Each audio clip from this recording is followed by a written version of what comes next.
Recorded Books presents The Perfect Ruin by Shanora Williams, narrated by Shantae Ellison and Nola Vance.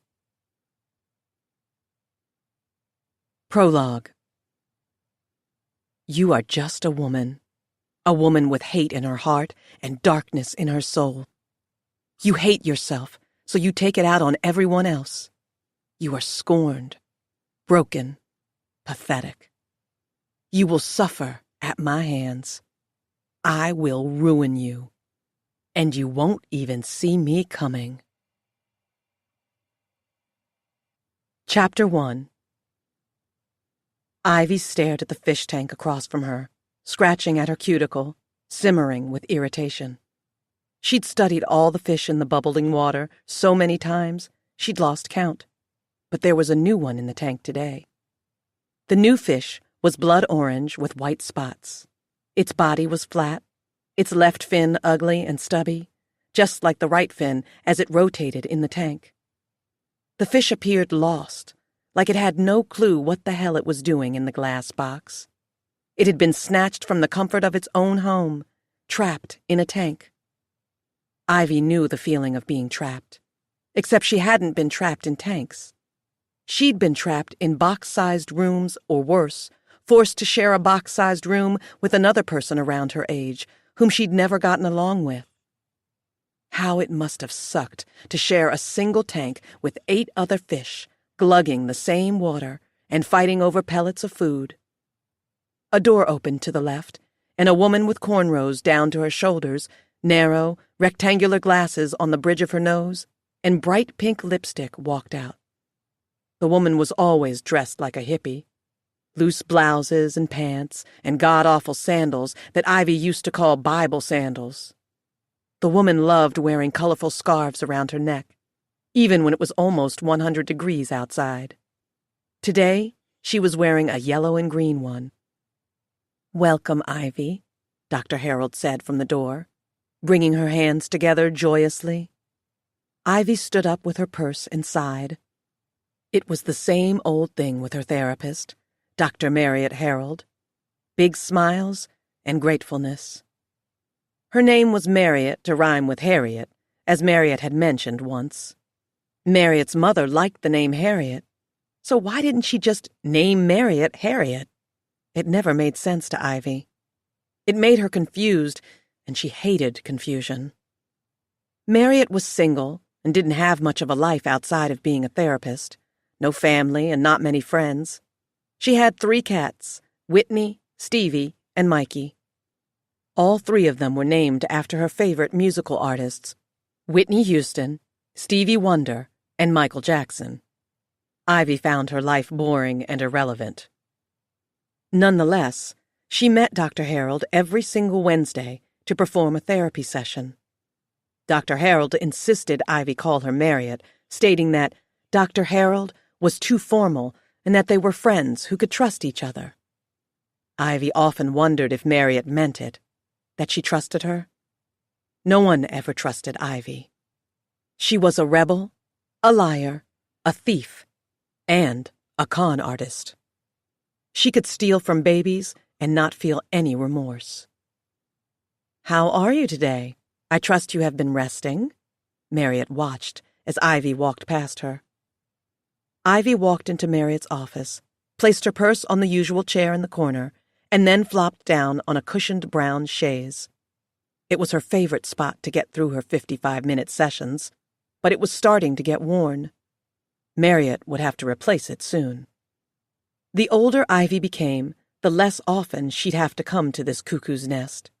She could have been done sooner, but when she had turned 21, Marriott had the choice of keeping Ivy in therapy or considering it safe for her to move on and start a new life. Marriott told the judge Ivy needed more time to cope. Ivy had despised the damn therapist ever since. So why did she continue her visits? Why not just stop showing up? A part of her had to like the sessions, right? Apparently, the whole world thought Ivy was suffering from post-traumatic stress disorder, depression, and a host of other issues. She'd heard Marriott tell the judge that she was having some obsessive behavior with a boy and with certain events from her past, which was sparking other mental disorders within her. Ivy considered it all bullshit. She was fine, just dealing with shit like the rest of the world. Was it not normal to have to deal with shit? "How can I rest?" Ivy grumbled, staring up at the ceiling. "It's close to the anniversary. I haven't slept all week." "Yes, I remember the anniversary is coming up." Marriott fidgeted by the door. Ivy side-eyed her. She was acting weird. Smiling, but not as wide and bold as usual. "Have you been taking your antidepressants?" Marriott asked, sinking down in her usual brown recliner across the room. Finally, she was sitting, relaxing. Ivy's body relaxed too. Ivy avoided the therapist's eyes as she recalled dumping all the antidepressants down the kitchen sink and then turning on the trash disposal. "To hell with those," Ivy had muttered as she watched the pills disappear. She didn't like how they made her feel. Her head was often foggy while on them, and she became too sleepy, was losing too much weight. She was fine without them. "Yes, I've taken them." She held back a grin, glancing at Marriott's degree tacked to the wall just above her desk, which was stacked with papers, folders, and a cold cup of coffee sitting close to the edge. Ivy always stared at the degree and couldn't believe a woman like Marriott had one. She shouldn't be a therapist for adults. Marriott was too cheerful and bright and colorful. It made Ivy sick. She'd suit kids much better. "Good," Marriott sighed. She was avoiding Ivy's eyes, still acting strange. "So, since we're close to the anniversary, can you tell me how you're feeling right now?" "Oh, you want to know how I feel?" "Annoyed, actually. No, pissed off." Ivy gritted her teeth. "I'm going to the police station tomorrow. I'm old enough now. Almost 26. I deserve some answers about what really happened. I'm telling you, something is not right about what happened, and no one is questioning it but me." Marriott gave Ivy a sympathetic nod, and her eyes saddened. She stared at Ivy for a moment, her hands stacked on her lap, tapping her fingers slowly. She then stood up and walked to her desk in front of the floor-to-ceiling window. Ivy watched as Marriott collected a folded sheet of paper and brought it back with her to the recliner. "Ivy, I have something to share with you. I don't want to because I'm not so sure I would consider it a great thing for you to know, but I need to," Marriott murmured, and she had her serious voice on, which meant Marriott wasn't fucking around. This voice was rare, and Ivy took notice. "What is it?" asked Ivy. Marriott drew in a breath. Her heart was beating harder. Her hands began to tremble. "I have the name of the person you've been looking for. I was instructed to give it to you." The room grew absolutely still. So quiet, Ivy could hear the construction happening on Palm Green Avenue, which was 3 blocks away. "What are you talking about?" Ivy sat up in the chaise, her brows dipping with confusion. "The person you claim has ruined your life? I have their name." "What? How?" "I have it written on this sheet of paper," Marriott said, raising the paper in the air. "But I want you to realize, if you read this name, it may not make you feel better. I only have this name because someone came to me and told me it was what the person wanted. Perhaps their conscience has caught up to them, and now they want to own up to their demons. I don't believe you deserve to live in the dark, but I also don't think you are ready to know this name. Unfortunately, as your therapist and confidant, I don't want to keep information like this from you. Do you understand what I'm saying?" "How did you get it?" Ivy demanded, ignoring all Marriott's therapist mumbo-jumbo talk. "Are you sure it wasn't a cop?" Ivy remembered all the times she went to the police station and demanded answers. She remembered slamming her fists on the desk after the detective in charge of her case Detective Jack Shaw, told her he couldn't relay those facts because the person wanted to remain anonymous, and because it was considered an accident, they had the right to keep the name private. Apparently, this person was powerful, and the cops in her city were crooks. They could easily be bought, she figured. Or maybe they weren't telling her because, just like Marriott, they knew it would only lead to conflict. Ivy had no lawyer to back her up, nor did she have money for one, so she always walked out of the police station furious and in tears. All she wanted was an answer, a name. No, it was not a cop, at least not that I'm aware of. As if Marriott had read Ivy's mind, she went on with, I spoke with Detective Shaw the day after receiving this name, just to confirm the information was correct. There is a reason he never told you the person's name. It's because he knew you didn't need to know this so young, not when you had so much going on mentally. I didn't know the name before now, and I had no desire to know it. You were assigned to me for therapy and counseling. I wanted to help you, and that was all that mattered to me. During all our sessions, I'm glad you didn't know who the person was. In cases like this, the unknown is best, and you've progressed so much without knowing it. Marriott focused on the sheet of paper in her hand again, before shifting her eyes to Ivy and saying, You have a choice today, Ivy. You can read the name on this paper and let it consume you, or you have the option to not read this name, accept what happened all those years ago, and let it go. Realize that all things happen for a reason and that it is okay to forgive and move on with your life. Marriott was quiet for a beat. I'm hoping you will take the stepping stones I have given you and create a wonderful future for yourself, knowing this name or not.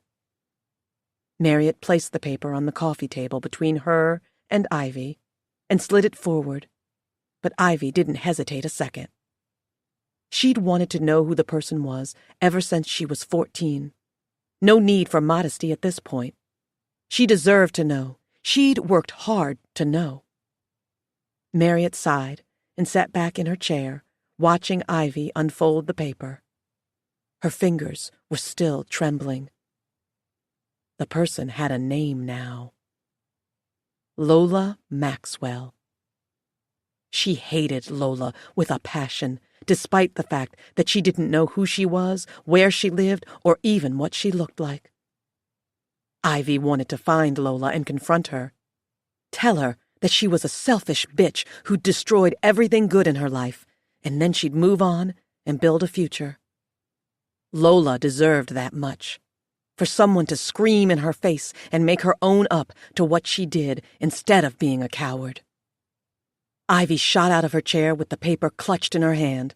I need to go, she said in a hurried voice. She walked to the chair and picked up her bag. You still have 45 minutes left, Ivy. Marriott stood with her. Don't you want to complete your session for today? Talk about this? No, I don't, Ivy muttered on her way to the door. Does knowing the name upset you? Of course it upsets me, Marriott. Why wouldn't it? Ivy snapped.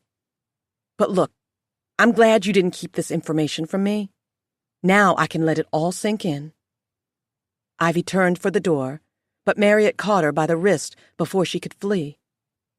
Ivy noticed her fingers were cold and shaking.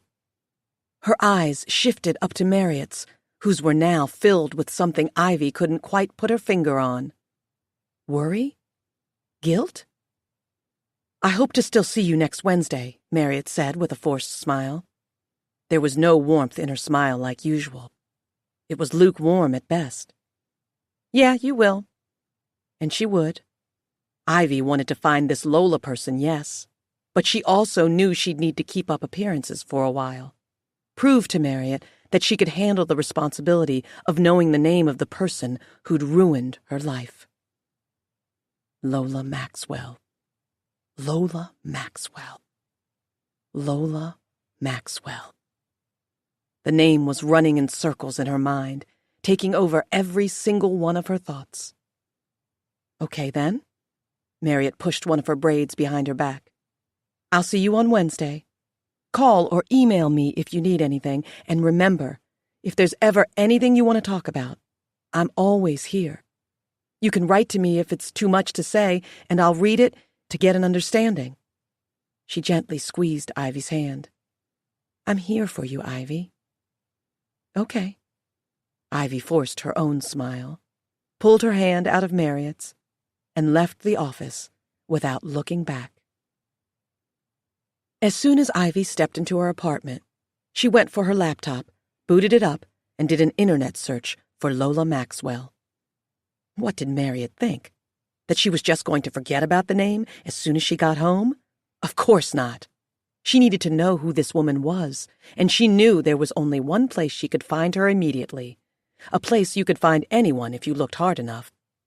On the internet. And, good Lord, this Lola woman was everywhere. She was on every major social media outlet there was. For an evil bitch, she sure made it easy to find her. Ivy clicked Facebook first, but she didn't have an account set up. She'd never felt the need to have any social media accounts. She saw the way it consumed her peers when she was in college, and even in the real world as she worked, and she hated it. Her friend Alexa used to just sit and scroll through her phone, looking at other people, wishing she had their lives. It was strange to Ivy to be so consumed with someone else's life instead of your own.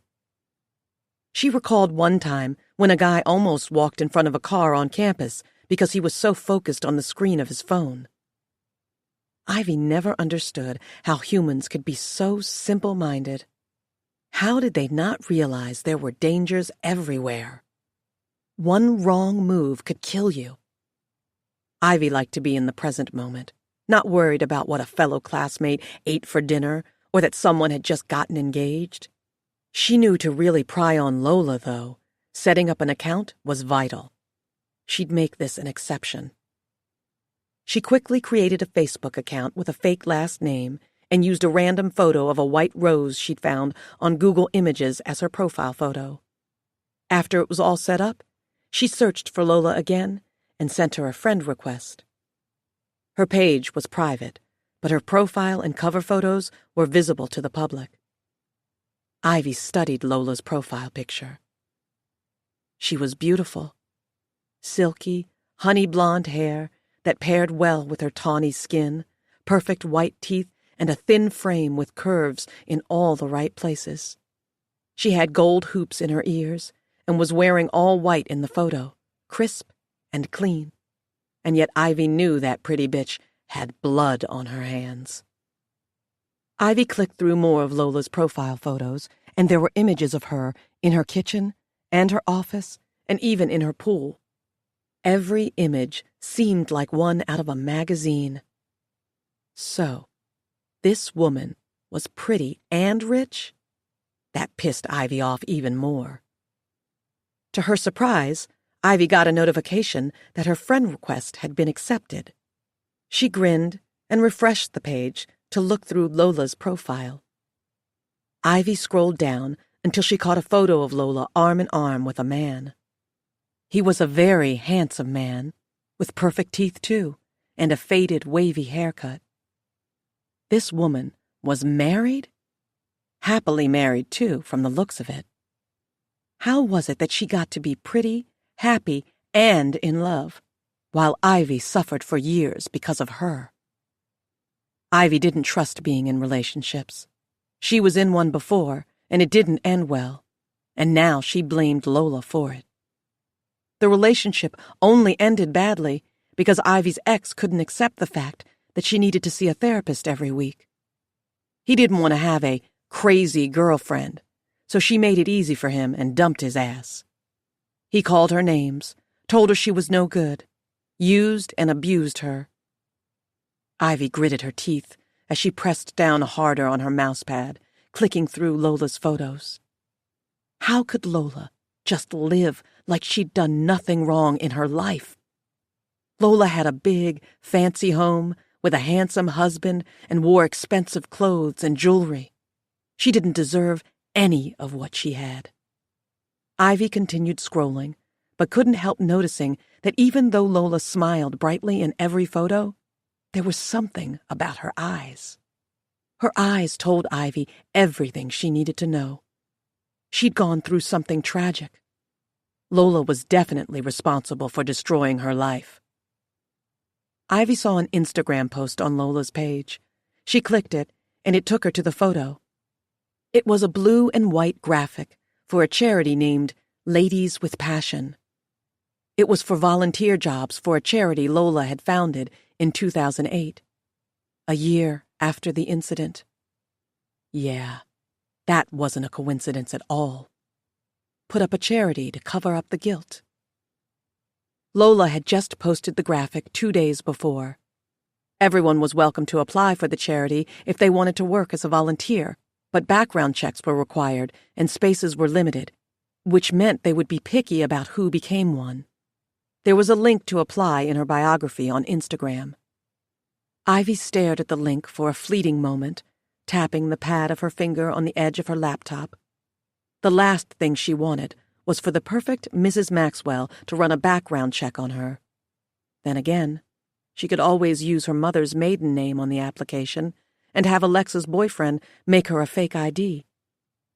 She clicked the link to apply, filled it out diligently, and sent it off. With all Lola had going on, she figured the woman wouldn't even know who she was or give her first name a second thought, if she was aware of it. It seemed she'd already forgotten about the incident, with her handsome husband, fancy home, and amazing life. For all Ivy knew, she didn't even exist to the rich bitch.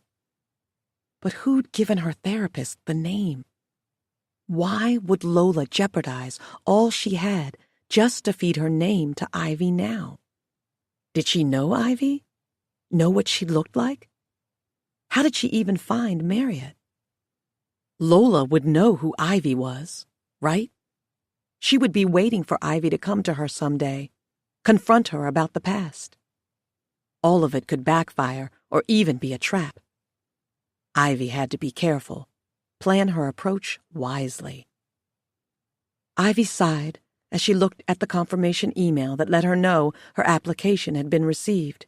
Then she took a look around her cramped, one-bedroom apartment.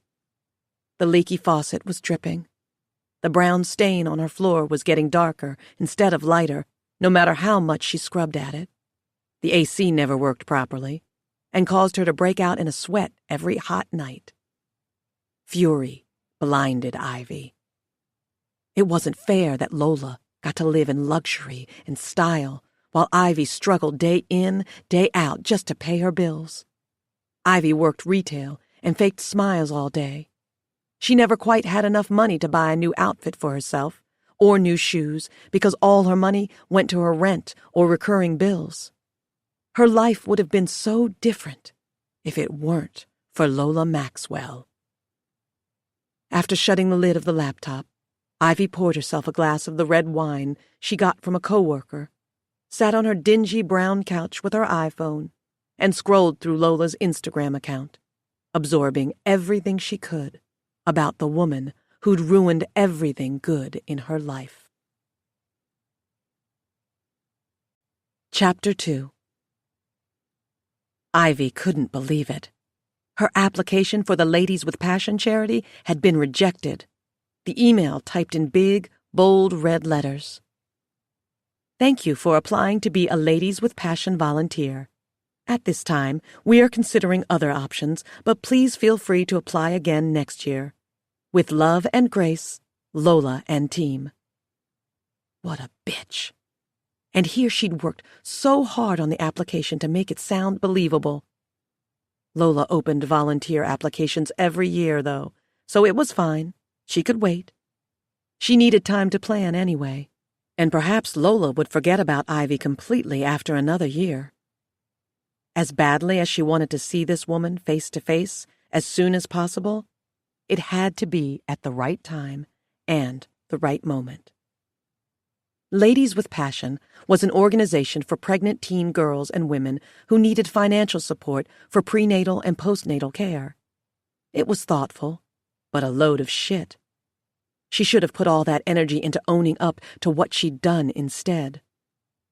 It was obvious to Ivy that the charity was created so Lola could avoid the truth, which still left the question. Who gave Marriott Lola's name? Was Lola waiting for Ivy to show up and planning on paying her off to keep her quiet while clearing her conscience? Because hell, she would have loved that. Perhaps she should have emailed her and gotten it over with, or even met her for lunch somewhere to discuss money. But that was too easy for her.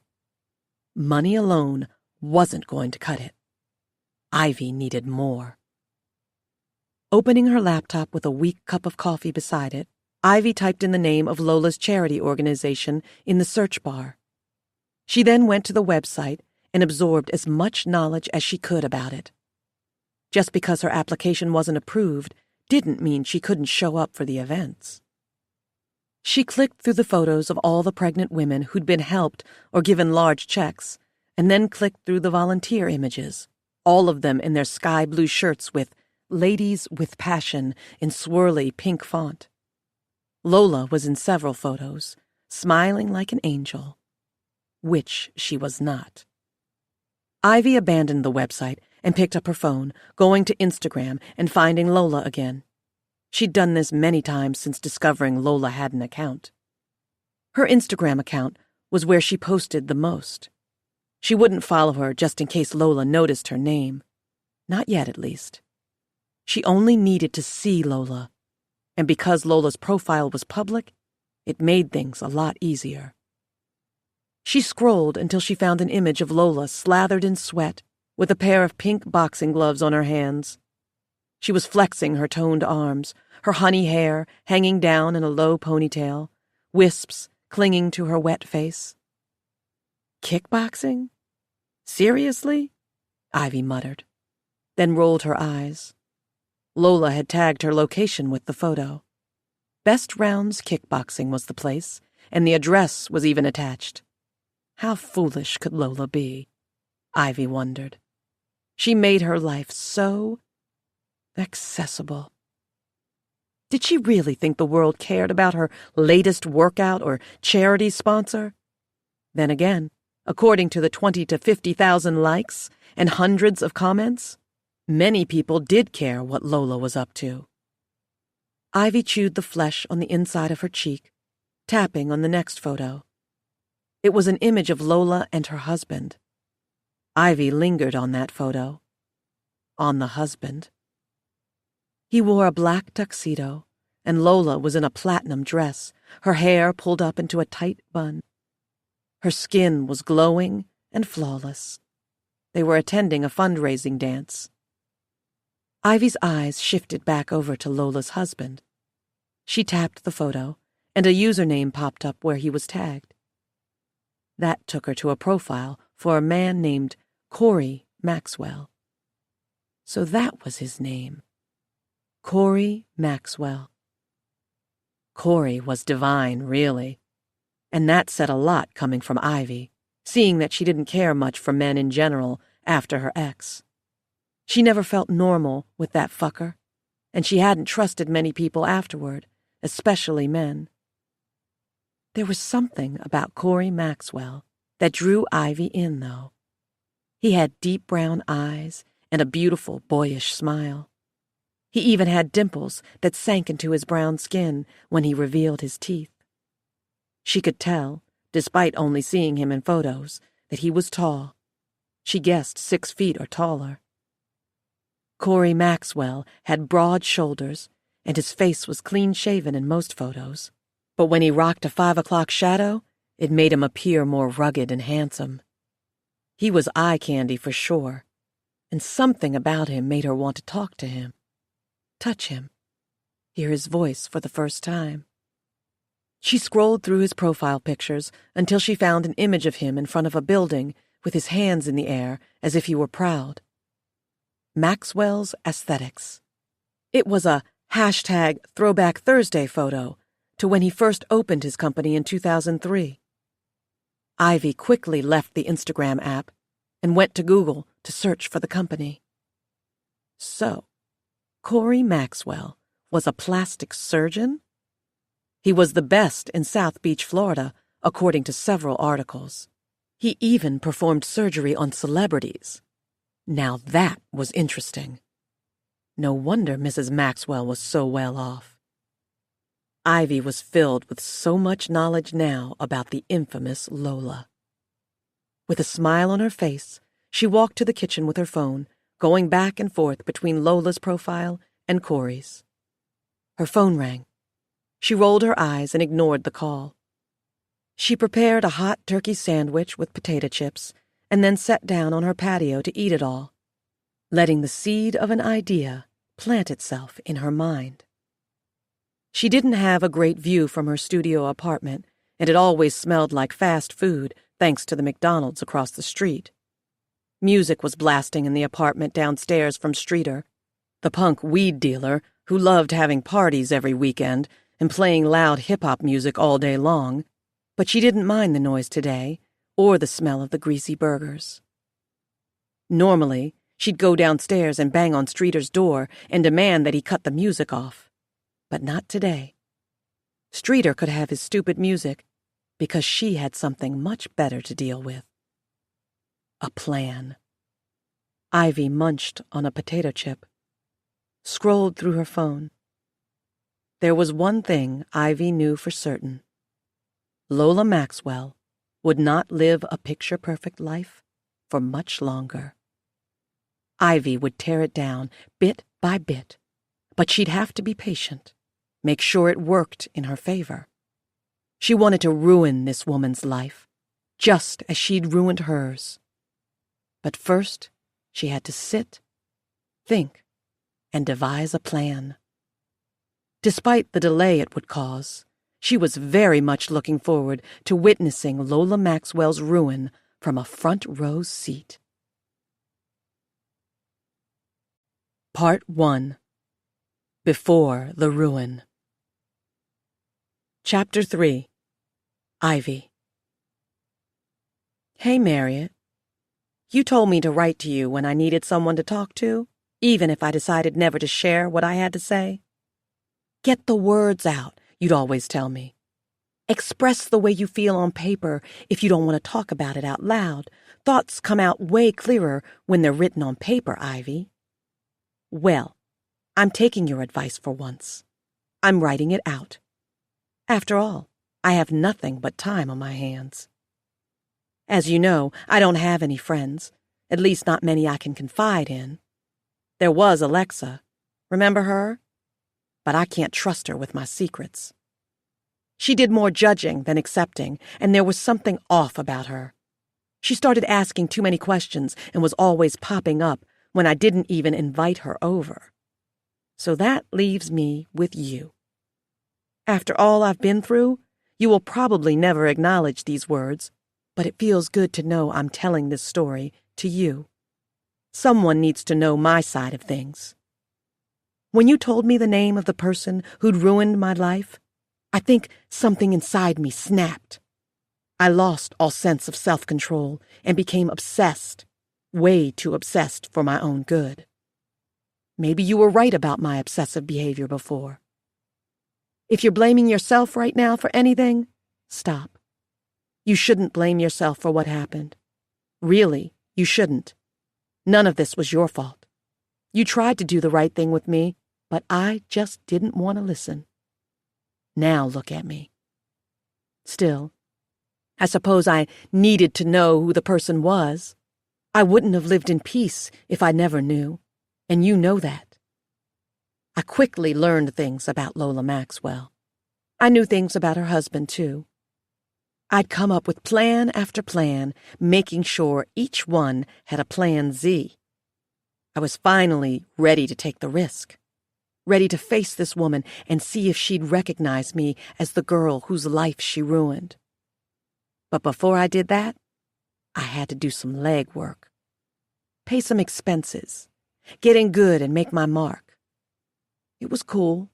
It needed to be done to create the outcome I'd originally wanted. That's why I started with her handsome husband, Mr. Corey Maxwell, or Dr. Corey Maxwell, I should say. I want you to read this slowly. No, really. Digest it all, and then, When it's done, you can form your own opinions of me. I want you to understand my every angle, because at the end of the day, you know my mind better than anyone else does. You studied it for over a decade, inhaled my habits, and continuously diagnosed me with disorders I never even knew I had. You know me, Marriott. But for now, just read this. Pay attention to the details, and don't you dare judge me until you've read every single last one of my words. I'll start from the beginning. Chapter 4. 14 months before the ruin. The day was May 22nd, 2019. That was the day when my plans were truly going to kick in. I had just turned 27 and was ready to conquer the world.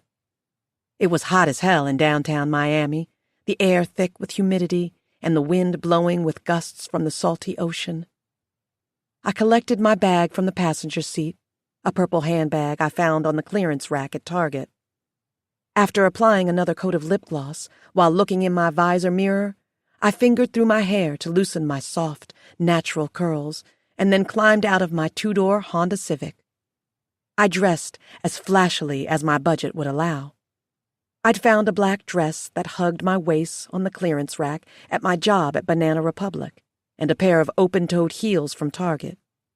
The dress was strapless, and because I had a follow-up appointment, I didn't need a bra.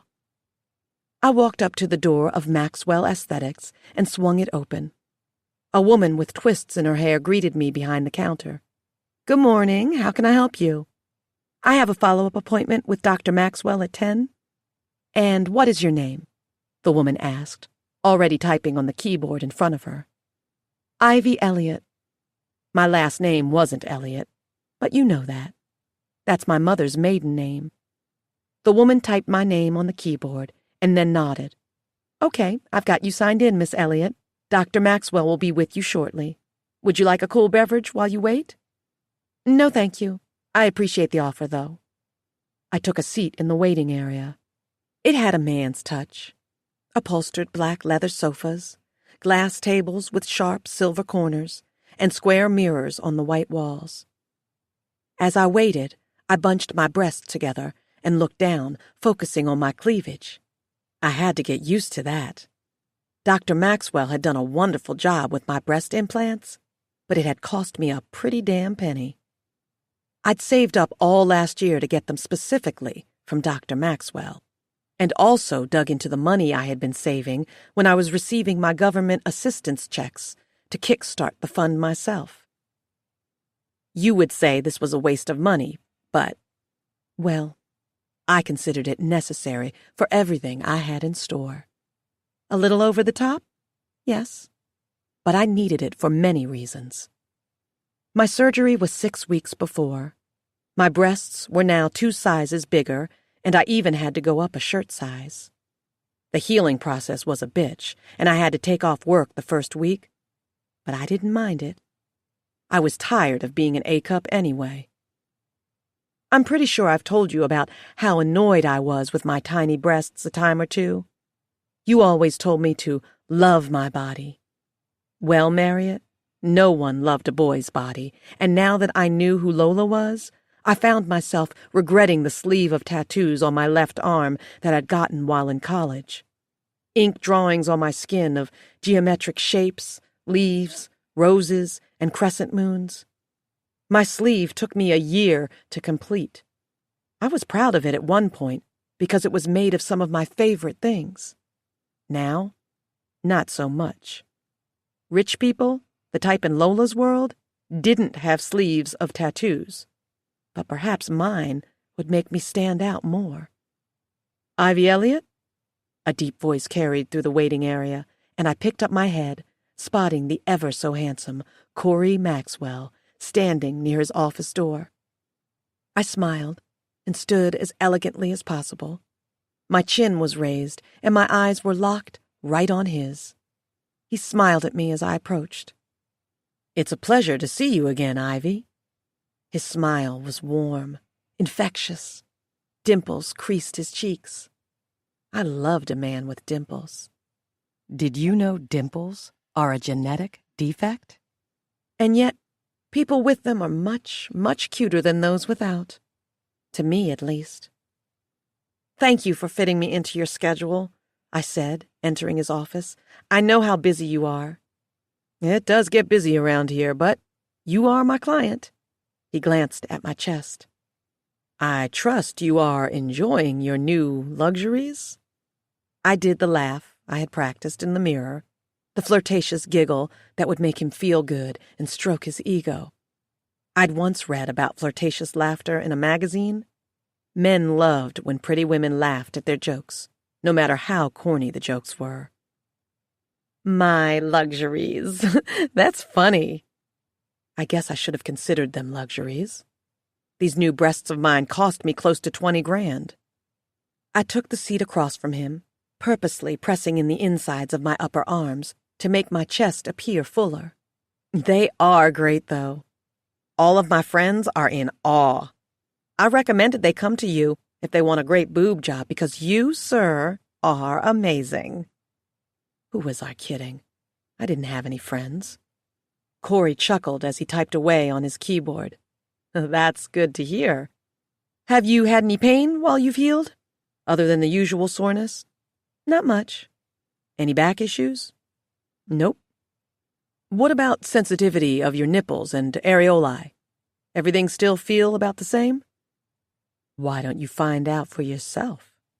I wanted to ask, but instead I nodded my head with an innocent smile.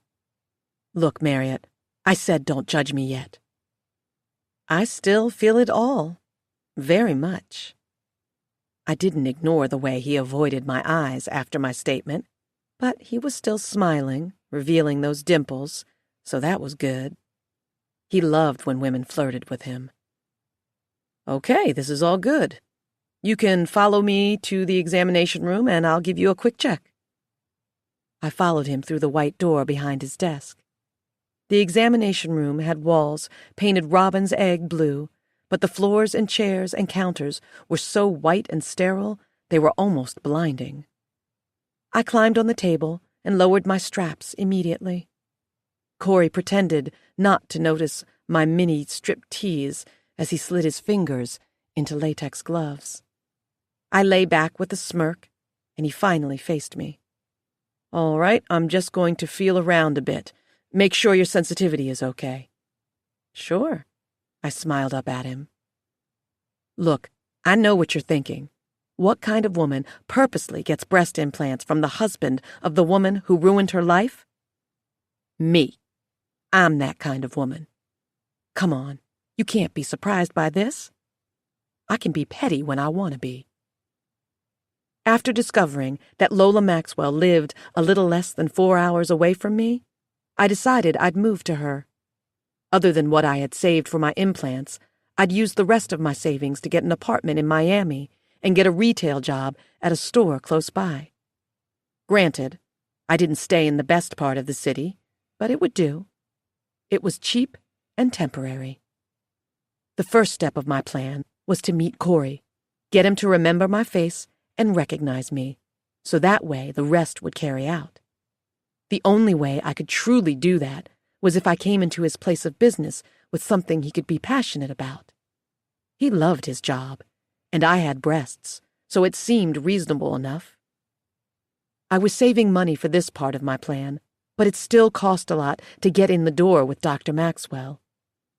I had to take out a loan for the surgery, and even after I did, his waiting list was a mile long. Fortunately, someone canceled an appointment, and I was given their spot. I'd also moved up to a manager's position at Banana Republic within 6 months of starting and got paid a few dollars more, which helped with stacking my money and paying off the loan on time. The money didn't matter right now, though. I was getting closer to Corey, and the plan was in motion. The finances would be taken care of later. "Everything feels fine," he murmured to me. He hovered above, kneading the sides of my breasts. He rolled one of my nipples between his forefinger and middle finger and I purposely let out a gentle moan. "You okay?" he asked. "Yeah, that was just very sensitive," I purred. He smiled and then moved away. "Well, it's good you can still feel everything. I'm glad to see you have healed nicely and are happy." I did another giggle, coquettishly sliding my dress back up to conceal my breasts. I had to be a little modest here. I didn't need him thinking I was some desperate woman who was after him, even though I was. But I still wanted him to know I was an open door. "Do you have any questions for me?" he asked, snatching off his gloves and tossing them in the trash. "No, none at all." "Well then, I suppose this is where I thank you for following up with me. I would like to see you in 3 months as well, just to make sure everything is still okay. But from the looks of it, you may not even need the 3-month check. Anyway, if any problems arise, please feel free to call or email me, and I'll be happy to discuss any issues you may have." I climbed off the table. "I will, Dr. Maxwell. Thank you again for everything." "Of course. Have a good afternoon, Ivy." Ivy. My name sounded so sweet as it spilled from his magenta lips. I left the exam room, sliding the strap of my handbag on top of my shoulder with a smile. The girl behind the desk gave me a farewell after I booked my 3-month follow-up, and then I left.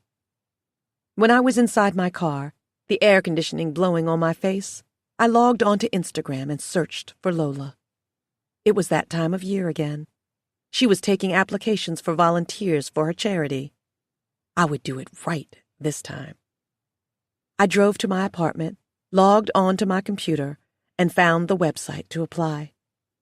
This time, my sob story was even better than the last, albeit a complete lie. But it was a lie I knew Lola would be able to relate to. If she didn't approve my application this time, I was going to have to rework my plan. Regardless, I was going to get to know this woman personally and everything she stood for, no matter what it took to make that happen. Chapter 5. I couldn't believe I was doing this. For starters, I hated anything that revolved around boxing. What did people find so entertaining about it anyway?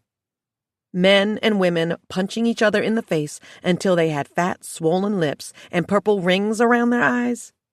Blood all over the floor of the mat? Spitting blood into buckets? But kickboxing was a fucking joke.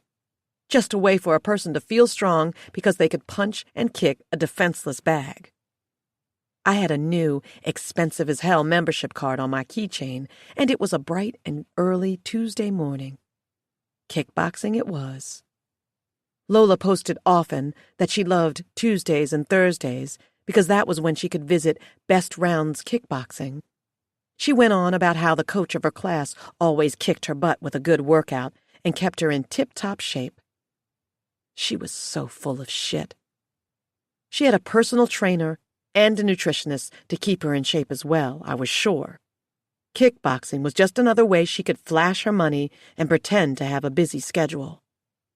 I didn't exactly consider myself out of shape. In fact, I worked out 4 times a week in my apartment.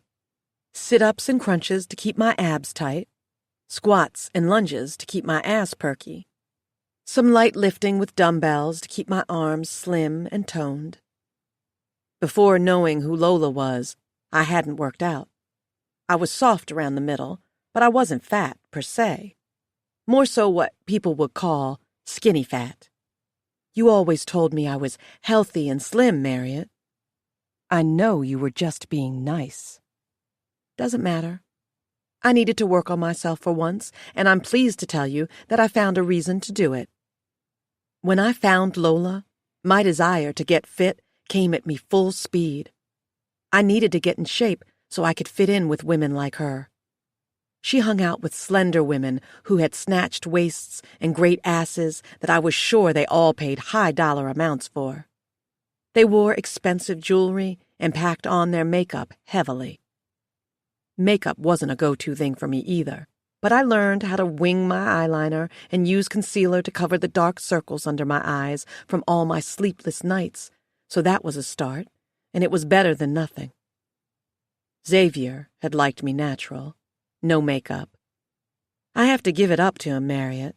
He wasn't all that great a man, but he did help me gain a smidge of confidence in myself when he made remarks like that.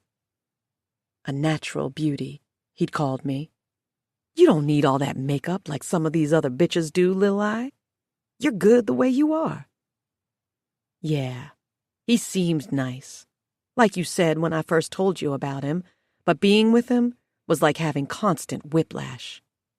One minute, I was the sexiest woman alive, and the next, I was a dirty, ugly, basic bitch.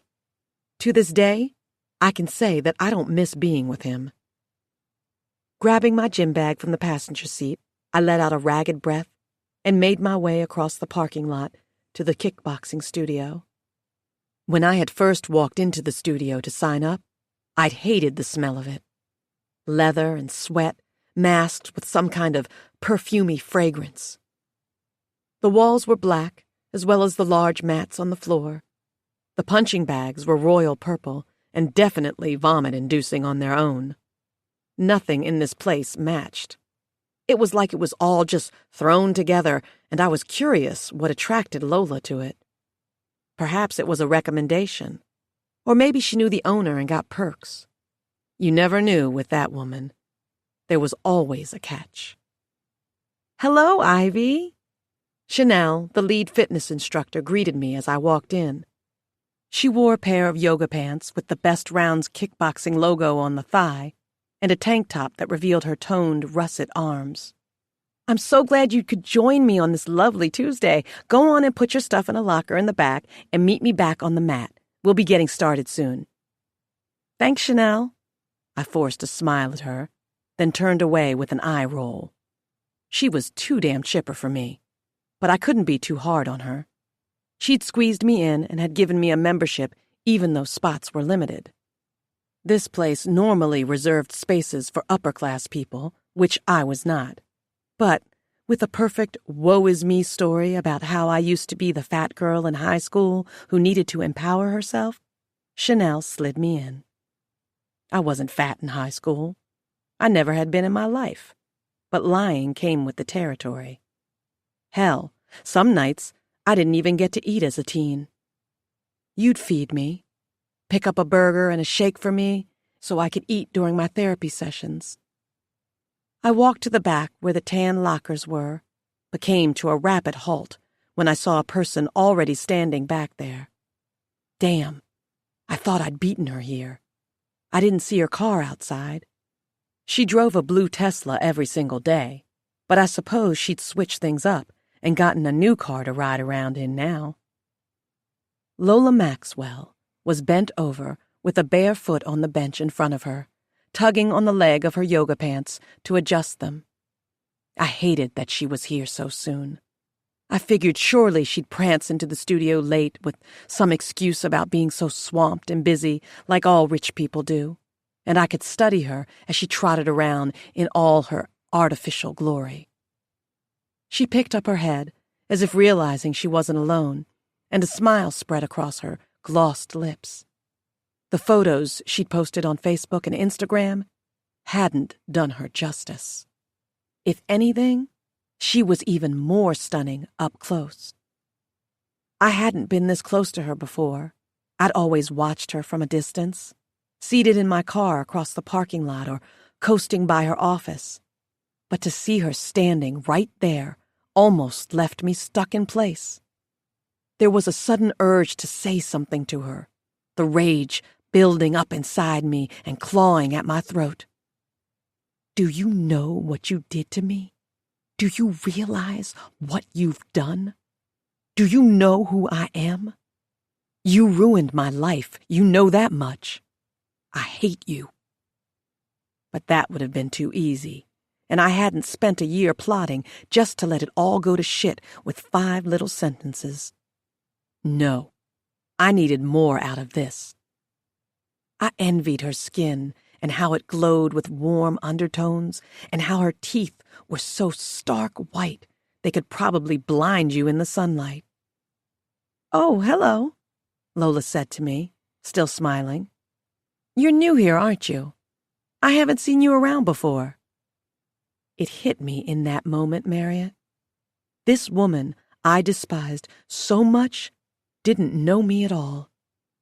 I'd been bracing myself for the day I would collide with her world, waiting for the moment she'd see me and automatically recognize me, guilt clouding her eyes and sweat beading on her forehead. But she'd never seen me. I mean, she couldn't have. She'd sent someone to tell me her name, get it off her conscience, but she'd obviously never seen me before. Otherwise, she wouldn't have been smiling in my face. Granted, I had changed my look. Shorter hair, more makeup, nose piercing was gone, but the changes weren't all that dramatic. This was good. I had one up on her. I blinked quickly and pulled myself out of my stupor. "Hi. Yes, I'm new. Signed up last week, and I'm so nervous." I walked to a locker that was past hers and opened it. Through the corner of my eye, I watched her drop her bare foot and stand straight. "Oh, don't be nervous. You made a great choice by signing up. Chanel is amazing. The first couple of classes are pretty brutal, but once your body knows what to expect, it gets better. Not easier, but better." She laughed, and it was a harmonious laugh that could make any person feel warm and happy. But not me. Fuck her and her laugh. "Oh, that's good to know." I stretched my lips to smile at her when really I wanted to pounce on top of her and slap her for being such a fake bitch. "See you on the mat." Lola turned around with her blue gloves in hand, and I watched her walk away. Hell, even her walk was elegant. Everything about her screamed elegance, and I couldn't stand it. When I heard her talking to Chanel, both of them squealing with laughter, I walked close to where she had been standing and checked each locker until I came across the one she'd dumped her belongings into. She didn't have much with her, just her cell phone, her car keys, and a pair of black Adidas slides. I picked up her phone, but of course it needed a passcode or her face to get into it. Her screensaver was an image of her and Corey standing in front of a crystal blue ocean, smiling like they had no worries in the world. I wanted to slam the phone to the ground and crack it, but I resisted the urge. I heard someone coming and put down the phone, shutting the locker rapidly, and then grabbing my gloves and making my way to the mat. A Caucasian woman with dark hair smiled at me on her way back, and I gave her a tight-lipped smile in return. When I walked out, Chanel instructed me to place my gloves on top of whichever bag I wanted to kickbox with for the day. I chose a bag that was 2 away from Lola's blue gloves. Class started, and Lola wasn't kidding. The class was brutal. All the burpees and push-ups and sit-ups were likely going to kill me and were making me lightheaded. By the time we could take a water break, my face was hot and I was drenched with sweat in places I didn't even know I could sweat. Turns out, that was only the warm-up. We started our next round, which was the kickboxing one, but it was much easier to punch the hell out of a bag and pretend it was Lola than do full-body workouts on the floor. I glanced over every so often at Lola, who was punching her bag with stealth and grace. I tried mimicking the way she punched, but I wasn't good at it. Chanel watched me a lot because I was new, which irritated me because I hated being watched. She taught me how to roundhouse kick, not even realizing how badly I wanted to roundhouse her ass. Then the partner drills began. We could pick partners, and to my surprise, Lola looked at me with a smile and said, "Come on, new girl, let's do this." I put on a sweet, bashful smile on my way to her. Oh, Lola Maxwell wants to partner with me? What a dream this is. Not. I knew any girl in South Beach would have thought the world of this, but I wasn't any girl. Still, It was good she wanted to partner with me. Perhaps it meant she saw something in me. Or maybe she did know exactly who I was and was pretending not to. I had to be careful. Partner drills started, and Chanel instructed us on what to do before we got into it. "So, do you live around here?" Lola asked, lightly punching my glove with hers for our first drill. We were exchanging light punches on each other's gloves. "I do, yes. I live about 15 minutes away." "Oh, really? What part of the city, if you don't mind me asking?" "Close to Liberty City," I panted, punching her glove when it was my turn. Liberty City was bad news, and she'd know it. Anyone who lived around that area clearly didn't have much money. I wanted her to know that about me from the start. I was poor. I needed assistance in any way, shape, or form. "Oh, that's cool," she chimed in. "Really, Marriott? Please tell me how it was cool to live near Liberty City." "Oh, I'll tell you how. It fucking wasn't. I live close to the beach." I resisted the urge to roll my eyes. She really had the nerve to be modest. I'm sure what she really wanted to say was that she lived on the beach in a mansion with 6 bedrooms. I said, "I really love your hair. I've always wanted to dye my hair that honey color, but never thought highlights like that would look good on me." "Oh, thank you." "Yeah, I've had this custom color for a while now. I've been thinking about switching it up lately, though. Maybe to something darker?" She winked. Chanel told us our time was up, and Lola dropped her arms, placing her hands on her waist to momentarily catch her breath. "I think your hair is lovely the way it is, though. Natural suits you." I provided a smile, the same smile I'd practiced in the mirror, and then we both sat to stretch with Chanel. "So, don't you run the Ladies with Passion project?" I asked in a quiet voice. Lola's hazel eyes lit up. "I do. How'd you know?" "Well, I'm just a little obsessed with that charity is all," I laughed, and waved it off like my obsession meant nothing. Little did she know how deep my obsession ran. "You are? That is so amazing to hear." Lola reached for her foot to stretch her thigh and back. "I especially love how you bring all those new mothers together after their babies are born and have parties for them. It's such a good thing you do. Makes women feel like they're safe in this world with a newborn, you know?" "Oh, yes, that is my main goal with the charity." She gave a serious nod. "No one should have to carry a baby without support, let alone worry about finances or necessities while raising their baby. You want to know something funny? I applied to be a volunteer for the charity this year," I said, giving her a sheepish grin. "But I probably won't be approved." "Are you serious? You're interested in volunteering?" Lola sat up, back straight, looking me in the eye. "Yeah," I waved it off dismissively.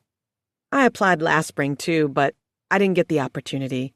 I totally understand why, though. There are people who are way more qualified out there than I am." "What is your name?" Lola asked, and my heart beat a little faster. "Ivy Elliott." She didn't show me any sign of disapproval or recognition of the name. If she knew it, she had a mean poker face because she revealed nothing. I let out a slow, steady breath when she tilted her head and sighed. It was a good thing I'd used my mother's maiden name. "Well, Ivy, how about after class I take you to my office, close to the bay, and we can go over your application?" "Oh, no, Mrs. Maxwell, you don't have to do that. It wouldn't be fair to the other people who I'm sure are much more qualified." "That's nonsense. I love to hire passionate people who are willing to help. Plus, you have a mean right hook." She winked at me. I blushed, as if I was so flattered to receive a compliment from the Lola Maxwell. Chanel wrapped up the class and clapped for us, but I kept my attention on Lola. "If you have the time now, you can follow me to my office. I was going to make a quick stop there anyway before heading home." Home. Home. Her home. I needed to get into her home. Not yet, but soon. Are you sure? I asked. I'm positive. I'd love to chat more. Okay, then. I don't mind following you there. I went with Lola to the lockers, and we collected our things. Chanel commended me on my good work on the way out the door, but I brushed her off, not leaving her much room to talk. The plan was in motion now. There was no room to keep playing the friendly new girl. I watched Lola get into what I'm sure was a brand-new pearl-white Escalade as I climbed into my Civic. This was happening, and I was ready. Chapter 6. I followed Lola across town, but I didn't need to follow her to know exactly where her office was located. She did all her work with a small staff in an office close to the bay. I'd driven past it so many times, I'd lost count. Most times, I'd never see Lola there, which led me to believe she mostly worked at home. Because I was a fresh face, she wasn't going to take me to her house, which was understandable, but her office was good enough for now. One step closer, I figured, and at least now I wasn't sitting in the car watching from across the street. I was going to be inside the office. Be patient, Ivy, I told myself. You'll get there. I pulled up to the familiar white brick building that had over a dozen wide rectangular windows, all of them squeaky clean. 2 palm trees delivered shade around the front of the building. From where I was parked, I could see right through the windows. There were desks in each corner and walls separating the offices that appeared to be made completely of frosty glass. Lola stepped out of her SUV and waved at me as I met up to her. I believe Noah and Olivia are here today, which is a good thing. They may be able to get your application processed today, she said when I met her at the door. I followed her into the office, feeling a sense of accomplishment as we walked across sparkling porcelain floors. Olivia, Noah, good morning, Lola greeted from the door, meeting them and giving them kisses on the cheek. Forgive me, you guys. I am so sweaty. I just left kickboxing class.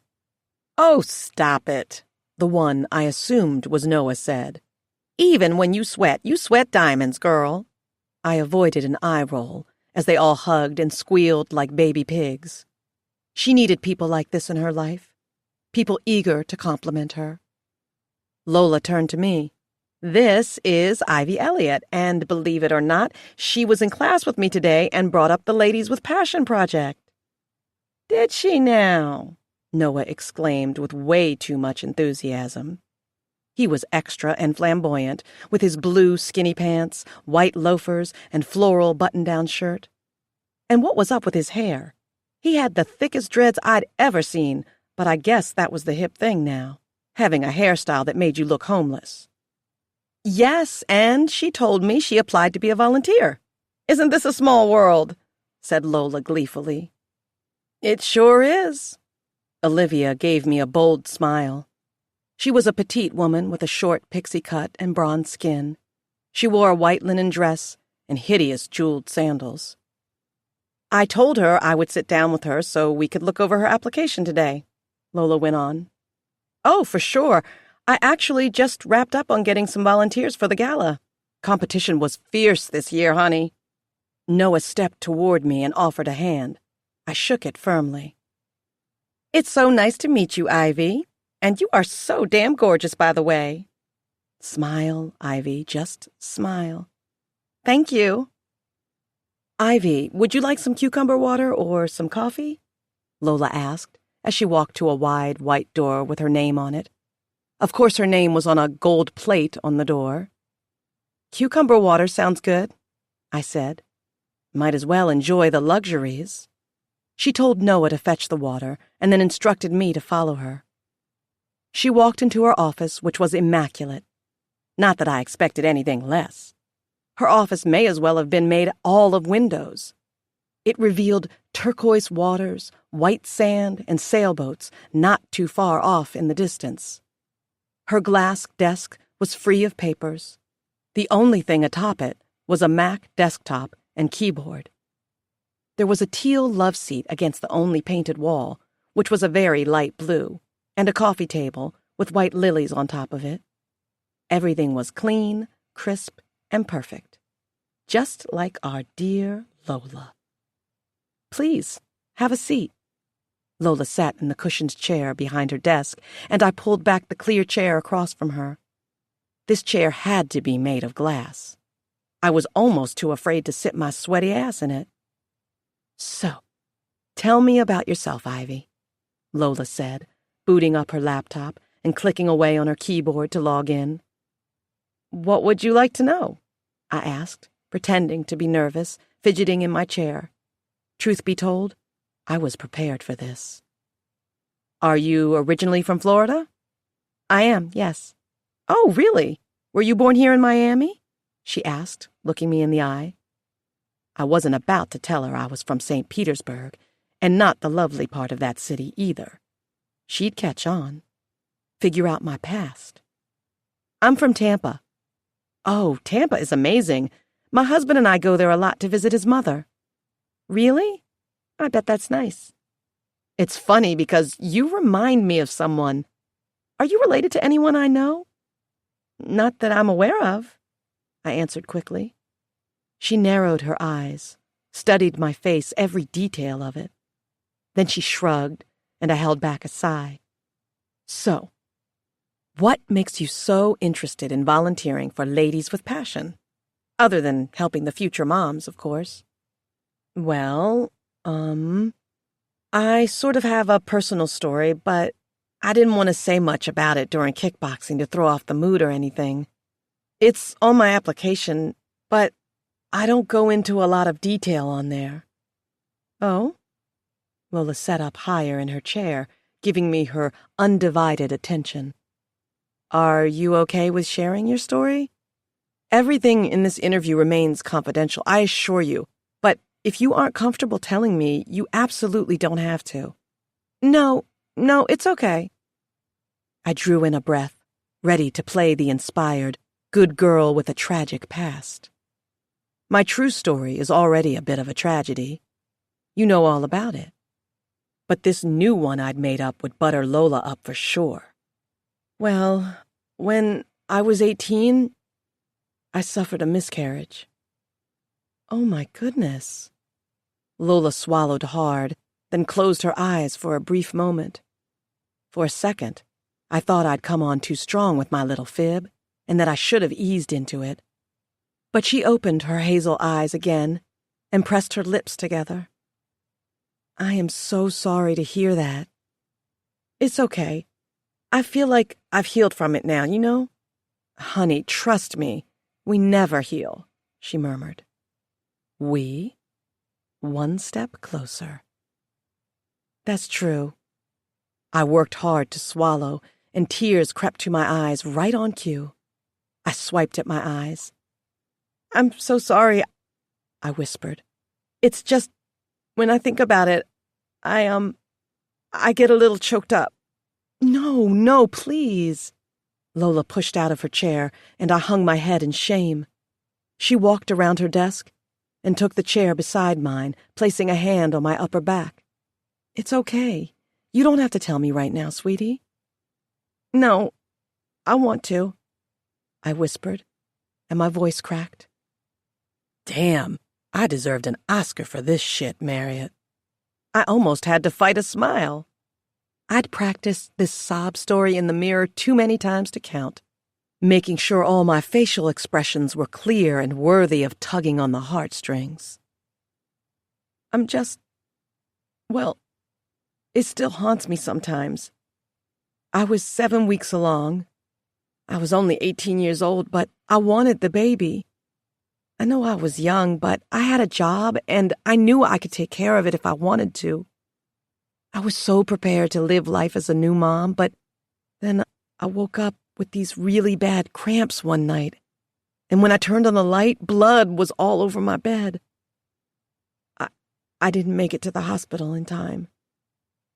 Oh, sweetie, I am so sorry. Lola rubbed my back as I dropped my face into my palms. I had her right in the palm of my hand. If I'd had insurance or money to set an appointment, then I could have gotten the proper care, but as a young girl, I couldn't afford to go to prenatal appointments or anything. I was just saving up for the birth and afterward. I should have gotten the care I needed. Lola was quiet for a moment, but she still rubbed my back in soothing circles. She stared off in the distance for a long time, so long that I thought she was ignoring me. After several seconds, she said, "I went through something similar." I picked up my head and purposely separated my lips to gasp. "You did?" Of course, I already knew that. She'd posted about it on Facebook several times, stating that her miscarriage was part of the reason she'd started a charity for pregnant women who couldn't afford proper care, especially if they were high risk. Apparently, she had met a woman who'd suffered a miscarriage around the same time she did while she was in the hospital.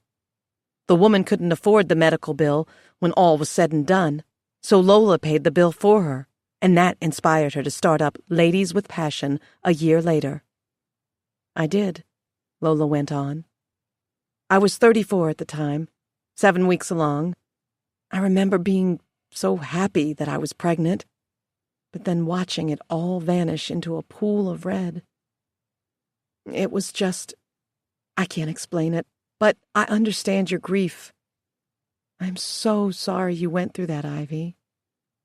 I nodded, and Lola sighed, blinking away her tears and standing up. She walked to a bookcase against the wall and took down a box of tissues. After offering one to me, she snatched one for herself and dabbed at the corners of her eyes. Noah walked into the room, and I was so thankful he interrupted our tear fest. It was getting harder and harder to fake the waterworks. He handed the water to me with a sympathetic sweep of his eyes, and I thanked him graciously. "You know what? I've heard enough. I want you as a volunteer," Lola said with utmost certainty. "I know how hard it is to endure what you've gone through, and to know that someone who is passionate about this project is around to encourage these moms is exactly what I need." Are you sure?" I asked, lowering the tissue as she walked around her desk. "Positive, sweetie. I found your application, and I'm going to forward it to Noah so he'll have you on file as an approved member. Just lend me your ID so I can get it photocopied, and you'll be good to go." "Oh my goodness, I can't thank you enough. This is a dream come true. It really is." I thought maybe I was laying my excitement on too thick, but Lola only smiled a sweet, caring smile. "I'm lucky to have met you. It's very rare to find the passionate eggs, but I can tell you're one of them. We will be having a seminar next Saturday to discuss Passion Camp, which is coming up very soon. Do you think you'll be able to join us to learn the ropes for camp?" "Of course. I don't work too often on Saturdays, so that's perfect." I fingered through my wallet, handing her my fake ID. Ivy Elliott from Tampa was what she'd see on it. "Wonderful." Lola accepted the ID, typed something else, and then pushed back in her chair to stand. I stood with her. "I just forwarded your application." She walked to me and held me by the upper arms. "I am so happy to have you on board for the Ladies with Passion Project, Ivy. You are so strong. I know you'll make a great team member." My eyes filled with tears. Don't ask me how I was doing it. I read something once that said you have to think of something that makes you really sad to conjure tears. But for me, I would have considered these tears of joy. I had a foot in the door. I was going to be a volunteer, and our dear Lola just took me in with wide-open arms because of a made-up sob story and a few crocodile tears. Truth is, Marriott, I didn't have a miscarriage when I was 18. I had an abortion. I did want to keep the baby, though, so it was like a loss, wasn't it? Look, I told you not to judge me. I couldn't afford to have a baby, and the guy who'd knocked me up was a complete asshole and wouldn't have been a good father. Xavier was bad news, and you know it. I was barely making ends meet at 18, so if anything, I was sparing that baby from a life of struggle, hopelessness, and anger. I didn't want the baby to end up like me, alone and mad at the world. I had to build up my life first. I was too young for a baby. For a while, I didn't know how I'd build my life and make it greater. But then you gave me a name, Marriott. I found the face that went with that name, and my whole perspective on life changed. This rich woman in front of me owed me her life, and the only way I was going to be able to provide for myself was if I took what she had. I wanted a child one day, but I had to make sure the child could be protected and taken care of financially first. I walked out the door of Lola's office after Noah scanned my ID, still carrying on with my hopeless girl charade as I walked past Olivia. But when I got inside my car, I did a small jig, glad I had won Lola over. There was more work to be done, though. Lots more. This was just the beginning. The next step was going to be the trickiest. But if I could get her to believe my made-up story, I could get her to believe almost anything. I know how fucked up it is to lie about something as serious as a miscarriage, but it was the only way, Marriott. How else was I going to connect to the charity and to Lola? She felt automatic sympathy for me because she could relate to what I'd gone through, and I was going to use that to my fullest advantage. Chapter 7. I couldn't wait for Saturday to arrive. Most times work went by in a flash, but it was slow the week after officially meeting Lola, not to mention the customers who did come in were starting to get under my skin. A few more months, and I would be able to quit this damn job. Still, Saturday rolled around eventually, and I wore a black maxi dress with stud earrings to keep it subtle.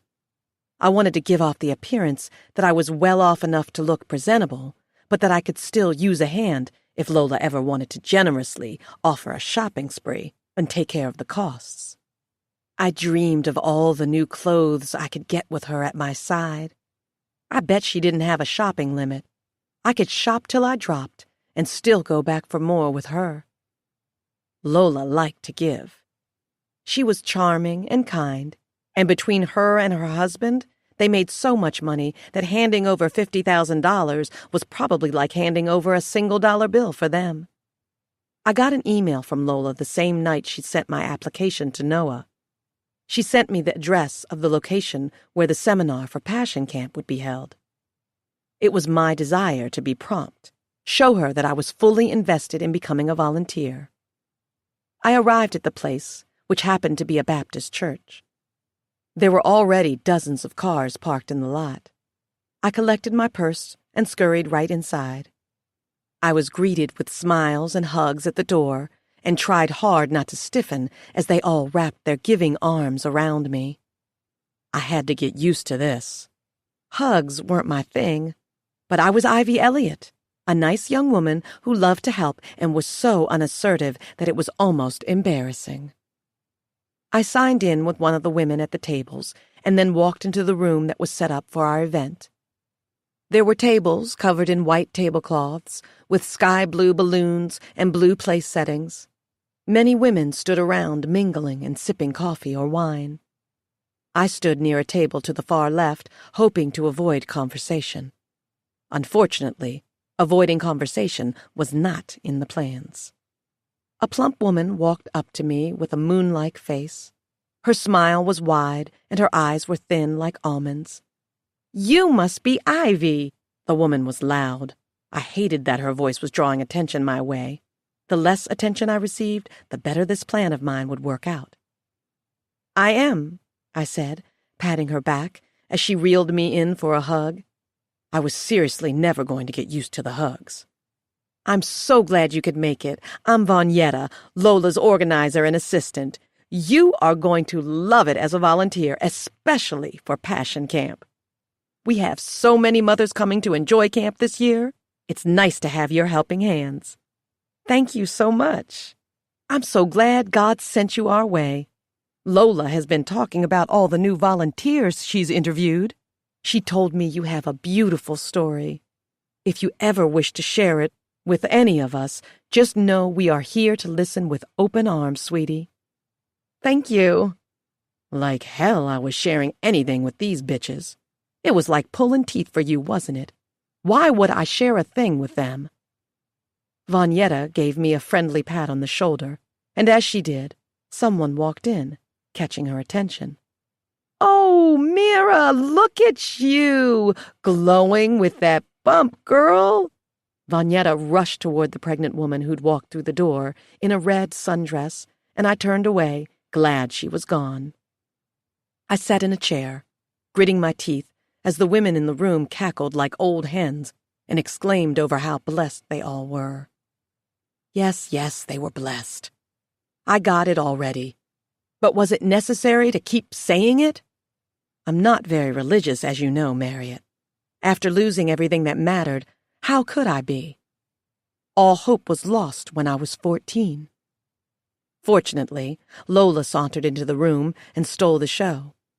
Everyone greeted her with smiley faces and gave her so many compliments on her clothes. I watched her stroll by, dressed in linen white pants and a baby blue blouse. Her hair was half up, half down, and her face was free of all makeup except mascara. She was flawless, and I envied the hell out of her. Still, when she looked my way, I smiled, and she gave me an urgent wave, like she was so happy to see I'd made it. She was starting to like me, Marriott. I could feel it. The start of something great. Well, for me anyway. The camp training was a snooze fest. I can't even count how many times I was about to doze off as Vanyetta went on about how the pregnant moms were nervous, but so thankful for the opportunity to kick their feet up and enjoy camp this summer. I suppose if I were pregnant and got a chance to get into Passion Camp, I'd be grateful too. Passion Camp was a week-long event where pregnant women would be pampered with pedicures, manicures, facials, boat rides, 3 hot meals a day, and prenatal massages. Rumor had it that it was hard to get accepted into Passion Camp. You had to truly need the escape and the help of a charity, and they also ran background checks on the women. Any hard convictions, and they wouldn't take you. Basically, you needed to be as poor as dirt and pure as snow to get treated like a princess for a week at Passion Camp. When the volunteer seminar was over, we had a lunch catered by Lola. I slinked my way past a few volunteers to get to the front of the line and get my food first, making sure I could secure a seat close to Lola. Because Vanyetta was her assistant, she had a seat beside her. Some other woman named Kiki, who I was sure was going to cause me problems just from her nasty looks alone, took the chair to Lola's right. I didn't care for this Kiki woman. She was late to the seminar and had this weird, territorial claim on Lola. She was obnoxious, and I had no clue how the classy Lola Maxwell dealt with someone like her. I sat next to Vanyetta, unfortunately. I had a rotisserie chicken club sandwich on my plate with apple slices and a glass of champagne offered from the food line. I love bringing on new volunteers, Lola sighed as she sat down with her glass of champagne. I noticed she wasn't eating, though she insisted everyone take as much as they wanted. The serving area was filled with food, sandwiches, fruit, desserts, sangria, and champagne. "It's a blessing for sure," Vanyetta said, and I swore I would stab her with my fork if she said the word blessing one more time. Something crashed in the corner, and a burst of gasps set the room off. We all looked over to see a woman standing in front of shattered glass.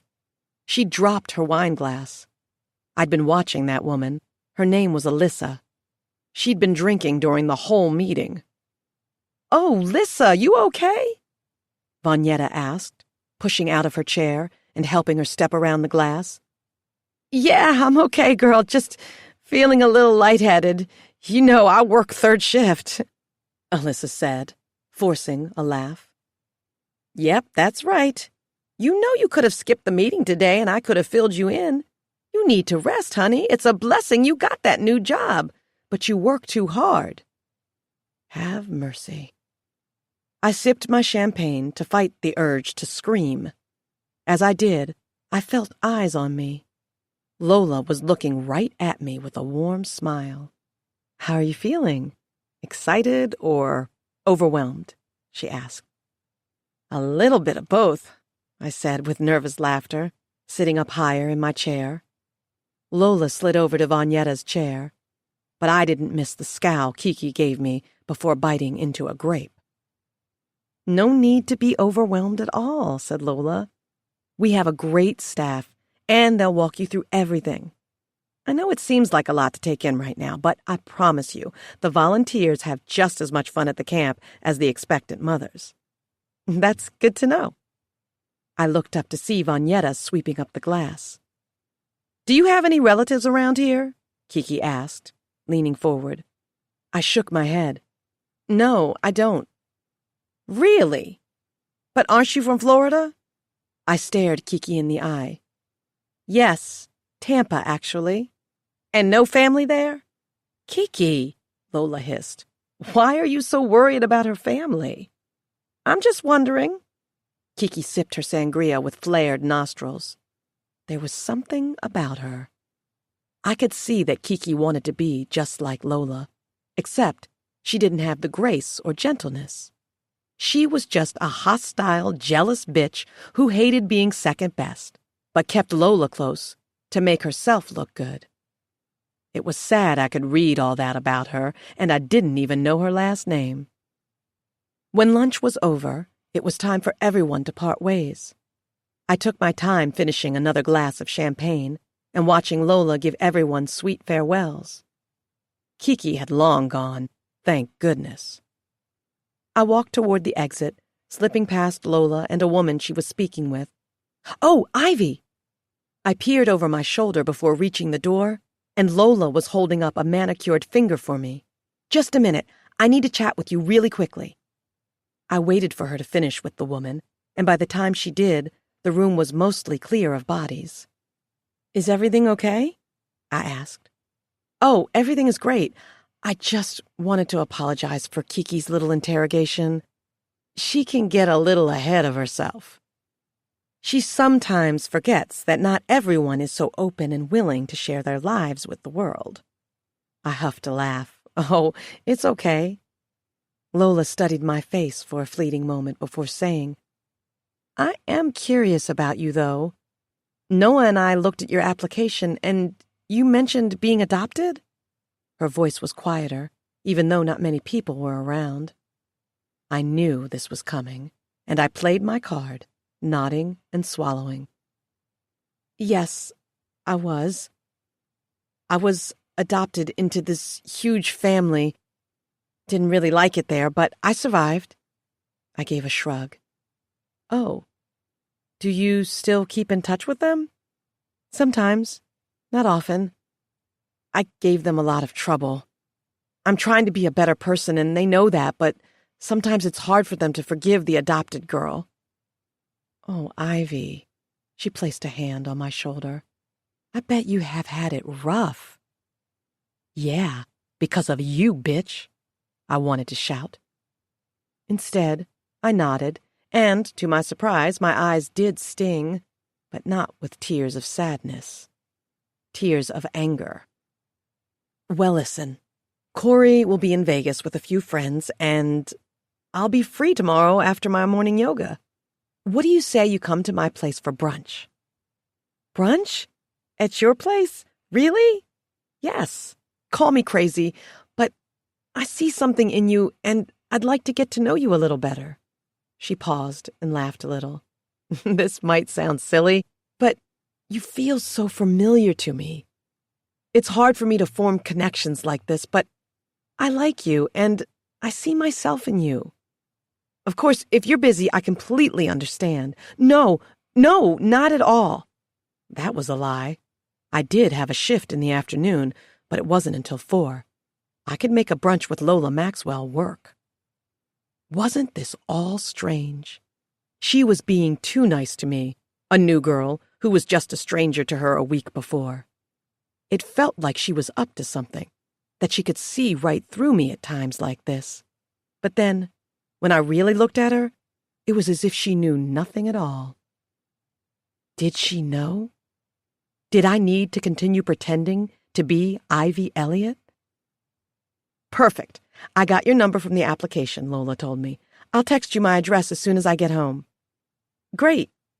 I followed her out of the church and into the Florida sun, then watched her climb into the navy blue Tesla. She waved as she drove away. I stood by my car watching her go. Sure enough, Lola sent me a text with the address.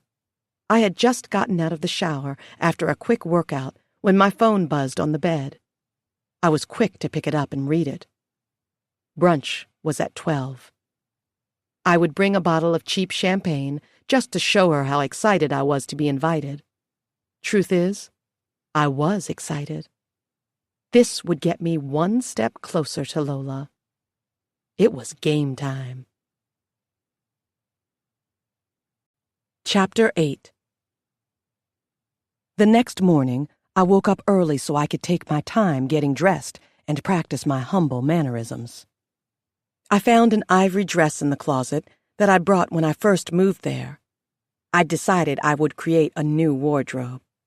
Long gone were the days when I wore crop-top shirts, shorts with fishnet stockings, and leather boots. I'd even gotten rid of my septum piercing. Face jewelry seemed to be frowned upon in Lola's elite world, and I needed to fit in as best I could. After getting dressed, sliding into a pair of sandals, and then pinning pearl earrings in my ears, I grabbed my phone and wallet and left my apartment. I locked up and went downstairs, spotting my neighbor Julius sitting on the stoop. He had a cigarette pinched between his lips. "You look like an escort," he said as I walked past him. "And you look like a bum," I said back. "You're a real bitch, Ivy. You know that?"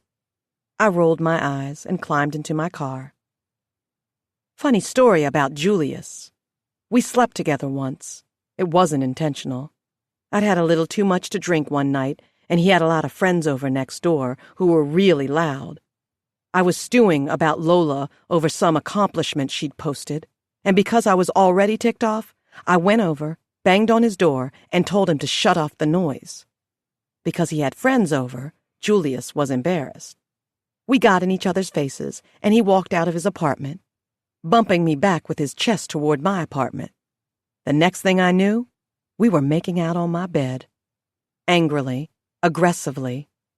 It was weird, but good. I have no idea why I slept with a guy like him. Julius had a tongue piercing, which I admit he made good use of, cornrows, and had arms that were covered in ink. He wasn't my type, but I suppose I was desperate and needed some. He was okay in bed, good enough to go to again if I needed it. I could tell he always wanted more whenever I passed by, always focusing on my ass or my new breasts, but I couldn't stoop to Julius's level anymore. I had to go for men like Corey. I drove away from my run-down apartment complex and through town, following the directions of my phone's GPS. I couldn't believe I had her address. I knew where she lived by now. I'd followed her once, but the place was under 24-hour security, and you either had to be an owner of one of the homes or on someone's visitors list to get inside, though lately I'd noticed security had been kind of slack due to all the rented-out Airbnbs in the area. I was tempted to rent one once, just to have access to the neighborhood, but the costs were too extreme, and I didn't have thousands of dollars to spend per night. I drove for 20 minutes, riding along MacArthur Causeway, before the GPS told me I had arrived on Star Island, right off Biscayne Bay. I knew anyone who lived in Star Palm or Hibiscus Island or anywhere near Biscayne Bay had deep pockets. It didn't surprise me to know Lola lived there when I first followed her. I checked in with security at the gate, pleased that Lola had me listed on her visitor's sheet. This was a big step for me in my own eyes. As a visitor, I could come and go in the neighborhood without her knowledge and without raising any red flags. I made a right turn, riding through the neighborhood made of immaculate mansions I couldn't even imagine owning. There were droves of palm trees and thick, monogrammed iron gates and neatly paved roads. How was it that people could become so rich? These millionaires made it seem so effortless, and yet I had no clue where to even start. When I was near Lola's estate, I made another turn, and the black asphalt smoothly transitioned to cobblestone. The driveway was lined with palm trees and fresh flower beds in between. I drove until a wrought iron gate appeared with a gold letter M in the middle of it. M for Maxwell. There was a silver speaker box at the gate with a camera, and I rolled my window down to press the white button. "Ivy, come on in!" Lola's voice was shrill through the intercom. The silver box buzzed, and the gates rolled apart, separating the gold M. I drove through the gates and up more cobblestone. There were more shady palm trees lining the driveway. The palm trees soon cleared, and the ocean came into view. I collected a breath when I noticed the luxurious mansion built right on a hill, surrounded by turquoise waters from behind. Wow. It was the only word I could muster. I'd always imagined what her home would look like. I saw many photos of the front of her mansion when she'd pose with a new car or just take a photo for her Instagram, but seeing it on social media was nothing like seeing it in person. The home was stunning. Not that I expected anything less. Just like her office, the mansion was practically made of glass. Windows embellished the entire front side of the home, intricately designed in sharp-edged rectangles and squares. The grass was bright and green, the leaves of the palm trees swaying with the wind. A terracotta roof covered the large abode, giving it color and life. I parked and climbed out of the car with the cheap bottle of champagne I'd picked up the night before from a corner store and made my way to the front door. I rang the doorbell, and the door opened in a matter of seconds. A woman who appeared to be in her mid-30s, her coily black hair pulled up into a bun, answered the door. She was dressed in khaki pants, flat black shoes, and a blue shirt with the letter M monogrammed on the heart of it. Her face was clear of makeup, her brows bushy and untamed. The woman really needed them arched and plucked. "Hey there. You must be Ivy," the woman said, letting me inside as she took a step back. "I'm Georgia, Mrs. Maxwell's household manager and personal assistant. Can I take that from you?" She lowered her gaze to the bottle of champagne in my hand, and I nodded, handing it to her. "Wonderful. Right this way." Georgia walked across polished marble floors, the bottle of champagne resting in her palm, and I followed her. But I couldn't help taking in my surroundings. Lola's home was stunning in every way, shape, and form. From the crown molding in the ceilings and well-picked chandeliers to the tan paint on the walls. We passed a sitting area consisting of a matching love seat and single chair made of white leather. I could tell this room was hardly ever used, but a furry gray throw was placed on the top of the love seat, positioned in a way that made the room appear used and cozy. Georgia continued walking into a kitchen made predominantly of white marble, from the counters to the backsplash. The counters were a light gray and spotless, and sunlight from the floor-to-ceiling glass double doors bounced off them, the light almost blinding. Georgia slid open the doors, and as she did, I spotted Lola standing in front of a wide blue pool, her hip cocked, a cell phone to her ear. She wore a red sleeveless dress that hugged her curves, with gold earrings and gold bangles connected by red rubies. On her feet were red stilettos with gold straps. Why did she always look so great, Marriott? Please explain. At the sound of the doors opening, she turned around and smiled at me. Yes, I'll discuss it in depth tomorrow. I'm just about to have brunch. Talk to you soon. Lola ended the call and then walked to me, opening her arms. Ivy! She sang my name. She gave me a squeeze, and I returned one, patting her back for emphasis. I am so glad you're here. I wouldn't have missed it. Not for the world. Would you like something to drink? Lola offered. Georgia had our chef whip up these delicious raspberry mimosas. So good. Would you like to try one? Sure, I'll take one. Lola gave Georgia a nod, and she walked off right away, making her way back into the kitchen. When she was gone, Lola walked to a seating area on the deck. It was shaded with a turquoise umbrella, and there were air ducts above, blowing out cool air. An air-conditioned patio? This woman really was rich. You have a lovely home, Lola. I can't believe you get to wake up here every day. Lola laughed, but waved it off. Even so, I could tell she was flattered. Corey chose this place. I just made the most of it. He wanted to be able to park his boat close to the house. No better place than on the bay, I suppose. I took a look to the right, where the ocean was past the pools. Yes, she had too, and saw a small white yacht at the end of the pier. Corey had a yacht. That was nice. It would come in handy. Georgia returned with 2 red drinks and champagne flutes, 2 fuzzy raspberries floating at the tops of each glass. Lola moved to the end of her chair after accepting her drink, then tipped her glass toward me. I want to propose a toast. Okay, I said with a smile. What for? For having you join Ladies with Passion and devoting yourself to the cause. I am so grateful for you. Oh, please, I'm so thankful you let me join. Seriously, I'm honored. We tapped glasses and then sipped. This is really good. Lola gave me a wink. My chef is one of the best in Florida. Of course he was.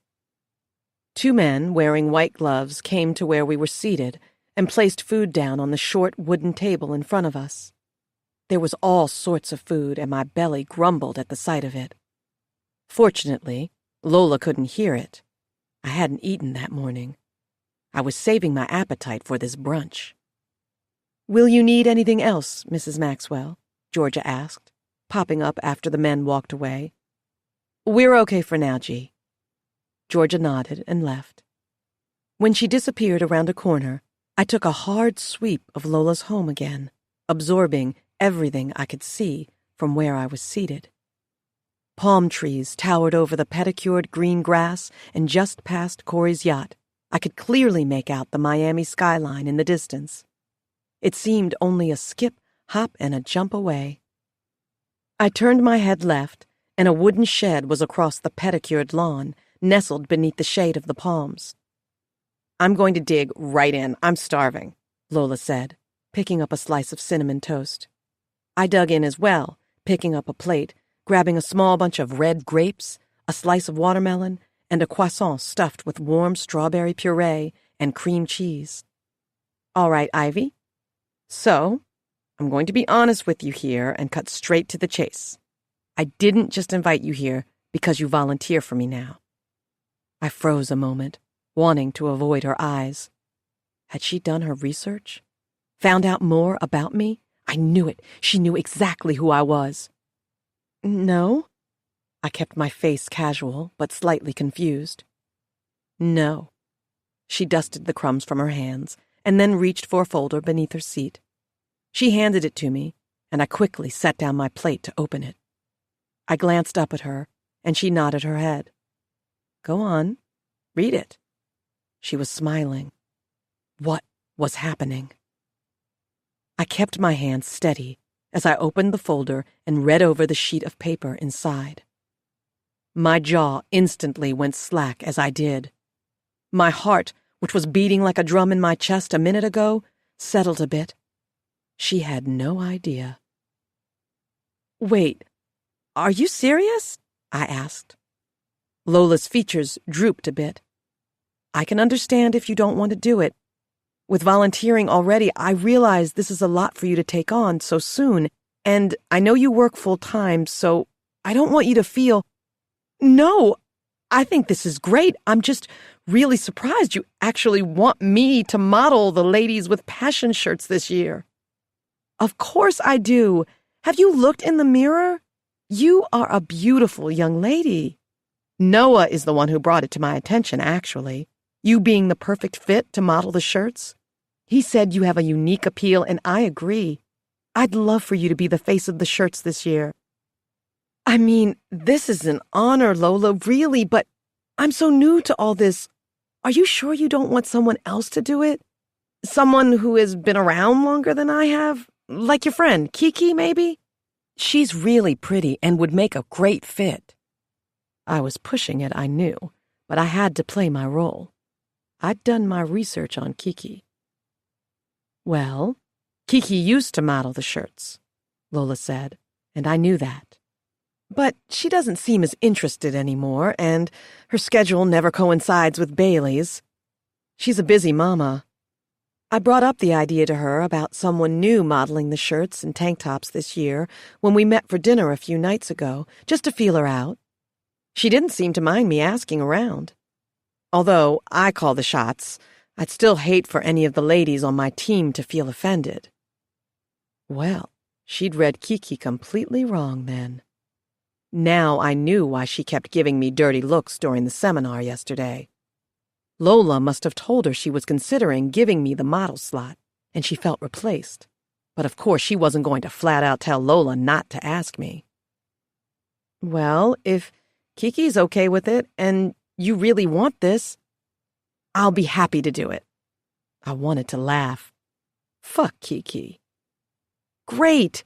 And, as you probably know, all proceeds for every shirt sold goes to the charity. We also want to present them in a slideshow for our gala this fall to raise a few bucks for them. So you would be the face for that, too. I hope that's okay. Gotta admit, that makes me nervous, I giggled. But featuring the shirts during your gala seems like a good idea. I'm down. Yay! So the only thing is, I'll need you to come next weekend for the shoot. I know it's short notice, but you'd be surprised how hard it is to find a model who will do this voluntarily. Many of them see my name involved and see dollar signs, and it's so sad. But you won't have to worry about makeup or anything. I'll have it all covered, and I'll even have a lunch planned for you afterward. I should be able to do next weekend. I'll just see if I can switch my shift. There was no way in hell I was missing this photo shoot. Full-blown relief struck me then. I thought surely she was going to confess to her crimes when she said she needed to be honest and flat out tell me she knew who I was. But this was much better, honestly. She didn't know who I was. I could keep up with my plan, play my part. Lola sighed and laughed. Oh, this is wonderful. I was a little nervous to ask. You just joined the Ladies with Passion, and not only that, but you seem so reserved. Like this wouldn't be your kind of thing.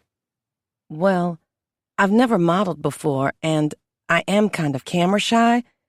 But this is for the charity, so I really don't mind.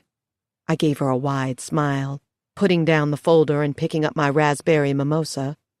So good to hear. Well, just so you know, the photo shoot always happens here on our deck. I hire a photographer who does a wonderful job of capturing the images I need. I invited you today so you could get a feel of my place, get acquainted with the atmosphere here, she stated, gesturing to the area around us. Well, that wasn't an issue. I felt right at home walking into her mansion. I'd dreamed of the day I'd be able to walk in and breathe it all in, get a taste of what she experienced, a feel for how she lived her life, even if it was all for just a moment. I put on a grateful smile. This place is lovely. There's no reason not to love it. Corey will be so glad I found someone. Now I can stop talking his head off about searching for a model every night over dinner. I sat up a little higher in my chair at the mention of Corey. Well, you totally could have modeled the shirts yourself. You're gorgeous, Lola. She laughed. Oh, girl, you sound just like my husband. He constantly says that to me. I like to keep things fresh, though. Younger faces work better for LWP, considering most of the moms are women who are under 30. That makes sense. I sipped my drink. And Corey is your husband, right? Yep, he is, she answered, but not as excitedly as she had about the charity topic. Does he help out a lot with the charity? I asked, still trying to keep it light. He does what he can. He's always busy, so I don't expect him to do much for it. But as far as hiring the right catering teams and getting donations from the men who feel they're too good to donate to women's charities, he's good for that, she chuckled. I tried not to roll my eyes. Oh, that's cool. I paused for a moment. You know, I follow you on Instagram, I said, smiling coyly. That's how I know Corey is your husband. You do? Lola laughed. That's so great. I love Instagram. I'll have to find you on there and give you a follow. It's my favorite app. Yeah, it was her favorite because she was a conceited bitch. I always see pictures of you with him. You guys always look so happy together. Well, we try to be, you know. After everything we've been through, we try to live with smiles on our faces. Her whole statement seemed practiced, like she'd said it many times before. You mean with the miscarriage? I asked, treading carefully. I kept my voice gentle, my face compassionate. She'd brought up the miscarriage before, and because I'd told my sob story, I hoped she wouldn't take too much offense at my question. Lola nodded, then sipped her drink. She was quiet for a moment, looking at the ocean, scratching a manicured nail over her thumb cuticle. Things change after having one, but it made our marriage stronger, impenetrable. Nothing is impenetrable. There's always a way to break through something, especially a marriage, right? A warm breeze brushed by me as I finished off my mimosa and then picked up a strawberry. How long have you guys been married, if you don't mind me asking? Just short of 17 years, she smiled at the reminder. Wow, that's such a long time. Definitely goals. Things moved fast with us at first. We'd only been together 2 years, but I loved him so much. Still love him so much. We woke up one morning and decided we wanted to be together for the rest of our lives. Didn't want to live without each other for a second. Oh, kill me now. I refrained from sucking my teeth and instead said, That must be so nice, knowing you've met your soulmate. I wanted to swallow those words. He was my soulmate. Truly. So, are you dating anyone? Lola asked, then sipped her drink, her hazel eyes on me. No, I try to focus on working and building a future for myself for now. I just came here to start over. You must have had a rough childhood, she murmured sympathetically. Same as I did. I did, I replied, holding back on a clipped tone. What exactly are you trying to start over with, if you don't mind? I sat back and crossed my legs. Well, I told you about my miscarriage at 18, and I also mentioned my shitty ex-boyfriend. Lola nodded. I suppose I just look at Miami as a fresh start. I know it's not a long way from where I was raised, but it feels good to be somewhere else, around other people. I bet it does, Lola sighed. Well, I'm so glad you moved here. I can already tell you and I are going to get along just great. Oh yeah, we were going to be the best of friends. Right now, I had to be gentle about how our friendship blossomed, though. I wanted her to know I was an asset, not a burden, or someone who was coming for her pockets. Or her husband. I knew I'd gained more of her trust with time, so for now, any little favor she needed from me, I'd do. Model for the charity? No problem, Lola. I'd do anything to take her down. After we talked a little more over brunch, Lola gave me a tour of her home. She showed me 4 guest bedrooms, all of which were designed beautifully, but none of them could top the master bedroom. Lola and Corey's bedroom had an ocean and pool view, and their walk-in closet was the size of my apartment. The bathroom was like something out of a magazine, a freestanding tub facing the ocean, heated marble floors, frameless shower doors, and a wide silver rainforest showerhead. Her office was upstairs, across from her favorite guest room. A MacBook on a glass desk and 2 glass doors at the end of the room, revealing turquoise waters and a white deck. Envy coursed through me as she sauntered into a room she'd called her thinking room and pointed up at a crystal chandelier. This room was her motivation room, where she came to pace and think. It was fucking ridiculous, Marriott. She'd mentioned having the chandelier custom-made and that it had cost her several $1,000s. I come in here sometimes to look at this chandelier because I remember it was one of the first things I splurged on for this place, Lola said, staring up at it. I had to admit, it was a gorgeous chandelier. Wide, with gold throngs and dangling teardrop crystals. Simple, eloquent. Definitely a Lola Maxwell chandelier. I didn't care for the pool or the kitchen, Lola went on. The chandelier represents all my hard work.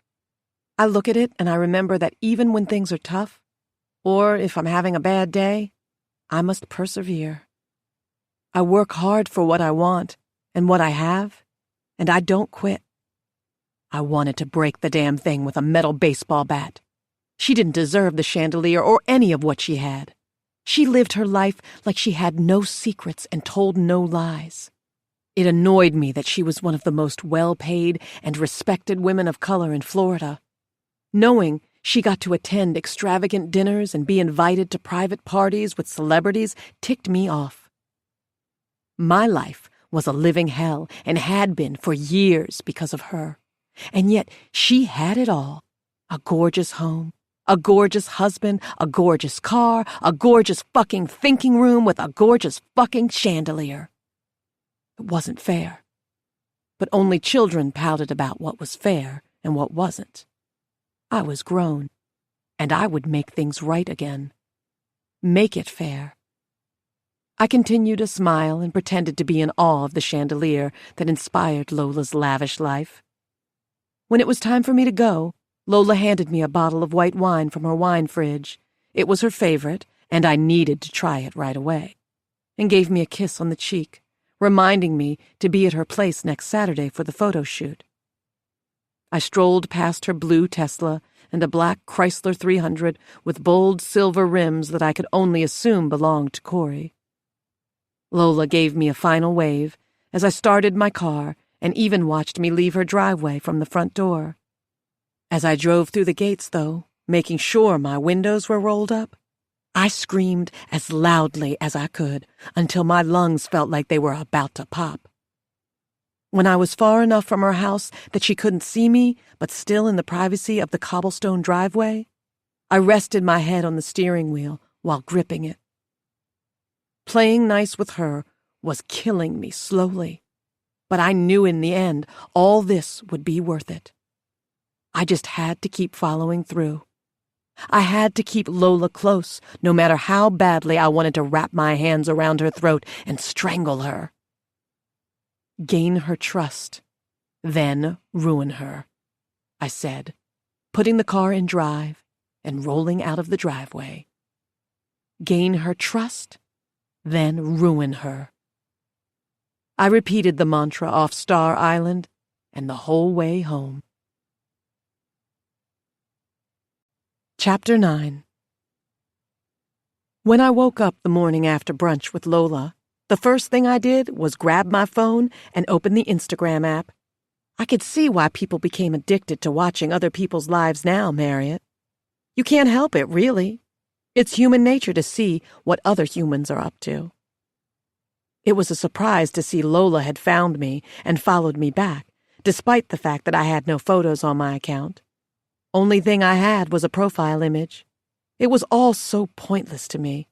But I suppose to keep up appearances and to let Lola know I was the average millennial, I had to start posting something soon. I sat up and stared at the half-empty bottle of white wine on my nightstand that Lola had sent me off with after brunch. I had looked it up while on my break at work. The bottle was worth $300. I almost had the urge to dump it down the drain with a chuckle, just to know I'd wasted her money. But after spending all that time with her at her mansion, seeing how she got to live her life, and then dealing with rude-ass customers at work afterward, I decided to drink it when I got home instead. My head was throbbing as I clicked through Lola's stories. I never did well with wine. I climbed out of bed and walked to my bathroom, taking down a bottle of painkillers. I popped 2 of them in my hand, then walked back to my nightstand to grab the wine bottle. The pill was in my mouth, and I chugged down a good bit of wine before swallowing it all. I know. A bad thing to do, a dangerous cocktail. But it was fine. I lived. I lay in bed again, picking up my phone and visiting Corey's profile this time. He was in Vegas with his boys, as Lola had mentioned. He'd posted several photos, and even had an image of him with one of his guys and a woman who looked like a stripper between them. I wondered what Lola thought. Seeing that image? Then again, I bet she wasn't even bothered. She seemed like the kind of woman who trusted her husband more than anyone in the world.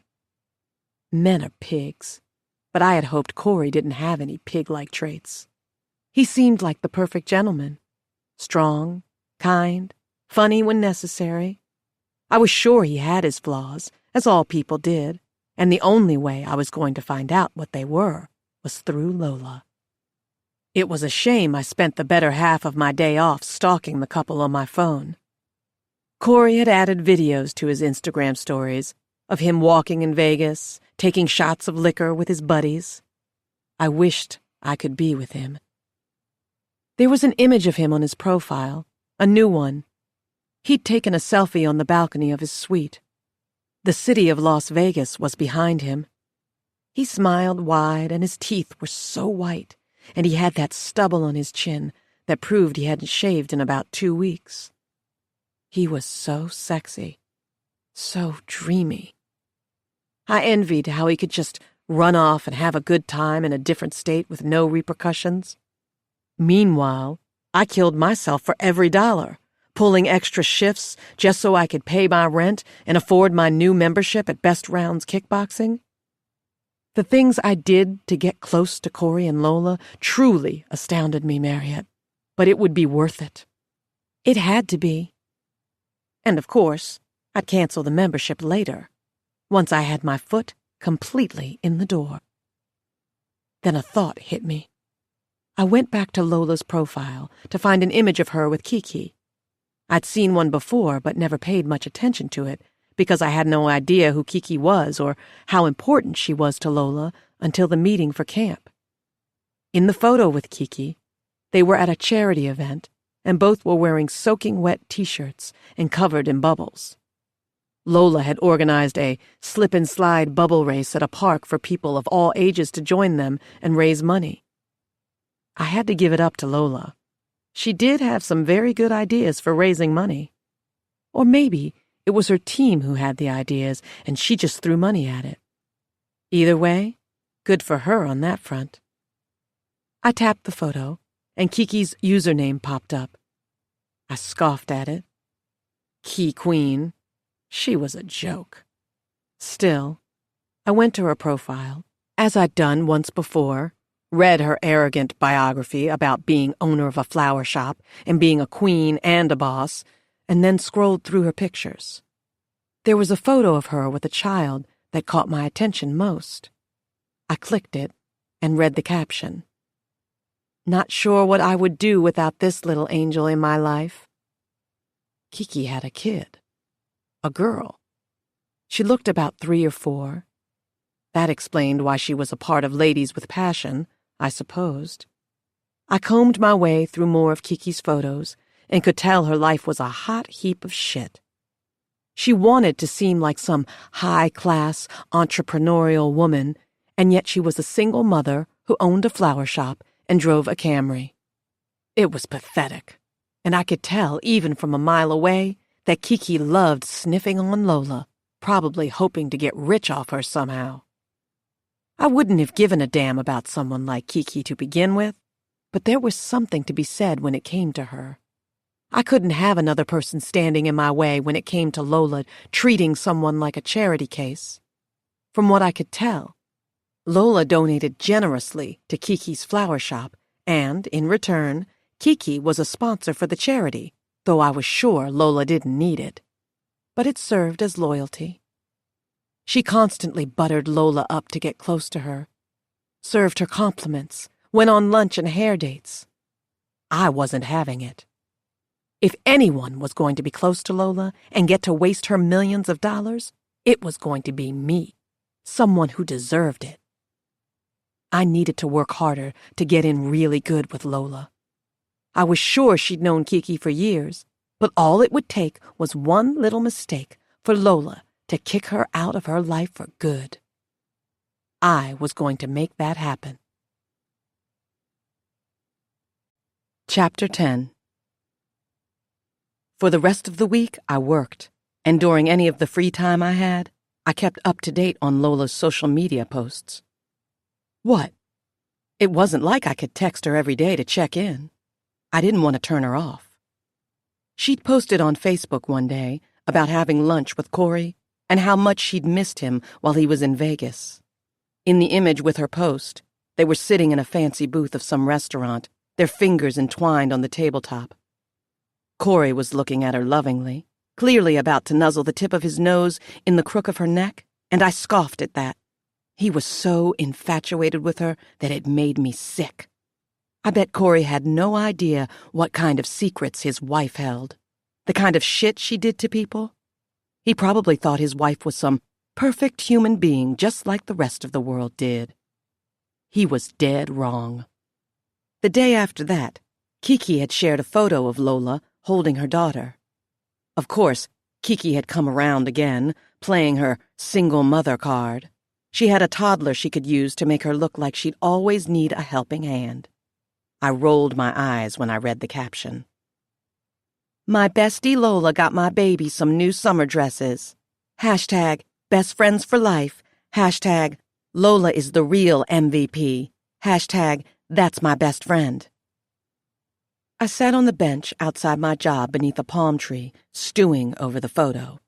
Her daughter was cute and all, but that bitch Kiki was really starting to annoy me. I mean, bestie? Come on now. When Saturday arrived, I was filled with glee. It was my time to shine and get all Lola's attention. I took a long, hot shower that same morning and made sure my face was as bare as possible, but I didn't forget the mint lip gloss. After cutting a gala apple and eating a buttery slice of toast with strawberry jam, I walked to the door of my studio apartment, preparing to leave, but taking a look around first. I hated this place. I didn't have much, which was probably why it annoyed me so much. Just a love seat, a small flat-screen TV that I never watched, and my lumpy queen-size mattress on the floor against the wall. When I first moved in, it smelled like mothballs.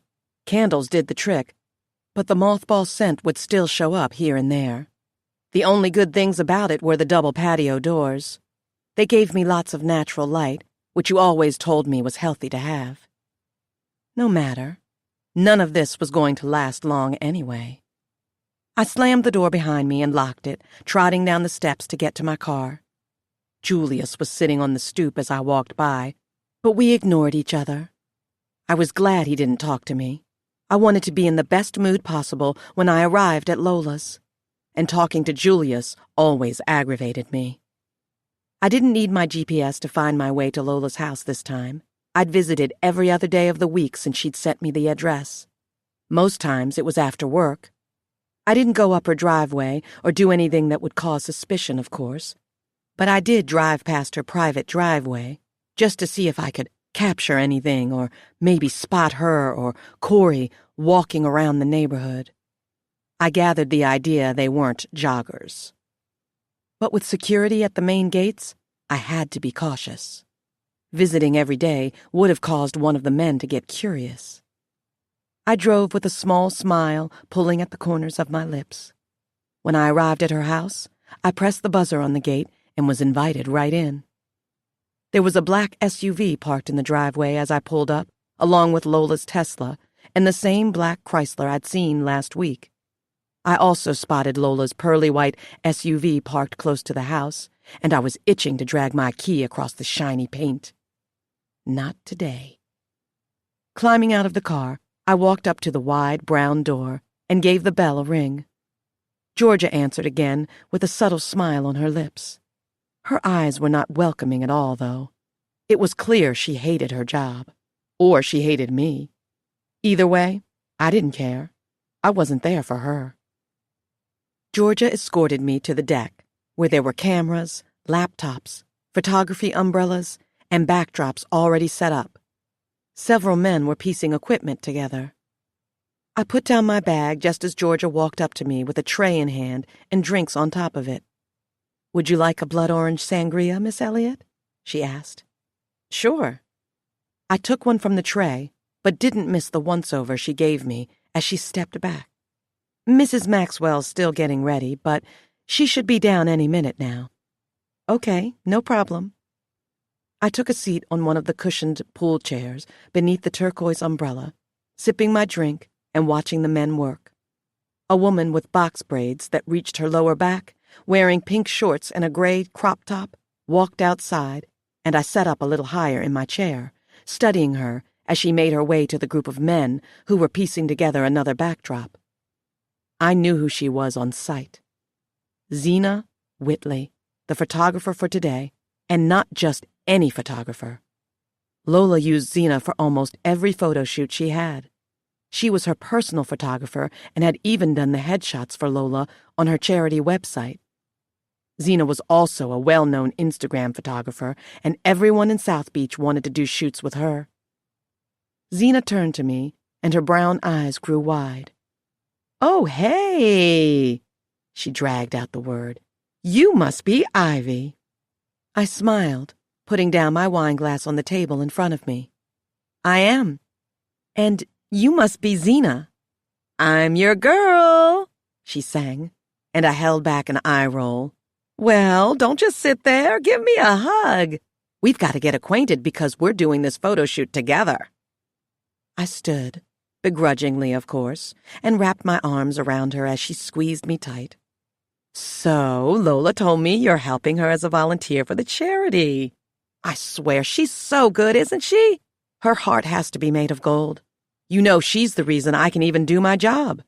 If she hadn't hired me when I first started doing shoots, no one would know who the hell I am right now. She took a chance on me, and my life hasn't been the same since. In a good way. I am so lucky to have that woman in my life."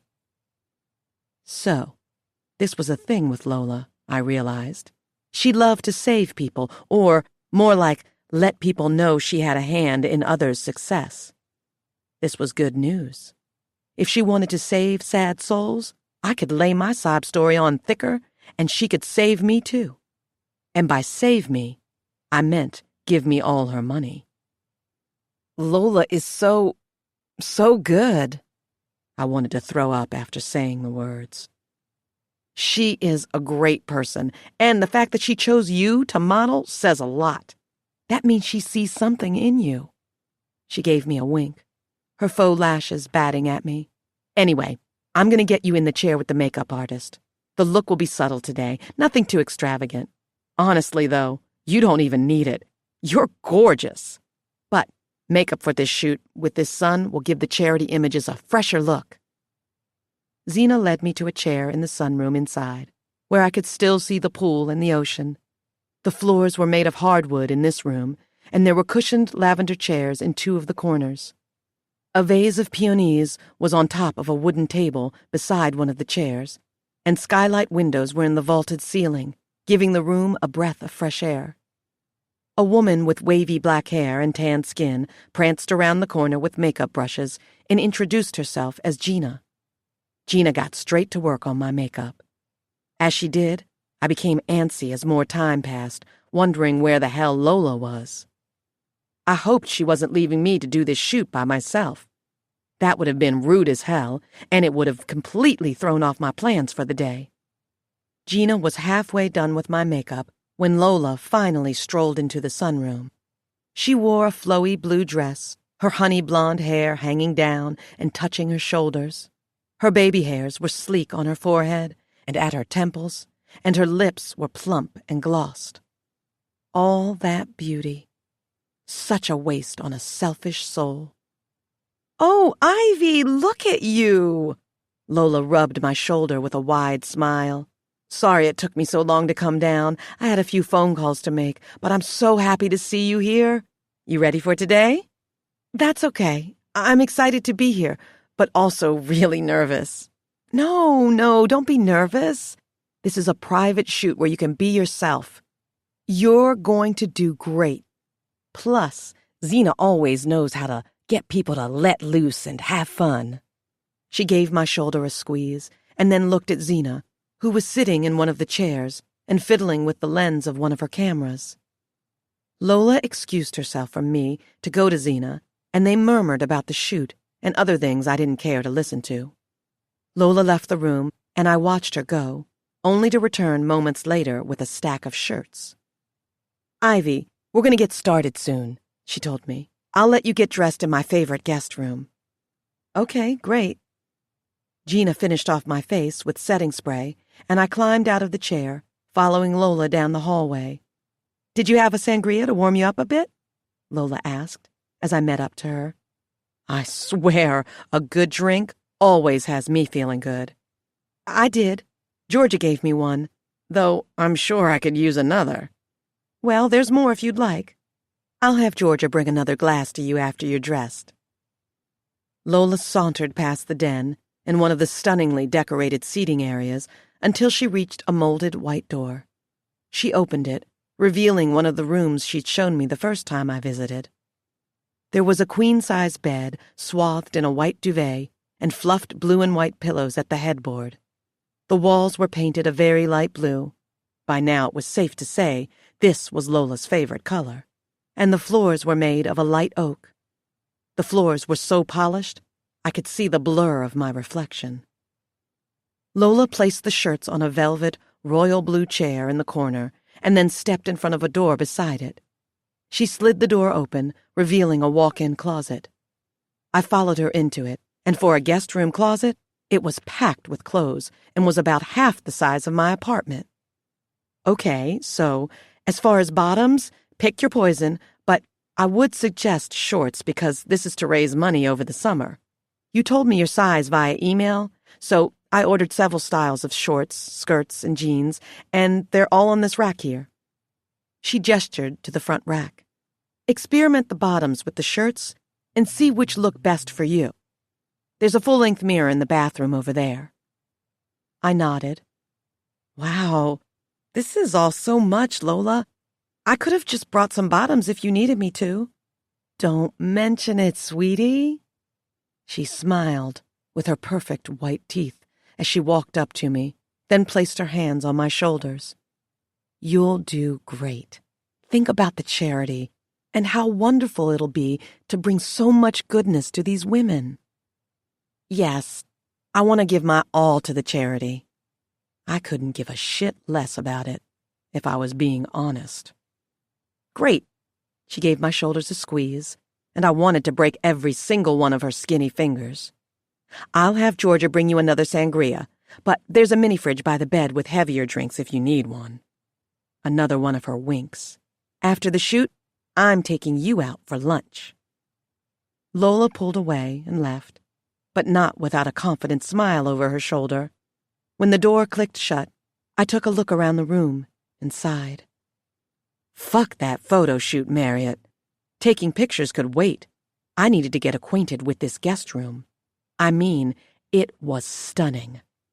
I'd have much rather lived in it than my apartment in Liberty City.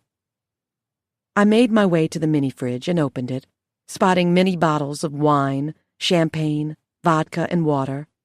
I grabbed a bottle of pineapple Ciroc, twisted off the cap, and chugged the majority, then let out a wet gasp. This would definitely get me to loosen up. I walked to the closet, taking down a pair of jean shorts that were shredded at the hem. I picked up a blue t-shirt from the stack of charity shirts, knowing Lola would favor it, and got dressed. As I looked at my reflection in the floor-to-ceiling mirror, there was a knock on the door. I answered, and Georgia had another sangria in hand. "Enjoy," she said in a prim and proper voice, offering it to me. "Thank you so much." Georgia started to turn, but I called after her. "What is it like to work here?" She put on a courteous smile and said, "I love my job, Miss Elliott. I love this home, and I'll do whatever I need to do to protect it." She turned away quickly, but I couldn't help noticing the look in her eyes before she walked off. A flash of annoyance or disappointment? I had no clue. I poured the liquid of the sangria down the bathroom sink, dumped the fruit in the waste bin, and, when I felt good enough, walked out of the guest room and back to the deck. Lola was sitting in a chair beneath the umbrella, sipping a sangria. "Look at you! You chose wisely." I knew she'd say that. "Thank you." Lola stood and went to Zena. "Let's get started. I want to take Ivy out for lunch early so I can make it back in time for dinner with Corey." "Yep, got it." Dinner with Corey? I had to find a reason to stay longer, just to see Corey. I was sure between now and lunch, I'd be able to come up with something. The photo shoot started, and it was awkward as hell at first. I'm not a model, Marriott.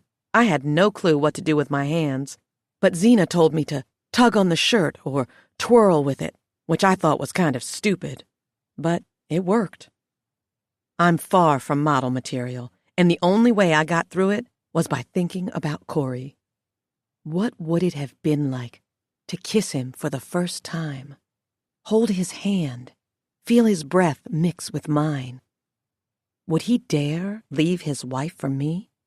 Would he dare risk it? He would for me, because I would love him, please him, take care of him.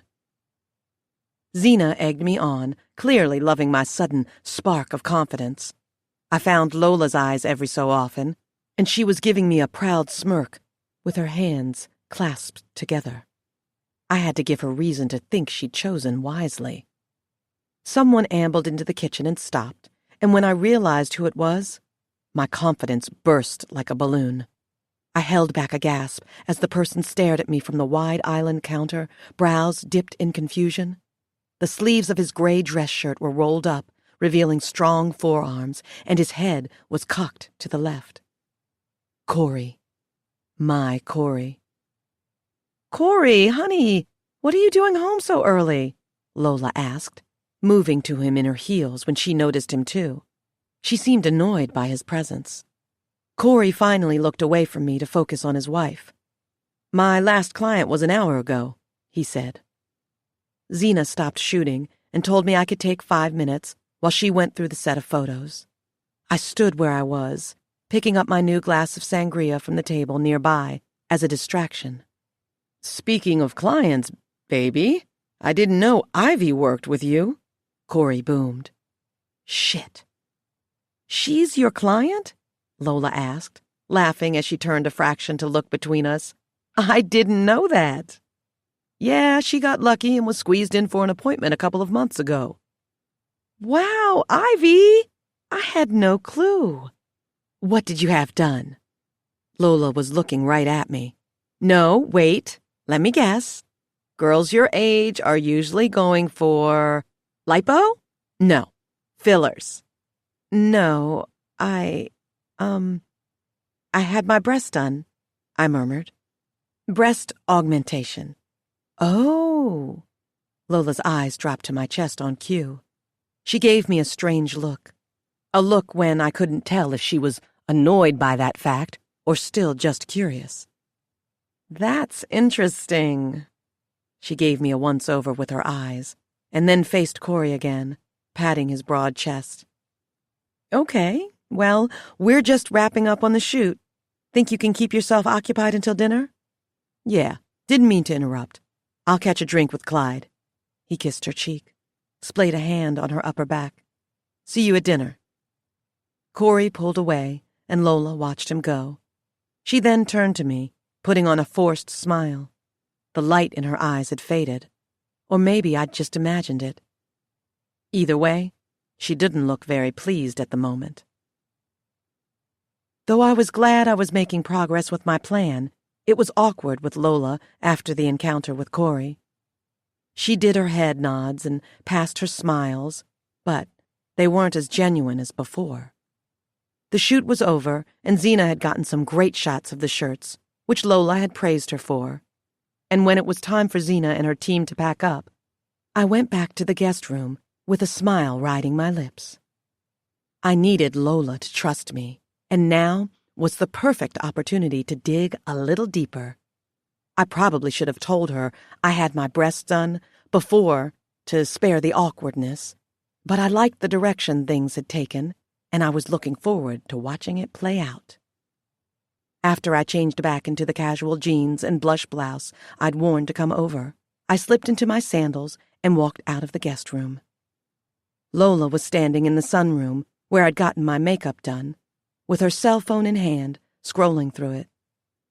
As much as I loved watching her wallow a bit, while probably asking herself a million negative questions about her husband, I decided it was best to keep playing my part. Right now, I was supposed to feel guilty, embarrassed, ashamed. I needed to show it.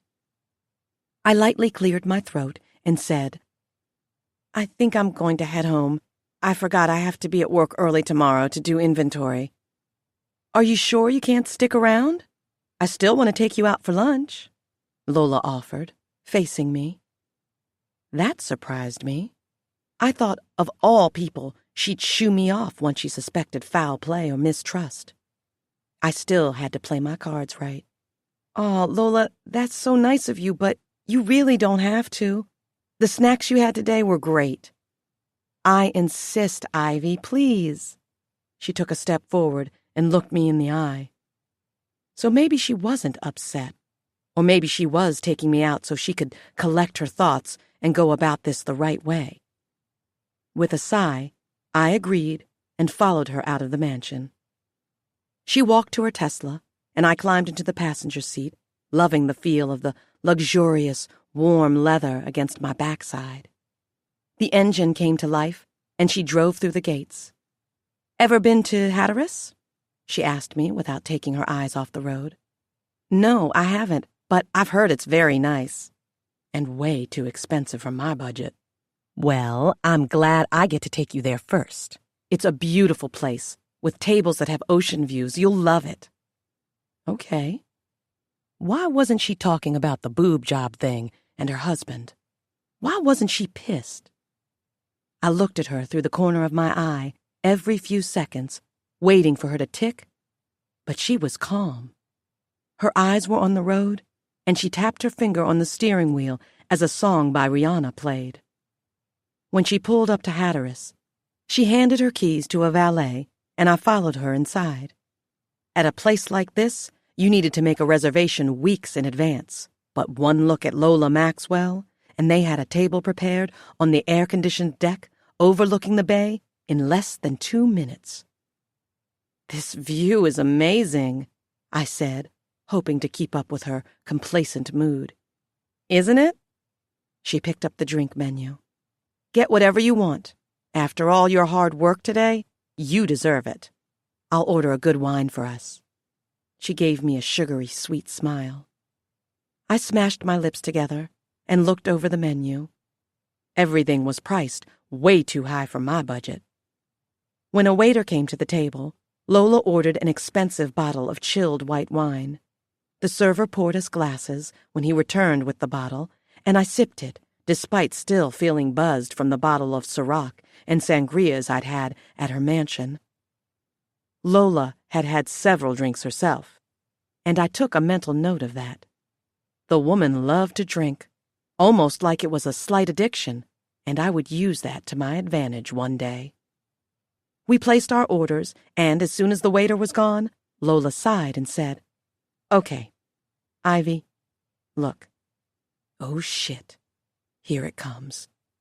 About what you got done from Corey, I'm not bothered by it at all. In fact, I've sent my friends to Corey for things they've wanted done many times before. I'm sensing some tension from you, and I don't want you to think I'm upset by that at all." Wow, that was shocking. Really? Oh, thank goodness. Relief, relief, relief. I have to say, I was a little worried there, Marriott. Not too much, but a little. I really thought you were upset with me about it. I know I should have told you beforehand, but it slipped my mind so many times, and I always get so shy around you. No, she laughed. Why would I be upset about that? There's nothing wrong with getting something like that done. Well, mainly because I know he's your husband, and having a woman you just met get a boob job from your spouse seems kind of odd. It was a little weird when he first started doing it, she said, swirling her wine in her glass, with her upper back pressed to the chair. But I finally came to the realization that it's his job, and it makes him great money. He doesn't look at it the way I think he does, and that gives me peace of mind. Yeah, I bet it did. She was so full of shit, Marriott.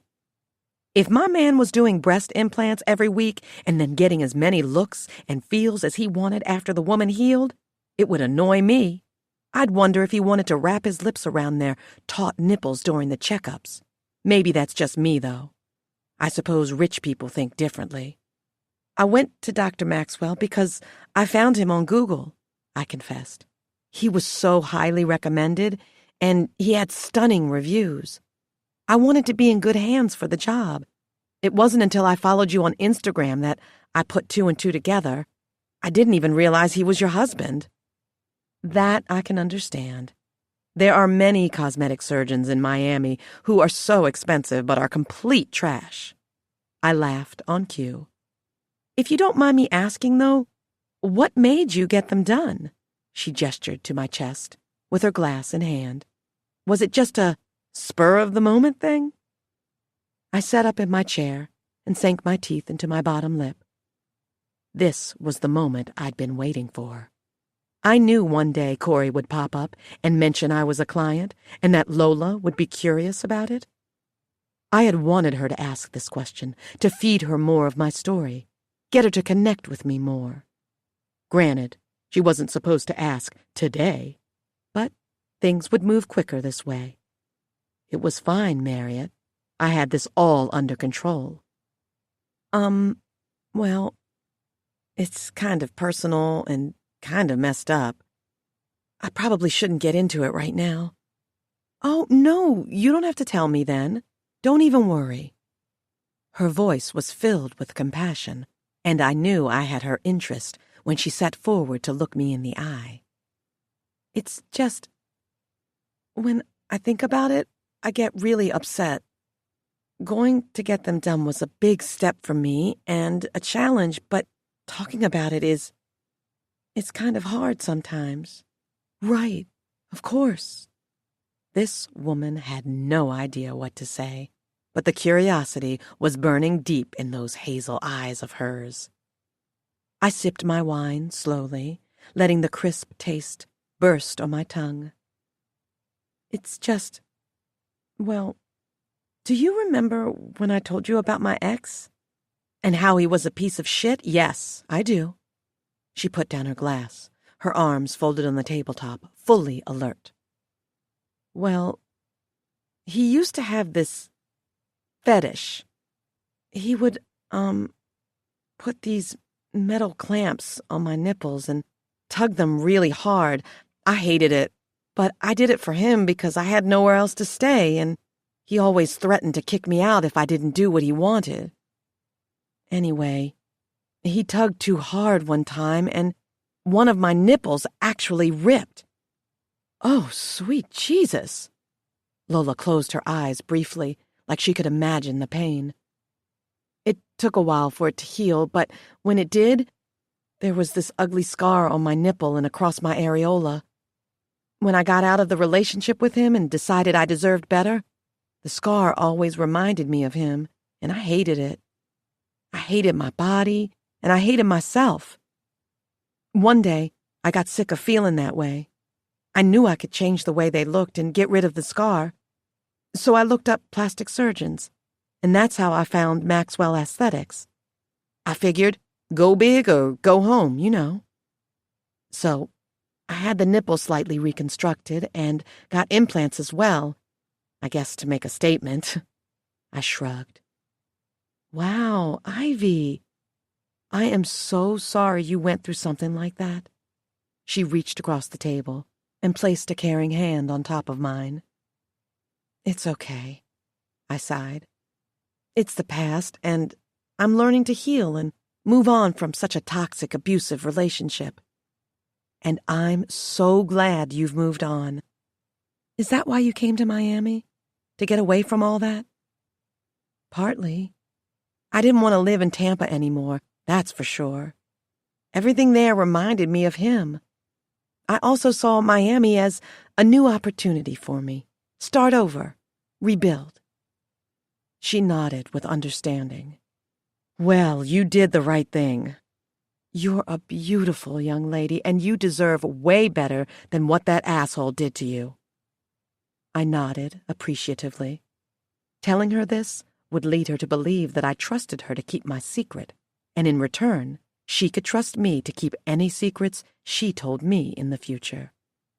It was only a matter of time before she started pouring them on the table to me, like she did all these fancy bottles of wine. Not only that, but this piece of my sob story would make her want to keep me close. Lola loved sad women. Crazy, but true. She loved women she could build up and make stronger. She liked to treat women like me, Zena, and Kiki as projects. A smile from one of us made her proud. Why do you think she created Ladies with Passion? She knew those mothers couldn't afford shit, so she made their pregnant dreams come true by paying for their insurance or hospital bills, or by buying their diapers and formula when they couldn't afford it.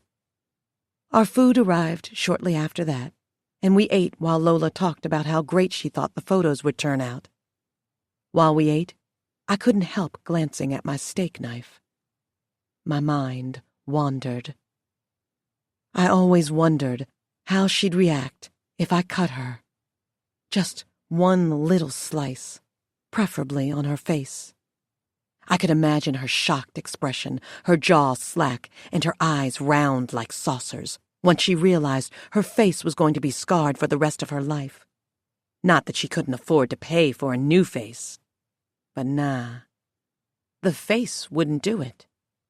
It had to be her heart. Break that, and not even all the money in the world would mend it. After lunch, Lola took me back to her mansion with brighter spirits, and I knew I'd won her back over. Before, she wanted to pretend the thing with Corey didn't bother her, but I knew it did deep down. Now that she knew the reason, her confidence in her husband and me had been restored. She gave me a hug as I got out of the Tesla. Lunch was great today, Ivy. I can't remember the last time I actually got to relax, eat, and drink, you know? I should be thanking you. Lunch was amazing. She stepped sideways, like she wanted to let me go about my way, but didn't all the same. Okay, this might sound crazy, and maybe it's a little too forward, she chuckled, holding up a hand. But what do you think about rooming with me at Passion Camp? I blinked quickly, pretending to be speechless for a moment. All a part of the act, of course. I'd heard from the other ladies during the volunteer meeting that Lola had her own cabin for Passion Camp. Vonyetta was so upset she wouldn't be able to stay there this year, something about her back, which meant a bed was open. All the women were trying to figure out ways to get into Lola's exclusive cabin. Wait, are you serious? I squawked. I'm so serious. Passion Camp is always such an amazing time. We go on trail walks, have movie nights and spa days. My cabin has 6 beds, and usually Vonyetta stays with me, but she's been having back problems and decided she'd drive home to sleep in her bed at nights. There'll be an extra bed, and I'd hate for the spot to go to waste. I'd love to have you there. Wow, I mean, Lola, I don't even know what to say to this. I would love to. Yay! That's so good to hear. You'll have an amazing time with the other girls, too. It'll be a good way to meet new people and make new friends. We all love it. Who all rooms with you? I asked. Well, there's Faith, Arabelle, and Kiki, also Zena, but she'll be all over the place taking pictures. Faith and Arabelle are really good friends of mine and have husbands who sponsor the charity, and you already know Kiki. Ugh, fucking Kiki. Of course that pathetic bitch would be sleeping in the CEO's cabin. Wouldn't be like her to miss it, would it? That sounds so fun. It'll be like a sleepover. Exactly! And we have the works girl. There'll be movies, snacks, wine, face masks, sugar scrubs, everything. I love Passion Camp. It really creates an escape for women, you know? We all get to get away from our daily lives and breathe a little bit. Yeah, I doubted that. With so many high-class women and pregnant women in one place, it meant increased amounts of estrogen, and women were catty, jealous creatures. They'd smile to your face and talk shit right behind your back. And the truth is, women just can't help it, Marriott. It's been imprinted in our DNA to be jealous or envious. Some women can control their emotions, but others, like me, can't. If I could control it, I wouldn't have been standing right in front of Lola pretending I wanted to be her very best friend, when really, I wanted to punch her in her damn veneers. Well, I'd love to room with you all. I just hope the other ladies won't mind. Do you think they'll feel like I don't belong? I asked, with a hopeless smile. Nuh-uh. Don't you worry about that. You're part of the LWP family now. I wish someone would make you feel like you don't belong. And between you and me, I could have asked Olivia, but she snores way too loud. I huffed a laugh. Right. I guess I'm just nervous. I'm so new to all this. If you want, you can meet me here the day we leave and we can drive to the church together. Sure. That would be nice. Wonderful. Well, enjoy the rest of your day, Ivy. And again, I loved lunch. We'll have to do it again soon. Oh, we would. Trust and believe. We hugged again, and Lola walked to her front door, unlocking it and stepping inside. I went to my car and climbed inside, starting it up and cranking the AC. As I pulled out of Lola's driveway, though, I noticed someone standing in front of one of the windows in the middle of the house on the upper level through my rear-view mirror. It was Georgia, and she was looking right at me. If I weren't mistaken, her eyes were narrowed. I didn't like that woman, Marriott. I felt like she could see right through me, but she wasn't about to throw off my plans. It was a good thing Lola didn't seem like the type to listen to the help. Then again, I knew she had Lola's ear in a sense, seeing as Georgia was loyal to her. Didn't matter.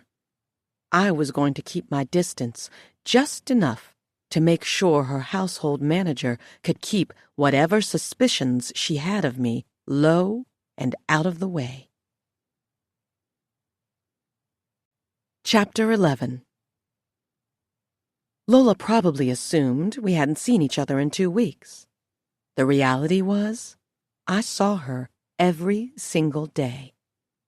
I saw her in her office, during lunch meetings, and even when she drove home from lunch dates with her friends.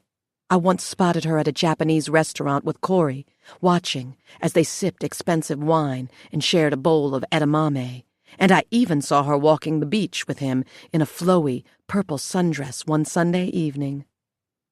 With my work schedule, it was tough to catch her, but I always managed to find a way. I was staked out across the street from her office during my lunch breaks most of the time, peering through the windows, munching on sandwiches or chips. She was at her office more often now, probably because the date for Passion Camp was getting closer, and she needed to know all the plans. Noah and Olivia were the duo keeping her charity afloat. She could fool everyone else by having them think she was the queen of ideas, but not me. Without Noah and Olivia, Her charity would have been a lost cause.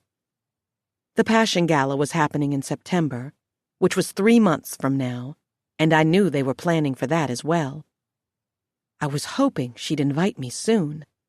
It would have been lovely to have Lola buy me an expensive designer dress and heels specifically for that night. Hell, she'd probably invite me to get my hair and nails done too, just so she didn't have to get ready for the event alone.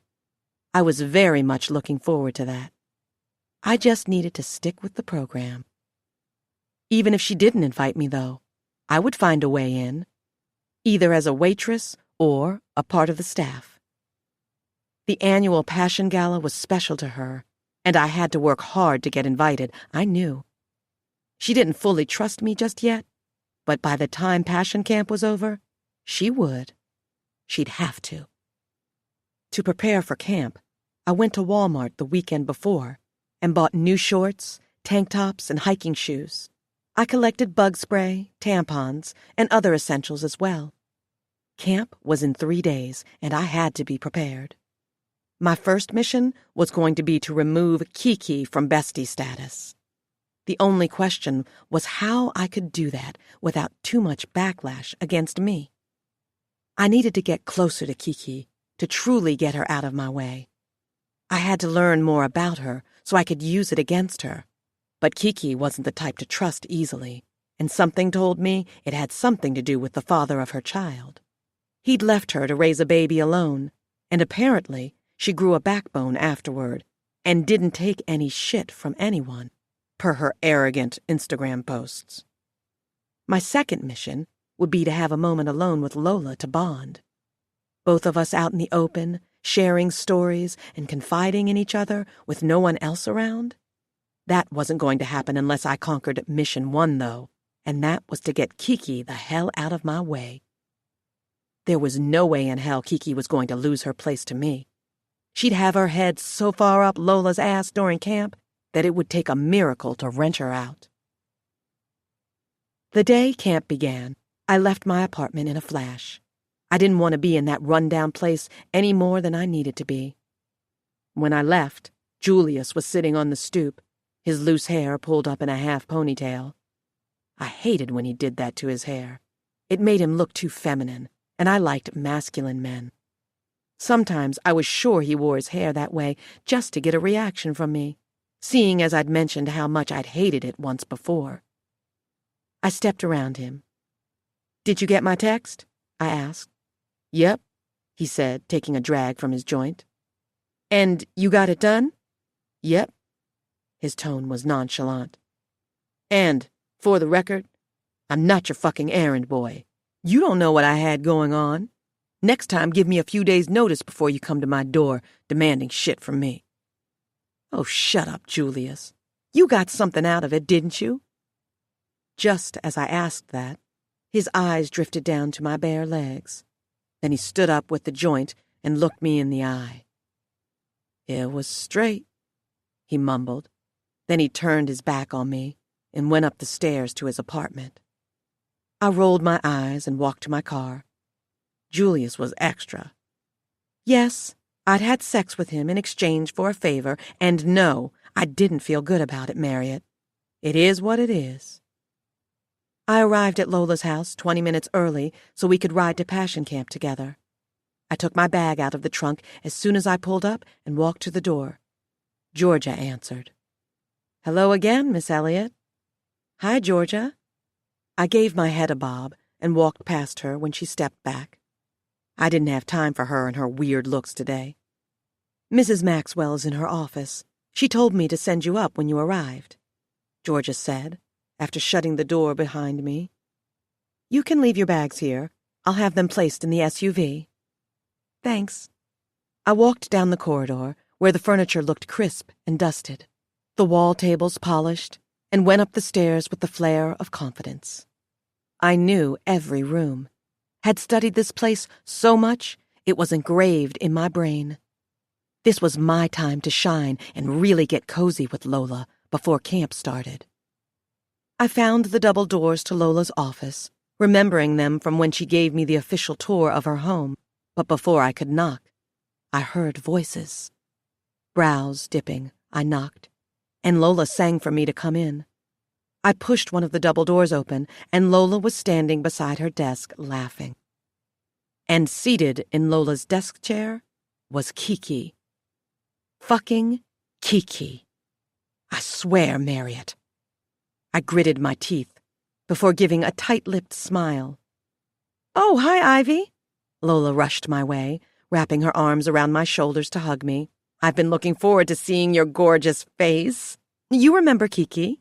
She gestured back at the so-called bestie. "Of course she remembers me." Kiki stood from the chair with all her arrogance in tow. She had on a sundress and wedged heels. For a first, Lola wasn't wearing a dress. She had on a white tank tucked into army green shorts and a pair of Nikes. "I do." My smile was forced. I had to remember I'd only met Kiki once, but after watching her Instagram like a hawk, I felt like I'd seen her every damn day and knew her like the back of my hand. "I didn't realize we were supposed to dress up." I threw shade. All the shade. "Oh, we aren't," Lola said, then glanced at Kiki's shoes as if embarrassed for her. "But that's Kiki for you. She loves to dress for any occasion. I told her she was crazy wearing those heels on day one. There'll be a lot of walking and moving around." "I have backup flats," Kiki laughed, but I didn't miss the way she cut her eyes at me. "Well, don't worry. We're going to have fun, especially because we'll all be riding together to the church." Lola looked at me. "You guys can get to know each other before the swarm."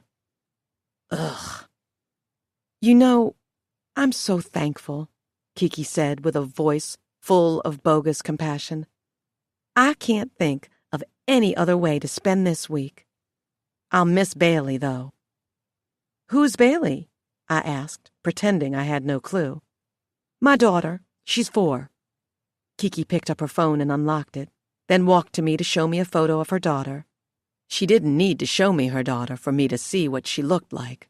I knew exactly how she looked. It always annoyed me that people just posted pictures of their babies online. Were they not aware of predators, stalkers, pedophiles? Someone could have been fondling their dick to the thought of her daughter's chubby little cheeks, as Kiki liked to call them. "Isn't she so gorgeous?" Kiki's voice sliced through my thoughts. "She is so adorable." Her daughter was gorgeous, but giving Kiki any sort of compliment grated on my nerves. "Look at you two hitting it off already," Lola said, grinning from ear to ear. "I love it." I don't. Lola flipped her wrist to check the time on her rose gold Cartier wristwatch. "Okay, we have 45 minutes to get to the church. I don't want to get stuck in the Miami traffic, so let's have some of the coffee and bagels downstairs in the dining room and then get a roll on, ladies." Kiki walked past me, sashaying her hips as she left the office. Lola walked beside me, giving my shoulder a squeeze before we could walk out. "I hope you don't mind Kiki riding along with us," Lola murmured when Kiki was out of earshot. "Her car was giving her trouble, so I picked her up this morning." "No, I don't mind at all. She seems like good company." "Okay, good. I don't want you to feel like I didn't want us riding alone or anything. No, I get it. You have to look out for your friends. I would have hated if she missed camp." That couldn't have been any further from the truth. Did I always lie this effortlessly with you, Marriott? Here's the truth. Kiki's car was giving her trouble because I had Julius pull a few wires under her hood last night. What kind of person leaves her car unlocked in Miami? She was such a dumb, oblivious bitch. I knew where she lived because I'd followed her home from her flower shop one day. She always closed at 5:30, and I made sure the time aligned with my schedule before the trip so I could follow her. I assumed Kiki would get so caught up with getting her car started the morning of camp that she'd miss the bus to get there. But no, she called Lola, who swooped in and rescued her. Not that I didn't expect Kiki to show at camp, but her having a setback would have paved a golden runway for me with Lola. Our bags were already in the SUV when we walked out of Lola's house, so we climbed in the car, and of course Kiki took the passenger seat. She was now talking about how she had to renew her gym membership soon. I wanted to slap a hand over her mouth. She talked too damn much. All it would take was a tight grip around the back of her neck and a quick shove forward for me to slam her face into the dashboard and shut her up. But I had to be nice, even if I really wanted to strap duct tape over her mouth. Lola drove to the church, all while Kiki chatted her head off. Lola could hardly get a word in edgewise, and I had no idea how it didn't drive her crazy, considering she liked talking about herself just as much. When we made it there, I lurched out of the car and out to the humid Florida air, escaping Kiki's chatter about how expensive daycare was for her daughter. She was the one who decided to have a damn kid. She needed to shut the hell up about it already and deal with the burdens of it. We carried our bags to one of the charter buses, where 2 men were working to store the bags. I handed mine to one of the men and then met up with Lola. 2 more women had gathered around her, and I knew on sight and from stalking Lola's social media that they were Arabelle and Faith. Arabelle had shoulder-length, relaxed hair with blonde highlights. She was just like Kiki in a dress and heels, only her heels were a bit shorter than Kiki's and seemed a little more comfortable. The diamond on her ring finger screamed, "I'm married to a millionaire." Faith was an average-looking woman, nothing spectacular about her. She was on the chubby side with too much makeup and long black hair that I knew wasn't hers. I remembered these women from a photo on Lola's Instagram. They'd met at a book club and bonded over some romance novel they really loved. "Arabelle, Faith, I want you to meet Ivy. She's the young lady I told you would be rooming with us at camp." Arabelle took my hand and shook it.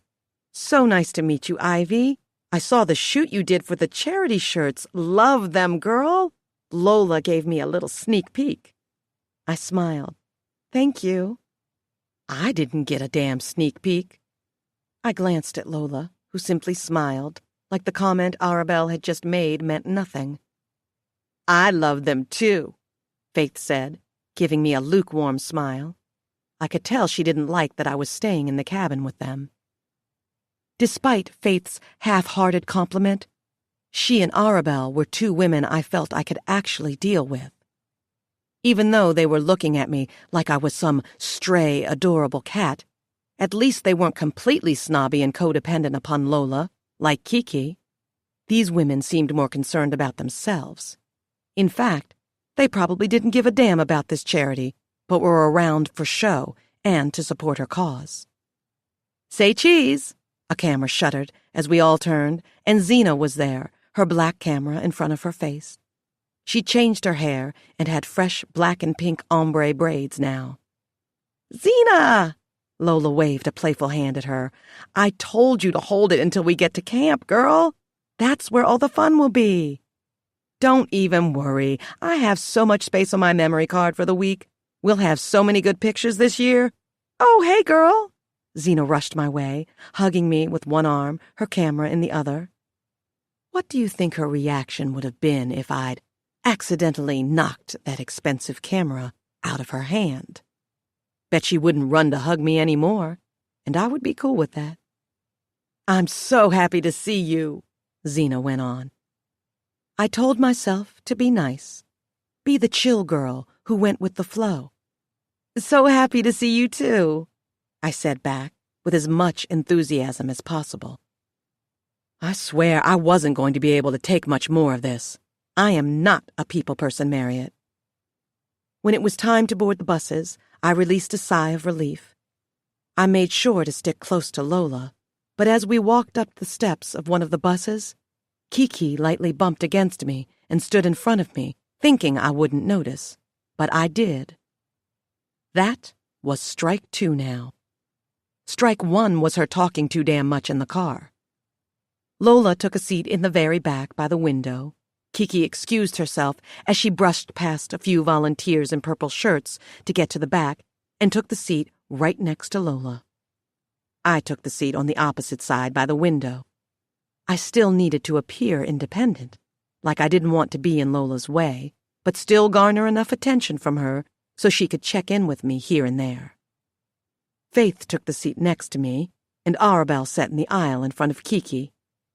"I swear that girl isn't going to let Lola breathe all week," Faith mumbled, rolling her eyes. I glanced at her, but her focus was on Kiki, who was already talking Lola's head off and moving her hands animatedly. I laughed.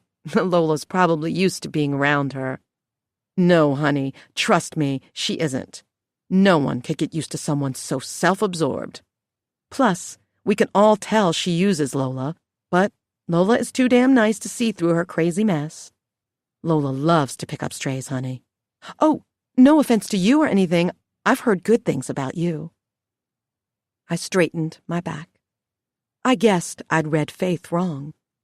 Just like me, she could smell a bad fish from a mile away, and she considered me a stray to Lola. In her eyes, I was a moocher. I wasn't really a part of Lola's world. Bitch, please. She would see. She gave me a kind smile, and I relaxed, only a little.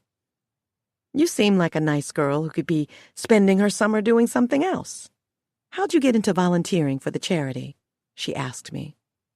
Oh, well, I've always been interested in ladies with passion. I actually told Lola my story and told her how I found the charity inspiring for young mothers and wished I would have found this foundation a few years ago. Aw, that's sweet. It's always good to know we have charities like this, right? Makes women feel good. You know, they have a story night every year at camp. Lola sets up sparkling juice and we light a fire, and those who are interested tell their story for others to hear. It's inspiring. If you tell yours, I'll be looking forward to hearing it. Yeah. She turned when Arabelle asked her for something, and I took it upon myself to stick my earphones in my ears and look out of the window. I wasn't in the mood to make friends with any of Lola's entourage. My only focus was Mrs. Maxwell, but with these women in the way, it was proving to be difficult. They were lucky I didn't mind a good challenge. Chapter 12.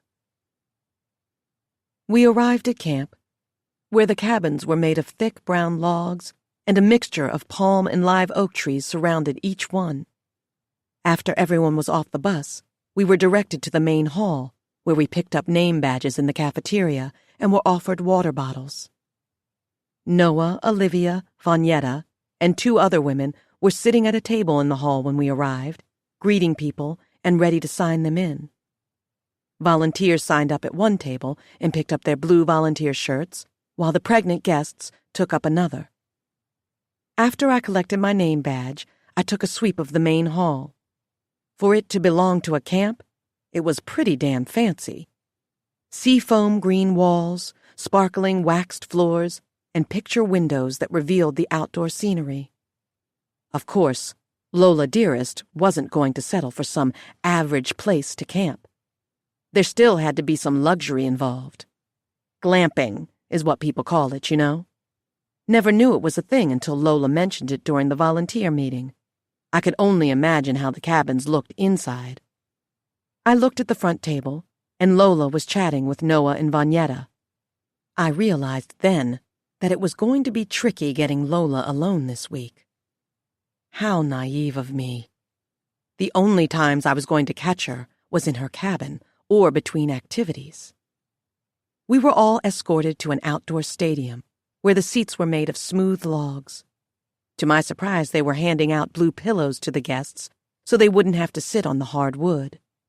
Everything had a touch of Lola to it, from the blue name badges to the pillows. I grabbed a pillow myself and went to the front row, and as we all settled in, Lola and Vanyetta stood up front and welcomed everyone with wide smiles, chipper voices, and microphones in hand. I felt someone looking at me and glanced over my shoulder. Kiki was looking my way. She put on the fakest smile for me, batted her fake-as-hell eyelashes, and turned away. I rolled my eyes, focusing on Vanyetta, who was talking about camp safety. I guess I could say the first day wasn't so bad. Lola was so busy with the camp rangers, and Noah and Olivia had my hands deep in the volunteer stuff, which I actually found enjoyable. They had me helping the expectant moms design onesies for their babies. I was certain the onesies would never be put on the babies because of all the hot glue we had to use and the way the permanent markers leaked through the fabric, but it was entertaining for the time being. It would make a good keepsake for the moms. I overheard Kiki being sent to help get the paints ready for belly painting in the room next door. I saw her walk around a corner 30 minutes after the first round of activities had started. She'd changed into clothes and shoes that were more comfortable, and I laughed. Why she'd even worn a dress and heels astounded me. It wasn't like she was going to find a man among this sea of pregnant women. When dinner rolled around, I found Lola sitting at the back of the cafeteria. She waved at me, and I was glad she'd spotted me. The seat beside her was wide open, and praise the heavens, Kiki was nowhere in sight. "I'm so happy to see you," Lola breathed out as I approached. "Everything okay?" I asked, laughing a little. She seemed anxious. "Oh, yeah. First days are just really overwhelming. Some of the women get feisty about where to sleep, shower, all that." She took a sweep of the cafeteria with her bold hazel eyes before focusing on me and asking, "So, how are you liking camp so far?" "Oh, it's amazing. I love it." I bit into my bread roll. I had to give it to her. The food looked and smelled good. It wasn't basic camp food. We had gourmet meals. Tonight's dinner was almond-crusted salmon or buttered cod with roasted vegetables and yellow rice. "I can see why so many people fight for a spot to attend," I said after chewing a bit. "Helping with the onesies was fun, and I could tell the ladies enjoyed it a lot." "Oh yeah, onesie decorating is a good one. Tomorrow you'll be helping with the second round of belly painting, right?" "I am. I'm looking forward to it." I took a bite of salmon. "Do you plan on doing any of the activities?" "Well, I've been helping here and there, but I've mostly been floating around to make sure everything is running smoothly." She shrugged. "I've found that when I stay out of the way, though, the moms are more excited. Vanyetta mentioned something about staying out of the way last year, so I decided I'd take a few steps back. Truth be told, I wasn't going to stay here this year." "What do you mean you weren't going to stay here? Why wouldn't you, when you organized all this?" "Well, Vanyetta told me she overheard some ladies last year saying they felt like they were being watched too closely by me. Like they were nervous because I was around. Like you intimidate them? Something like that." She picked up her water to sip it as she looked around the cafeteria. I bet she wished it was something stronger. Maybe that was why she was on edge. She had no alcohol in her. Well, I wouldn't be too upset about that. I needed to make her feel better, butter her up. That was what a good, trustworthy friend would do. A lot of people know your status. They know you're one of the most well-paid women in Florida. Maybe they feel like they have to be perfect around you, and that makes them nervous. Sends their hormones on a rampage. "You think so?" she asked, swinging her gaze to me. "Do you think I'm intimidating, Ivy?" I put on a sheepish smile. In all honesty, hell no, I didn't find her intimidating. If anything, her presence probably annoyed the hell out of people, the way she walked around like gravity defied her and politely gave orders. The way she pretended she didn't love to be in charge and that she didn't take any of her success for granted. Such bullshit. All of it. "Well," I started, "when I first met you, I was a little nervous, but only because I'd heard so much about you and couldn't believe I was actually meeting you for the first time." "Really?" Her mouth did a thing. Not a smile, but not a frown either. She was clearly flattered. "See, I wish I could understand that. I don't want the women to look at me as an idol or anything. I want them to think of me as a friend. Someone who doesn't mind taking care of another sister. First of all, I never said I looked at her as an idol. See how she loved to put ideas into her own head? I say, take it with a grain of salt. You're practically a goddess among mortals here. You can't be too hard on yourself. But I really do admire your humbleness. After saying that, I wished the fish in my mouth would get lodged in my throat, or at least that there were bones in them to choke me. Well, thank you, Ivy. You're so sweet. She rubbed my shoulder. She always did that, like I was her little pet. Something dropped down on the table, and we both looked up to find Kiki standing on the other side of the table with her tray of food. I swear, I thought I'd never make it to dinner, Kiki griped. Ugh, what are you two over here talking about? She plopped down in the chair and picked up her bottle of water to crack it open and sit. Kiki, why weren't you on time for dinner? Lola asked, completely ignoring her last question. Girl, I had to help one of the pregnant ladies because she accidentally peed on herself. I swear, Lola, some of them pretend they are so handicapped. I mean, when I was pregnant, I still knew how to walk and make it to the bathroom. Yeah, I had a few mishaps when Bailey hit the 3rd trimester and was all on my bladder, but I wasn't full-blown peeing on myself. Kiki, you have to remember, some of them have been through some really hard times. Lots of it is traumatic. The way Lola coddled Kiki made me sick. She treated her like her long-lost sister. Now that I thought about it, it didn't shock me that Kiki was around my age. I guess taking on Kiki and Bailey gave Lola purpose, too. She couldn't have a child on her own, so younger women made up for that somehow. Like raising a sister or a daughter. It was weird as hell, but it worked in my favor, I suppose. Lola yawned.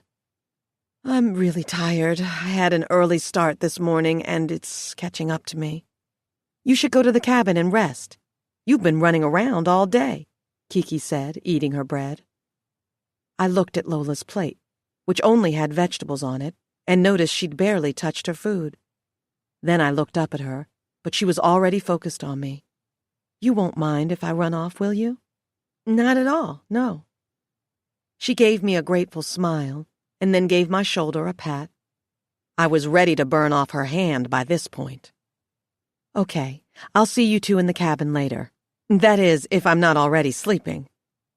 Lola stood and walked away from the table to Noah to say something to him, and then sauntered out of the cafeteria. I hope she's okay, I said, but avoided Kiki's eyes. I knew she'd heard me, but she said nothing in response to my remark. We finished our meals in silence, listening to the chatter of the expectant mothers and some of the volunteers. A fork clinked against porcelain. All right, I just have to say it. You know what I find interesting? Kiki said, looking me over. I carefully, yet curiously slid my gaze up to hers. Interesting about what?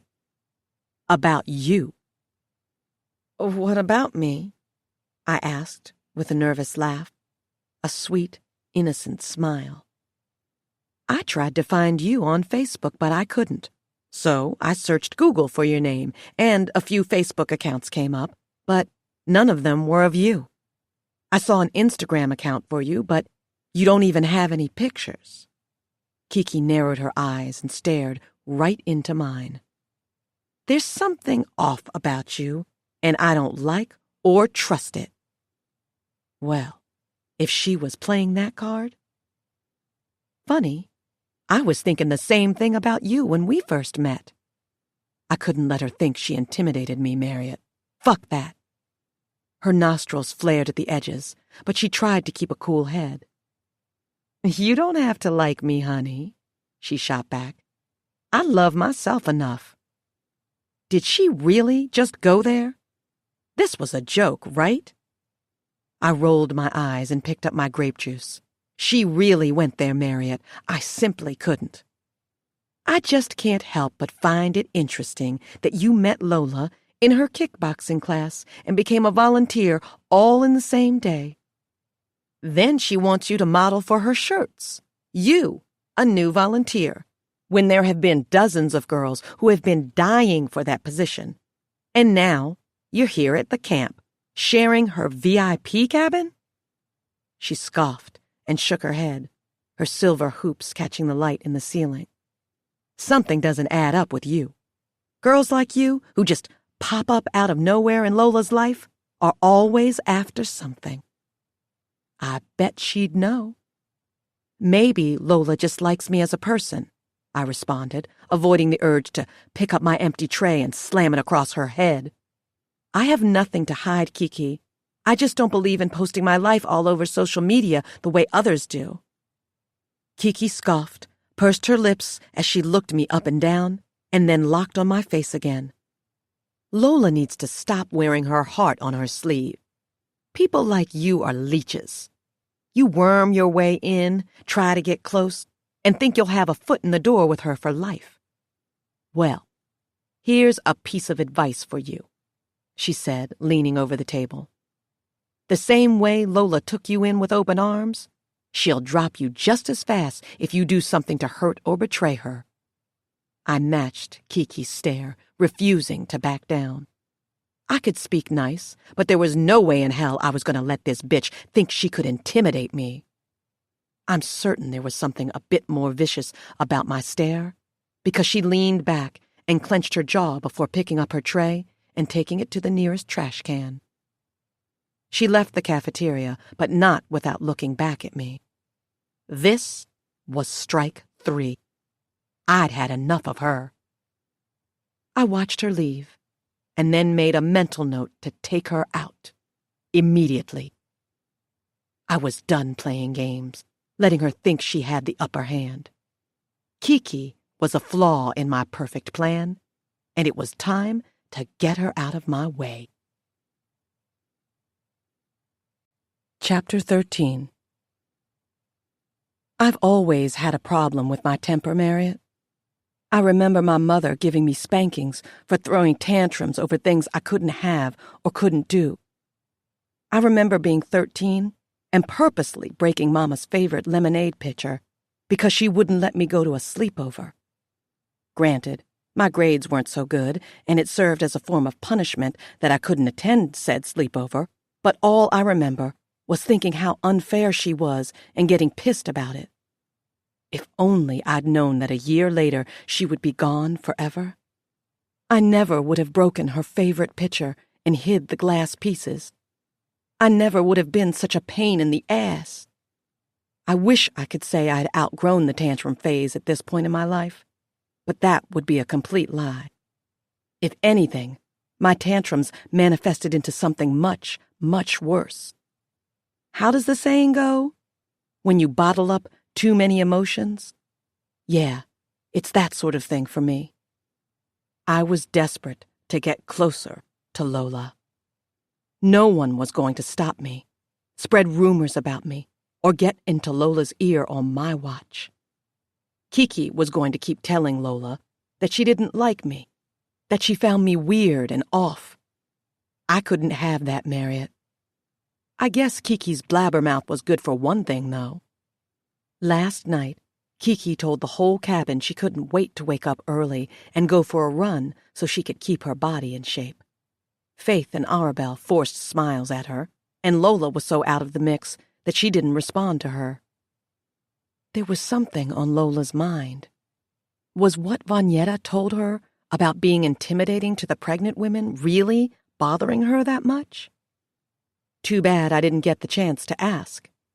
Kiki must have noticed the same thing about Lola because she climbed out of her bed to sit beside Lola and ask her what was wrong. I overheard Lola mentioning she was tired, and then she told her she was going for a shower.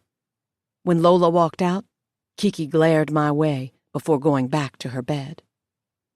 Who would have known Kiki was into jogging? She always seemed like the shake your ass and dance to work out type.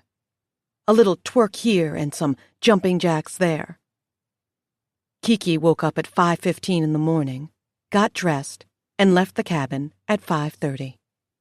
I know because I watched her as she did so the morning after she mentioned going for the jog. 5:30 was right before the sun slipped over the horizon, before the palm trees would begin to sway, and while the soil in the earth was still cool. I stepped out of the cabin, barefoot and in a matching set of pajamas, watching Kiki run toward the first trail in view. I peered up at the sky, which was a mass of lavender and blue, the orange swirls from the sun slowly filling in, and then I focused on the trail Kiki had taken again. There were many shadows and trees on that trail. I looked around. The camp was quiet. No one was awake at this hour. This would be the way I got rid of Kiki. While everyone was sleeping, on a shadowy trail where no one could see. It would be quick, easy. But it wouldn't be right now. No. The next morning seemed much more promising. An alarm went off at 5:15 a.m. Kiki groaned as she sat up. Then she sighed and rolled out of the bed, going for her suitcase. From where I was, I watched her take her workout clothes to the bathroom. She flipped a switch, and part of the room illuminated with light. Faith, Arabelle, Zena, and Lola were all sleeping, practically dead to the world. Arabelle was a light snorer, but, according to Lola, nothing in comparison to Olivia. Kiki got dressed quickly and trotted out of the bathroom. She stuffed her feet into black Nike running shoes, grabbed her phone and headphones, and headed out the door, clicking it shut quietly behind her. As soon as she was gone, I twisted the doorknob in front of me and stepped out of the only closet in the cabin, dressed in yoga pants, a black t-shirt, and tennis shoes. I adjusted my black baseball cap and hurried for the door, making sure to keep my steps light. The door creaked as I shut it, and I mentally cursed it for being so loud. But no one woke up. The coast was still clear. I jogged toward the trail. I couldn't let her get too far ahead of me. I thought about how I'd handle this situation all day yesterday. In between painting protruding bellies, prepping snacks, and helping Lola make mocktails for the dine-in movie, all I could think about was getting Kiki out of my way. Kiki had rolled her eyes at me so much the day before that I'd lost count. And any time she saw me alone with Lola, she'd interrupt, only to talk about herself or something someone did that reminded her of Bailey. She was too much for Lola, and I wished Lola would fucking say something about it already. A friend with no boundaries is unhealthy. But perhaps I should digress, so as not to seem like the world's biggest hypocrite, right? The path of the trail was a simple one, and I could see why Kiki jogged on it. It was a straight shot to the lake. Not only that, but there was a cliff where, not far beyond it, you could watch the sunrise above a shimmering ocean. Below the cliff, though, like right below it, were jagged rocks. The rocks weren't too far down. In fact, if you took a few steps to the right, you could climb on the rocks. You'd have to sit close to the edge of the cliff to witness the sunset from the top of the cliff. That particular cliff was amazing, a beholder of beauty and destruction, something I could relate to all too well. Get too close to the edge, and you'll see the ugly, scary rocks at the bottom. But stand back just enough, keep your distance, and you'll only see the beauty of it. I kept my steps light, spotting Kiki's white t-shirt ahead. She was running with her headphones plugged into her ears. She couldn't hear me. I was sure of it, because I could hear her music from where I was, about 20 steps behind her. She did a light jog, nothing too intense. I could keep up. 15 steps. I lowered my baseball cap. Kiki's panting grew louder. I grew closer. 10 steps. She rapped one of the lines from the song she was listening to out loud. J. Cole lyrics. I liked J. Cole, but I didn't like Kiki. 6 steps. Could she feel my presence? 2 steps. feel someone breathing down her back. The cliff was ahead of her, but to be wise, she'd make a right turn, follow the path to the lake. Kiki wasn't the type to watch sunrises or sunsets, let alone interrupt her life to witness basic, everyday nature. But maybe I'd make her look this one time. One. Before she could prepare to make the right turn, my palms were pressed to her back to shove her forward with all my might. She made an audible gasp and whipped her head to the left to look over her shoulder to try to see me. The push wasn't hard enough. She caught herself and began to turn to see her culprit, but I couldn't let her see me. She would recover, tell Lola it was me, ruin all my plans.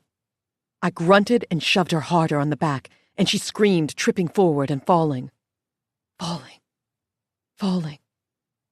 It only took a split second for her to fall and land, but in those moments leading up to the big fall, I couldn't help but watch her. Her back was to me, arms flailing, trying to stop her impending doom. She'd never know I did it. It could have been anyone at the camp, but when she recovered, I was sure she'd pin it on me.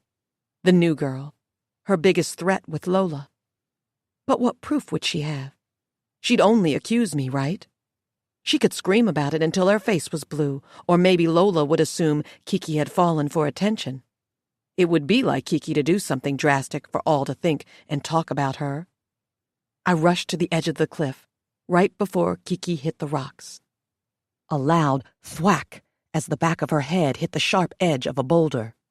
Blood instantly pooled around her head, dripping down the curves and edges of gray and silver stone. Oh, shit. A breath left my body. Shit, Marriott. I think I pushed her a little too hard. She was only supposed to fall, hit her head, break a limb or two, and be rushed off to the hospital. But from this angle, she didn't appear to be breathing.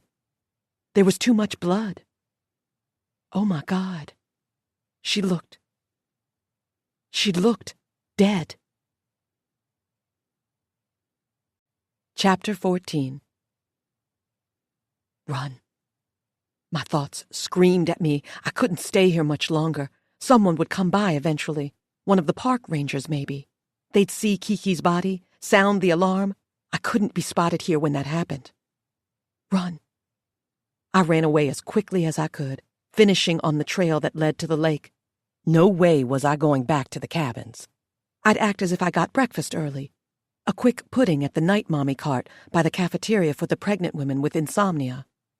I made it to the night mommy cart and opened the top lid, panting wildly. I'd run fast, faster than I ever had before. There was a broad selection of healthy refrigerated treats and snacks inside the cart, and on the side were containers of veggie chips and bags of dried fruit, which I was certain Lola had picked out. She loved incorporating veganism into everyone else's lives. I picked out a chia seed pudding and grabbed a spoon from one of the cabinets on the cart. But before I turned away, I noticed a camera in the corner above me. My heart froze for a moment, then beat to life again like a drum. A camera? I only saw one camera, and it was in the cafeteria, but there was one here. Were they all over the camp? On the trails? The cliff? They could have been hooked to the trees. After all, this was an upscale camp. They had great resources. Who was there to stop them from making sure they had an eye on every single thing happening at their camp? I put my back to the camera casually. Shit, I cursed under my breath. I walked away, keeping cool. Those cameras couldn't work. But if they did, then they'd put the times together. They'd investigate, and they'd know I had come off the same trail Kiki was found on. My plan would be over way before it even began. I'd worked too hard. I couldn't let that happen. Chapter 15. There were 3 rangers in the main station. It appeared they'd just woken up, dumping creamer and sugar into their coffees with sleepy faces. As I peered through the window, I made out a room for security in the back. Was it occupied? Was someone watching? There was no way I'd be able to get in there with 3 men on duty. I walked away, grudgingly, and made my way toward the lake. I sat on a bench for a little over 30 minutes, watching the windows of each cabin across the lake light up. The volunteers and soon-to-be moms were waking up now. Some were already out and walking about. I stood up and took a different trail to get back to my cabin, but I didn't go straight in. I waited until I saw Arabelle, Faith, and Zena leave. When they were gone, I made my way inside, trying to keep my nerves from frying. Lola was already fully dressed as she stood in front of her bed, pushing a diamond stud through her earlobe. She wore brown hiking boots, black shorts, and one of the Ladies with Passion shirts I had modeled for the photo shoot. "Oh, hey, Ivy, you're up early," Lola said when she spotted me coming in. "You hanging in there?" I smiled at her, trudging to my bed. "Kinda. I couldn't really sleep last night. Woke up around 4 this morning and went to the night mommy cart. Grabbed a snack and sat by the lake." I winced, regretfully. "I know there are cameras here, so if you see me on one of the security screens sneaking a couple of snacks, I hope you can forgive me." Lola laughed. "Oh, first of all, that cart is for everyone at camp. We refill them if needed, so there's enough to go around. Secondly, the cameras here are turned off during the week of Ladies with Passion, other than in the cafeteria and front entrance." Oh my goodness, Marriott. Never had I felt so religious. The cameras didn't work. They didn't work. This was more than enough reason to break out in gospel. "There was an incident about 2 years ago," Lola continued. "One of the rangers, who was terminated, took footage from our week at camp and uploaded it online. It was a video of one of the moms going into premature labor. She was screaming at everyone, hysterical. It was a mess. To keep me in his good graces, the owner of the camp made an agreement that cameras would be off for the week of Ladies with Passion so that it could never happen again. Not only that, but when the mom in labor saw it, she filed a lawsuit against the charity, so that didn't end well. I value the moms-to-be and like for them to have as much privacy as they can, so when we're at camp, cameras are off. I don't have time for another lawsuit." "I can't believe that asshole did that," I wanted to squeal. This was great news, and I know it's horrible to say, but thank goodness for the mom who drew the lawsuit. If it weren't for her, the cameras would still be on. No one would ever know I was on that trail. Speaking of, I actually might stop the night mommy cart next year, Lola said, cutting into my thoughts. Not many moms flock to it anyway. Maybe they all just so happen to sleep really well between the hours of midnight and 5 a.m., I offered. Lola huffed a laugh as she bent over to tie her boot. I wish that were the case. No, a lot of them tell me they can hardly sleep with so much kicking at the ribs, their constant urge to use the bathroom, and so on. Valid point. Lola sighed, shrugged. Probably best to save that money, fund it into something else. Silence rained down on us. "May I make a suggestion?" I asked, filling the void. "Of course, anything. What are your thoughts?" "Well, if I were pregnant and waking up at least 4 times a night, I think I'd go for donuts and cookies and something sweet over veggie chips and dried fruit." My smile was sugary sweet. Not that anything is wrong with those choices, and I do think you should still keep them as an option, but those aren't exactly midnight snacks I'd keep around, you know? Lola appeared stunned, taken off guard almost. What? Did I hurt her precious pride? You know what, Ivy? Aw, shit. That makes perfect sense. It's a lot of work being pregnant. Oh? Yeah, there is so much the body goes through, and comfort food can work miracles. Maybe I'll start incorporating those sorts of snacks we women love to indulge in, but also keep the healthy snacks as an option too. Some chocolate and popcorn here and there. She stepped closer to me and held my upper arms with a toothy smile. You are so smart, always on your toes. I'm so glad you came to camp this week. It's nice having a younger mind to bounce ideas off of. It's my pleasure, Lola. It was anything but. Would you like to take a walk with me before going to breakfast? Lola inquired as she picked up a blue folder. There are a few other changes I've been thinking about making, and I'd love to get your thoughts on them, too. That was a lie. She had no one else to ask to take a walk with her, and if Kiki were here, which she would have been if I hadn't pushed her, she would have asked both of us to join her. But there was only me, no one else, the way it should have been from the start. Sure, I said, I'd love that. But of course, the walk couldn't even begin for us. As soon as we walked out the door, we saw women rushing toward the trail Kiki took. The trail I followed her on. What in the world is going on? Lola took a step forward, watching the pregnant women move quicker than they usually did. Shouldn't everyone be heading to breakfast? She took off after them. I followed behind her, making sure to keep close. Ladies, what's going on? Lola asked, catching up to two of the pregnant women walking together. We heard one of the volunteers was involved in an accident, one of the women said, winded, by the cliff, where you can see the ocean. Jesus, Lola whispered. She excused herself from the pregnant women and jogged ahead. I jogged with her until a crowd came into view. Lola pushed her way through the crowd. I stayed close behind her. When she was finally in the front, she came to a halt and looked down. Oh my God! Kiki! She screamed. It was a blood-curdling scream, one that made my ears ring, a scream I would never forget. She rushed to the side of the cliff and started to climb down the rocks, but one of the rangers told her to stay back. I am the organizer of this entire event. She is my friend. What the hell happened to her? Is she okay? Lola demanded. Ma'am, I need you to stay back while we take care of this. Lola did as she was told, pressing her knuckles to her lips and staring down at Kiki's body. I came up to her side, looking down with her. Kiki was still there, yes, and there were also more rangers down there.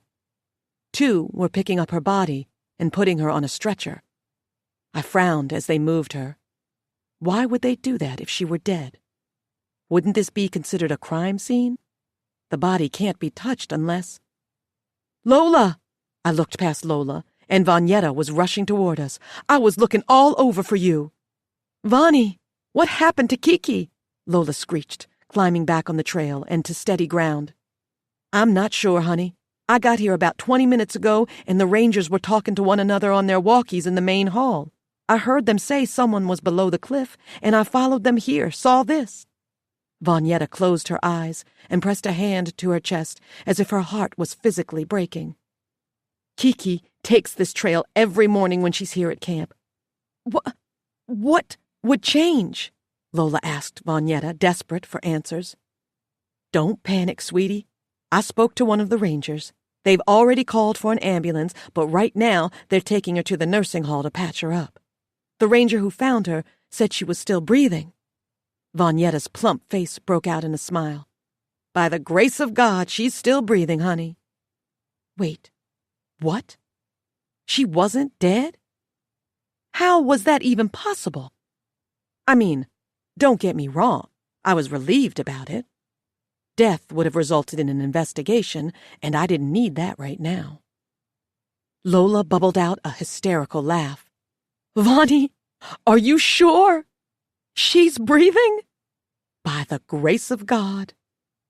Vanyetta pulled Lola in for a tight hug. I couldn't help but stare at them both. This was good news, right? Why was I suddenly nervous about all this? Kiki was still alive, still breathing. She was going to wake up eventually. What if she remembered everything? What if the damage wasn't as bad as I thought? What if she did see my face after all? The sleeve of tattoos on my left arm. Caught the smell of my shampoo. Fuck. This wasn't good, Marriott. Chapter 16. Only Kiki never woke up. No, in fact, the ambulance arrived and took her away. She was still unconscious. Lola freaked out. She insisted that she catch a ride to the hospital with Kiki to look after her, make sure she was okay. So she hopped in the ambulance and left with it. Even while unconscious, Kiki was still in my way. "Welp," Faith said, watching the ambulance become smaller in the distance. "What the hell are we supposed to do now?" Faith, Vanyetta, Arabelle, Zena, and I were standing near the gates of the camp. We'd watched them load Kiki into the ambulance on a stretcher, witnessed Lola have a meltdown, and tried to soothe her, and now the entertainment was gone. "Camp will continue," Vanyetta confirmed in a strong voice. "I have the schedule for today, and I'm sure it's what Lola would want. Let's occupy the expectant mothers, keep them distracted from what happened on that cliff." "That sounds really good," Zena said, then blew a breath. "Lola should really consider having liquor around for us. I could use a few hard drinks after all this." "I still can't believe she fell," Arabelle murmured, as we turned and walked toward the cafeteria. "I can't believe she was still breathing," Faith added. "That cliff is dangerous." "Y'all know Kiki is strong. She'll stumble or fall, but she won't ever quit on herself." Vanyetta's voice was proud. "The Lord was watching over her. She will survive this. I feel it in my spirit." I rolled my eyes, trailing behind them. "Ivy, you've been really quiet all morning," Zena said, slowing her pace to walk next to me. "You good?" "Oh, yeah, I'm good," I assured her. "I mean, that was really scary. I'm just worried about her, you know?" Bullshit. "Yeah, I am too. I mean, the girl is extra as hell and all, but the last thing I'd wish is for her to get hurt like that." Zena slowed her pace as the other women kept walking. "You want to know what I think, though?" she asked me in a quieter voice. "What?" "I don't think this was an accident." My heart shot up to my throat. I locked on Zena. Kiki pissed somebody off. Got under their skin. With her attitude, somebody probably got mad and pushed her off that damn cliff. I worked harder to swallow. Who would do something like that? I don't know. Kiki thinks she's number one to Lola. Hard to say when Lola has so many friends around. Could be any one of us. No way. It had to be an accident. She fell. Zena stopped walking and focused on my face. Lola said Kiki has never gone close to the cliff, that she used to jog with her in the mornings last year and always stayed on the path to get to the lake. She didn't fall on her own. Someone wanted her down there. I stared right back at her. What did she know? There was no way she saw anything. If she did, I was going to have to get rid of her, too. I couldn't have any loose ends when it came to my plan, and I had no problem getting rid of a childish photographer to keep my name clear. "Oh, but who knows?" Zena chuckled. "My boyfriend always tells me I watch and read too many conspiracy theories, and don't get me started on Law and Order. All that shit is probably getting to my head." "Ha, yeah." I tried to relax. It was hard to do. "Anyway, I heard they've got cinnamon rolls today from Benny's Bakery. Have you ever had them? Girl, they're so good. We gotta grab some before they're all gone." Zena took me by the hand and rushed past the other ladies to get to the cafeteria. She didn't assume I was a suspect of her conspiracy theory. Otherwise, she wouldn't have been ready to shove cinnamon rolls in my face. That was good. The last thing I wanted was to bring Zena into it, Marriott. Enough blood was shed for the day. Zena wasn't really in my way. In fact, I kind of liked her. All she cared about was her camera. As long as it stayed that way, she'd be safe. Matter of fact, all of Lola's friends would be safe if they minded their own business. I was curious when Lola would return to camp, or if she even would. What happened that day was embarrassing, to say the least. Rumors were already spreading, journalists popping up at the front gates, firing questions at Vonetta, who insisted they leave during their private event. With so much heat, I figured Lola would cower and never return. Let her staff handle it all. But around 9 the same night, she was back. I was the only person in the cabin on my cell phone, scrolling through Corey's Instagram. I had to keep tabs on him as well. He was just as much a piece in this little chess game of mine as Lola was. When she walked in, Georgia trailed in behind her, with the straps of a plastic bag in hand. I climbed off the bed. "Lola?" I gasped. Lola sat on her bed and pulled the comforter over her legs and thighs without a word. Georgia came up to her and handed her the bag, and Lola immediately tore into it, taking out a pint of ice cream. I knew the brand. It was a vegan ice cream. She sponsored the company and the ice cream on her Instagram often. "Is there anything else you'll need, Mrs. Maxwell?" Georgia asked. "No, I'm okay, G. You can take the truck back to the mansion." "Okay." Georgia stepped back and looked at me. Pursing her lips, she turned away and left the cabin. "Lola, are you okay?" I asked. "Shit! Georgia forgot the damn spoon," Lola snapped. "Oh, here." I rushed to the minibar in the corner, where the mini wine bottles and mimosa mixes were. I grabbed a spoon and plastic wrap and walked back to hand it to her. Lola accepted it, then sighed. "Thank you, Ivy." I sat on the bottom of her bed as she took the lid off her ice cream, as well as the seal. She stuck her spoon right into it and scooped some into her mouth. She made a gagging noise and spat the ice cream right back out. "Ugh! Oh my God! Okay, that is disgusting. If they didn't pay me so well, I wouldn't be endorsing that shit." She capped the ice cream and shoved it back into the bag. Then she tossed the comforter off her legs and made her way to the minibar. She filled a plastic cup with wine and downed it.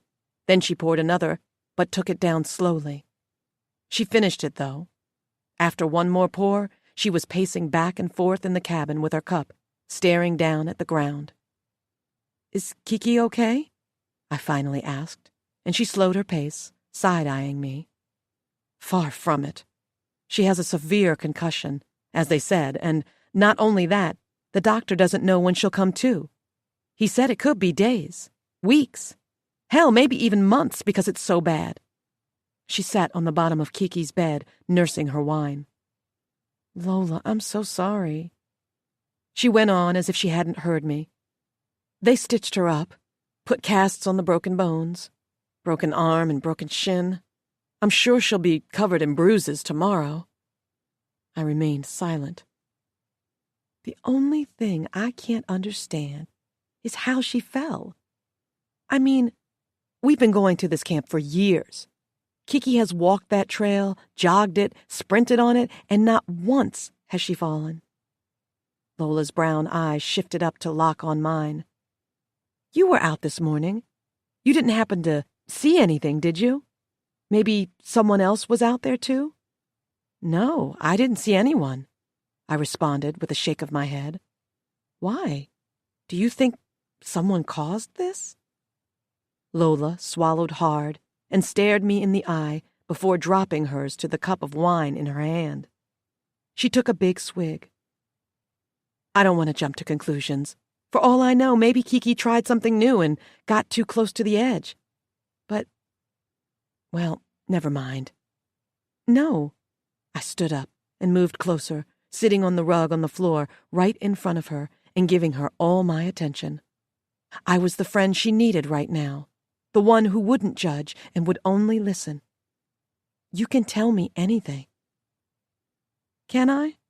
she probed, and for a moment there was something hostile and defensive about her.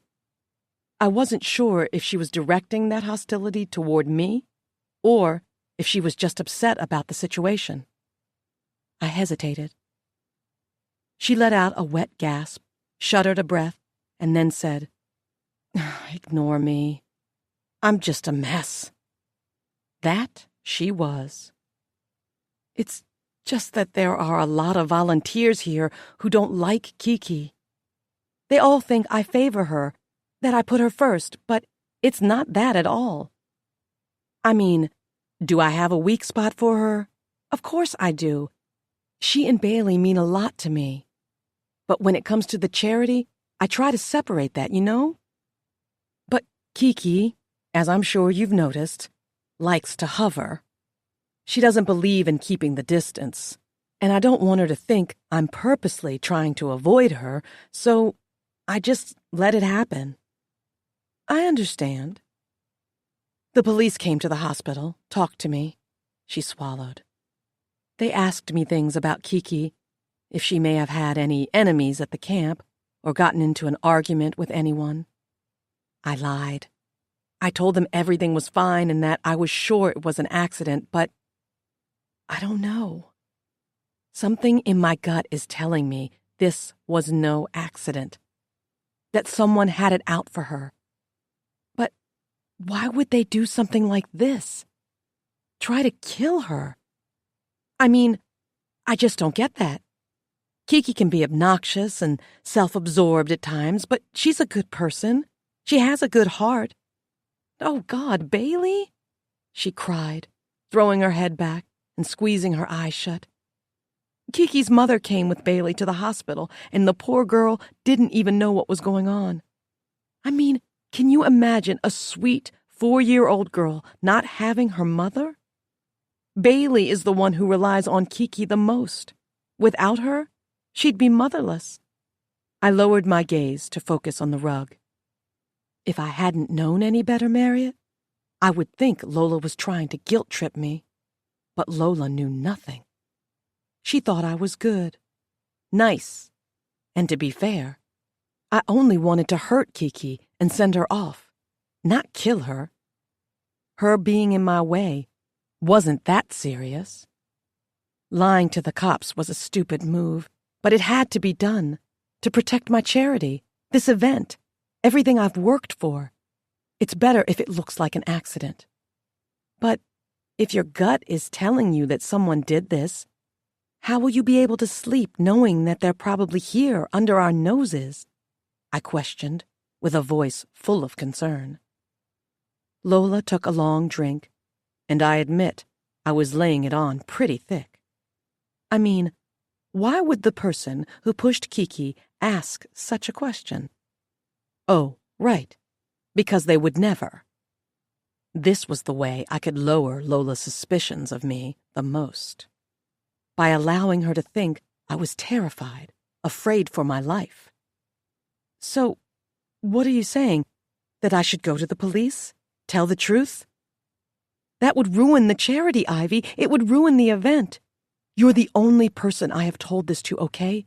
I can't have this kind of news leaking out, so if it does, I'll know who they've heard it from, but I'm trusting you. I trust you'll keep this between us. Won't you?"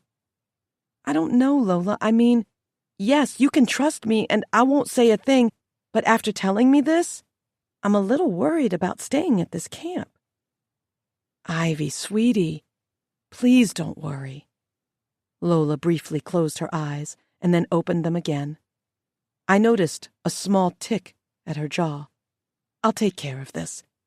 For our sake, let's agree that Kiki fell, that this was an accident. No one here knows Kiki as well as I do, but for her safety and ours, we'll just let this blow over. I'll have security keep an extra eye out and, unfortunately, turn the cameras back on. The Rangers will be doing double patrols. Everything will be fine." She drank the last gulp of her wine and then pushed off the bed, going to the cart again. As she filled her cup, I couldn't help thinking that this was exactly what she did while under pressure. She drowned her stress with wine and pretended everything was okay, even though things were definitely not okay. Where did she learn that? Who taught her how to ignore her issues and blanket them with alcohol? Lola wasn't confrontational, and I knew that. But seeing as she was so quick to put the whole Kiki conspiracy to bed just for her own peace of mind, proved to me only one thing. She was a very selfish woman, and I had every right to continue ruining her fucking life. Chapter 17. Lola visited Kiki every day after the accident. I mean, of course she did. Kiki was hurt, and she felt sorry for her and Bailey. Not only that, but she felt a threat was at the camp. Only she couldn't say anything because she wanted to keep the situation under wraps and her reputation intact. Selfish, selfish woman she was, Marriott. You can't tell me I was wrong about her. Lola returned every night of camp, a little after 9 each time. She drank her wine, put on a brave face for her friends. I mean, surely her pity party couldn't last for long. Did she still feel bad about what she did to me? To my life? No, she didn't. She could spare me with this Kiki bullshit. At least Kiki was still alive and Bailey could still see her. I'd had enough of it. I needed to get her back on track, change the course. It was the last night of Ladies with Passion Camp. It was pedicure and movie night. The women were going to be getting their toes painted by the staff of a local salon and then watch a movie afterward with whatever snacks they were craving. I saw no need for Lola to be there for the movie, so I came up with my own escape for us. As the pedicure stations were being set up in the welcome hall, I went to the nail polish cart and picked out a few colors, placing them in my tote bag. I made sure to steer clear of Vonyetta, Noah, and Olivia. They had a bad habit of spotting me and asking me to do little favors for them, and I always did them because I had a reputation to keep clean with all Lola's peers.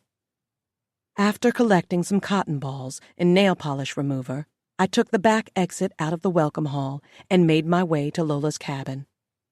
As I approached, I saw her standing in front of our cabin, her honey blonde tresses piled on top of her head and wrapped in a white scarf, talking to one of the pregnant women. She was putting on a facade, pretending she was okay, that nothing had ever happened. I guess it had to be that way, right?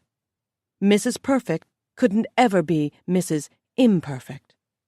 Honestly, as the week carried on, it was as if the whole fall with Kiki hadn't even happened, and it was strange to me.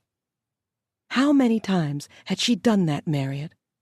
How often did she pretend things were okay, even though she'd wrecked lives? After all, none of what happened to Kiki would have happened if she hadn't ruined my life in the first place. I passed by, making sure she noticed me. As the pregnant woman spoke, Lola glanced my way and smiled. I returned a half smile, making sure my expression was clear enough for her to notice something was bothering me. After entering the cabin and setting down my bag on the bottom of my bed, it didn't take long for Lola to walk in after me, just as I'd expected. "Hey, you," Lola said from the door, giving me an apprehensive stare. "Everything okay?" "Oh, yeah, I'm fine." I forced a smile at her, but kept an even, enthusiastic tone. She noticed my forced smile and closed the door behind her. Her arms folded across her chest as she took 2 casual steps toward me. "You know, I've always been pretty good at reading someone. You aren't fine. You seem bothered. Tell me what's wrong." Who was she kidding? She couldn't read people worth a damn. If she could, she'd realize all her friends were garbage and didn't have her best interests at heart. She also wouldn't have been standing in front of the woman who was slowly tearing her life apart. Well, I guess I didn't expect to feel so overwhelmed by all the events for Passion Camp. I also keep thinking about what happened to Kiki. I don't know. It's like every time I go out there, I think the person who pushed her is probably looking for someone else to push. How do we know anyone here is safe?" "Oh, Ivy," Lola sighed, unfolding her arms to place her palms on my shoulders. "I told you you don't have to worry about any of that, okay? I have close eyes on the camp. No one is coming after you or me or anyone else here."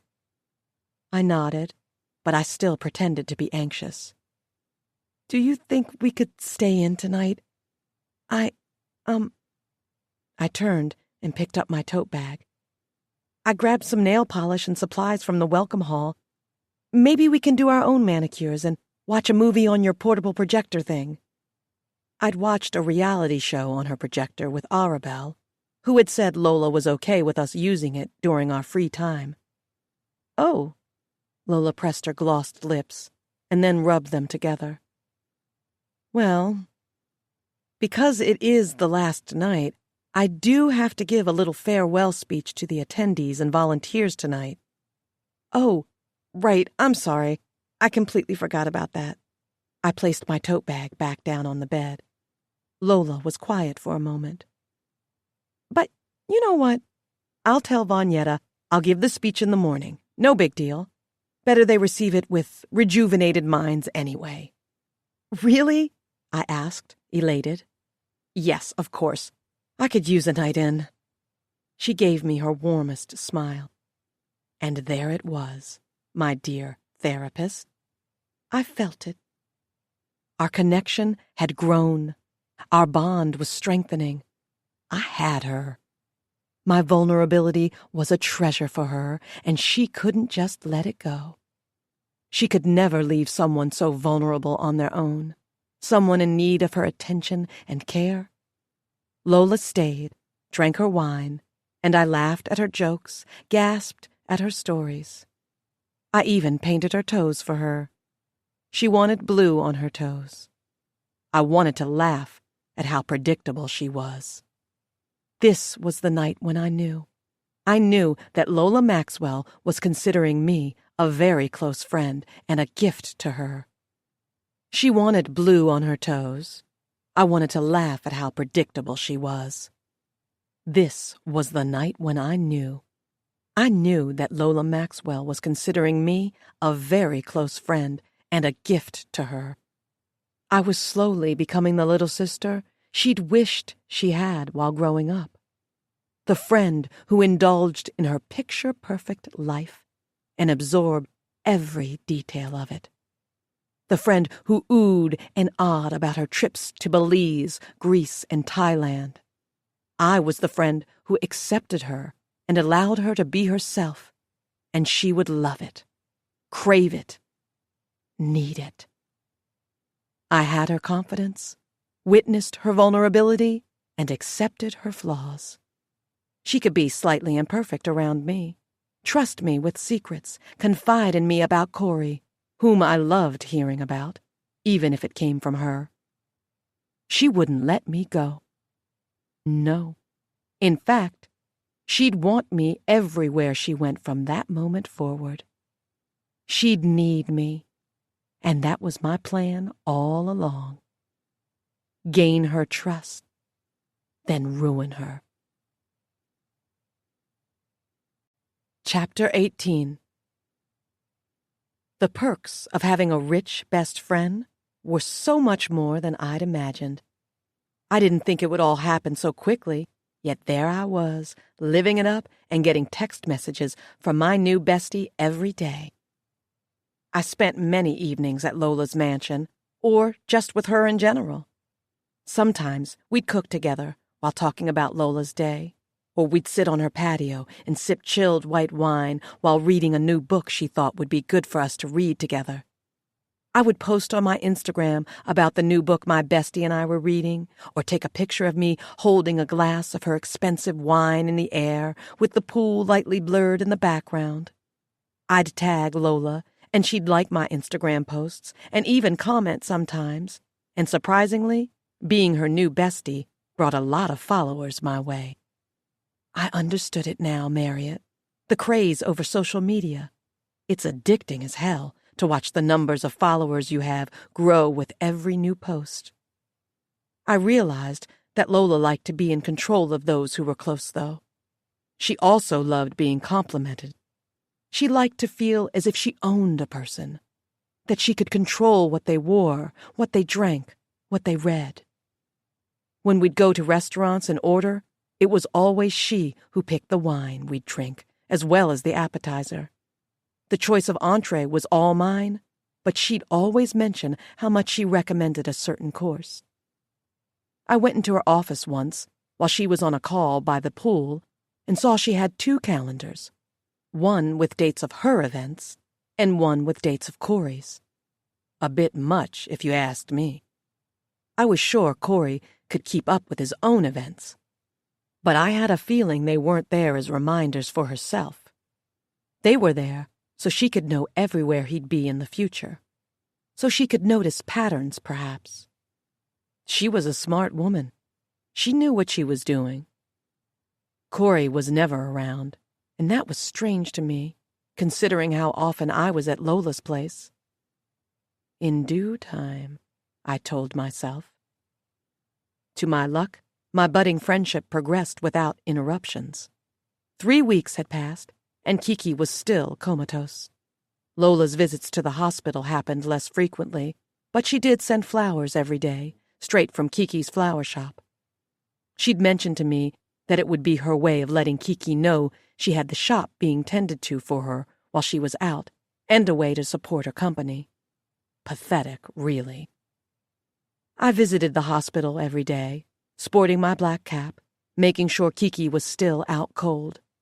I never went into the room, just passed by. The door would always be wide open during the day, with a clear display of colorful flowers in vases placed on the counter in front of the window. Sometimes her mother would be there. Sometimes no one would be there at all.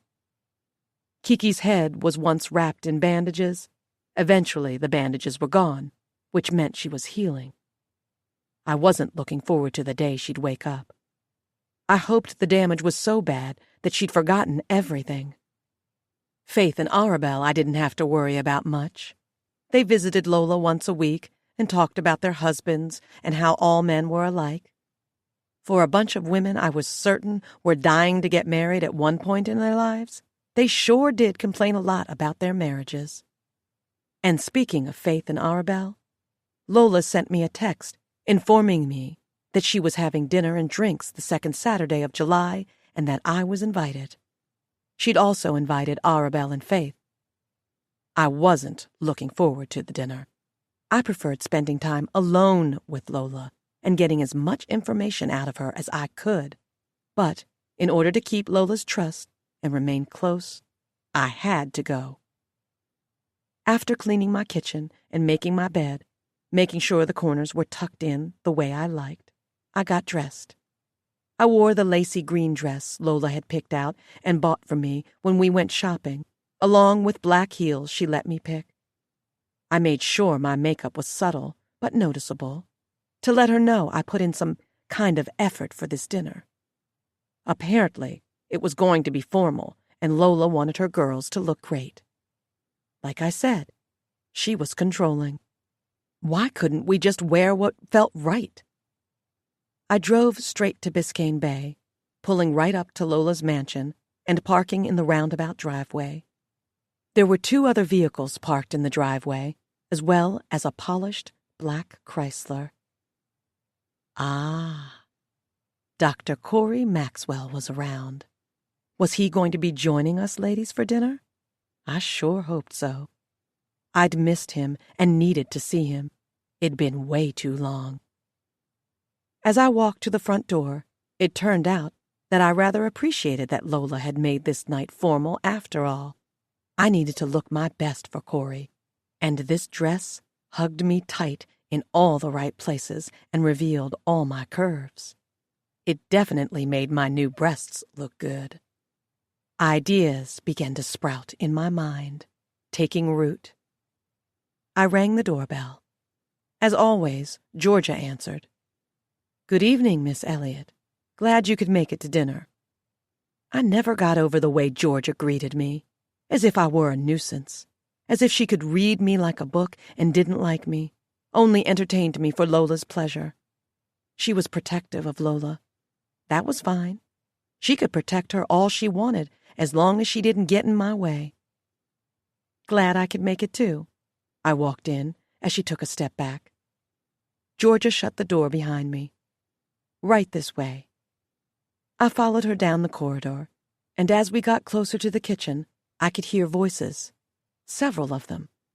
Faith and Arabelle were already laughing, and then I heard a deep, familiar voice. It was a voice I'd been fantasizing about ever since hearing it. It was him. I followed Georgia into the kitchen, and there he was. Corey fucking Maxwell. Immaculate and devilishly handsome. Dressed in a tailored navy blue blazer and jeans, his dark hair brushed in deep waves and dimples revealed as he uncorked a bottle of champagne. The popping noise rang in my ears. The women gasped and guffawed, and he chuckled. There weren't many men who could get me to lust after them, but there was definitely something about Corey Maxwell that made me want him so damn much. Perhaps it was due to the fact that he belonged to Lola, and I wanted everything she had to belong to me to make up for what she'd done. But he was married, and happily in love from the looks of it. The way he topped off his wife's glass with the bubbly liquid couldn't be missed. His eyes flickered up to hers as he poured, and then he smiled. She blushed, holding his gaze. He was infatuated with Lola. She was his prize, his dainty little gem. But not for long. "Miss Elliot is here, Mrs. Maxwell," Georgia said over the commotion. "Oh, Ivy, finally! I'm so glad you're here, girl!" Lola's voice was shrill. "You came right on time. Corey just opened up an amazing bottle of champagne he bought while he was in France." France. So that's where he was. He'd never posted about being there, and I knew because I checked his Instagram every day for updates. Lola sashayed my way in ruby red heels, and, of course, she looked like a goddess. Her hair was braided in a halo, and the silky knee-length gown she wore was nothing short of breathtaking. Her breasts, which Corey had lifted and filled himself, I found out that little tidbit about 2 weeks ago, were the main display of her ensemble. The front of the dress was cut in a plunging V, revealing a lot of cleavage and also making it perfectly clear to everyone that she wasn't wearing a bra. "You know Faith and Arabelle, and, of course, you've met Corey," Lola said. I could tell she was tipsy already. And yes, I had met Corey already. 3 times now, and she knew that too. I wished that number was higher. I thought I'd see him around the mansion more often, since Lola and I were hanging out more. But normally, when it was time for Corey to come home, he left off work around 7:30 every night. Lola was making some excuse, pretty much telling me I had to go before he arrived. If I hadn't known any better Marriott, I would have thought she was threatened by me when Corey was around. Or maybe they truly did have plans. They were rich, after all, with lots of money to burn. "Nice to see you again, Ivy." Corey came closer to me, extending his arm and offering me a hand. I took it, shook it, smiled. As our hands connected, I remembered his fingers kneading my breasts after I recovered from surgery. He had soft hands. He took care of them. "Nice to see you too, Dr. Maxwell." No, none of that," he chuckled. "Just call me Corey." I kept myself together. Couldn't flirt in front of my new bestie, right? Especially not with her husband.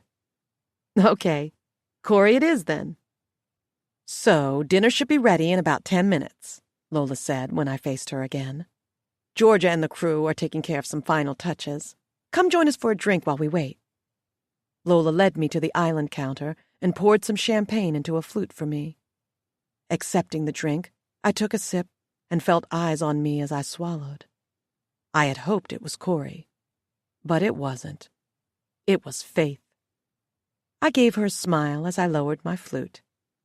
She exchanged a smile, but it was definitely not genuine. For a while, the women chatted back and forth, and Corey stood on the sidelines, eyes bouncing back and forth between each woman who spoke, casually sipping his champagne. I did the same, mostly because I had no clue what these women were even talking about. "You can't tell me you two don't want to at least try again," Arabelle said, looking between Corey and Lola. I perked up. Wait. When did we get on the topic of trying again? "Well, we've considered it before, but honestly, we're too high up there in age now, Arabelle. It would cause complications, and I'm just not sure if I want that risk again." "Ah, I understand," Arabelle cooed. "Well, not only that," Corey chimed in, "but Lola's career is doing great. A baby would interrupt all that. She's thriving, and she's told me herself that it's best if we adopt instead if it comes down to it. Trying again may result in more heartbreak, and we want to avoid that if we can." Corey sighed. "Sacrifices." "Yes, exactly, honey." Lola lifted her glass to her husband and tilted it toward him. He did the same, and they both sipped. I didn't understand this whole charade they were putting on. Lola wanted to try again. Corey didn't. She'd never flat out told me that, but I could read between the lines. She always went on about, "We have our careers to think about now," and "It's better this way. Last thing I want is another scare." And by scare, she meant a miscarriage. I could understand that, but I knew the maternal part of her wanted to try again, just to see if things would work out. But Corey must have told her it wasn't wise. It was okay if Corey didn't want kids. I could live with that.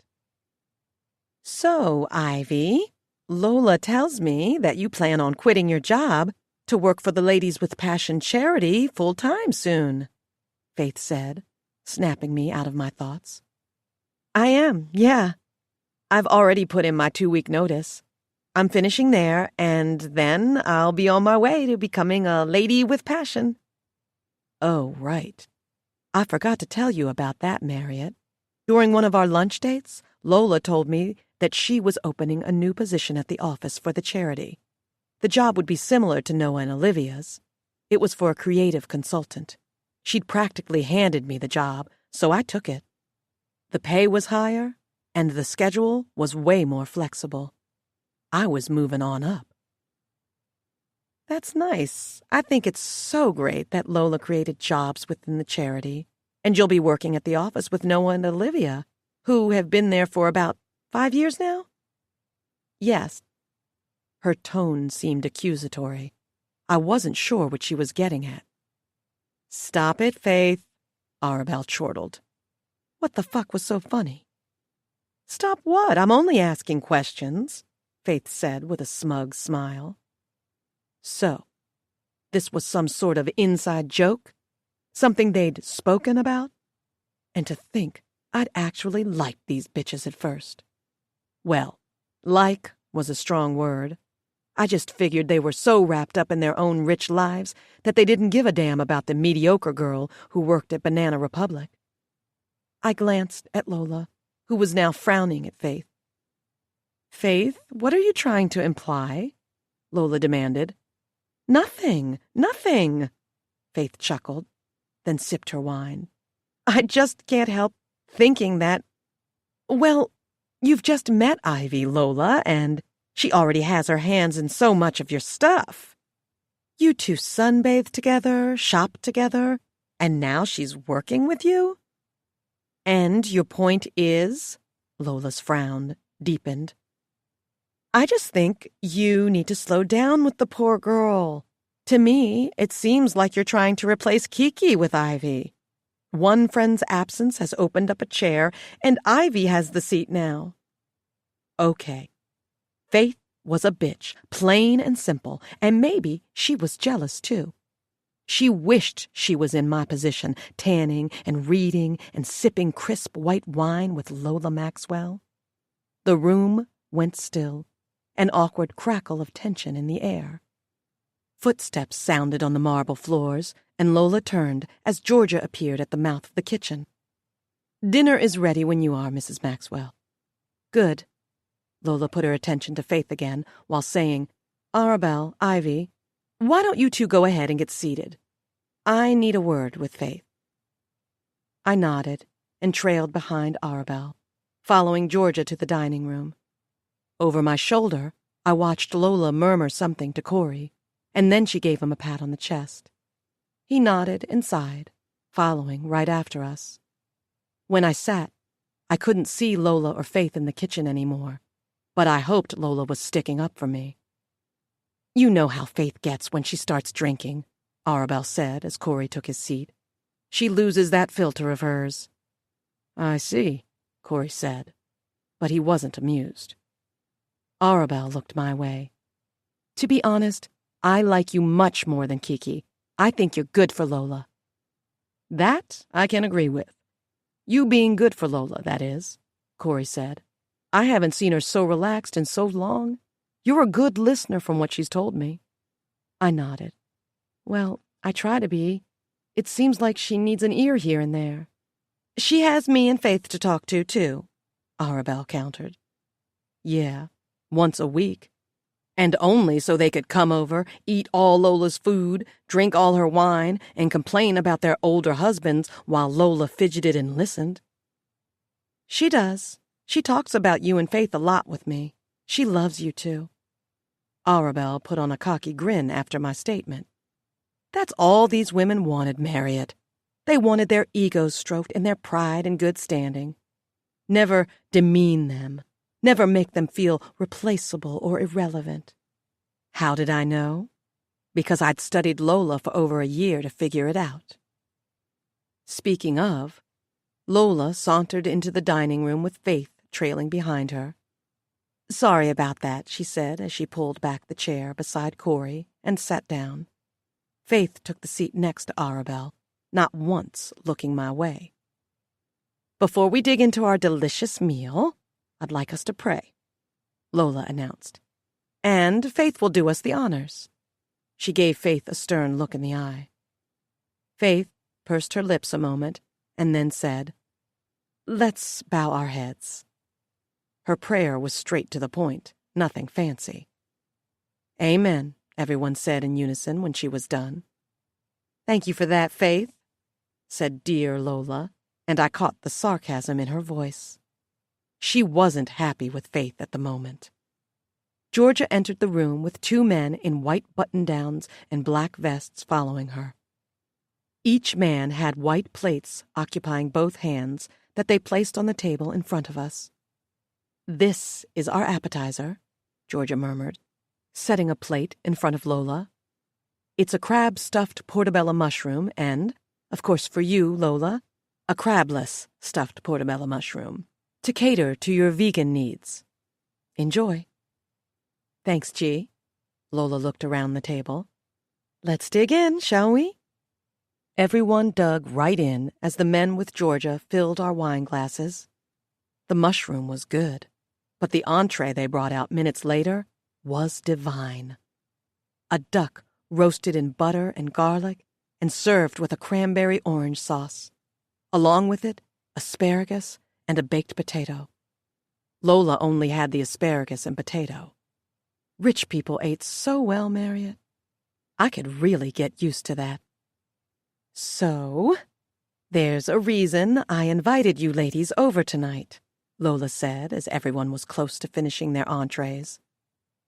"I mentioned a while back during one of the volunteer meetings that we were trying really, really hard to get the Green Garden Hall for the Passion Gala this September. It took a lot of work and a lot of swaying, but I am so happy to let you girls know that we got it. It'll be our first time hosting the gala in New York." "Oh my goodness, Lola, that is incredible," Arabelle sang. "What? That is amazing," Faith added. Corey gave a proud smile, as if he'd known this news for a while now. "I'm so happy for you, Lola," I exclaimed. No, really, I was. Lola was mentioning the gala to me more and more every time I saw her, and I knew about her getting the Green Garden Hall. I saw an email pop up on her phone from the events coordinator there when we were baking vegan raisin and walnut cookies last week. Thank you, ladies. Of course, the event will still be in September. If you know about the Green Garden Hall, you'll know it's a beautiful venue, which will make for a lovely night. I've been talking to the event planner about the vision I have as far as decorations. Expect lots of fairy lights and drapery and candles. With the greenery the venue has on the walls, it will all come together. So, right now, I am officially inviting you three to the event. I almost choked on my water. "Oh, wow," Faith said a little too loudly. "Wait, Lola, are you serious?" I gasped. Lola gave me a sure nod. "Of course I am, Ivy. I want you there. You've been so good to me, and I know you'd have a great time. Plus, you'll be working for me soon, so you're pretty much obligated to go now." Pretending to be surprised was easy, but I knew Lola would eventually invite me to the gala. I didn't think the official invite would happen until after I started working for her, but knowing now was just as good. I was in. Really in. No more doubts about it. "You should be so honored, Ivy," Arabelle said to me as dessert was brought out. "I mean, getting an invite to this gala requires a lot of leg pulling and money. And yet you get invited by the Queen herself. That's a huge honor. Lola sees something in you."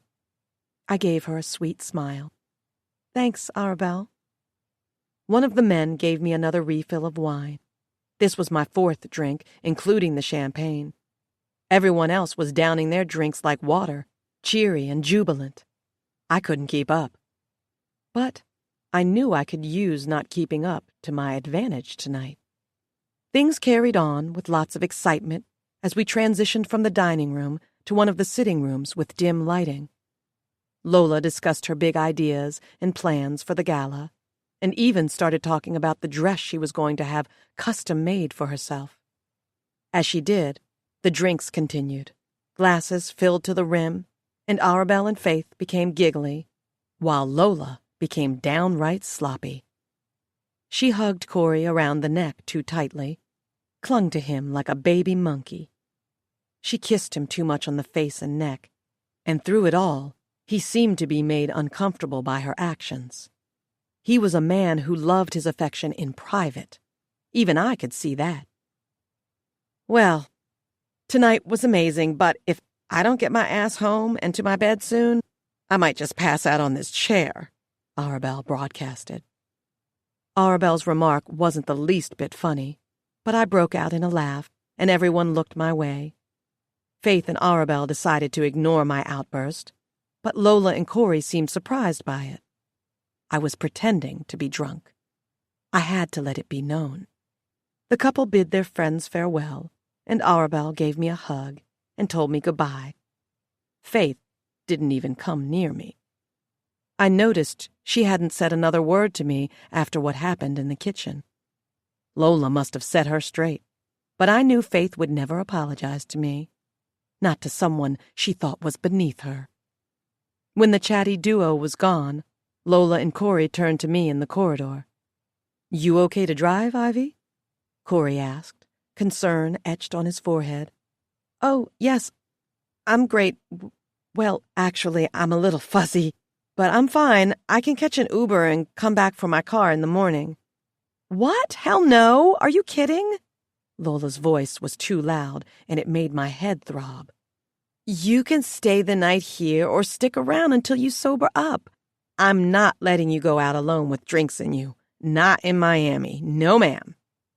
I bit back a grin, pretending I didn't know what to say or how to react.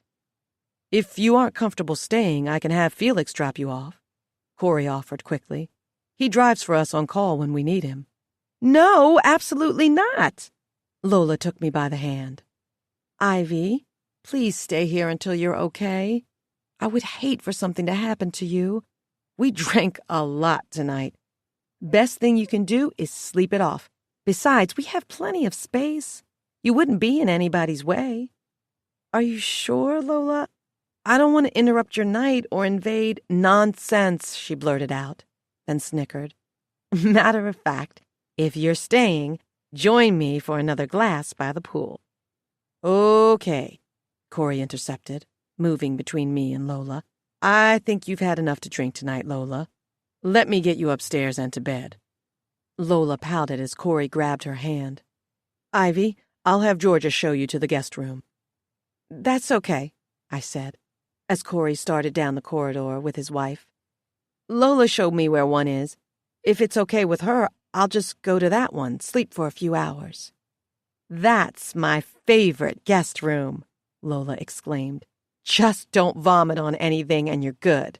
"I'm teasing. Seriously, there are pajamas and nightgowns in there, but you aren't sleepy, are you, Ivy? Corey, come on. Just one more glass by the pool," Lola pleaded, tugging on Corey's hand to stop him as he started leading the way to the staircase. "Lola, enough." Corey's voice was firm but low. He was facing her now, brows drawn together. I supposed he'd had enough. I guess Dr. Maxwell could see his wife's flaws just as well as I could. Lola narrowed her eyes at him for a brief moment. Tension sparked between them as they stared each other down. It was so quiet that we could hear the dining room being cleared, the dishes clinking and being stacked. Lola looked away and put her focus on me, giving me a grin that must have required all her willpower. "Good night, Ivy. Stick around until morning. I'll have a nice breakfast ready." "Thanks, Lo." Lo? I'd never called her that one. Maybe I did have one too many drinks. By the way she winked, I assumed she liked the new nickname. Lola took off, leaving Corey behind. He huffed and trailed after her, and I watched them disappear around a corner, heading for the marble staircase. I waited a moment before going in the same direction, taking each step slowly to make it up to the second level. I knew exactly where the guest room was, Lola's favorite. I stepped right into it, closing the door behind me and kicking out of my heels. I stripped out of my dress and was left standing in only my nude bra and panties. It was a matching set. I always made sure to match sets now that I was visiting Lola's mansion so much. I never knew when I'd bump into Corey or get the chance to be alone with him, so I was always prepared. I moseyed to the closet and spotted the silky pearl robe I'd had my eye on many times before. Whenever I visited Lola, I'd make at least one trip to this room, pretending it was mine, dreaming of this exact moment. The moment when I'd be able to lie in the bed, soak in the tub, shower beneath the rainforest showerhead. Tonight was going to be the first night of many, and I'd worked hard for it. I took out the robe and slid my arms into it. Then I stood in front of the floor-to-ceiling mirror I'd grown to love, with the gold and pearl frame, and studied my body in the robe. I tied it at the waist, and it accentuated my curves, my new breasts, my hips. I heard something rattle outside and walked to one of the windows in the room to look out. From the window, I could make out the Miami skyline and Lola's pools, and, right below, there were the pool chairs and umbrellas. The lights were out by the pool, so only a blue light illuminated the area. The water shimmered like turquoise crystals, and standing in front of the larger pool, holding a glass of liquor, was none other than Corey Maxwell himself. My heart beat a little faster. I supposed the shower could wait. Now was the time to make my first move. I left the bedroom as quietly as I could and clicked the door shut behind me. I didn't need anyone noticing I wasn't inside. The lights in the dining room were out now, as well as the lights in the kitchen. Everyone was in bed. Lola didn't have cameras inside her home, only on the outside. The camera recorded the perimeter of the bay and the pools, not much past the umbrellas. She valued her privacy and was very adamant about the way hackers could get into the camera systems inside houses and share the content. As I entered the kitchen, the rippling blue light from the pool poured on me. Corey was standing right there, casually sipping a drink he'd most likely made himself. Thinking, it appeared. Thinking about what, Corey? Your drunk wife? Me? To my luck, the sliding doors were already open. I walked out, and as if he heard me, Corey turned his head and spotted me. "Oh shit, Ivy!" He turned halfway, releasing a breath of relief. "You scared the hell out of me. What are you doing out here?" "I couldn't sleep. Figured I'd come down for some air." "Ah." He lowered his gaze, and that's when he caught it. My breasts, his breasts, were on full display for him. He swallowed thickly and turned back around to face the pool. "Yeah. When I drink, it's hard for me to go right to sleep for some reason. That's why I don't drink much. Kind of throws off my sleep schedule." I took a step forward and was standing right beside him. "Yeah, tonight got a little awkward at times. Sorry about the whole thing in the hall with Lola. She can get carried away." He paused. "Sometimes she drinks like she's trying to suppress certain thoughts and feelings." He shrugged and sipped the last of his drink. "I don't know what's up with her sometimes." "It's okay. You don't have to apologize for that." "Does she always do it?" I asked. "I noticed she drinks every day, and I didn't know whether to be worried about that or not." "You noticed that too, huh?" He chuckled, low and deep, and it made me want him even more. He set down his empty glass on a nearby table. "She wasn't always a big drinker. It started becoming heavier after her last, well, you know. But that was over 10 years ago. I assume it still haunts her, though. She always tells me she doesn't feel like a real woman. I think she's just too hard on herself." "That she is." Corey sat on the edge of one of the chairs, dropping his face in his palms. "Apparently I've had too much to drink myself. I don't even know why I'm telling you all this. I hardly know you. You probably think I'm crazy." I looked up at the windows that were soft with gold light inside. No one was around. The cameras couldn't see us from where we stood by the umbrellas. "Well," I murmured, taking a step closer to him, "maybe you can get to know me. You know, the same way Lola has." He picked up his head and slowly dropped his hands, confusion seizing every single one of his features. I closed the gap between us, pressing him back by the shoulders so he was resting against the lounge chair. "But perhaps with more benefits."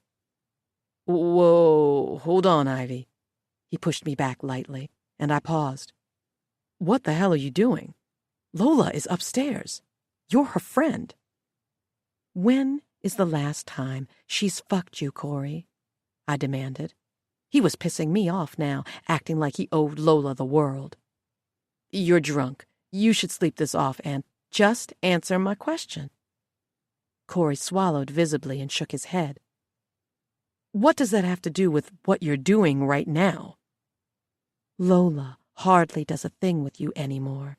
And you know how I know? Because she tells me. She doesn't even remember the last time you two had sex. The way you act around other people when you're together is just for show." "I love Lola." "Does she love you?" I countered.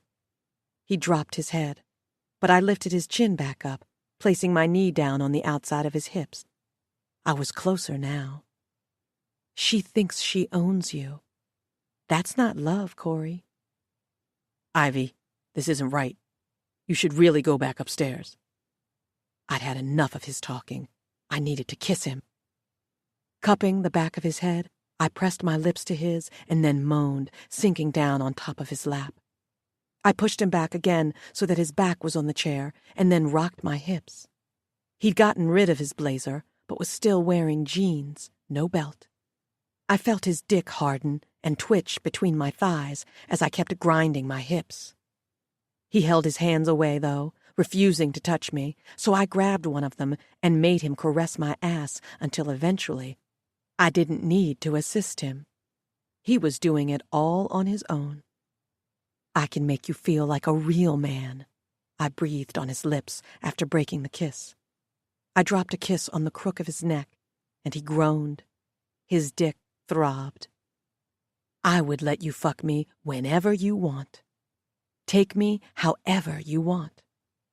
I would put you first, but—" I sighed and gently sank my teeth into the lobe of his ear. "Only if that's what you really want." I faced him again, kissing him deeper this time, slower, so he could savor it, swirling my tongue around the inside of his mouth. His next groan was guttural, conjured from the base of his throat, primal and hungry. He was straining in his pants now. That was all I would give, though. I couldn't feed him too much at once. I pulled away, climbing off his lap, and then walking around his chair. His arms remained halfway in the air. He was dazed, confused, horny as hell. He'd think about this for weeks, but he wouldn't act. No, of course he wouldn't. Why would he? He was a good man, a good husband, devoted, passionate, so extremely in love. Corey would never cheat on his wife. Unless it was with the right woman. A woman he knew would keep all his dirty little secrets. "Good night, Dr. Maxwell," I murmured over my shoulder, and I smiled on my way back to my room, licking my bottom lip, savoring the taste of him. Chapter 19. Of course, I didn't see Corey the next morning, and, truth be told, I didn't want to see him, at least not so soon. Lola was nursing a hangover, so she had Georgia send me off with croissants and fresh jam. Georgia apologized for her as I walked out of the mansion. As I made my way to my car, I noticed one of Corey's was gone. It didn't take a genius to know he'd avoid me for as long as he could, all the while letting thoughts of what happened by the pool consume him. I would have to keep a distance from Lola for a few days, too, so that he wouldn't assume I was clinging to this fantasy. He'd wonder about me. Probably ask Lola about my whereabouts in a casual way once he noticed I wasn't around as much. He would think I regretted it more than he did, which in turn would make him wonder why. But he'd had a taste, Marriott, and he hadn't put much effort into stopping it either. He would want more. It was just a matter of time. I suppose at this point, you're wondering why I'm taking this revenge thing so far. Perhaps you were right when you said I wasn't completely sane. Truly, after everything I'd done so far to get to where I was, I realized that I'm not sane, Marriott. And you know what? I'm cool with that. At first, this was about ruining Lola's life. And don't get me wrong, it's still about that. But like I said, Corey Maxwell had some kind of pull on me. When I first laid eyes on that fine-as-hell man, I was instantly attracted to him. I pined for him. I had dreams about him in between hatching plans of taking down his wife. I wanted him so badly, it made me burn inside.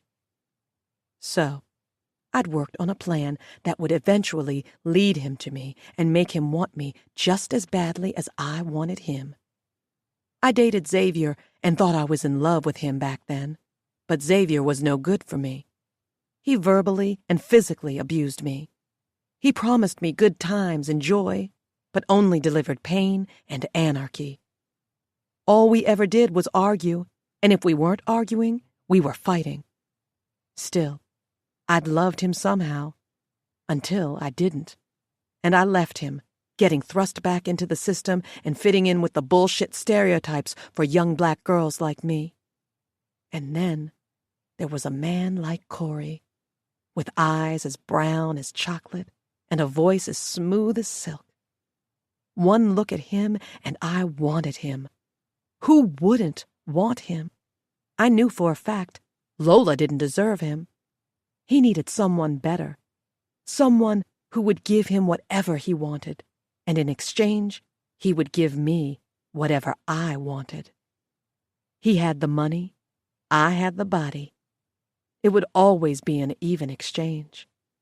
If he took care of me, I'd take care of him. It was that simple. It was what every good man wanted, but women love to make it harder. Women like Lola especially, because she knew her worth and knew she'd be fine without him, and that she didn't have to fulfill his every need. This motive of mine went much deeper than the troubles of my past at this point. I wanted more than to ruin Lola Maxwell's life. I wanted her husband, and I wanted him to want me just as much, to the point he'd be willing to end his marriage for me, to the point he'd break her heart and leave her miserable and alone, just as I'd been. I knew it was going to require a lot of work. I mean, that was 16 years of marriage I had to break up. But things like this happened all the time, Marriott. Men would leave their wives as they got older and staler, and would give all their money to the younger, prettier girls with the tighter pussies and fuller asses. Corey was a man of need and hunger. If Lola wasn't going to fulfill his appetite, it had to be me. I wanted to be his woman, and only his. That would be what I took away from Lola. All that bliss, her supposedly happy, perfect marriage, it would be mine, and she wouldn't be able to do shit about it because once he and I were together, there would be no turning back. Chapter 20. Just because I didn't like Lola didn't mean I didn't like her money. Being her go-to girl and new best friend had many great perks, one of which was the shopping. Lola was going to be flying in a private jet to New York City, where she would be meeting a designer who would be fitting her for a dress he custom designed for her. She insisted I come with her. Well, me and my new co-worker, Olivia. Olivia was only invited for work purposes. It was officially gala season, and Lola needed to be kept up to date on everything. She'd need to give immediate responses to questions certain donors had, and to stay in touch with Green Garden and the event planner about specifics. Olivia was the middleman. Riding in a private jet was something I'd never thought I'd be able to do. It was a 2.5-hour flight, but I relished it, accepting the complimentary drinks and snacks, and sitting next to a window, staring out of it, pretending I was in Lola's shoes while she spoke to Olivia, and Olivia typed away on her laptop. We landed in no time, and a black car awaited us at the private airway, taking us straight to the bustling city. I'd never been to New York City before, but I'd heard many things about it. It was the city of dreams and wonder. The city where you could catch a cup of coffee on every corner. The city that never slept. It was a dream for some to be surrounded by yellow taxis, fast cars, and steaming potholes, but a place this busy wasn't meant for someone like me. I thought Miami was bad, but New York City was completely over the top. The chauffeur parked in front of a boutique painted black and white and named Bobby Sleek's.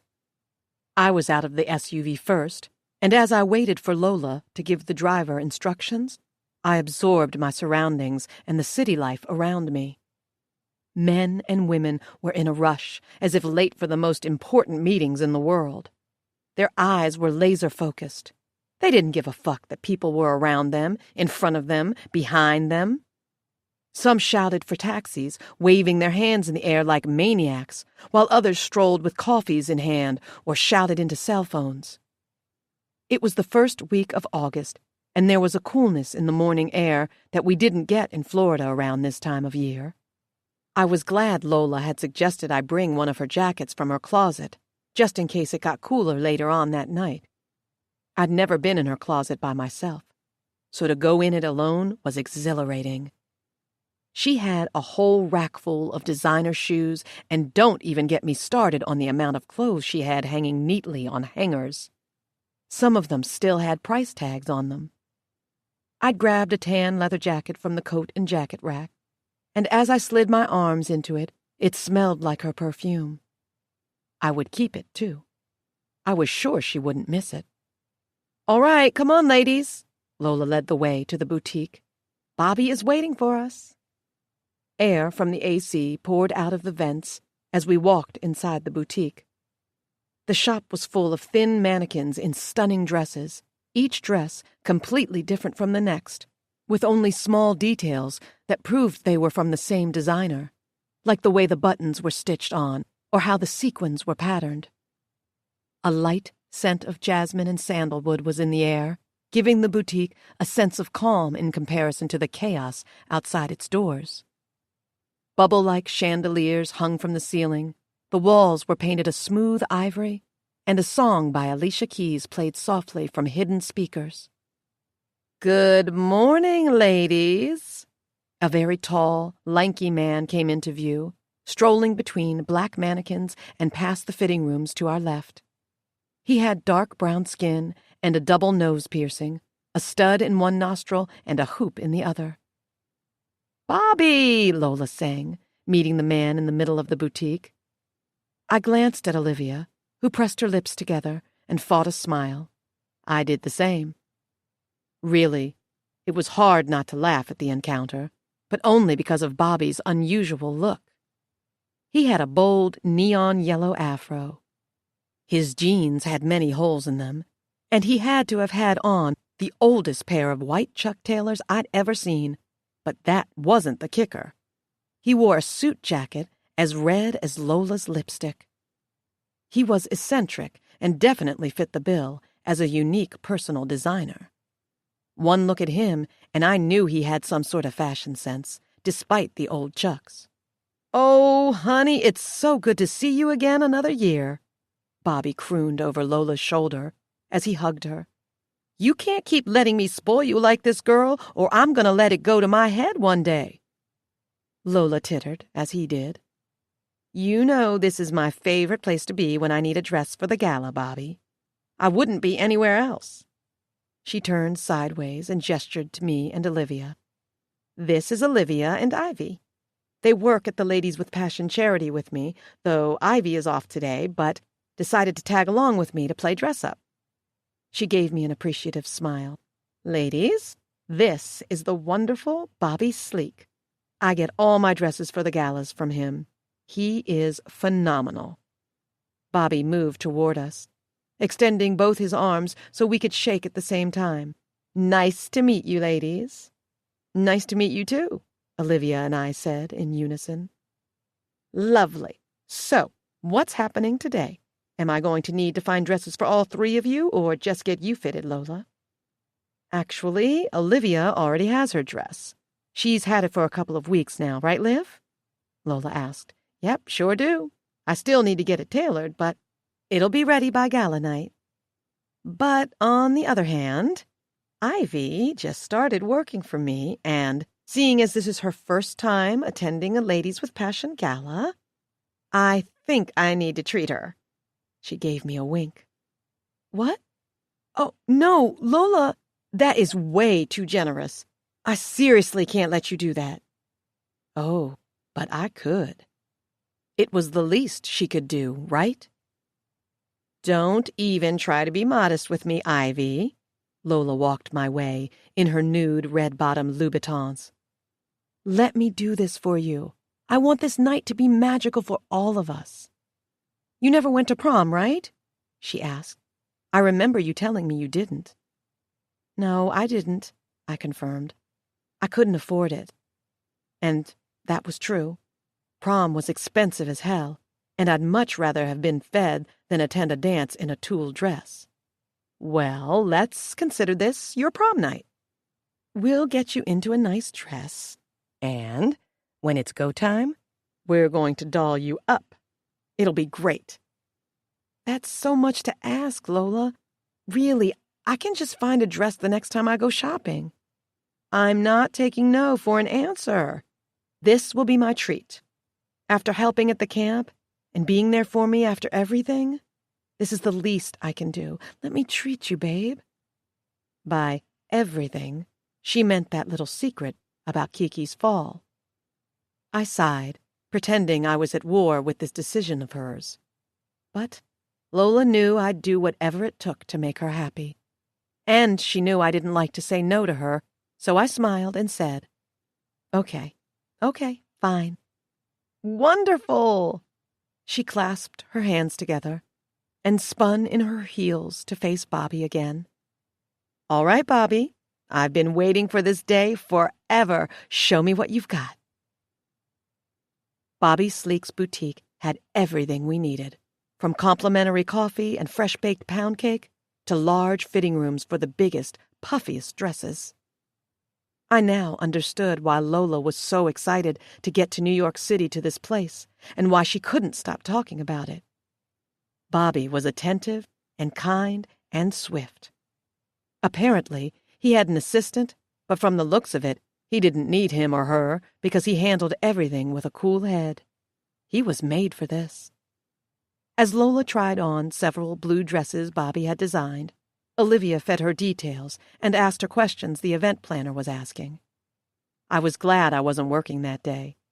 To know I was going to be wearing a $10,000 dress had done me in, and I couldn't think about anything else. I couldn't hate Lola right now. Not for this. Truthfully, no matter how much I pretended I didn't care about not going to prom, I was the girl who had always wanted to go. Call me old-fashioned. It was every girl's dream to get dolled up and look great after enduring so many years of teachers droning on and nagging you. None of the guys in school would ever ask me to go with them. No one even wanted to date me in school. I was the girl without parents, who got shuffled around in the system too much. I was the girl who cried in the bathroom stalls because my days had become too much, and who got picked on for taking meds to control those emotions. I wanted to be normal. Trust me, Marriott, I did. But my life refused to give something so simple to someone like me. Attending this gala would be my prom. I may not have been going with a hot date, but there was hope that I could be hooking up with one by the end of the night. Ivy, I have the perfect dress for you, Bobby said, as I ran my fingers over a silver satin gown. Follow me. I followed him to the fitting area, where he instructed me to stand where the mirrors were. Give me just a second. He went around a corner and then returned with a champagne gown. He hung it on one of the racks close to me, and I moved next to him to get a better look. I was completely awestruck. Now, I know this doesn't come close to being the hottest gown ever, but this is a dress I've been working on for a few months now. I could never find the person with the right look who could rock this dress, so I've kept it in the back as a little treasure. But when you walked in with Lola, I saw it. You were made for this dress, love. You're the one I've been looking for. Isn't it funny how destiny works, Marriott? Bobby had been waiting for a girl like me, a girl who was meant to disrupt Lola Maxwell's life, all so I could try on a dress he was passionate about. See, it couldn't be all that bad I was here. Someone was getting something out of my presence in Lola's life. Wow, Bobby, it's stunning. I ran my hands over the silky fabric. It was a spaghetti-strap mermaid dress with a plunging neckline and white lace trimmings. The dress made just for me spilled down to a puddle of silky champagne fabric on the floor and was embroidered with more white lace at the hem. It was simple and the complete opposite of Lola's dress as far as the style. It screamed Ivy Hill, the real me, as you know, and I loved everything about it. Do you want to try it on? He asked. I thought he'd never ask. Yes, please. Bobby carried the dress by the hanger to one of the fitting rooms. As he hung it up, Lola came wandering out of her fitting room in one of the custom-made gowns, and of course, it was stunning. Mine was so simple in comparison to Lola's, but for once, I didn't care about hers being better. Lola had to be the star of the evening, the best dressed. It was her charity, her event. If it weren't for her, there wouldn't have been a Ladies with Passion gala to begin with. She needed to stand out the most. She waltzed out in a one-shouldered sky-blue satin dress that was pinched at the waist to flaunt her curves.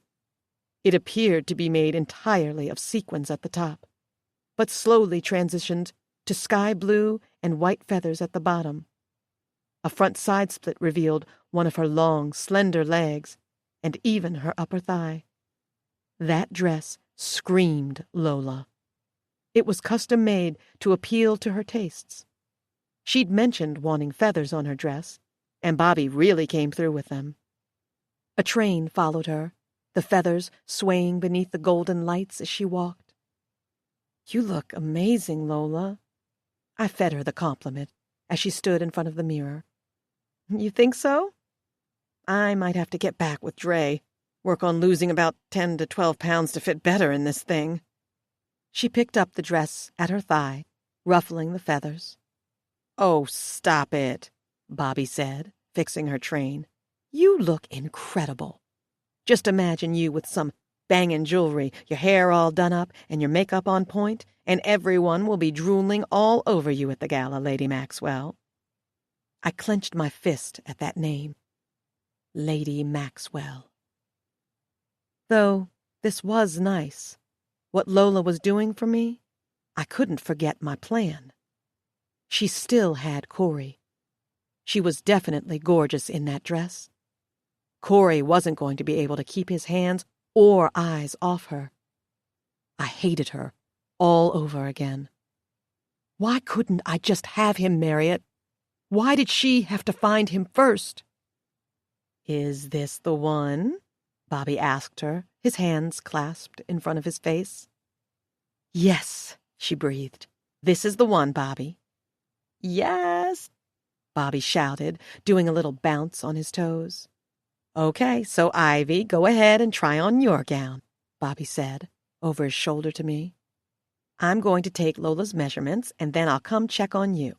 Be gentle with the zippers." I entered the fitting room, and as soon as I got the door to close, I wanted to scream. I couldn't let Lola win on gala night. My only hope was that I could get to Corey sooner, way before the night of the gala. She'd look great, have him on her arm for the photos, and as she introduced herself to the donors. But as long as he had my panties in his pocket, I didn't care. I'd be winning. Chapter 21. I'd gotten the perfect dress from Bobby's little boutique in New York City and was even more excited for the day of the gala to arrive. After returning to Miami, I kept my distance from Lola and only appeared when she needed me. She was busy with organizing the event, and I didn't want to come off as clingy. Not only that, but I had to work too. Ladies with Passion needed me, and as easily as I could have sabotaged the entire gala by working for Lola, I needed this one night to work in my favor. I deserved to attend the Passion Gala. I deserved to dress up, look pretty, and mingle like a normal person. Or perhaps I was getting spoiled with this new life of mine, becoming obsessed with material things instead of my original motive. Didn't matter. I could take a little break from that. I wanted this night, and you know how I get when I don't get the things I want. I work harder at getting it. But there was one little problem. Well, a really big problem, actually, that I'd completely forgotten about until I saw Lola the next morning. Lola and I were supposed to be getting coffee and discussing the final itinerary for the gala. She wanted to know my thoughts on the schedule and wanted to ask my opinion on a pair of shoes Bobby had suggested she wear with her dress. Instead of doing that, though, Lola bustled into the coffee shop, met me as I waited in line for a coffee, and said, Guess what? Confused by her excitement, I asked, "What's up?" "You'll never believe it, but I got a call from Kiki's mother this morning." As soon as she said Kiki's name, my heart plummeted to my stomach. Fucking Kiki. I'd forgotten all about her, Marriott. "Kiki is finally awake," Lola squealed. Shit. Those were not the words I wanted to hear that day, especially not a month before the Passion Gala. All those weeks spent building up to the gala and getting so much one-on-one time with Lola, and I'd let my duty of checking on Kiki fail me. I knew it was only a matter of time before she'd wake up, but thought surely I'd get at least another week without issues. It was just like her to interrupt while things were finally running smoothly. I'd become the #1 lady in Lola's life, and now she was back. Just like that, ready to shove me out of the way and be in Lola's face all over again. That's great, Lola. It fucking was not. This was bad. Really bad. Is she doing okay? I started to ask, does she remember anything? But decided against it. Her mother said she's doing fine, but that she wants to see me. Let's take our coffees to go and pay her a little visit. I'm sure she'd love to see you too. Kiki hates me, I said with a nervous laugh, as Lola waved at the barista who was waiting to take our order. That's absurd. She'll be happy to see you. Shit. Would she? Would she remember everything that happened? All the way down to the very last detail? She'd suffered a lot of head trauma from what Lola was told, but she was conscious, and there was no guarantee that she wouldn't remember who pushed her. We took our coffees to go, and I sat in the passenger seat of Lola's Tesla, my heart banging hard against my ribcage and my palms sweaty. Lola was thrilled. All she kept talking about was how much Bailey had missed Kiki and couldn't wait to talk to her mommy again. When she pulled up to the hospital, my tongue felt swollen in my mouth. Lola parked and unclipped her seatbelt in a flash. I unclipped mine slowly, pushing open the car door and stepping out. It was unbelievably humid, and my tank top stuck to me like glue, my jeans feeling twice as heavy on my legs. My knees almost gave out on me, but I kept it together, following the ever-so-eager Lola to the entrance of the hospital. She checked in, and as soon as she had the green light, off she went, going straight down the hallway to Kiki's room. I lingered behind as everyone in the hospital moved in quick paces. Maybe if I'd made an excuse and told her I wasn't feeling well, I could have avoided seeing Kiki. I could have pretended to pass out. That could have worked, right? My heart was beating harder. I didn't want to do this, but what could I say to get out of it? It would have been wrong not to show my face, pay a little respect to Lola's dear friend who suffered a horrible fall. I drew in a deep breath as Lola knocked on the door, and as she went inside, I exhaled. This was it. I knew it. This was going to be the moment my entire plan fell apart. Chapter 22. Fresh flowers were on top of the counter, dozens of them. They were the first thing I noticed as I walked into the sterile room.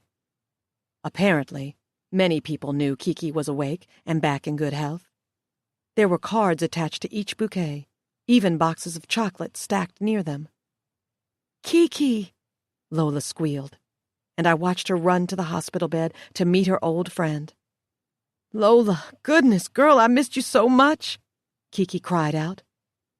Lola bent down to hug Kiki tight around the shoulders, and Kiki returned a hug just as tight. Her eyes were closed as she did, but in a matter of seconds, her eyes were open again, and they landed right on mine. She frowned then, pulling away from Lola rapidly. I waved at Kiki. "Hi, Kiki. How are you feeling?" "What is she doing here?" Kiki demanded, focusing on Lola. "I thought it would be just you today. Ivy rode with me to come see you. I told her you were awake now and that you'd love to see her. She was really worried about you." I nodded and smiled. Did she know? Could she see through my smile? Lola looked between Kiki and me. Then she cleared her throat and pulled up a chair next to the hospital bed. "How are you feeling? How's your memory and everything after the fall?" Kiki sighed and rested her head against the bed. "I can't remember shit." Relief. Sweet, instant relief. She couldn't remember Marriott. This was good. I moved to a chair in the corner, allowing my heart to settle and my shoulders to relax. "Everyone tells me I fell, that I probably tripped. One of my shoelaces was untied and all that when they found me." Lola rubbed her arm. "I was surprised to hear you'd fallen." "I don't think I fell," Kiki said, her voice serious and her eyes locked on Lola's. I don't know why, but when the doctor was asking me questions, I kept getting this weird sensation that hands were on my back, like someone pushed me. But who would do that? A lot of those pregnant women have been through some traumatic shit, but a pregnant woman wouldn't have been able to keep up with me on the trail. Kiki turned her head to look at me. "So, what's going on? You two best buddies now? I checked out your Instagram, Lola. Y'all have been hanging out a lot." Lola scoffed at Kiki's remark. "Ivy is a good friend, yes. Why do you sound so defensive about us hanging out?" "You just met her," she answered without hesitation. "I've known Ivy for 3 months now. She's a good friend to me, and she came here to check on you with me, Kiki." Lola gave her a sympathetic rub on the arm. "Are you okay?" "Oh, I'm fine. I just don't trust her." "Kiki." I stood up and moved closer to the bed.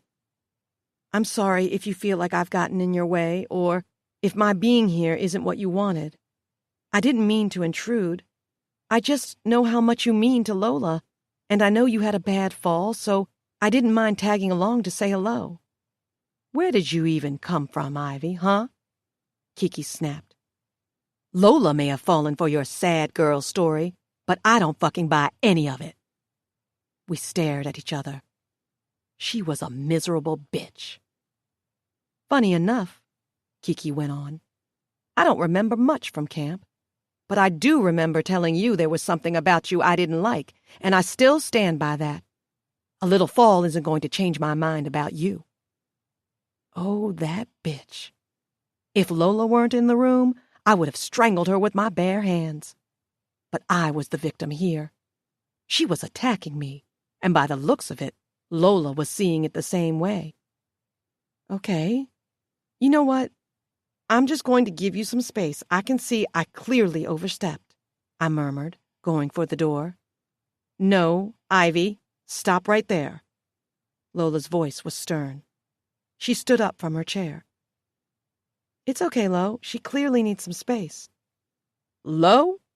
Kiki scoffed, looking up at Lola. "Now she's got nicknames for you? I can't with this girl." "Kiki, that's enough," Lola snapped.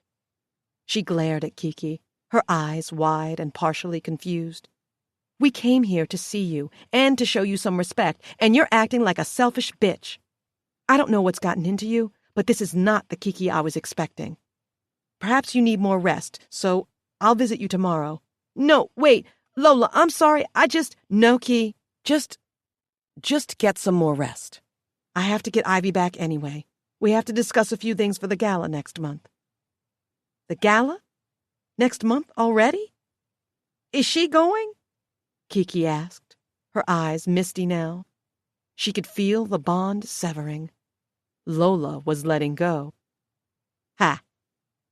Lola peered over her shoulder and exhaled.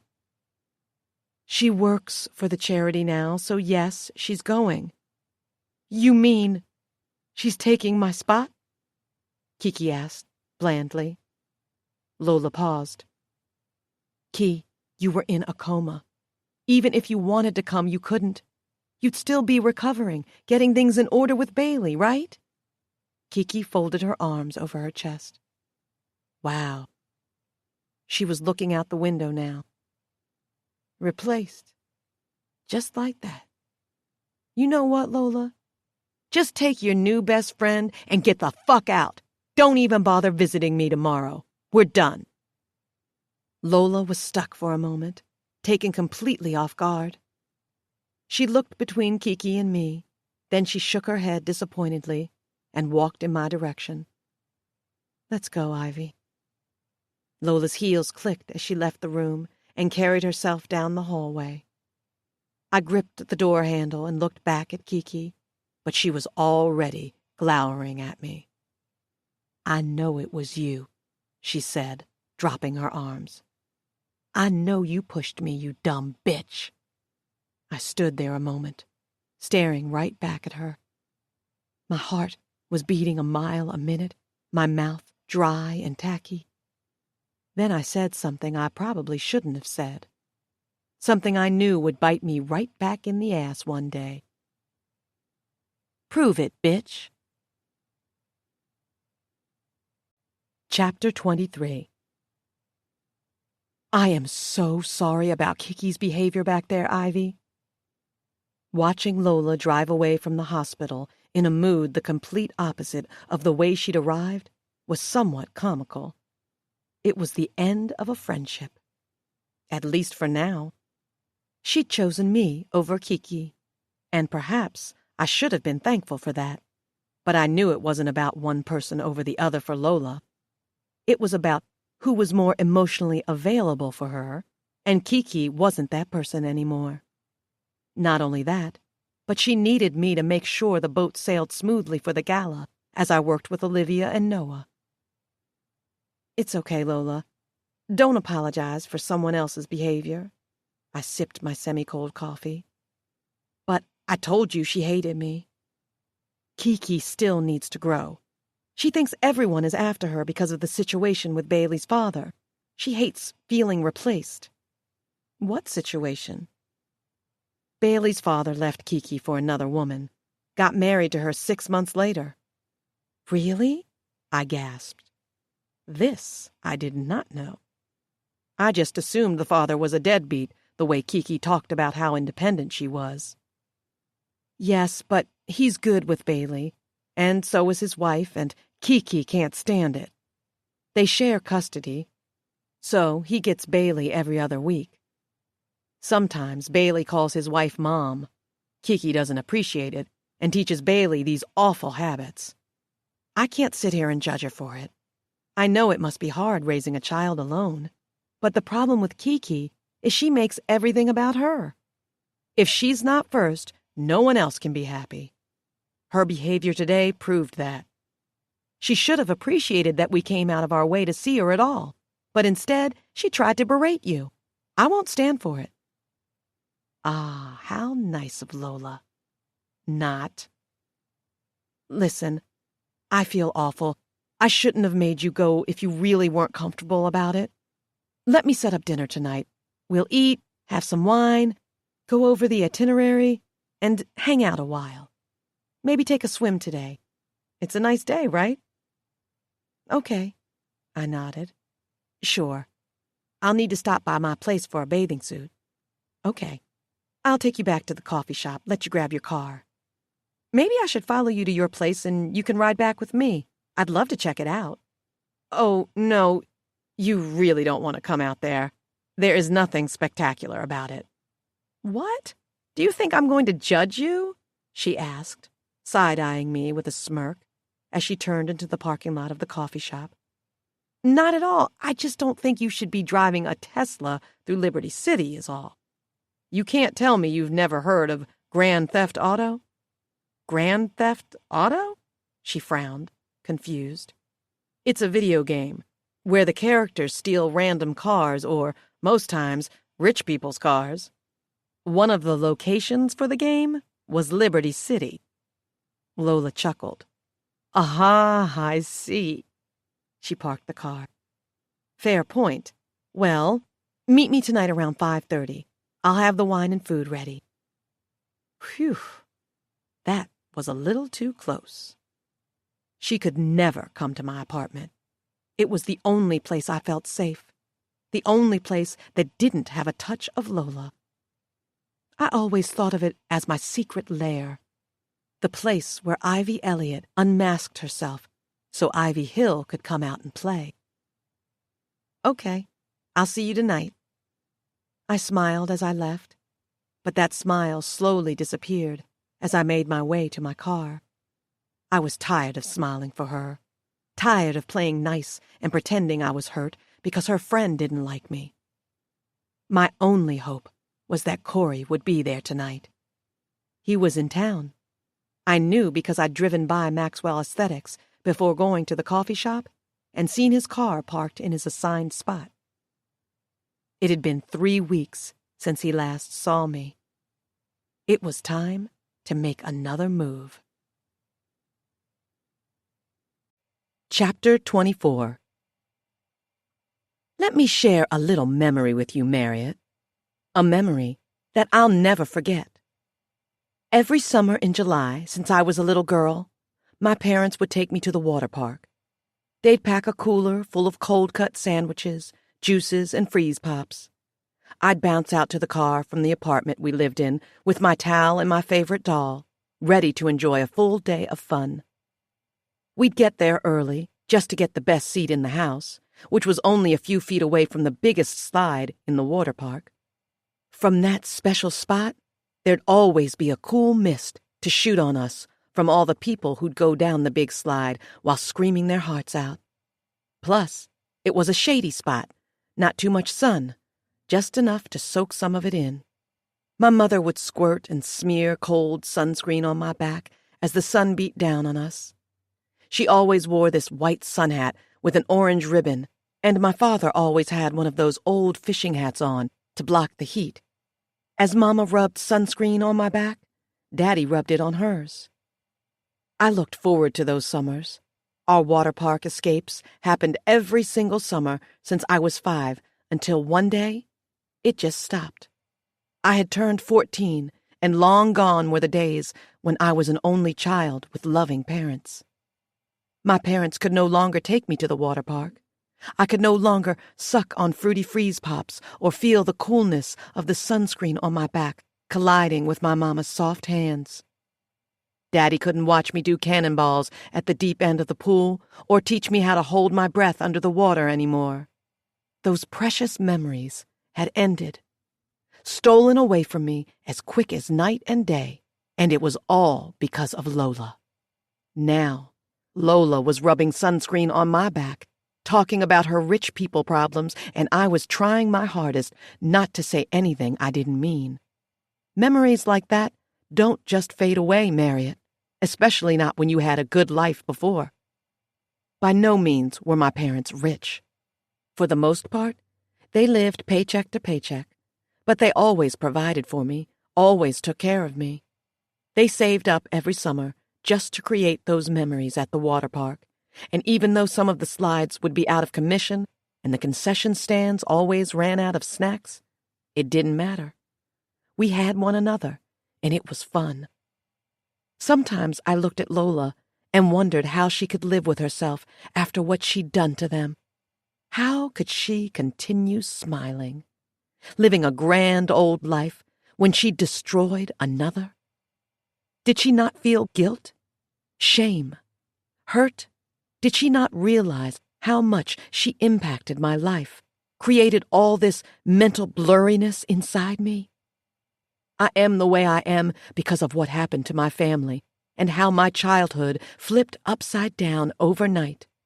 I had no family in Florida. My parents had no siblings, and my grandparents were dead. Whatever kin could be found had no idea I even existed. So they didn't take me in. I was left alone, lost, confused, crushed. I watched Lola dive into the pool and resurface. Her hair became curlier, water dripping from it and running down her chest. I wanted to jump in on top of her and shove her head under the water. But I knew better. She had house staff on duty, and not only that, but it would have been too quick and way too easy for her. I spent years suffering because of her. It was her turn to suffer now. I walked into the pool in my white bikini, allowing the cold water to wrap around me. Lola smiled from the other end of the pool, and I forced one back at her. Then she sank under the water and swam my way. As she resurfaced, she laughed in my face, droplets trickling over her lips. "I needed this," she breathed out. "It's the perfect day for a swim," I said in agreement. "Right?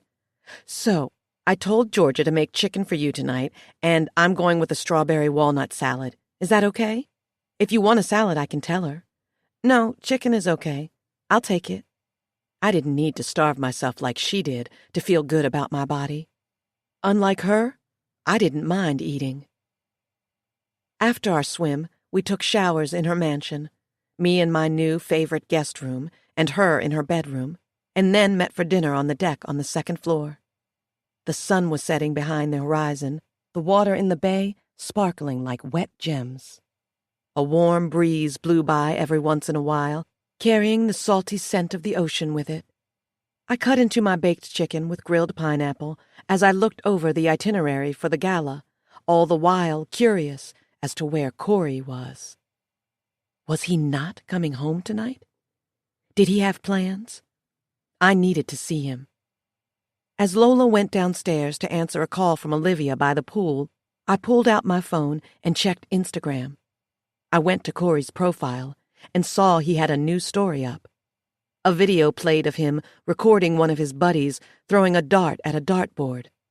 From the looks of it, he was at a bar. That explained why he wasn't around. I picked up the bottle of wine and poured myself another glass. I refused to go home tonight without seeing him, and if I needed to pretend to be too drunk to drive again, I would. Lola returned to the deck as I finished my last bite of chicken. "Someone was hungry," she noted, smiling. "I was. Swimming always leaves me starving." "So, the itinerary looks good? Not too overwhelming?" she asked, picking up her raspberry cocktail. "No, I think it's fine. There will be food and unlimited drink cards and gambling. No one should complain." "I agree." Lola took a sip of her drink, quiet for a moment. "So, I should probably tell you now that some of the donors attending the gala can get very handsy, especially the men." "Really?" I asked, amused. "Yes. Last year, Gary D'Angelo had one too many drinks and kept trying to kiss Olivia on the cheek during dinner. It wasn't a fun night for her, but it did result in a $200,000 donation from him." "Really?" I choked on a laugh as Lola smiled. "Well, I'm sure I can handle it. I've dealt with my fair share of assholes." She was quiet again. "If any of them do seem a little infatuated with you, just try to get them to spend as much money as they can, if you know what I mean." She winked. "You mean act like a hooker for the night?" I asked, cocking a brow, smiling only a little.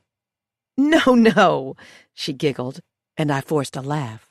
"I just mean, while you have them like putty in your hands, you may as well use that to the charity's advantage." I tried to keep an even face, but she had no idea how ignorant and selfish she sounded. She was probably kidding, but I couldn't ignore the swirl of urgency in her eyes.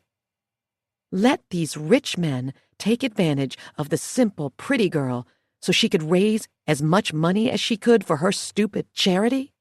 That's what she was saying, and even if she wanted me to believe it was a joke, I knew she meant it. I glanced at my wine. "I think I'm starting to get a little headache," I murmured, rubbing my forehead with the tips of my fingers. "You are? Did the swim wear you out?" "Just a little. Do you want to go inside? Lie down in one of the guest rooms?" "Only if you don't mind. I would drive home, but I'm worried this might shift into migraine territory. My mom used to get them really bad." And she did. My mother had a condition where her migraines would sometimes morph into seizures if they ever got too bad. Your parents are no longer with you, right? Lola inquired. I never have gotten around to asking about your parents, have I? Do you remember them?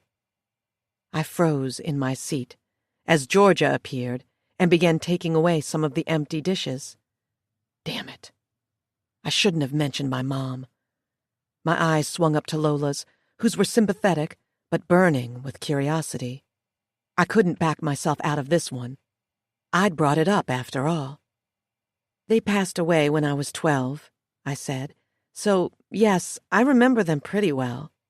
12 was what I'd told her purposely, Marriott. I didn't need her putting my age together with her past. They passed away at the same time?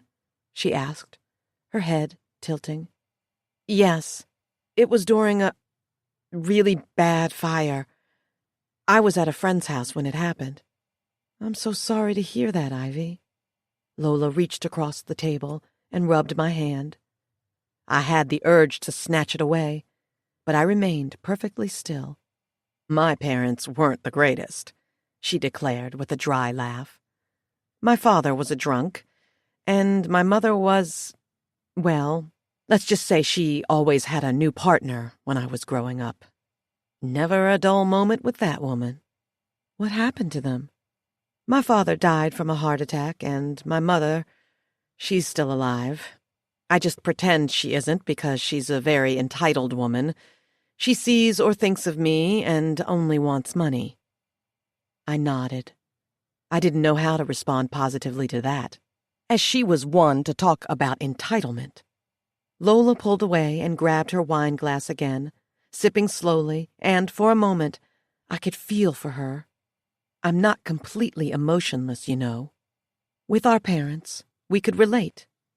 Though the situations were different, and it was her fault mine were taken away from me, we grew up as teens in a cold world without parents, and that was never easy for anyone. So, I decided to ask her a question, one that I'd hoped would change my mind about her.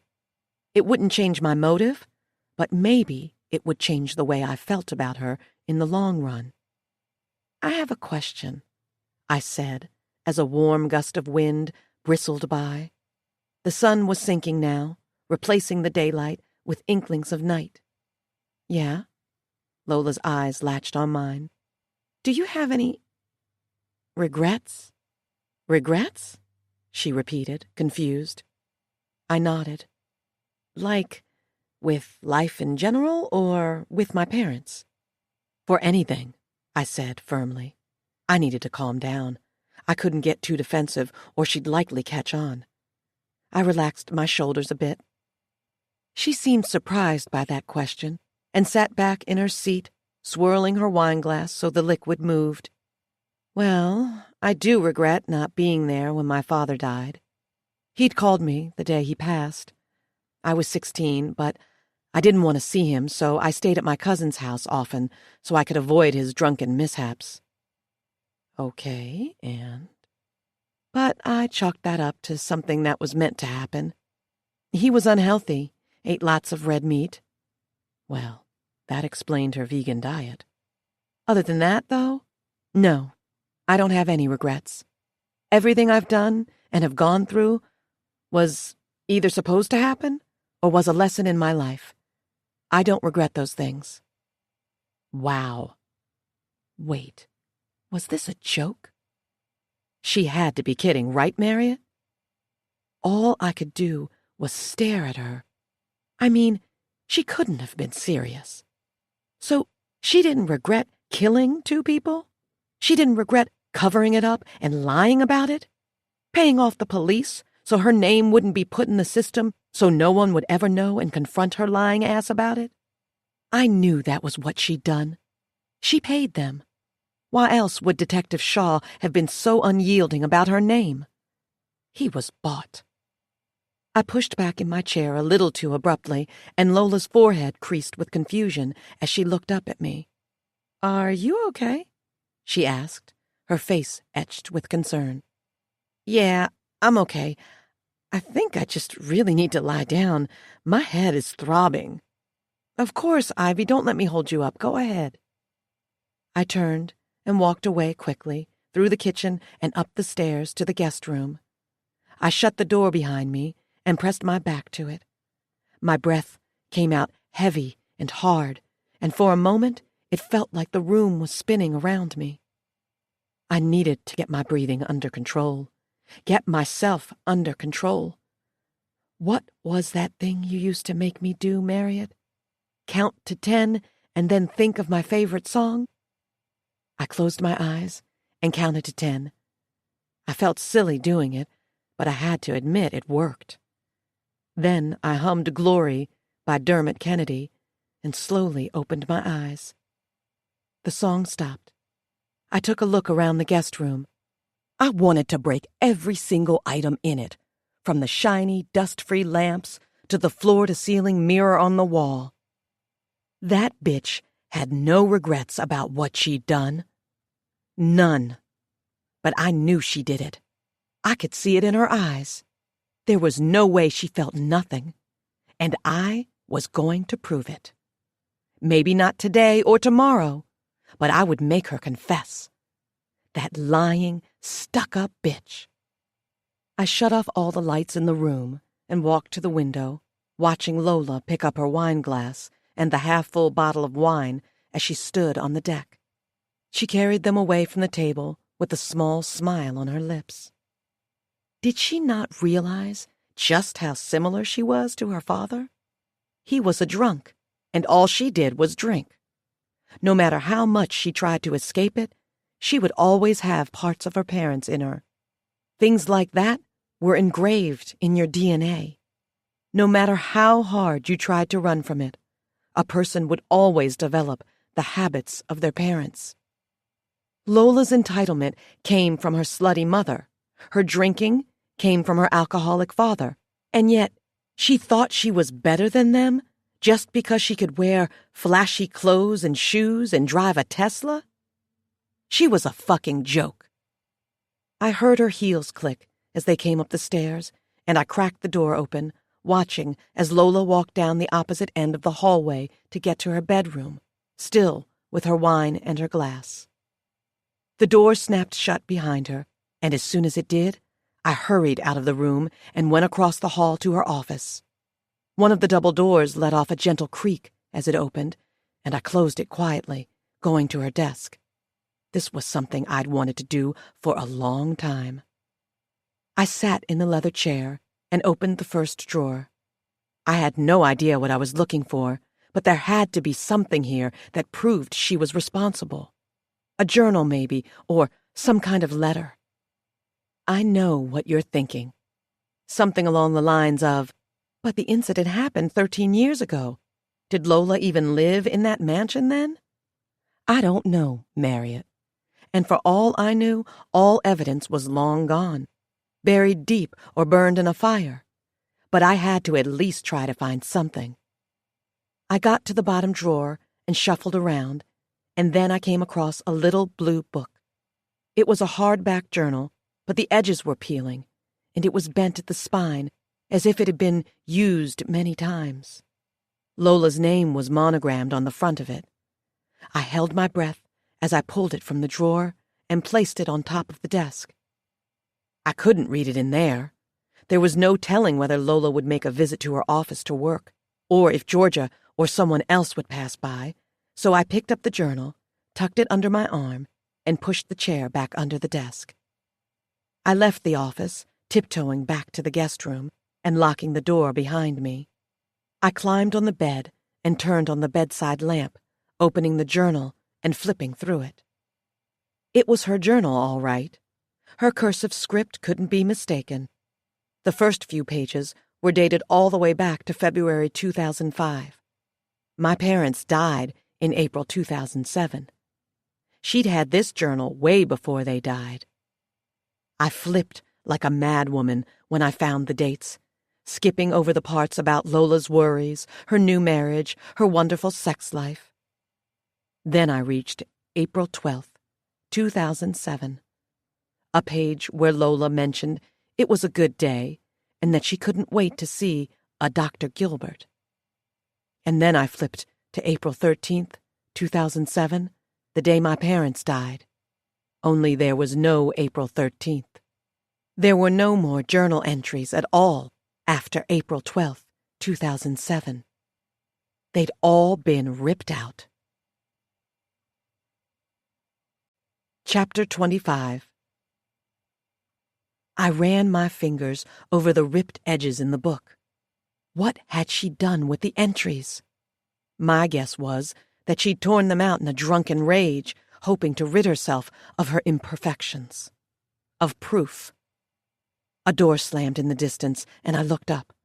I tucked the journal under my pillow and hurried to get up from the bed.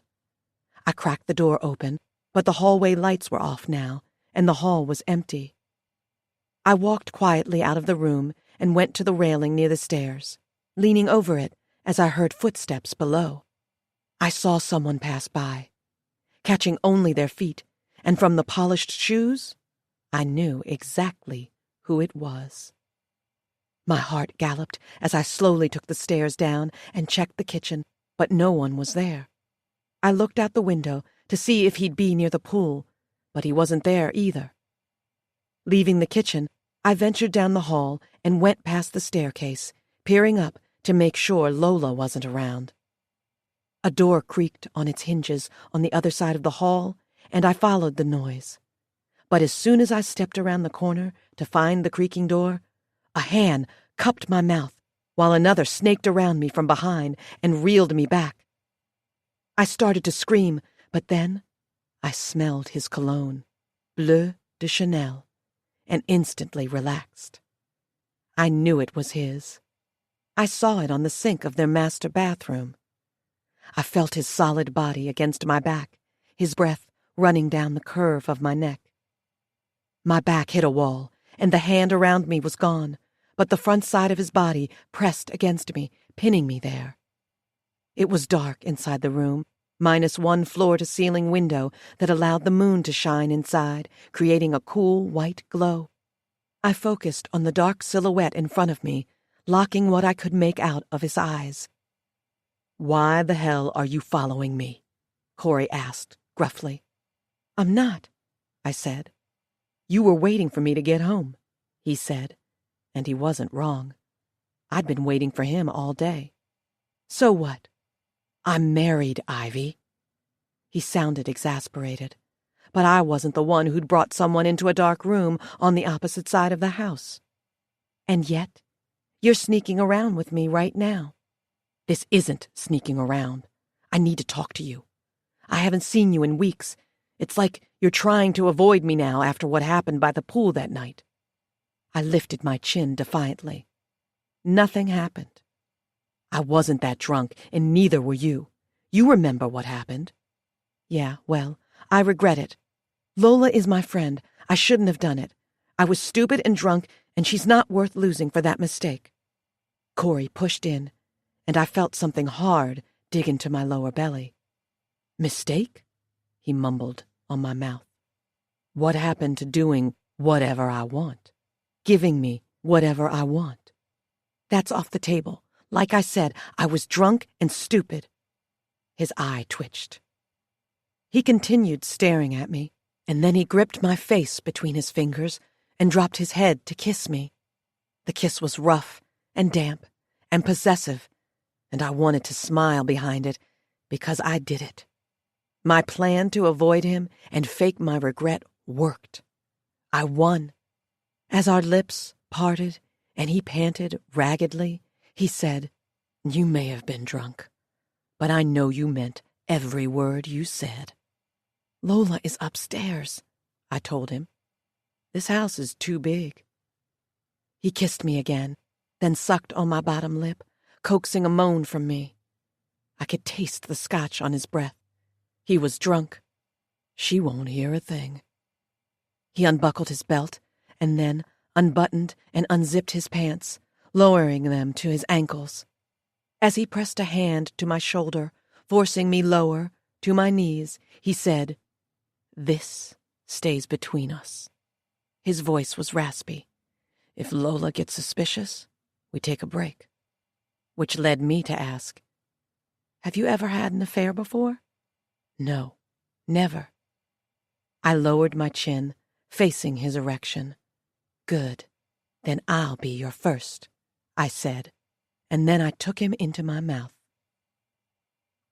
We didn't have sex, but I did give him the best head of his life. He'd said it to me as I let him release down my throat, so no, I wasn't exaggerating, Marriott. I couldn't take the affair too far with him yet. We still had plenty of time to be together later on. Lola was around, and I wasn't in the mood to risk so much just yet. I still had the gala to think about, an event I was actually looking forward to. I left Corey in the room I figured out was his man cave as he flipped on a light switch. There were signed jerseys hanging on the wall in expensive-looking frames, and a basketball in a glass case signed by Dwayne Wade. As the door clicked shut behind me, I walked through the house, smiling like a dazed idiot. But just before I reached the staircase, my fingers wrapping around the cool wrought iron rail, a voice rose behind me. "Can't sleep, Miss Elliott?" I gasped and twisted around, noticing Georgia standing at the opening of one of the sitting rooms. She had a cup of tea on a saucer in hand and was wearing a silver nightgown. I narrowed my eyes at her. Was she watching me? Did she see me leave Corey's man cave?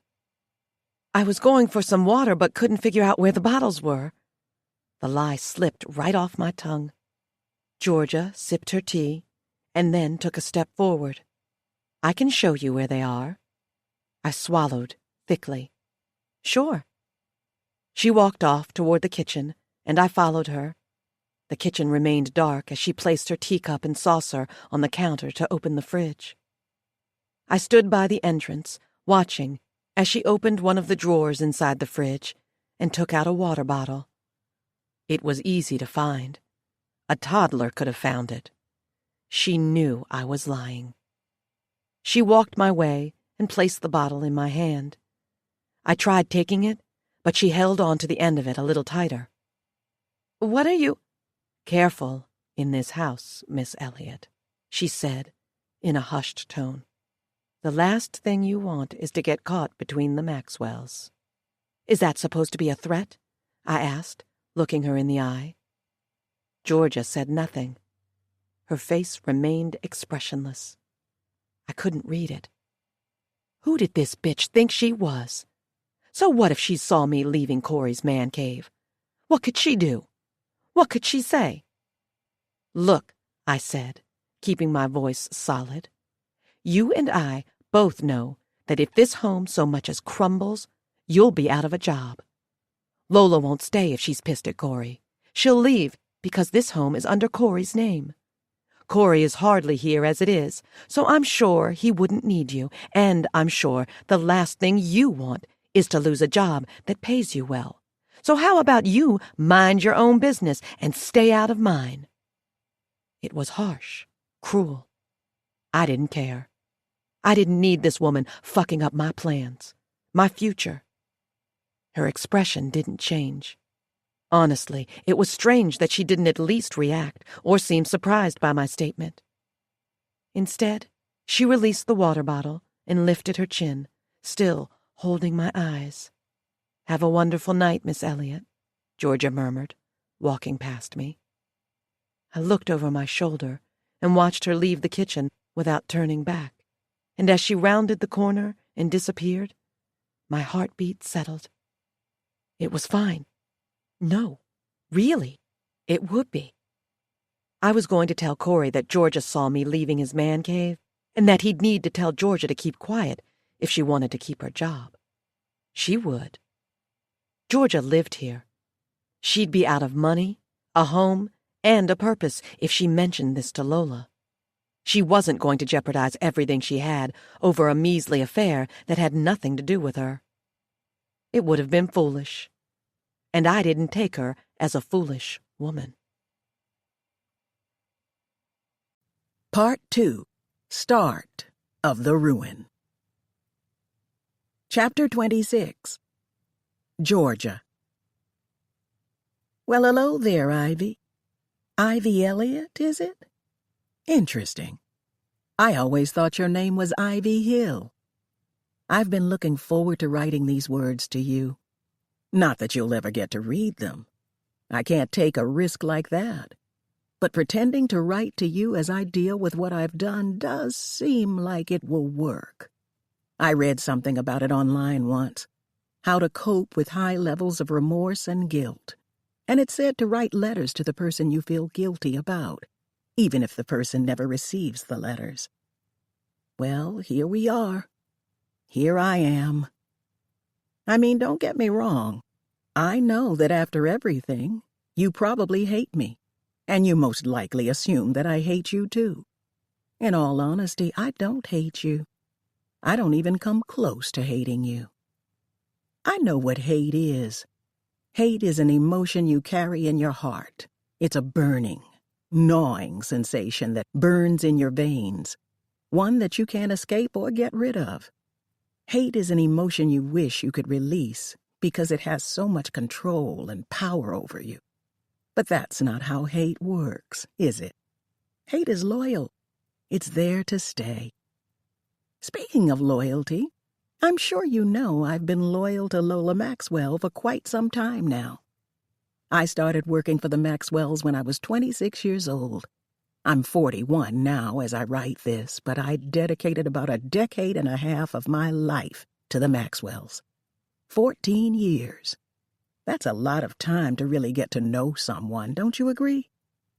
I remember the day I applied for the job like it was yesterday. My second cousin on my father's side of the family forwarded me an email about the position. She worked with an employment agency and always had access to the elite jobs that would fill fast. In her email, she'd mentioned that the pay was great and that I'd get to live in the home if given the job, but that I had to fill out the application quickly because many people were applying and submissions would close in 2 days. The job was for Lola Maxwell, the Lola Maxwell. Everyone was running to apply.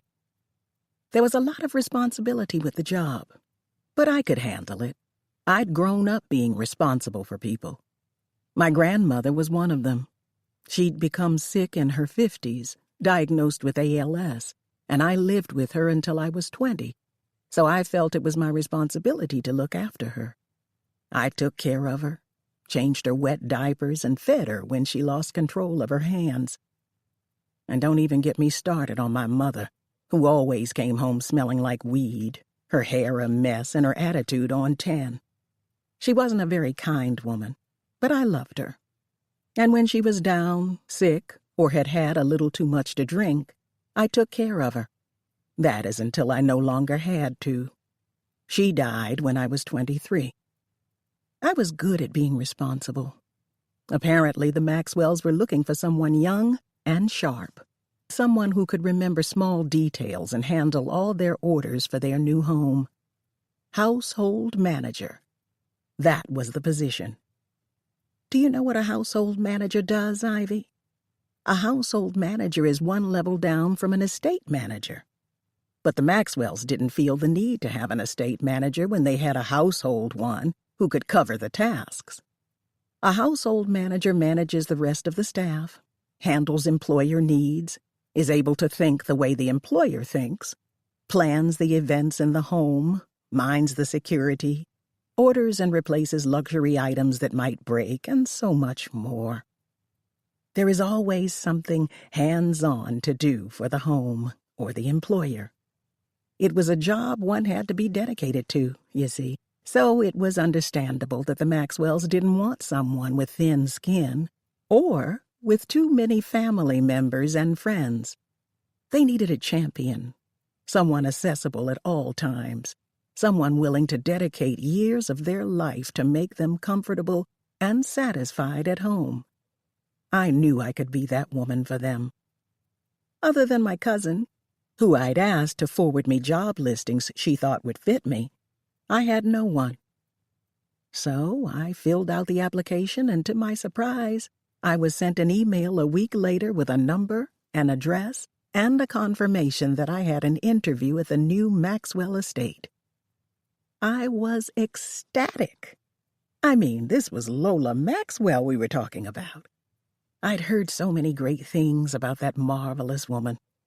She was the richest woman of color to live in Florida, other than Oprah, of course, and admired by many.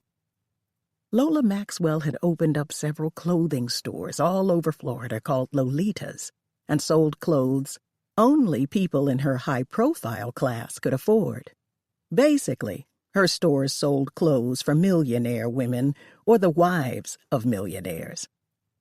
She'd gotten a loan from her husband, Corey Maxwell, the year they got married, and invested it in her first store.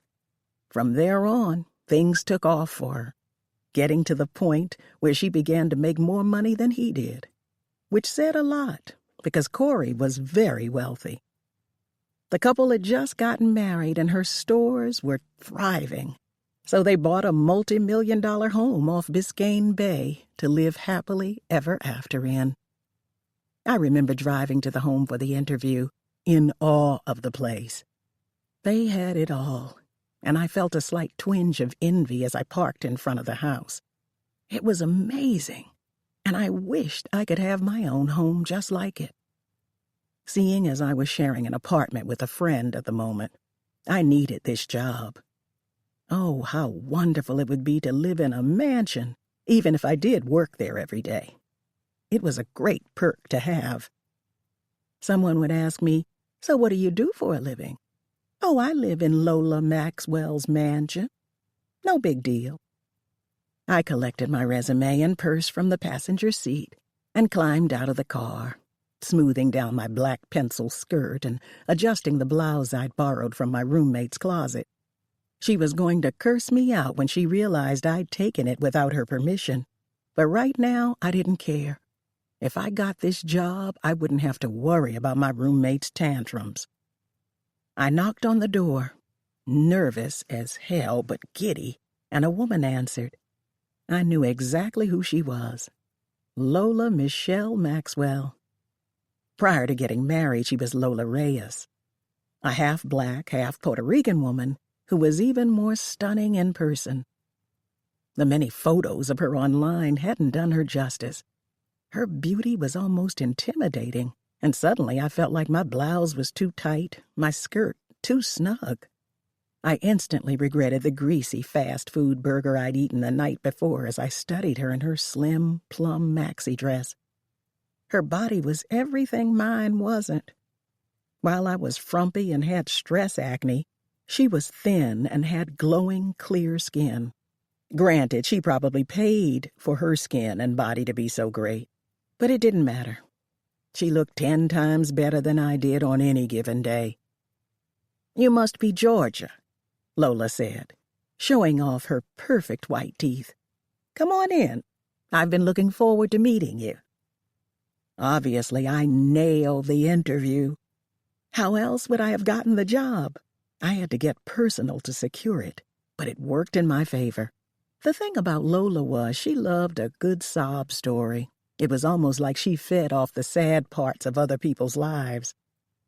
"I'm sold," Lola said to me with a smile as we sat in her lavish sunroom.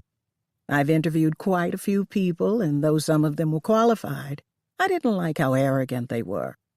Some of them have worked for lots of famous people, but there was nothing personable about them. But you, I like you," she said.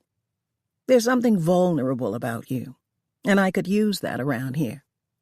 The job is yours." Never had I been so excited to be hired. This wasn't going to be an ordinary job. This would take me to the next level. Lola insisted that to keep the household running strong, I needed to live with her, and I was pleased to hear that. She gave me a tour of her immaculate mansion, even showed me a room on the second floor that would be mine. The room was in its own wing, had lots of privacy, and I shouldn't forget to mention it was enormous. The bathroom was luxurious, all marble and clean porcelain and sparkling glass. It was more than enough. It was perfect and would definitely beat sleeping in the cramped-up room I was currently in any day. Lola wanted me to start the following week. I signed a 10-year contract to become her household manager, which meant I'd take care of everything in the mansion. If Lola needed a particular dinner, I'd inform the chefs. Let your mind drift gently with the melody, as if carried by a soft breeze across a quiet night.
If the grass needed to be cut, I'd call the mowers.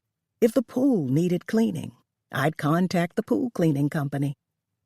It seemed simple enough, but even I should have known that every good thing came with a price. Chapter 27. For the first 4 months, living with Lola was wonderful. Her husband was a nice man and didn't ask for much other than a scotch on the rocks after a rough day. Lola was the one who was a bit of a handful, but I had gotten used to her ways. I took pride in being the household manager for Lola, and nothing could stop that pride. I loved cleaning, so picking up after them wasn't a problem. There was no need for her to have a maid or butler around every day when I was there. The maids only came twice a week to man the bedrooms and bathrooms, dust in the higher places, and so on. I made sure to always be at the top of my game because I knew I could easily be replaced by some other woman. So if Lola told me to jump, I asked her how high. If she needed me to fetch a certain treat for her raging sweet tooth, I ran off to do it in the car she provided. Lola despised my car. It was a green 1999 Volkswagen Beetle with brakes that squealed like a baby pig. She told me to get rid of it the first week I was hired, and said that if I was to work for her, I needed to look like it. She allowed me to drive her SUV to run errands for her and the home, and I sold my car. My life revolved around Lola Maxwell, and you know what? I enjoyed it. I loved being needed, being called upon when Lola wanted to talk or rant about a long day. We'd spend many nights chatting about her goals and dreams. She'd have a glass of wine here and there, but never too much at first. Lola also surprised me with early nights off or even nights out quite often. I'll never forget the night she took me to a lounge in downtown Miami. It was an open mic night, so we listened to people sing or read poetry over drums or jazz music and sipped fruity cocktails in a VIP section. That was a night that changed my life forever. So tell me, Georgia, why don't you have a man? Lola had asked me over the music that night. She'd had 2 drinks at this point, and I was still babysitting my first. I'm not much of a drinker. Her question caught me off guard, and I blushed and bowed my head. She let out an excited laugh. Oh, come on. Don't be shy. You can tell me anything. Well, I said, placing my drink on the table in front of me. I work for you, so I'm busy with that. I also live at the mansion, so I can't exactly bring anyone there to hang out or anything. Well, maybe you could hook up with the guy and go to his place or something, Lola suggested with a playful shrug. She looked great that night, clad in a gold dress that stopped just above her knees and heels to match. Gold eyeshadow on her eyelids and plum lipstick. I couldn't help feeling like she was trying to escape something that night, though. Or someone. I shrugged and laughed. I could, but I'm not really looking for love right now. Well, just so you know, there's a guy at the bar who keeps staring at you. Lola smirked and looked past me to the bar. I looked with her, and sure enough, there was a guy standing there with a beer in hand, looking right at me. He sipped from his beer bottle and then smirked, and my heart pounded faster as I snatched my eyes away. Oh my gosh, I gasped. Wait, how do you know he's not looking at you? Trust me, he's not looking at me. He's ogling the hell out of you, Georgia. Don't underestimate yourself. You're gorgeous, and he sees that. Her words made me light up like 1,000,000 watts. I'd never had anyone tell me I was gorgeous. I mean, I knew I wasn't hideous, but I was a plain Jane, you know? I didn't get recognized often for my looks, though I had to admit, as Lola and I got ready at the mansion and she did my makeup in her master bathroom, I felt prettier. My grandmother always used to tell me my brains would be my moneymaker. It had been a while since I'd worn makeup. Lola had a small policy about it at the mansion. I couldn't go crazy with my makeup while working for her and needed to appear professional while on duty. Luckily for me, I didn't care for makeup all that much. I wore mascara here and there, but Nothing over the top. I'm going to tell him to come over, Lola said, shooting to a stand. I gasped. Oh, no, Lola. I can't talk to that guy. Why not? She asked, smiling her perfect smile. Because it's been so long since I've talked to a guy. I can't even remember how to flirt, if we're being honest. Lola gave me a once-over, and when she realized I was serious, she huffed a breath and sat next to me. Okay, here's the thing about guys at clubs. Flirting isn't that hard with them. They're here looking for someone to go home with, so they can't be choosy. He's already been drinking and he's eyeing you. Just have a little conversation and see where it leads. I'll mess it up. I know I will. Just try, she encouraged. If not for you, then for me. I don't get to be all flirty anymore. I have Corey now. She pursed her lips, and I didn't miss the slight eye roll she passed after saying that. Just because you work for me doesn't mean you shouldn't get to have a little fun every once in a while. She was right, but I was serious about not knowing how to flirt anymore. I was broken in that way. I'd taken care of people my whole life, so when it came to men, I was just awkward.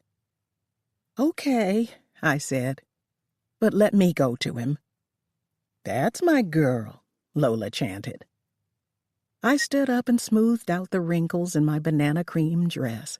I had no idea what the hell I was going to say to the guy at the bar, so I thought about how I'd start the conversation as I crossed the room. A man with dreadlocks was on stage, rapping to the melody of a saxophone about his struggles with an ex-girlfriend. I couldn't think, and the words of the man on stage weren't setting the tone for flirting, so when I met up with the guy at the bar, I just stared at him. His thick brows shot up to his forehead as he waited for me to speak. I fumbled with words. My boss told me I should come speak to you. Damn it, I was butchering this. Were you ever this bad with guys, Ivy? The man appeared amused by my remark. Up close, he was handsome as hell. His hair was cut clean, lined up, and faded at the edges, and his skin was a shade or two darker than mine. He was tall, with a goatee, and he smelled like sandalwood and some other scent I couldn't quite place. Leather, maybe? His clothes were simple. Navy blue V-neck t-shirt, jeans, and Jordans. "You're out tonight with your boss?" he asked, stifling a laugh. "Well, yeah. I work at her house for her. But it's not like that, you know. We're also good friends." The man chuckled. "Well, your boss must be pretty chill if she's out with you tonight." He looked across the club at Lola. I looked with him, and Lola was giving me a thumbs up. I was so embarrassed by that thumb. I felt like a child who was nervous to play her first soccer game, Lola being the mom in the stands with the thumbs up to encourage me. "Be honest," I sighed. "You were looking at her, weren't you?" "What would make you think that?" He put on a slight frown. "Well, she's the prettiest woman in the room. Everyone stares at her when we go places." "Well, if you believe that, you're wrong." "If I believe what? That everyone stares at her when we go out?" "That she's the prettiest woman in the room." I was confused. He went on. "She can't possibly be the prettiest woman in the room if I'm looking right at the prettiest woman in the room." Wait, he meant me. He was looking at me. My heart did cartwheels. I pressed my lips to fight a smile, but it was pretty much impossible. He'd gotten me with that line. He was flirting with me. Why couldn't I be that smooth? The man stretched out his arm and offered me a hand. "I'm Dion," he said. "Georgia," I said back, taking his hand and shaking it. I had no idea that all my life I'd been looking for this man named Dion. Dion McNeil. We met at this club, and even after exchanging numbers and parting ways, I couldn't get him off of my mind. He sent me text messages every single day. Every morning he'd send me a "Good morning, beautiful" text, and I'd respond with "Good morning, handsome." Dion eventually became the love of my life. I did all my duties at the mansion in a timely fashion, just so I could go to meet him for dinners or for a drink at a bar. I became a much better flirt, but I think I was just becoming comfortable with him altogether. As time progressed, he would invite me to his apartment, where he'd cook dinner for me and let me watch him prepare it. He was a great cook, had even gone to culinary school for 2 years, but never finished. I suppose it didn't matter, though, because he was currently a sous chef in a really popular Miami restaurant called Louie's. I'd learned that about him when we first hooked up, along with other facts. His favorite color was red. He'd lost his parents when he was 2 and grew up with an uncle named Brandon.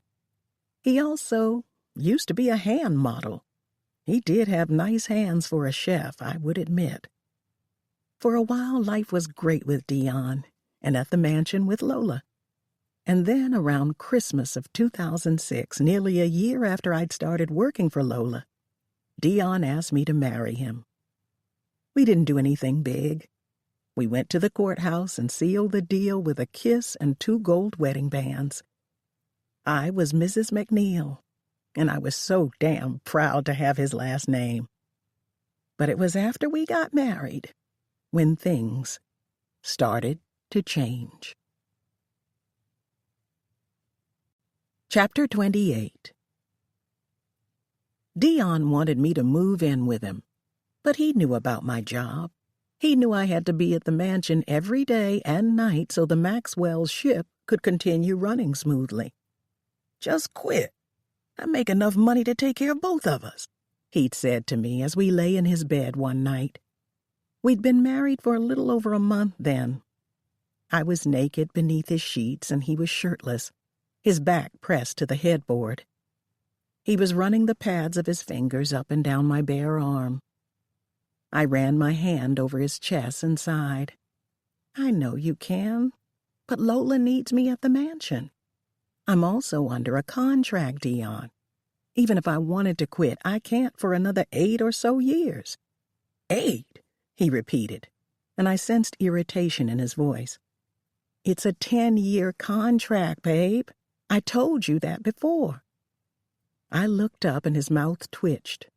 Then he moved my arm from his torso and climbed out of the bed. I pushed up on my elbow, watching as he tugged on his boxers. "Dion," I groaned. "Don't call my name like that, Georgia. So you're telling me I'm going to have to wait 10 years to live with my wife? Why are you acting surprised by this, Dion? You knew when we first met that I had obligations to Lola and the mansion." "You're choosing her over me," he muttered. "No, I'm not. Don't say that." I sat up fully. "This job pays me well. Look, maybe I can't quit, but if I talk to Lola, maybe she'll be okay with me leaving the mansion a little earlier from now on to spend time with you and coming in a little later." Dion turned around then, and his eyes softened. "And if she isn't?" "She'll have to let me, Dion. We're married now. She'll understand. She knows what married life is like." He sighed and came back to the bed, and relief unfurled in my belly. He grabbed one of my hands and wrapped his around mine. "I just don't want to live without you, G. I want to come home to my wife. I love you too much for you to be away from me all night." I leaned forward and kissed him. I know. I'll talk to her." And I would. I just wasn't sure when. When I'd applied for the job, it was never my intention to fall in love or get married, so I was fine signing a 10-year contract with Lola. I didn't think I'd find a man who loved me as much as I loved him. But life is funny like that. It throws things at you that you don't quite see coming. I'm sure you know all about that. I arrived at the Maxwell mansion at 6 the next morning and got straight to work. I handled everything that needed to be handled, and around 9 that morning Lola came downstairs. She was dressed up, which meant she probably had to meet someone for work or had a breakfast date with a friend. I was standing at the counter sipping some caramel tea as her silver heels clicked on the marble floors, and she entered the kitchen with a bold smile. "Good morning, Lola," I greeted her in a soft voice. "Morning, Georgia." Her voice was harmonious. "Breakfast is ready for you by the pool." "Oh, I meant to tell you to cancel that. I have to run." She put on a mischievous smile. "I have something to tell you, but I didn't want to say anything until it was confirmed with a test." "A test?" I asked, confused. "Yes." She walked closer to me. "I'm pregnant, G. I took a test last week." "Oh, my goodness, that's amazing, Lola. I'm so happy for you." And really, I was. I knew how hard she had been trying to get pregnant. She'd mentioned to me only weeks before that she and Corey were going to be trying to start a family. "Thank you. Dr. Gilbert squeezed me in today. I told her I couldn't wait to be seen. Only problem is her clinic is in St. Petersburg, so I have a little drive ahead of me. But it's for the best gynecologist in Florida, so it's fine. I haven't told Corey yet, though. I want to make sure everything is okay first before I give him the news, so don't mention it to him if you see him."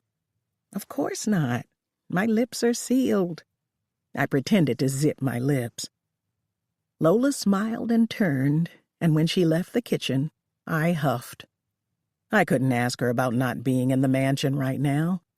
She was pregnant, and the last thing I wanted to do was pull away in her time of need. Dion wasn't too happy about it. I mean, of course he wasn't. He didn't give a damn that Lola was pregnant or starting a family. He just wanted me with him so we could discuss starting our own. For the time being, we compromised. I'd leave the mansion at 8 every night to be with him, and that was okay for a while. It became a little trickier now that Lola had fallen pregnant, though. She was moody and tired, always complaining about something I had no control over. But this was my job. I had to make it right. I worked tirelessly to make the house comfortable for her. Prior to being pregnant, Lola loved seeing fresh flowers in the kitchen, particularly lilies. Now she swore she hated the smell of them. The chefs couldn't cook certain foods because they made her want to vomit. She was also very sick every morning, and I could sense tension between her and Corey that wasn't there before. Something told me Corey didn't want Lola to be pregnant, that he wasn't ready to start a family. The way he looked at her sometimes made it obvious, like he was horrified by the idea of it. He also started asking for his favorite scotch, more than usual. I kept out of their business, though. The Maxwells argued often. Most times they argued after attending certain events or parties together. Lola would come home in a rage, slamming doors and accusing Corey of flirting with someone at a party, and he would turn right around and point out that she was flirting too. I was glad Dion and I didn't have to worry about petty things like that. I realized being rich could bring too many problems to a marriage while living with the Maxwells. You weren't ever really 100% happy, even with all that money. I always found it shocking the way people could buy into Lola and Corey's happiness. I'd witnessed firsthand how much they yelled at each other, slammed doors, broke glasses, and even slapped each other around. But as I said, it was none of my business. I was under a certain confidentiality, too. Being her household manager meant keeping my mouth shut. But even if I hadn't been, Lola was my boss and my friend, and I wouldn't have had any right telling anyone. I didn't even tell Dion about Lola and Corey's marital problems. I felt she trusted me to keep quiet and keep it private. That was my obligation. Crazy thing is, though, that Lola began to change with the pregnancy. She wasn't as nice anymore, or caring of anyone else's feelings but her own. I tried to chalk that up to her hormones and how fatigued and sick she'd become. But after the night of April 13th, 2007, it was no longer about the pregnancy. No, it had become much, much deeper than that. Chapter 29. I remember arriving at the mansion on April 13th, and Lola wasn't there. Neither was Dr. Maxwell. The house was oddly quiet, but I did my duties, made my calls, and cleaned whatever needed cleaning. Something was off about that day. Rain isn't unusual in Florida, especially during spring, but it was really pouring down outside, the windows getting slapped with water and wind. Lola normally didn't leave until 9 in the morning or after. If she had somewhere to be, she'd have a list on the fridge of what she wanted for lunch or dinner, along with instructions if she had guests coming over. But not that day. I was worried, but I didn't want to be annoying by calling or checking in if she was busy. For all I knew, she'd traveled somewhere and forgotten to tell me. But she never forgot to tell me things like that. She loved to brag about her trips to different cities or countries. Day transitioned to night, and finally Lola came home. The rain had settled and become a light drizzle. I didn't notice her arrival at first. I just finished eating a quick dinner when she trudged past the kitchen and I caught her thin silhouette. It was nearing 10 at night. I was late to get to Dion and had sent him a text to let him know, but I didn't want to leave until I knew what was going on, or if she'd have any requests. "Mrs. Maxwell?" I called, shooting off my stool and going after her. She was halfway up the stairs at that point. "Mrs. Maxwell?" I called again. "Is everything okay? I didn't know what you wanted for dinner, so I told Tonya to make roasted veggies and a soup." Lola stopped walking up the stairs but didn't turn to look at me. Something was wrong. She seemed agitated. Was she about to fire me? Maybe she didn't like that I was leaving early most nights anymore. Lola finally looked over her shoulder, but not right at me. Something was definitely wrong, though. Her face was pale, her lips dry, and her hair a bit disheveled. I noticed stains of blood on her blouse and gasped. "Oh, my God, Lola, what happened?" I took a step up. "No, Georgia, don't." She dropped her head, her hair curtaining around her face. I stopped moving. "Take the rest of the night off," she ordered. "But what about your dinner?" "For fuck's sake, Georgia, just take the fucking night off. Go to your stupid husband and stop bothering me." Her tone had caught me completely off guard. But what caught me off guard the most was the way she stormed up the stairs and slammed a door behind her. I stepped down, utterly confused, but I wasn't going to ignore her orders. It was clear she wanted to be alone, so I grabbed my things and left. But for the record, my husband wasn't stupid. I didn't know what her problem was, but that was just rude. As I was leaving, Corey was climbing out of his car. "Hey, Georgia," he greeted me as I reached the SUV. "Taking off?" "Yes, Mrs. Maxwell told me I could go. I'm sorry if you wanted dinner," I murmured. "Don't apologize. It's okay. I'm sure I'll find something." He seemed too chipper. Compared to Lola's attitude, I could only assume he had no idea what was going on with her. "Have you talked to Mrs. Maxwell at all today?" I asked, glancing at the front door of the mansion and then focusing on him. "No, I haven't. I called her after a surgery, but figured she was busy when she didn't answer." "Oh." He was going to be in for a rude awakening. Well, good night, Dr. Maxwell. Drive safe, Georgia. I climbed behind the wheel of the SUV, watching Dr. Maxwell enter the house. When the door closed behind him, I couldn't help feeling something was very, very wrong. I tossed and turned the whole night and got out of bed around 4 the following morning to get ready for work. I couldn't get that blood stain on Lola's shirt out of my mind. Did someone hurt her? What the hell happened? Dion wasn't pleased with me leaving so early, and he didn't understand my stance.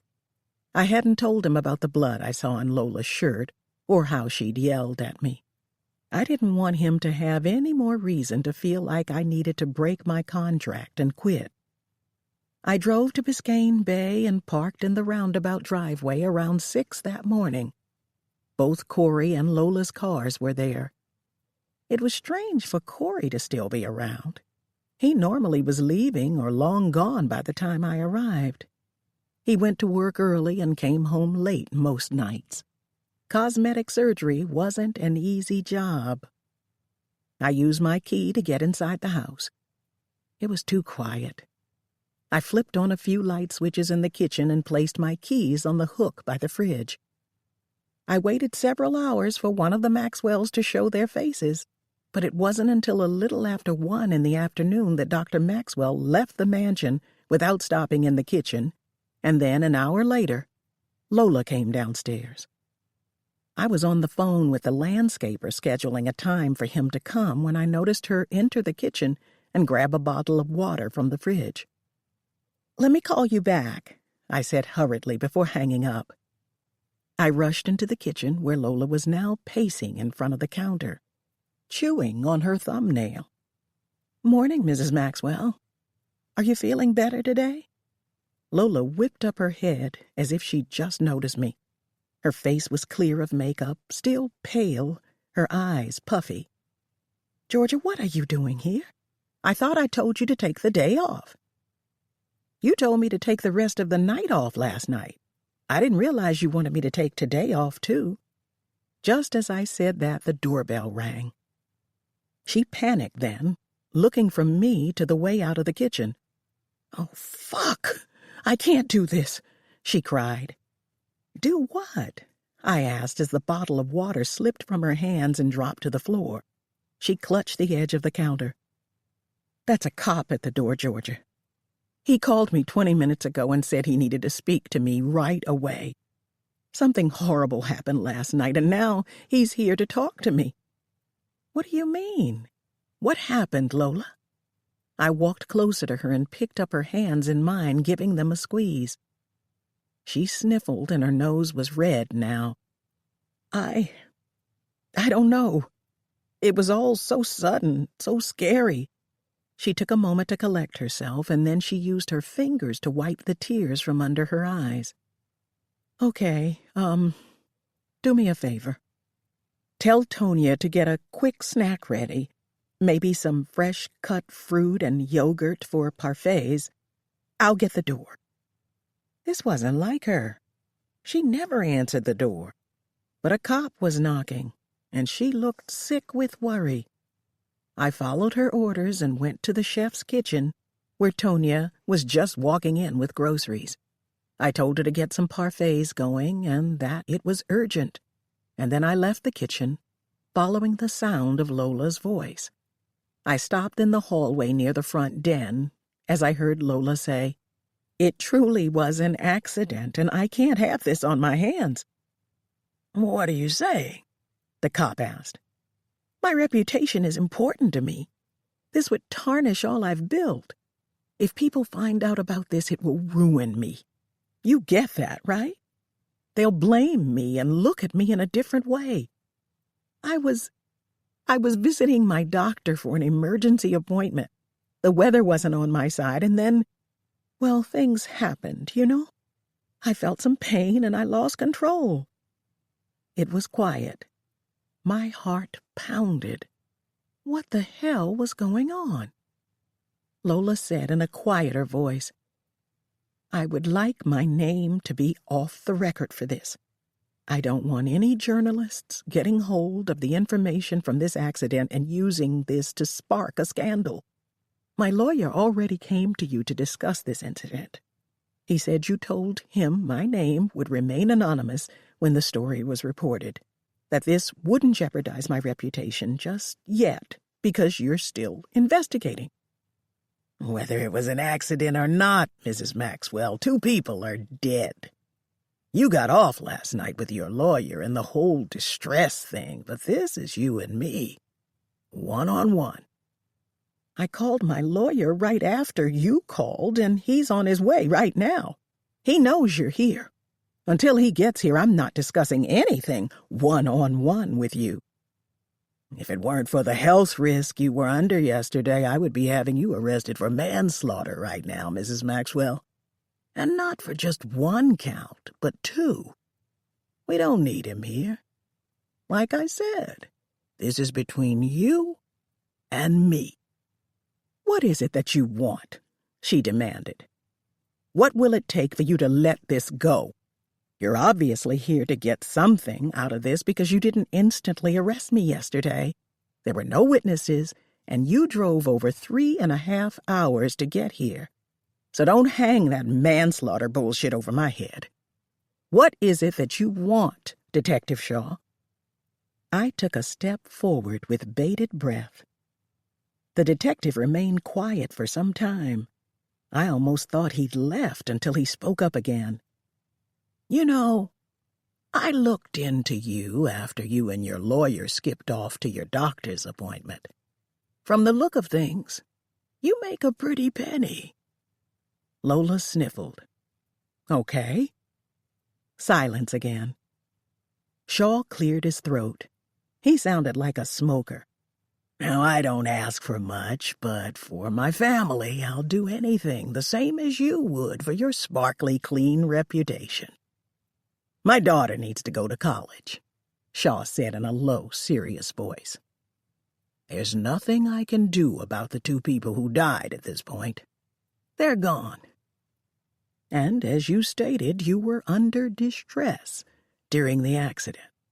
So I suppose I can rule this as just that, an accident, so long as I get what I need for my little girl. Okay, Lola breathed. We both know college is expensive, and we also know that if you live in a place like this and drive cars like the one you were driving last night, you have the money to cover tuition. So you're going to write me a check for $500,000, and I'll make sure your name doesn't appear in the file. You'll remain anonymous, and no one will know you were ever part of this. Lola was silent. Fine. I can do that. You don't sound so sure, Shaw countered. I'm sure I can manage that much. But before I do, I will need you to sign a non-disclosure about this with my lawyer. Guarantee confidentiality. The detective chuckled and then said, Fair is fair, I suppose. Okay, then. Let me just go get my checkbook and I'll get the money to you right away. I gasped as I heard instant footsteps, but there was no time for me to run off. Lola was already rounding the corner and coming my way. She noticed me first thing, and her damp, red eyes stretched 2 times wider. Georgia, she hissed, hurrying toward me. What the fuck are you doing here? Go to my office. She shoved me on the back, and I sucked in a sharp breath. Go! I hurried up the stairs and made a right, Lola hot on my trail. Opening one of the double doors of her office, I stepped inside, and Lola came in after me, slamming the door behind her. Were you eavesdropping on my conversation? She demanded, grimacing. I'm so sorry, Lola. I told Tonya about the parfaits, and then I came to look for you to see. Bullshit, she snapped, then walked around me to get to her desk. What did you hear? Nothing, I lied as I watched her shuffle through the top drawer of her desk. She took out her checkbook and grabbed a pen. Well, whatever you heard, I'm doing this for your safety, too. You still want this job, right? The only way you'll keep it is if I write this check for that dirty-ass cop downstairs." "What did you do?" I asked, my voice breaking. "That's none of your business." "You killed 2 people," I said, my eyes stinging now. "I heard him say 2 people are dead." She whirled around, pointing a finger in my face. "I didn't fucking kill anybody," she snarled.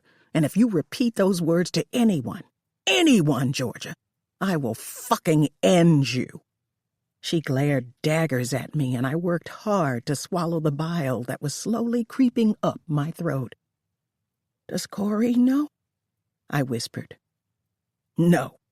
All he knows is that I lost the baby yesterday." She sniffled then, wiping hard at her nose. I didn't know what to say. All I could do was look at her. I had no idea she'd lost the baby. That explained the blood on her shirt. "Lola, I'm so sorry." "Don't." She held up a hand. "Don't call me by my first name. It's Mrs. Maxwell to you from now on." Her words were like knife wounds. I blinked quickly to bat away the tears. The hurt. Why was she treating me like this over an accident? I wasn't judging her. I just had questions and was concerned about her. "Okay," I whispered. She turned away and marched to the door. "I want steak tonight. Tender and fresh. After the horrible night I had, I need meat. And for dessert, I want fudge brownies and ice cream." I bobbed my head as she snatched open the door. "And I meant what I said, Georgia. You tell anyone what you heard and I'll fucking fire you and make your life a living hell. That goes for your husband, too. As of this moment, what went on downstairs never fucking happened." Chapter 30. Ivy. I couldn't believe it was the weekend of the gala, Marriott. I'd been humming all day, imagining all the songs the DJ would be playing and the drinks that would be on the menu. There were going to be 3 signature drinks. I helped Noah pick the flavors. One had strawberries, another mint and lime, and the last, peach. I was leaning toward choosing the peach. I'd been waiting months for the Passion Gala, and now it was happening, and I had all the ins. For starters, I was flying to New York in a private jet with Lola, Corey, Olivia, and Noah. Don't worry, I was keeping a safe distance from the sexy Dr. Maxwell. I kept busy with Noah and Olivia on final touches for the event, but every once in a while, I'd give Corey the eye. His poker face sucked, so of course he tried to avoid looking at me altogether. When we landed, we went straight to the Mandarin Oriental, where Lola checked us all in with pride. Everyone had their own room. Lola and Corey would be sharing a presidential suite overlooking Central Park and with views of the city, while Noah, Olivia, and I had suites with views of the park and the New York skyline. Walking into my room was like walking into a dream. The first thing I noticed were the picture windows and the way they revealed the skyline. The view was stunning. We'd arrived the night before the gala to settle in and get ready for the big event. Now the sun was just setting. I stood in front of the window, taking in the steady blur of red and white lights from the cars driving by, even noticing people strolling through Central Park. For the first time, I had a real taste of luxury. I'd looked up this hotel when Lola had mentioned where we would be staying during one of the meetings at work. The rooms she'd booked for us started at $2,200 a night, while hers started at $14,000. That was a lot of money. I couldn't even fathom having that much money to spare for hotel rooms. Her room alone was probably a third of my yearly salary. There was a bottle of champagne on ice on the table next to the window, along with a flute. I opened the bottle, and when the cork was out and the room sounded with a loud pop, I squealed and then giggled, pouring myself a glass. A toast to you, Miss Hill. You did it. You're here. I sipped, stared out of the window, chuckled. There was a knock at my door, and I put down my glass, going for it. I checked the peephole and saw it was Noah. I stepped away from the door, rolling my eyes. Ugh, couldn't work wait? He'd mentioned finding me to discuss a few things tonight, but all I wanted to do now was revel in my suite, roll around on the Egyptian cotton, and put on the fluffy, expensive bathrobe that was hanging in the bathroom after taking a long, hot bath in the oversized tub. I cleared my throat and put on my best smile, swinging the door open. Hey, Noah, what's up? So I was talking to Lola, and she told me she wants to take us to dinner to one of her favorite restaurants tonight. You down? Sure. What time are we going? She said within the hour. We're meeting in the lobby. Should be enough time to refresh, right? Yeah, more than enough. I'll see you down there. I closed the door and picked up my suitcase, laying it on the bed. I'd done some shopping before the trip. I'd decided to spend more of my paycheck over the weekend and shopped for tighter-fitting dresses and new shoes. This was New York City, and I wanted to go all out. Plus, Corey would be around more often than not, and I needed to quietly seduce him. After I was dressed and had done my makeup, I checked myself in the mirror. I had to admit, I looked good. Black stockings, a leather skirt, a simple white blouse that hugged my body, and fuck-me heels. I was out the door in no time, pressing the button for the elevator. To my surprise, as the doors opened for me, Lola and Corey were already inside. Hey, Ivy, Lola greeted me as I walked in. Don't you look great? I laughed. You're one to talk. Look at you. As always, she looked dolled up. A little black dress and petal pink heels with jewelry to match. I figured because I was in a new city, I needed to look the part. I don't know why I was feeding her an explanation. I really didn't care what she thought. Well, you look amazing. She winked at me. I'm so glad we're doing dinner. I'm starving, I said as the elevator began going down. Of course, I could use a bite too. I had my hands full this morning, didn't even get to eat. You probably already do this, but you should have your food prepped more. I like prepping when I'm too busy, and it's a lifesaver. I couldn't believe I was getting so good at making small talk, Marriott. You'd have been proud of me in that moment, acting like a normal human being. Yeah? Maybe I'll tell Georgia to start prepping meals for me. 3 more floors until the lobby. I glanced at Corey. He was avoiding me completely. Oh, babe, you'll have to try the halibut tonight. It was my favorite thing on the menu when I came here last year with Arabelle. Corey nodded when Lola spoke. Nothing more. Wasn't Lola a vegan? Halibut was fish. She was so full of shit. Only a vegan when she wanted to be. The elevator finally stopped, and the doors spread apart. Corey was out first, with Lola trailing behind him. He was uncomfortable, that much was clear. The least he could do was try to play it cool. Dinner was at an Italian restaurant with a view of the Hudson River. This particular restaurant was located on the rooftop of a building. Candlelight and jazz music made the restaurant feel warm and welcoming and slightly romantic. If it had only been Corey and me, it would have been romantic. But it wasn't just us. It was us, his wife, and 2 other people who talked too damn much. Lola was chatting with Noah about the gala, and while she did, I brushed the tip of my foot across Corey's upper thigh under the table. His eyes stretched, and then he cleared his throat, picking up his water and chugging it down as a distraction. Don't worry, Corey, Lola said to him as he adjusted in his seat. The boring stuff will be over soon. She laid a kiss on his cheek. I wanted to cut off her lips. That was my cheek, my man. After what had happened in the man cave, I was becoming more territorial with Corey. Anytime Lola talked about him, it angered me, but I smiled to push through it. Anytime she complained, I wanted to slap her across her face for being so ungrateful.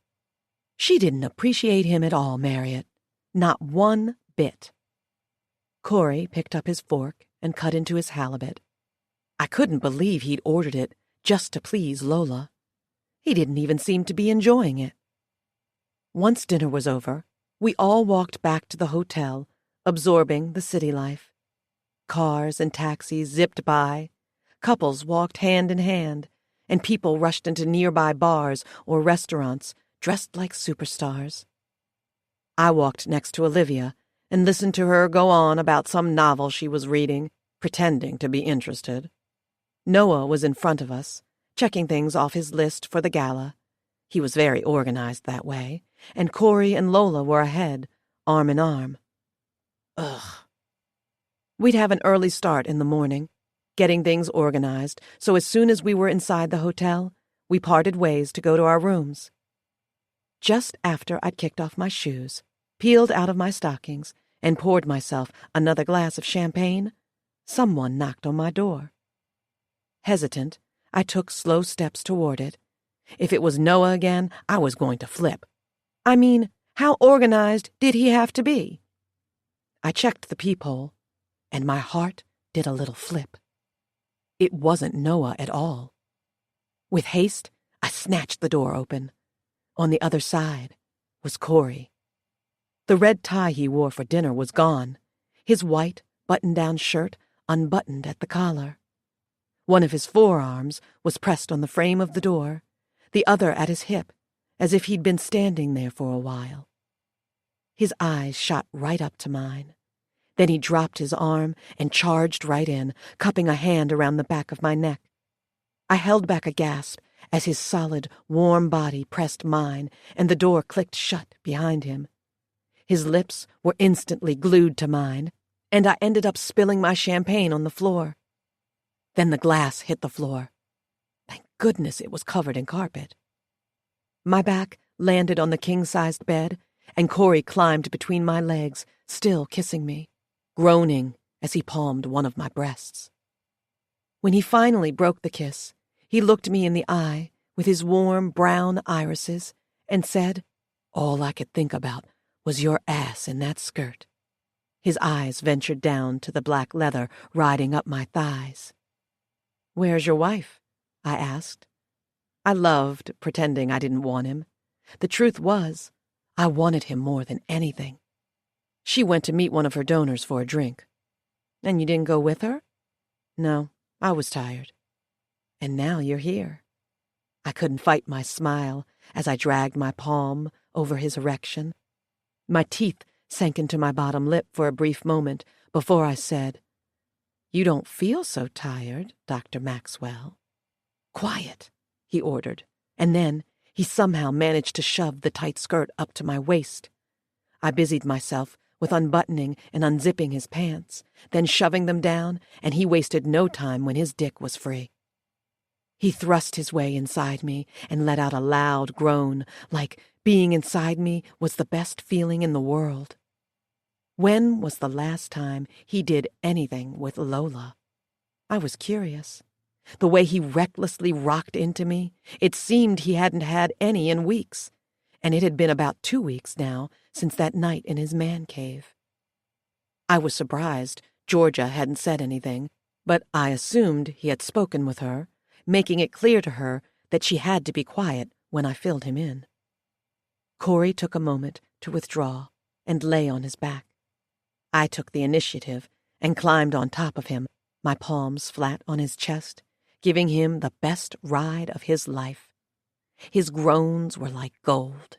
His hands on my body were like winning an award. It didn't take him very long to come. Corey was so sexy when he did, especially as his neck tensed and his muscles tightened beneath my hands, and I relished the fact that I'd caused him to.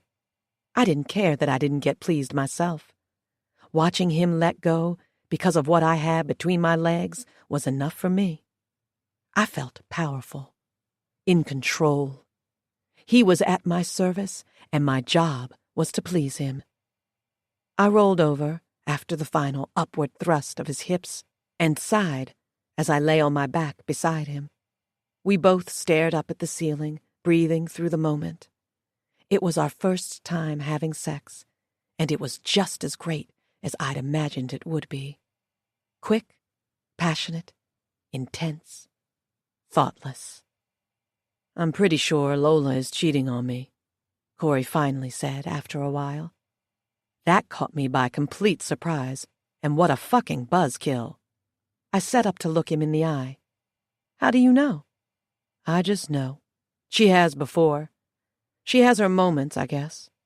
He sat up and put his back to me. "I know she didn't just go meet a donor. She went to meet her current fuckboy." "But why would he be in New York?" "Oh, come on, Ivy. Don't act like you know nothing about her affair," he grumbled, looking over his shoulder at me. "I don't," I confessed, and he looked away. "I didn't even know she was having an affair until now. I didn't know she cheated on you before, either." "She doesn't talk to you about him?" "No," I retorted. Why were we even talking about Lola? So what she was having an affair? So was he? Shouldn't he have been focused on me instead? I guess that's a good thing. Means she doesn't take him seriously. He'll probably be at the gala tomorrow. Some guy named Eddie. I looked him up when I saw his name in her phone one night. Fucking asshole. I climbed on my knees behind him, draping my arms over his shoulders. "How can I help?" I asked, laying kisses on the crook of his neck. I was tired of talking about Lola. For once, I didn't want our time together to have anything to do with her. I took his groan as a sign to continue. All he needed was to be distracted. With my hand, I turned his head so that he was looking over his shoulder. I kissed his supple lips, and then I climbed onto his upper thighs, nestling my sex on top of his. "Why don't you just leave her?" I asked, rocking my hips forward and backward, grinding on top of his hardening cock. "Why would I? We've been married for 16 years. Because you could have someone who would never cheat on you. Someone who would be ready to please and take care of only you. Does Lola do that? Damn it. I was just like him. Could never keep her damn name out of my mouth. No. Has she ever? She used to. Before she opened her stores and started the charity. So what? You only get 1 or 2 years of Lola pleasing and taking care of you? Our sex became empty very quickly. She'd only want me if she wanted to try for a baby. Eventually, I got fed up. I leaned up and sank down his hard length, and he shuddered a wet breath. "You poor thing," I crooned. "Well, you should consider making some changes." I breathed on his mouth, and he cupped my ass in his hands. "Do something that will make you happy." "Like what?" he groaned, squeezing. "Like be with me. I just met you." "So what?" "So I know nothing about you. But you love how I feel around you." He didn't respond to that, but he didn't have to for me to know it was true. Corey held me close to his body, splaying one of his large hands on my upper back and using the other to guide my hips. "What are you after, Ivy?" he rasped on my lips, and then he thrust his way up, burying himself inside me, making me moan. I could only smile as that question left his lips. "Only you, Dr. Maxwell. Only you." Chapter 31. Let me ask you this, my dear therapist. Is it wrong to be infatuated with a woman's husband? Does it matter that it's the husband of a woman you despise? No, really, what do you think? Most people involved in affairs feel some kind of guilt or shame. But I felt none of that while sleeping around with Corey. In my eyes, Lola deserved what was happening behind her back, and hell, me fucking her husband was the least I could do.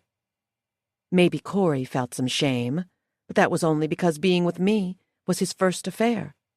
He'd soon come to realize that he had nothing to feel sorry about because I was perfect for him. His wife cheated, so he cheated. He felt good with me and not with her. Fair was fair. None of that mattered at this particular moment, though. No, no. It was Passion Gala night.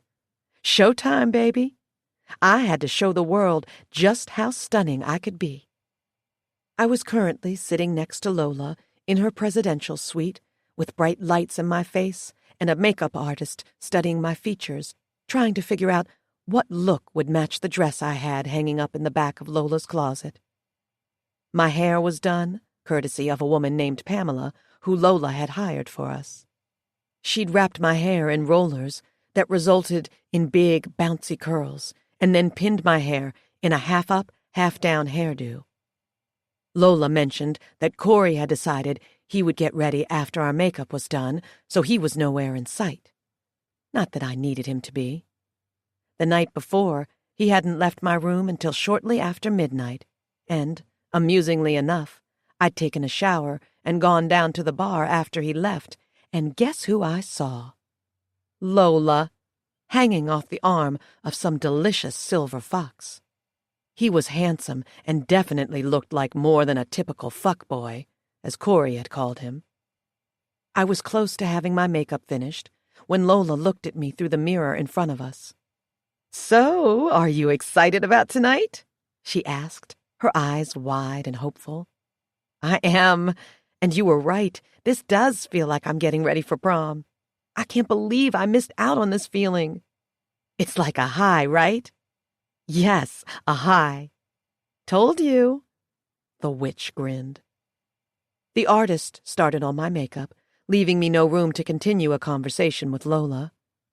Good. I needed to focus on myself. As expected, my makeup was everything and more. The artist did an amazing job and snapped a picture for his portfolio so he could remember this look forever. Then it was time. I needed to squeeze into my dress. I stepped out of my regular clothes as I stood in one of the corners in Lola's room, then picked up the designer dress by the hanger, sliding off the spaghetti straps. I dressed carefully, making sure not to stretch the dress too much at the bosom or tear anything. Everything had to be perfect. I needed to be perfect. "Lola, can you zip me?" I asked as she stepped around the corner in Spanx. "Of course." She stepped behind me and lightly tugged on the zipper, bringing it up to the center of my back. Then she stepped around me and beamed. "You're a doll, Ivy. So beautiful." I could only smile at her. I picked up the scarf Bobby had made to go with the dress and ran it through my fingers.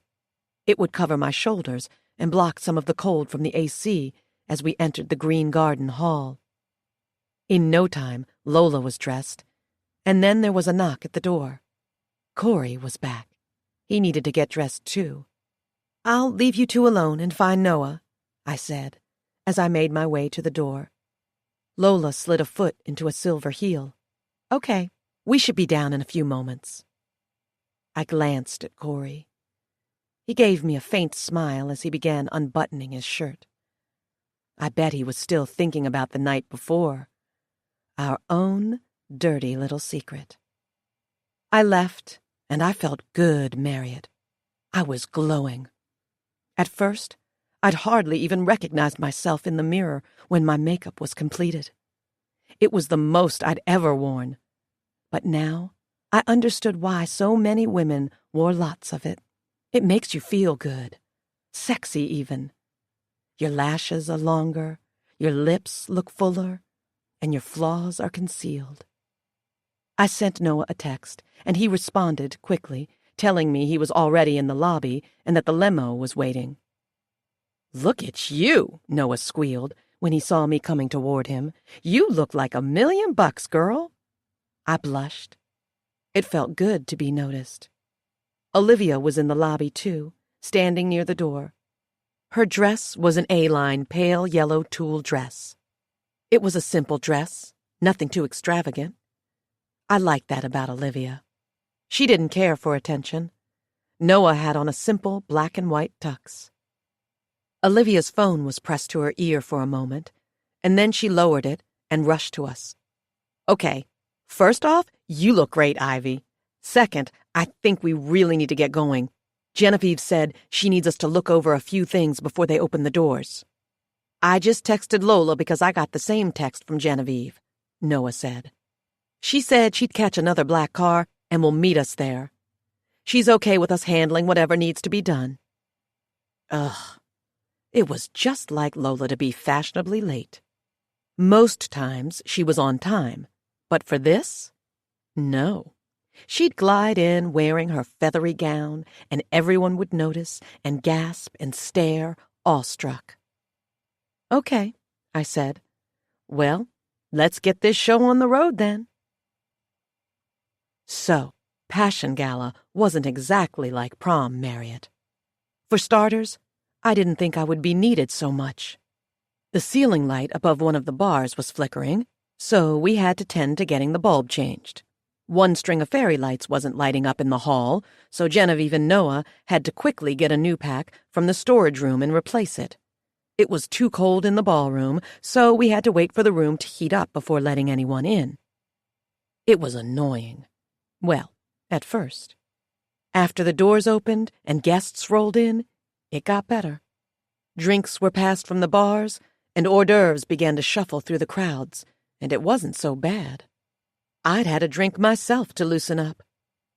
The gambling was first, and the laughter was boisterous, and people were jolly, which was Lola's endgame.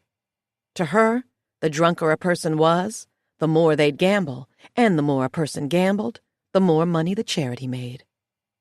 All would have been well for me if I hadn't caught a man's eye. His name was John Hampton. He was co-CEO of a popular yacht club and owned several golf clubs all over the States. He was also married, which I didn't care so much about, but he constantly told me how much I reminded him of his wife, and that was not cool. What woman wanted to be hit on constantly just to be reminded that they looked like the man's wife? Lola had arrived around 20 minutes after the doors opened and noticed him talking to me. She gave me a "keep it up, buttercup" wink. Ugh. She sucked, Marriott. According to Olivia, John Hampton was a huge donor. He gave heftily to Lola's cause. He also loved to refer to Lola as a sister and close friend, but he spoke of her like an old fling. You know, Lola and I went to college together, John said to me during dinner. Lola was on the opposite side of the table next to Corey, flat out ignoring him. She was the one girl every guy wanted. I remember telling her that she'd go places. Now look at her. John sipped his whiskey. So, what about you? Where'd you come from, and how long will you be in New York? He gave me a sleazy smile. I was repulsed. To put it simply, John wasn't all that attractive.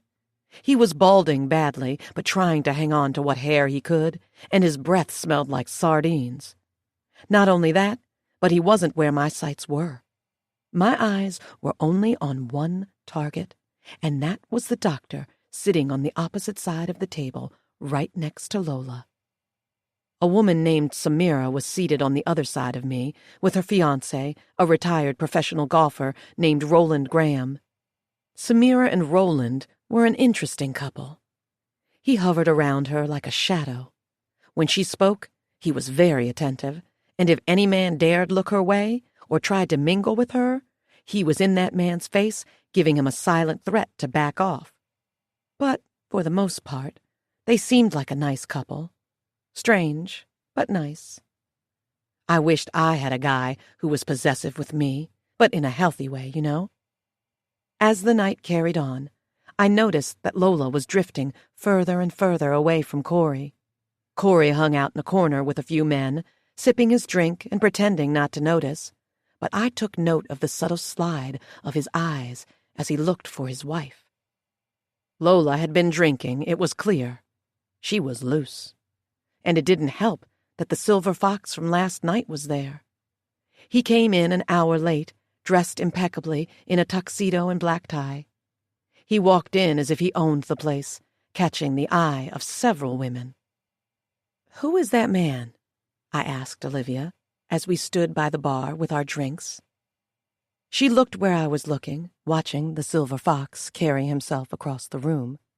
He was tall and broad-shouldered, with a chiseled jaw and a thin nose. "Oh, that's Eddie Witherspoon. He used to be a professional basketball player, but he retired and started up his own real estate agency. He only invests his time in selling mansions and high-dollar condos, and because he used to be a big-shot athlete and is known as this delicious bachelor and all that, he gets the best clientele. Closes easily on most of the mansions and condos he sells. Lola says he's really good at what he does." Yeah, I bet he was. I couldn't help watching Eddie make his way to the bar. He ordered a drink, and when it was handed to him, he turned and gave the room a scan. I knew who he was looking for. He went straight for Lola and pressed a hand to the small of her back. She turned to him and smiled, laced one of her arms around the back of his neck to hug him, because the other was occupied with a drink, and then placed a not-so-friendly kiss on his cheek. I glanced at Corey. He'd watched the whole encounter. His jaw ticked, and as Lola continued speaking to Eddie, or should I say flirting with him, Corey carried his drink with him out of the ballroom. This was my chance. "Text me if you need anything," I told Olivia, and I walked away, steering my way through the crowd to get to the exit. I entered the hallway, where fairy lights were strewn between white drapes and vine garlands, giving the gala elegant vibes. I moved past the candles and lanterns, my heels clicking on the marble floors, and rounded a corner. Corey was standing in the hallway to the restrooms, his head bowed and his back against the wall. "Corey?" I called, and he picked up his head instantly. "Are you okay?" He blinked once, twice. "I'm fine. I saw what happened. Eddie talking to Lola. I saw her with him last night, too, by the bar in the hotel. It was after you left my room." Corey sighed, shook his head. "That explains why she wasn't back in the room when I got there." I stepped closer to him and grabbed one of his hands. "I'm sorry you're going through this." I felt bad for him, Marriott. I loved him, cared about his feelings, and he was hurting. I needed to make him feel better. I lifted a hand and cupped his cheek, turning his head so he could look at me. His eyes flickered down to my lips, my breasts, then my lips again. I leaned in and kissed him on the lips, and I was pleased when he lowered his guard and deepened the kiss. I pulled back and looked down the hall. No one was around. Everyone was in the ballroom, drunk and oblivious. I took his hand and went past the restrooms to get to one of the closets. It was one of the bigger closets, with folded tables inside and table covers and leftover decorations. Corey closed the door behind us and had me wrapped up in his arms in a matter of seconds. I moaned when he bundled my dress up to my waist just to pick me up in his strong arms and attack my throat with kisses. My back slammed into the edge of a shelf. It hurt a little, but I didn't care.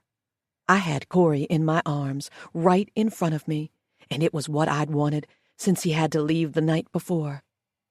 He placed me back on my feet and turned me around. I let out a wet gasp as he pushed up my dress again, breathing raggedly and entering me from behind.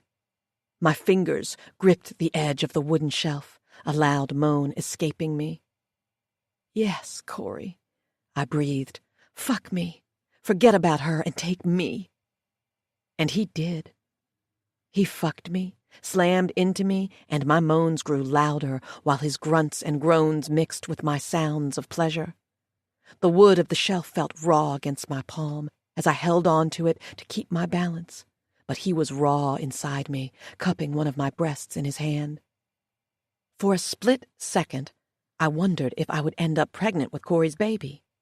He didn't use protection, and I wasn't on birth control of any kind. He wasn't being careful, and I wondered if maybe he didn't care if I ended up with his child. That would certainly be good enough reason to leave Lola and be with me. She couldn't carry a child in her womb for him, but I could. He'd have an obligation to leave. I guessed I would get to that when it happened. Until then, I took joy in letting Corey release some of his aggression with me. Lola wasn't thinking about him, and he knew it. She was more concerned about the contributions and Eddie Witherspoon's dick than her husband. Corey let out a raspy groan and pressed his forehead to the back of my head as he performed one last thrust. Fuck, you're so good, Ivy. So good. He thought I was so good. I sighed as he pulled out, and as he adjusted his pants, I fixed my dress. It was quiet for a moment. We should leave early, I said. Why? He asked without making eye contact. She won't notice. Then she'll leave with him. Corey fixed his tie. I need to get back. He turned and walked out of the closet, leaving me standing in the dark. What the hell was up with him? Why couldn't he just get over her already? Oh, yeah, right. Because he'd been married to her for 16 years. I swear, Marriott, he was making this harder than it needed to be. He had the perfect woman right in front of him, me, and he was wasting the night worrying about Lola and Eddie. Inhaling and exhaling, I opened the closet door and walked out. I went back to the ballroom. The atmosphere had changed since I walked out to find Corey. The lights were dim, and only the strings of fairy lights on the white drapes across the ceilings gave visibility. It was louder now, and the bars were overcrowded. Everyone was drinking, laughing, chatting. And then a song came on, and I froze. Keep Your Head Up bumped out of the speakers, and Tupac's voice brought back memories.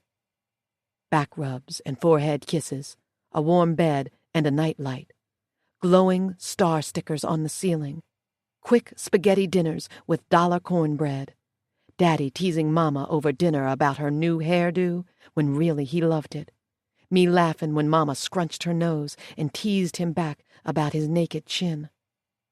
Daddy always looked weird without his beard. Why was I thinking about my parents? Why was I here? My heart beat faster as the lights above spun around me. I wanted to cry. But I was over that phase of my life. I was done crying, Marriott. I was here now. I'd gotten into Lola's life, slept with Corey. But was it enough? Was it really worth it? A woman laughed, and I looked over, watching as she threw back her head and pressed a hand to her chest, pearl earrings in her ears and a pearl necklace on her neck.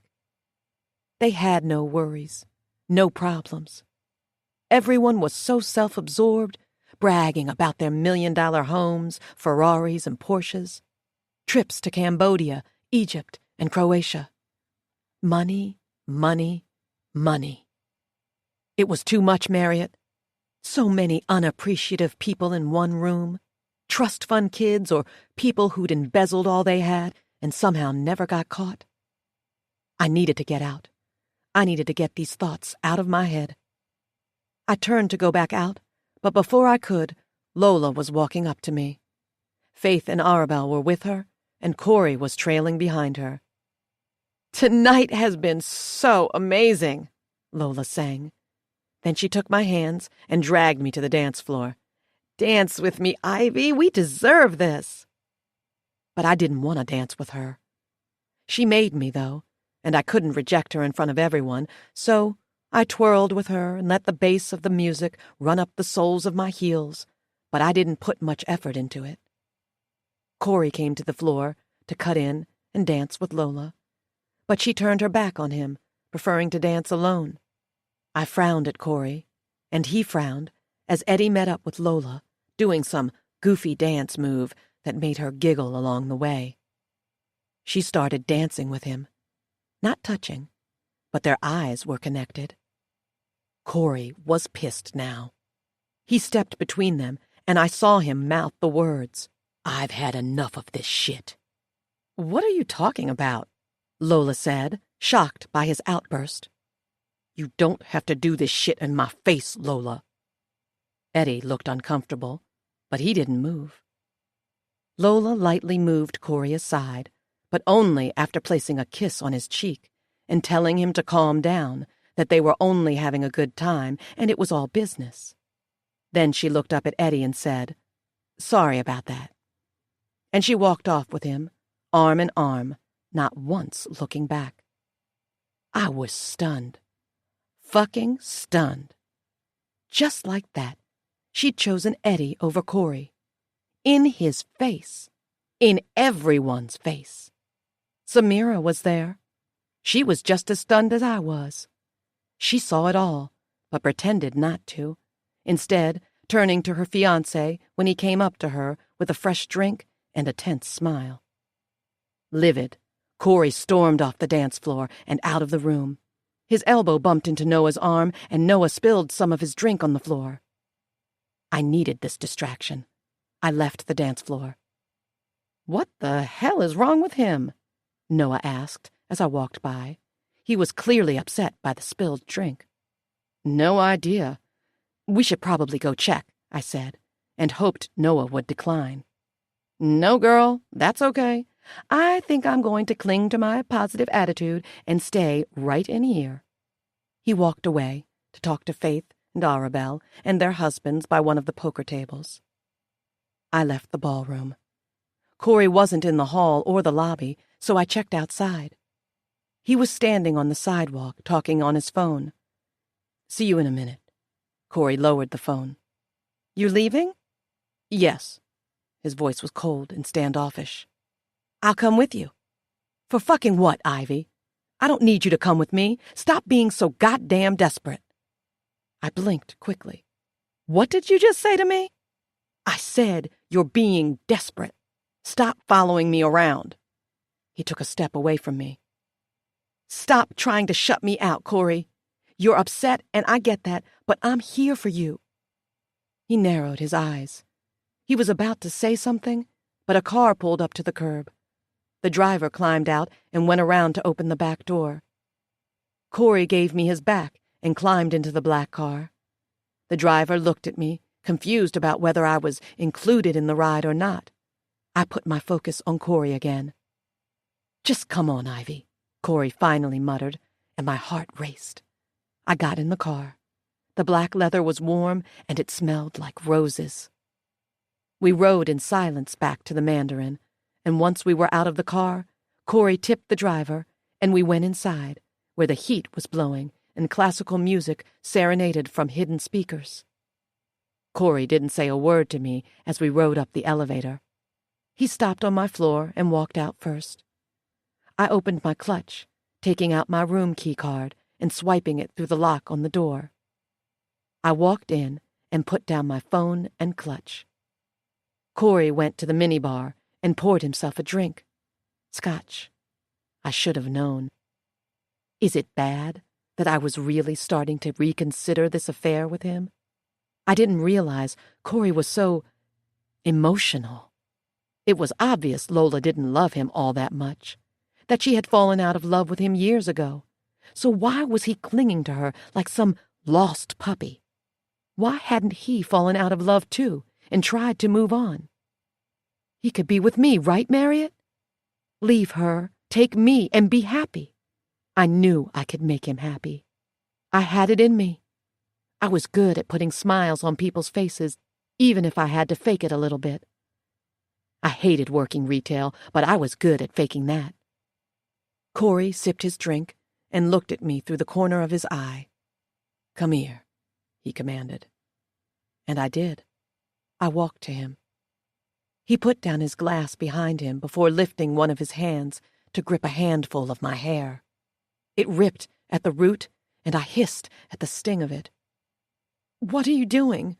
I asked, and my heart beat harder because this felt familiar to me, and not in a good way. Corey pushed me forward with his body until the backs of my knees hit the edge of the bed and I fell down. Then he climbed on top of me and locked a hand around my throat. I want you to pretend to be Lola tonight." "What?" I croaked. He was out of his damn mind. The last thing I wanted to be was Lola. "Shut up," he snarled, and he gripped my throat tighter. "I'm so sick of your shit, flirting with that motherfucker Eddie, doing it in my face, dancing with him. How is his dick, huh?" I tried to swallow. He squeezed. "Okay, Corey, no, I don't like this. I don't want to be Lola." I tried to sit up, but he forced me back down with a heavy hand. I panicked then, and his eyes widened. He lowered his face. "How is his dick, huh? I know it's not bigger than mine. And you want to know how I know?" He was pushing up my dress as he asked, and one of his hands forced my legs apart. He moved my panties aside with rough fingers. "Corey," my voice broke, "just shut up." He was working on unfastening the button of his pants, unzipping them. His dick was hard and free. I tried to sit up again. Another hand came down on my chest, forcing me back on the bed. "Stop this," I demanded, but my voice came out weaker than intended. "I'm done with this game." "Who said it was a game, Ivy? Give me whatever I want. Please me whenever I want. You said you would do it." He bent over me and propelled his hips forward to thrust himself inside me. A sharp breath broke out of me. "So do it, Ivy. Be Lola. Give me what I want." Fuck him. I wasn't Lola. He was out of his fucking mind, and I was about to shove him off me and tell him to get the fuck out until he said something I didn't quite expect. "I know what you're after," he growled in my ear, and my blood ran cold. "You want my money. You want her life. Well, you want it so bad," he rumbled on my neck. "This is how you get it. No one said having me would be easy, babe." Chapter 32. The gala was over. That high I'd had as I was getting ready for the night, and as I'd fucked Corey in the supply closet, it was gone. Dust. I hated him. Well, I felt like I did the day after.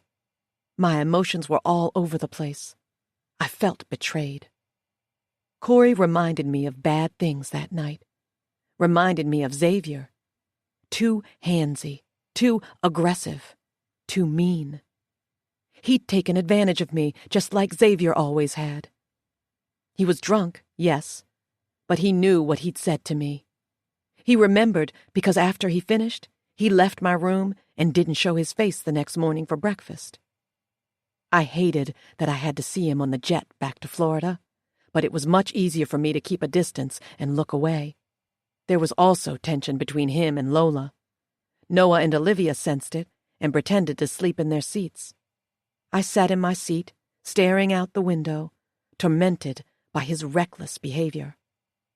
You don't get it, Marriott. Corey was supposed to be a gentleman. He was supposed to be different. But he'd made me look at him a different way the night of the gala. My perfect night, in my perfect dress, was ruined because of his reckless, selfish actions. God, I was so sick of everyone being so damn selfish. I purposely stayed away from Corey and Lola when we got back to Miami. I was grateful Lola was giving us the week off with pay to recover from the success of the gala. I mean, who was I kidding? I'd said once before that all men were pigs, and I was right. I didn't take Corey as the kind of man who choked women and then forced them to have sex with him. Now I could see why Lola didn't fuck him as often as he wanted, why she'd walked off with Eddie that night. Corey must have done this to her, too. Corey was an asshole who thought the world revolved around his dick. He needed to get himself under control. But I needed to work on forgiving him eventually, because he was right about one thing. I did want his money, and I did want a life like Lola's. I knew that without him, I wasn't going to get any of it, and I'd worked so damn hard. I needed this. I deserved it. I'm not saying money was going to take care of all my problems, but it would be a start. Forgiveness is such bullshit, though, Marriott. The one who forgives first never really wins. I was used to Lola sending me messages and asking me to meet her, but the text I received from her 4 days into my week-long break didn't settle well with me. We need to talk. Come to my place at 6. I wasn't sure what to expect, but something in my gut told me she knew about me and Corey. Had he told her about us? Did someone see us in the hallway? See me get in the car with him? There were so many ways this could go, but for all I knew, she could just want to talk to me about the gala, or Eddie, since I saw the whole thing happen. It wasn't like Lola to demand me to come to her, though. She always asked if I had plans, to which I'd respond that I didn't, and then she'd rope me in and tell me to meet her somewhere, along with a little incentive, like sharing a bottle of wine or going shopping for new shoes. It was best to get it over with. I drove to her house in a somber mood and parked in front of the mansion. The door wasn't answered by Georgia this time, though. It was Corey. I took a step back when I saw him. I wasn't ready to forgive him yet. "Ivy," he murmured, and his chocolate-brown eyes twinkled like he had actually been longing to see me. He started to form a smile, but when he realized I wasn't pleased to see him, he sighed, then looked over his shoulder. Realizing the coast was clear, he took a step close to me and said, "Look, Ivy, I'm sorry about what happened the night of the gala. I'd had too much to drink and I was really, really upset with Lola. I'm sorry." "You choked me," I spat at him. "Do you do that to Lola, too, when you can't have your way?" "No, I just let my emotions get the better of me." He lifted a hand to stroke the apple of my cheek. "Don't let this change what we have. I've been thinking, about you and me. You were right about how I need to make changes. Lola isn't going to leave Eddie alone. I know that now after the gala. So I'm working on being separated from her. Why not just get a divorce? It's complicated. I have to go about it the right way. We've been married a long time, and it would cost a lot of money. I'd have to negotiate so I don't lose too much in the process." "Sure, okay. I don't have time for your excuses." I rolled my eyes and pushed past him to get inside the house. Corey caught my hand. "Wait, Ivy, Ivy, you're here," Lola said from down the hall, and Corey quickly released my hand from his and stuffed it in his front pocket. I focused on her as she stood there, waving and giving me a small smile, but it didn't reach her eyes. Something was off with her today. She was made up as always, wearing a teal blouse, jeans, and sandals. Corey closed the door with his foot, side-eyeing me as he walked past. I watched him go past Lola, who peered over her shoulder to watch him saunter off. There was still tension between them. I could see. "You wanted to see me today?" I asked, stepping closer to Lola. "I did. Let's go out by the pool." She clearly didn't see Corey grab my hand. Otherwise, she'd have spoken up about it, right? I followed her through the kitchen and met her by the lounge chairs under the pool umbrellas. It was fall in Florida, still warm outside, but not deathly hot like it is over the summer. Lola sat down, and on the table was a bottle of red wine and 2 glasses. I took the seat across from her, forcing a smile at her as she poured the wine into the glasses. She didn't smile back. She handed one of the glasses to me, and I took it, nodding appreciatively. She sipped hers, and I did the same. "So you're probably wondering why I asked you to come over." She gulped down more wine. "Well, there is no easy way to have this conversation, but I spoke to Georgia a few days ago." "Georgia? Oh, fuck. So, she did tell Lola about me and Corey. That bitch." "Okay. What's going on?" "Well, she seems to think that you're relevant to something that occurred in my past." I put down my glass on the table. This wasn't what I thought I'd be hearing. "Your name isn't Ivy Elliott, is it?" Lola questioned, and my heart slammed to a standstill. I tried to move my mouth, but it remained glued shut. "You don't have to answer that. I know you aren't," Lola sighed. She crossed her legs and looked toward the bay. "Lola, I don't know what Georgia told you, but she didn't have to tell me much. She thought that perhaps she was overthinking things, so she let it go. But when she told me that she'd seen you snooping around in my office, I hired a private investigator to get answers for me, had him look into you." I swallowed hard, unable to pull my eyes away from hers. She knew. She fucking knew. It was happening now. "Your name is Ivy Hill. Your parents were Dante and Carol Hill. They died on April 13th, 2007 in a car wreck. They died because of me."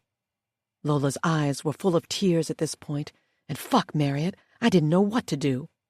All I could manage was a blink to battle my own tears. This wasn't the way I thought the conversation would go. Why did it feel like she had the upper hand? Like she was going to make me feel guilty, when really, she should have been the one lost, scared, and nervous as hell. I was supposed to be the one to shove this news in her face. I was supposed to be the one who won, got Corey, took half her money through him, and then told her that she was a selfish bitch afterward. "Lola, why didn't you tell me, Ivy?" she asked, and her voice broke as if she were really hurt. And maybe she was. She trusted me, liked me, told me things. All this time, you knew so much about me, pretended to be my friend, and you were their daughter? I bit into my bottom lip until I tasted blood. "You have no right to be upset with me for lying," I said in an even tone. "Yes, my name is Ivy Hill. Yes, I found you and pretended to be your friend, but that's only because you ruined my fucking life. I loved my parents. They were all I had, and you took them away from me. It wasn't proven, but I know you made the detective on that case keep your name out of the files just so you could protect your own name. You made it virtually impossible for me to find you, let alone get answers about that night. You would have let me live my entire life lost and confused." Lola was flabbergasted. Her eyes stretched wide, and she stood up, and I couldn't believe it, but she dumped her wine in my face. I let out a sharp gasp, standing with her in complete shock. "You don't know the whole story, you little bitch," she hissed at me. "You don't know what the fuck happened that day, so don't you stand there and accuse me of ruining your life. I didn't even know the fucking Hills had a daughter until now." "No?" I shouted as wine ran over my lips. "Well, what happened that night then, Lola? Please, enlighten me, you fucking liar." Lola's bottom lip trembled as she stared me in the eye. She slammed down her wine glass on the table, and I was surprised it didn't shatter. "Fine," she muttered. "I'll tell you. I was in St. Petersburg visiting my gynecologist," she said, looking me hard in the eye. She sat back down, and I hesitated before doing the same, but I did, anyway, only because I needed to hear everything she had to say. I was 9 weeks pregnant at the time, happy as could be. But on that day, I felt like something was wrong. I was getting cramps, feeling ill. I needed to be checked. My doctor couldn't squeeze me in until the afternoon, and it took me about 3 hours to drive there, so I drove alone. 3 hours is far, yes, but this was the best doctor in the state. I was willing to make the drives. I couldn't tell Corey about the pain I was having. I just went, but I knew what was happening, because it had happened to me before. She drew in a sharp breath. By the time I got to St. Petersburg, it had started to storm, but I needed to get to the clinic as soon as possible. The pain had become even more intense by this point, and I was crying. I was driving so fast, racing through the rain. My GPS told me to take a back road to get to the clinic faster, so I did, but it was a shadowy road, and with the sky so dark from the storm and all those trees, I could hardly see. My phone started ringing, and I tried to reach for it, but it fell through the crack on the side of the passenger seat. I was reaching for it while also trying to hold back tears and drive. God, I was in so much pain that I couldn't even see straight. Then, before I knew it, I saw a car in front of me pull out of nowhere. I ran into the back edge of the car, and because the roads were slick, the car did a tailspin and slammed into a tree. I was lucky enough to slam on my brakes and stop with minimal damage to myself, but the crash was so loud. I knew someone was going to be hurt. I got out and saw the front of my car was completely wrecked, but it was nothing in comparison to the car that hit the tree. Blinking my tears away was impossible at that point. I thought of my parents and the fear they probably felt as they realized their lives were in danger and soon coming to an end. I'd heard about the car hitting a tree. It was the same tree I used to climb when I was a little girl. My parents were cleaning out my grandma's house that day. I remember because they dropped me off at my friend Rita's house to spend the day there while they went to clean it up and toss out old furniture. My grandma had passed away about 8 months before that day, and they were thinking about moving into the house, but also considering the responsibility of it. It was an old house, a small ranch-style vintage home with a big wooden porch, painted a pale yellow that Mama said would be the first thing to be changed on the outside of the house. The shutters were dark green, and I remember them needing a fresh coat of paint, too. It was close to a lake, where gators sometimes roamed, and I had to always be careful there. I could never go past the fence in the backyard. Grandma would scold me. My grandma didn't have many neighbors close by. The closest was Mrs. Stevens, who was a little over half a mile away, and she was hard of hearing and much older. They went to that house often to make it a home for us. For me, there was a long street in front of the house that led to the freeway, but not many cars took that road because of the cavernous potholes. Across the street was this really big southern live oak tree, the same tree my parents hit. The front of their car slammed right into the tree. They both went head first through the windshield, their bodies hanging out. I could picture all the blood, their mutilated faces. I always wondered why they didn't pick up the phone, why Rita's mom was so concerned about me that night. I lowered my head, my throat thick with unshed emotion. Ivy, it was never my intention to hurt anyone. I was just trying to get to my doctor so I could get checked. I didn't want to lose the baby because I had lost one already. It was with a guy I met before Corey, and it was the worst pain of my life. This was much, much worse, though, she said, her voice thick. Because of my recklessness, I killed 2 people, and because of the wreck, I lost the baby. There was no saving it. I suppose that was my punishment. I stared at the wine glasses. If you want, I can give you money. Just name your price and I'll give it to you. But you have to promise to never say anything about this to anyone, and you have to agree to sign a confidentiality agreement. I stood up and knocked over the wine glasses and the bottle of wine. The burgundy liquid leaked on the cement ground, pooling around Lola's feet, and she frowned down at it before focusing on me. Fuck you and your fucking money, I snapped. This is what you did with the detective, too, right? Shoved your millions in his face? You're such a fucking coward. I stormed through the house and through the corridor to get to the front door. Fuck her, Marriott. She can rot in hell. As I stormed out, Georgia was coming from the driveway with brown paper bags of groceries in her arms. She seemed surprised to see me. I glared at her as I passed by, then snatched my car door open. Wait, Ivy, Lola called, but I refused to let her catch up to me. I started the car and left, tires screeching along the cobblestones of the driveway. So, This was the truth, Marriott. I knew it now. Lola had a miscarriage, and it caused my parents' death.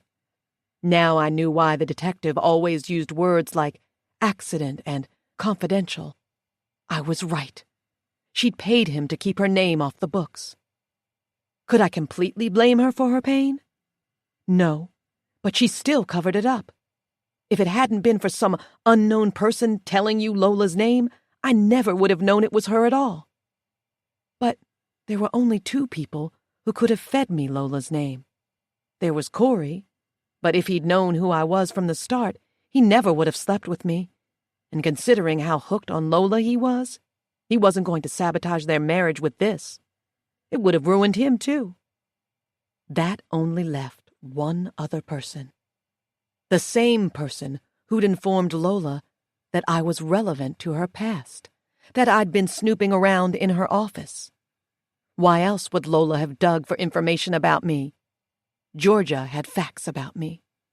She had proof of some kind.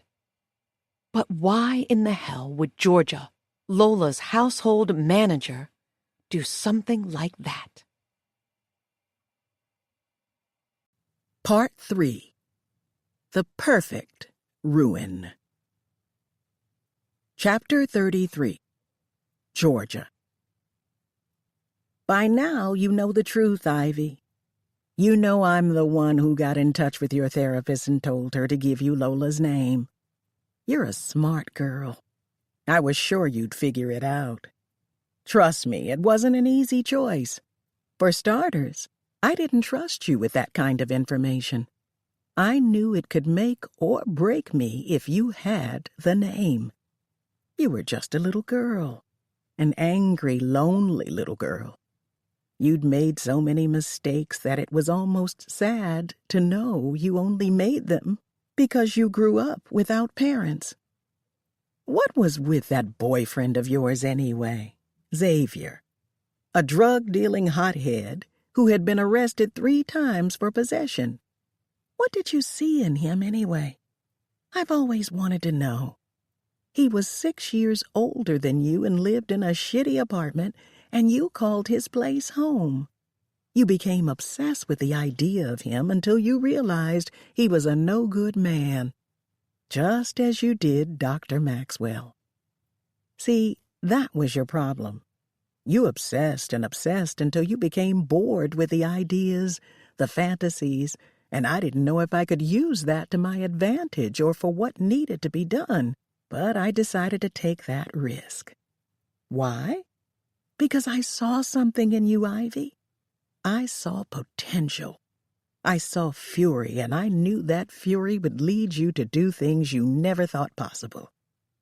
All those years you spent wondering who killed your parents and why the person was never named in news outlets, why Detective Shaw refused to tell you. Well, you found out, and you can thank me for that. Before I take this any further with you, let me go back to Lola. I kept her secret in the depths of my heart, and you know what she did? She resented me for knowing the truth. I realized after a while that Lola wasn't ever going to fire me. Firing me would have meant losing my confidentiality, and she didn't want that. I knew too much, and with what I had on Lola, I could have tarnished her entire career. But I didn't. I still cared about her, cared for her like a sister. But it wasn't until later that I realized she didn't see me the same way I saw her. Lola's miscarriage and the fact that she killed your parents set something off inside her. I don't know how to explain it, but she became bitter in a sense. I mean, don't get me wrong, she was always the perfect friend for all her rich besties, and even that talkative bitch Kiki. But when she was home alone, she was the complete opposite of perfect. No, in fact, she was a fucking bitch.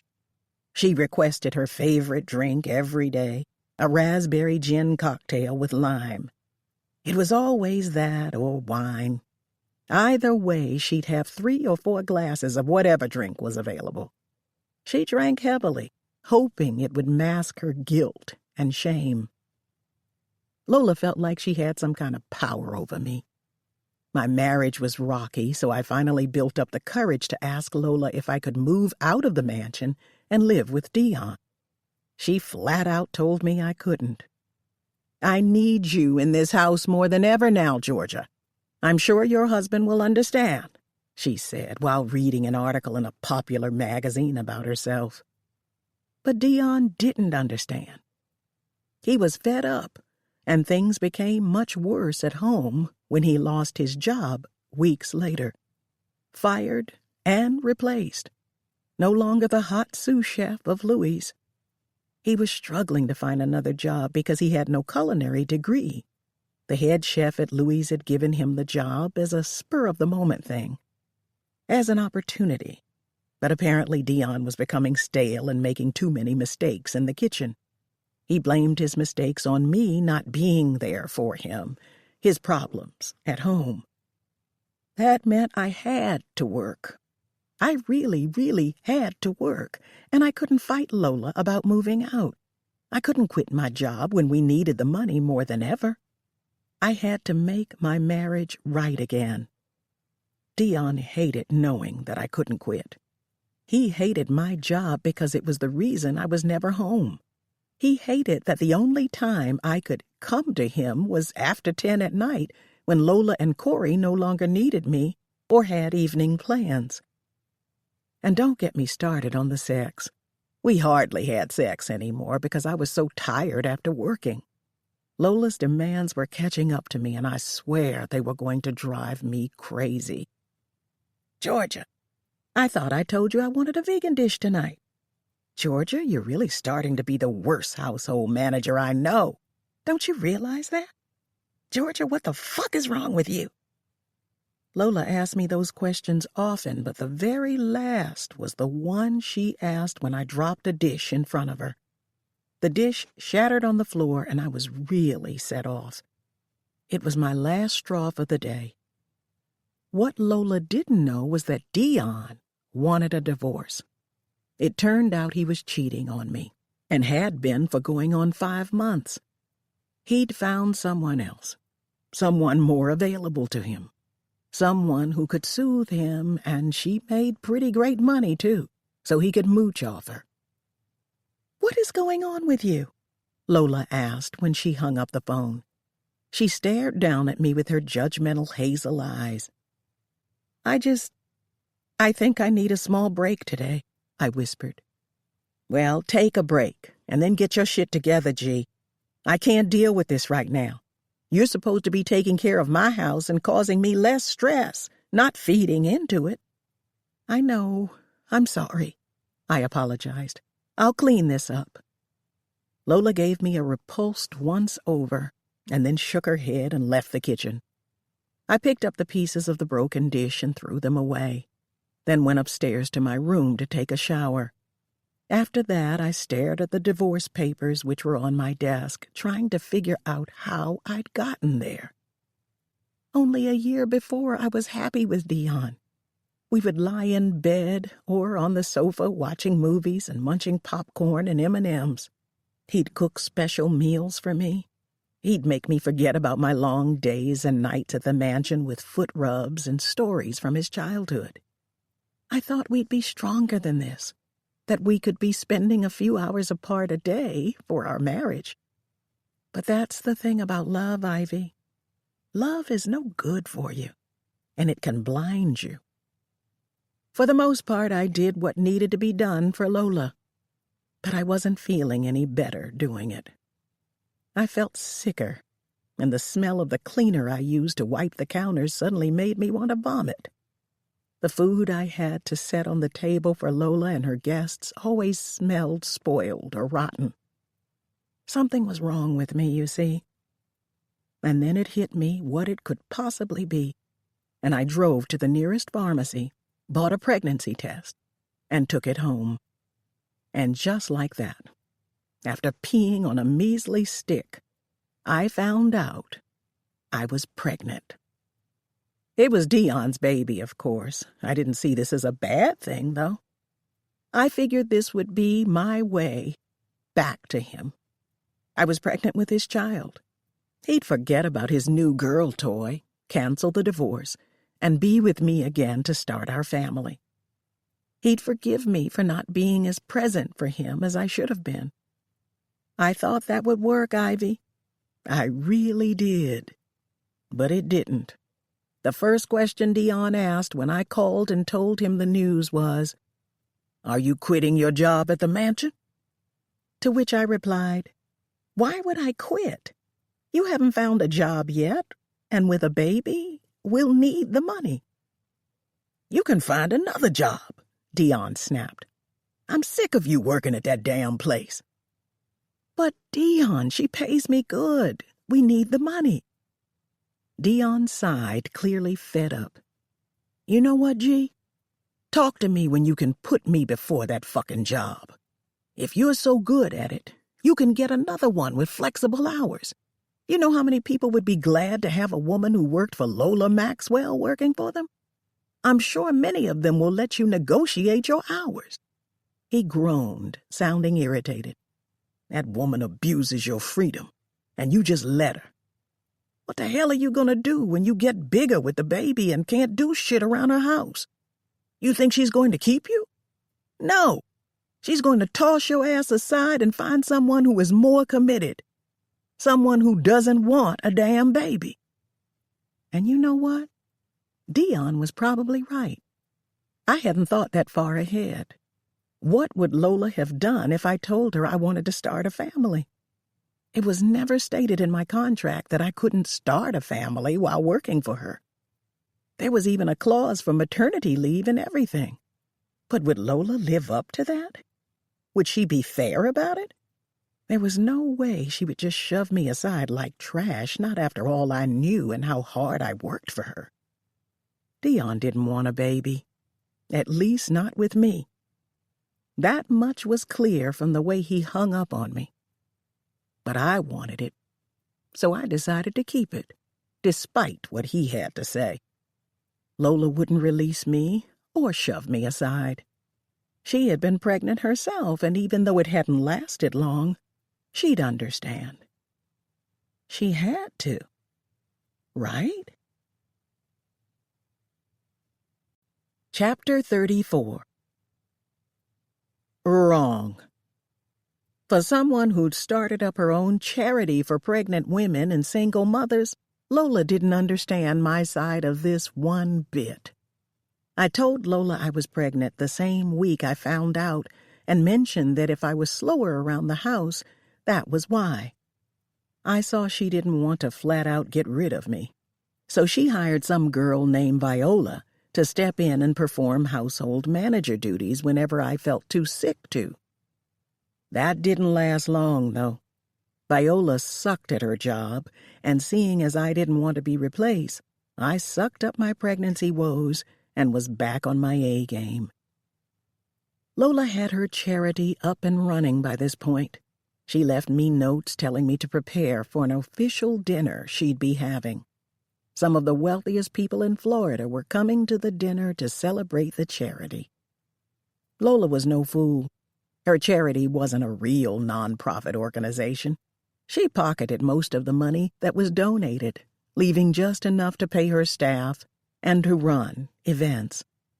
She was full of shit, but I kept my opinions to myself. After all, I didn't care so long as I was getting paid on time. Anyway, the day of her dinner party, something was wrong with me. I wasn't feeling well and was a little queasy. I'd assumed I was having some first trimester sickness. There were many aromas floating through the house from Tonia and her cooking staff, too many for my pregnant nose to keep up with. I was getting the house ready with the caterers and making sure the servers were ready for the night, with their white gloves and serving trays. Lola wanted everything to be perfect. Many of the donors had never been to Lola's home, so she had some new furniture and decor delivered. She wanted to show off her mansion, let everyone know she had it made. It was June of 2010. The party was going to be an indoor-outdoor mingle with special cocktails on the menu. A bar would be set up by the pool, with a bartender to serve guests and get them drunk and happy, and dinner would be in the dining room inside. As I said, I wasn't feeling well, and as day became night and stars cloaked the dark lavender sky, I began to feel worse. Lola traveled through the house, acting as if she were a queen. Her sequined red dress hugged her body tight, accentuating her hips and breasts. She flirted with several of the male donors, ready for them to sign checks with her name on it. One thing I could say about Lola was that she was very committed. She had grace and charm when need be, and she knew how to talk a man into donating $500,000 to support women in need, as if she were a car salesman selling Ferraris to retired 60-year-old men. It was that easy for her. I think a lot of the men assumed they'd get a peek under that flashy dress of hers, and Lola ran with that. She led a lot of them on, making them believe they could have a piece of her if they donated to her charity. As I checked in with the chef to make sure dinner was close to being served, a wave of nausea hit me, and I ran out of the kitchen and up the stairs. I couldn't make it to my room, so I headed for the guest bathroom, the one Lola had decorated herself. Lola had decorated several rooms: her bedroom, her office, her thinking room with the big chandelier that I'd watched be installed, and this particular bathroom. I puked my guts out in the toilet, hoping it would make me feel better. It didn't. I sat on the commode for a while, holding my head, sweat building on my upper lip, trying to get myself together. I had to be perfect for this party. Lola needed me to be. And I tried. I really did. But then a pain came over me, one I'd never had before. My stomach began to cramp, 10 times worse than menstrual cramps. I stood up, and that was when I heard something pitter-patter on the floor. When I looked down, I saw blood. "No," I whispered. "Not on Lola's premium marble floors, the floors she'd spent $16,000 on." I picked up the roll of toilet paper and pulled off a big wad, wiping up the blood, but all it did was smear, and more blood trickled down until eventually it became a small puddle around my feet. I knew exactly what was happening. I'd been pushing myself too hard lately, trying to make sure the Maxwell home was stable so that I wouldn't get fired. But it was too much for my body, apparently. My baby. "Georgia!" I heard someone call. It was Lola. "Georgia, where are you?" I waddled to the door with tears in my eyes. She'd help me. I didn't know what to do. "Lola?" I hissed as I cracked open the door. She spotted me and I waved for her to come. She frowned, rushing my way. "What in the hell are you doing in there?" "I need you downstairs," Lola said. "Dinner is supposed to be starting soon." I opened the door and she looked down at the floor and gasped. "Oh my God! What happened to you?" "I think something is wrong with the baby, Lola. I need to go to the hospital." "What?" she snapped. She charged in and stared down at the floor.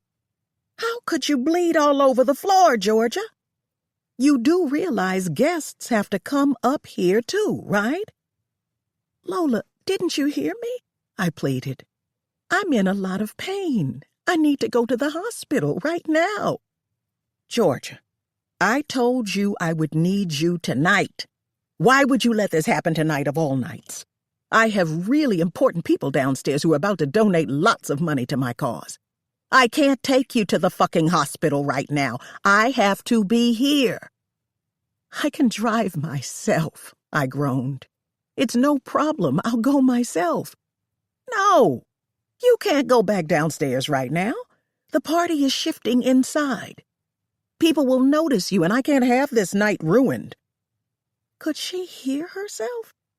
I mean, really, could she? I was literally losing my baby, and all she cared about was her fucking party. I'll tell Corey to call Clyde. He's a good doctor. He can tend to you in your room. But Lola, he'll take a while to get here, and Georgia! Lola screamed in my face. She turned red, veins appearing on her neck. Get the fuck out of here. Go to your room. You'll be fine. I'm fine, aren't I? She tugged on my arm, pulling me out of the bathroom and shoving me toward my wing of the house. Go, she screeched, while I find someone to clean up this shit. Oh, my God, why are you acting like you don't care? I shouted, turning back to face her. Because I don't care, Georgia. I really don't give a shit about you or a baby you shouldn't even be having. You always need some kind of attention, but I can't give it to you tonight. But I wanted this baby, I cried. And I wanted mine, but you don't see me wallowing about it, do you? That's because you killed 2 people. A hand struck my face, and I released a sharp gasp. She'd slapped me. The slap was loud and it stung. I cupped the left side of my face and stared at her, horrified. You wouldn't make a good mother anyway, Georgia. Look at you. You're pathetic. Why do you think I hired you? Someone who has no independence? You work here under contract, and I'm damn sure not letting you go. Not after everything you know about me. I let you slide when you married Dion. I figured a lonely girl like you needed a man to get through life, but don't get carried away with your tongue. Now go to your room and wait for Clyde to get here. This was comical, wasn't it? Well, in a dark way. I thought Lola's miscarriage would make her take this matter more seriously. But all she cared about was her party and the money. My baby meant nothing to her. Hell, I meant nothing to her. And I realized it that night. Corey's friend Clyde did show up and checked me over. He wrapped me in a few blankets and, per Lola's instructions, took me through the kitchen when the guests were outside again to his car, and then to the hospital. But by then, it was too late. The baby was gone. I'd bled everywhere, tried to stop the blood with a pad. The pad was soaked by the time Clyde showed up. He had no words. Neither did I. I stayed the night at the hospital sobbing. I was alone, with no one to check in on me or talk to me. I called Dion so I could tell him what had happened, but he didn't answer. Didn't even respond to my text messages. Clyde didn't know me, so of course he didn't stick around. I thought Lola would come to see me the next morning, but she didn't. And you know why? Because she didn't give a fuck about me. She'd said it. Instead, I checked out when it was time and caught a bus back to Biscayne Bay. I was still hurting, my uterus raw and achy. As I spotted that mansion on the hill with the terracotta roof perched beneath the sun, with the big sapphire ocean behind it, something inside me just snapped. It takes a hell of a lot for a loyal woman to snap, you know? I was patient and kind and forgiving before, but I couldn't forgive this. I'd lost something important to me, the only thing that was keeping me going, pushing me through the long hours at the mansion, getting me through the constant yelling and scolding and coldness, through my divorce.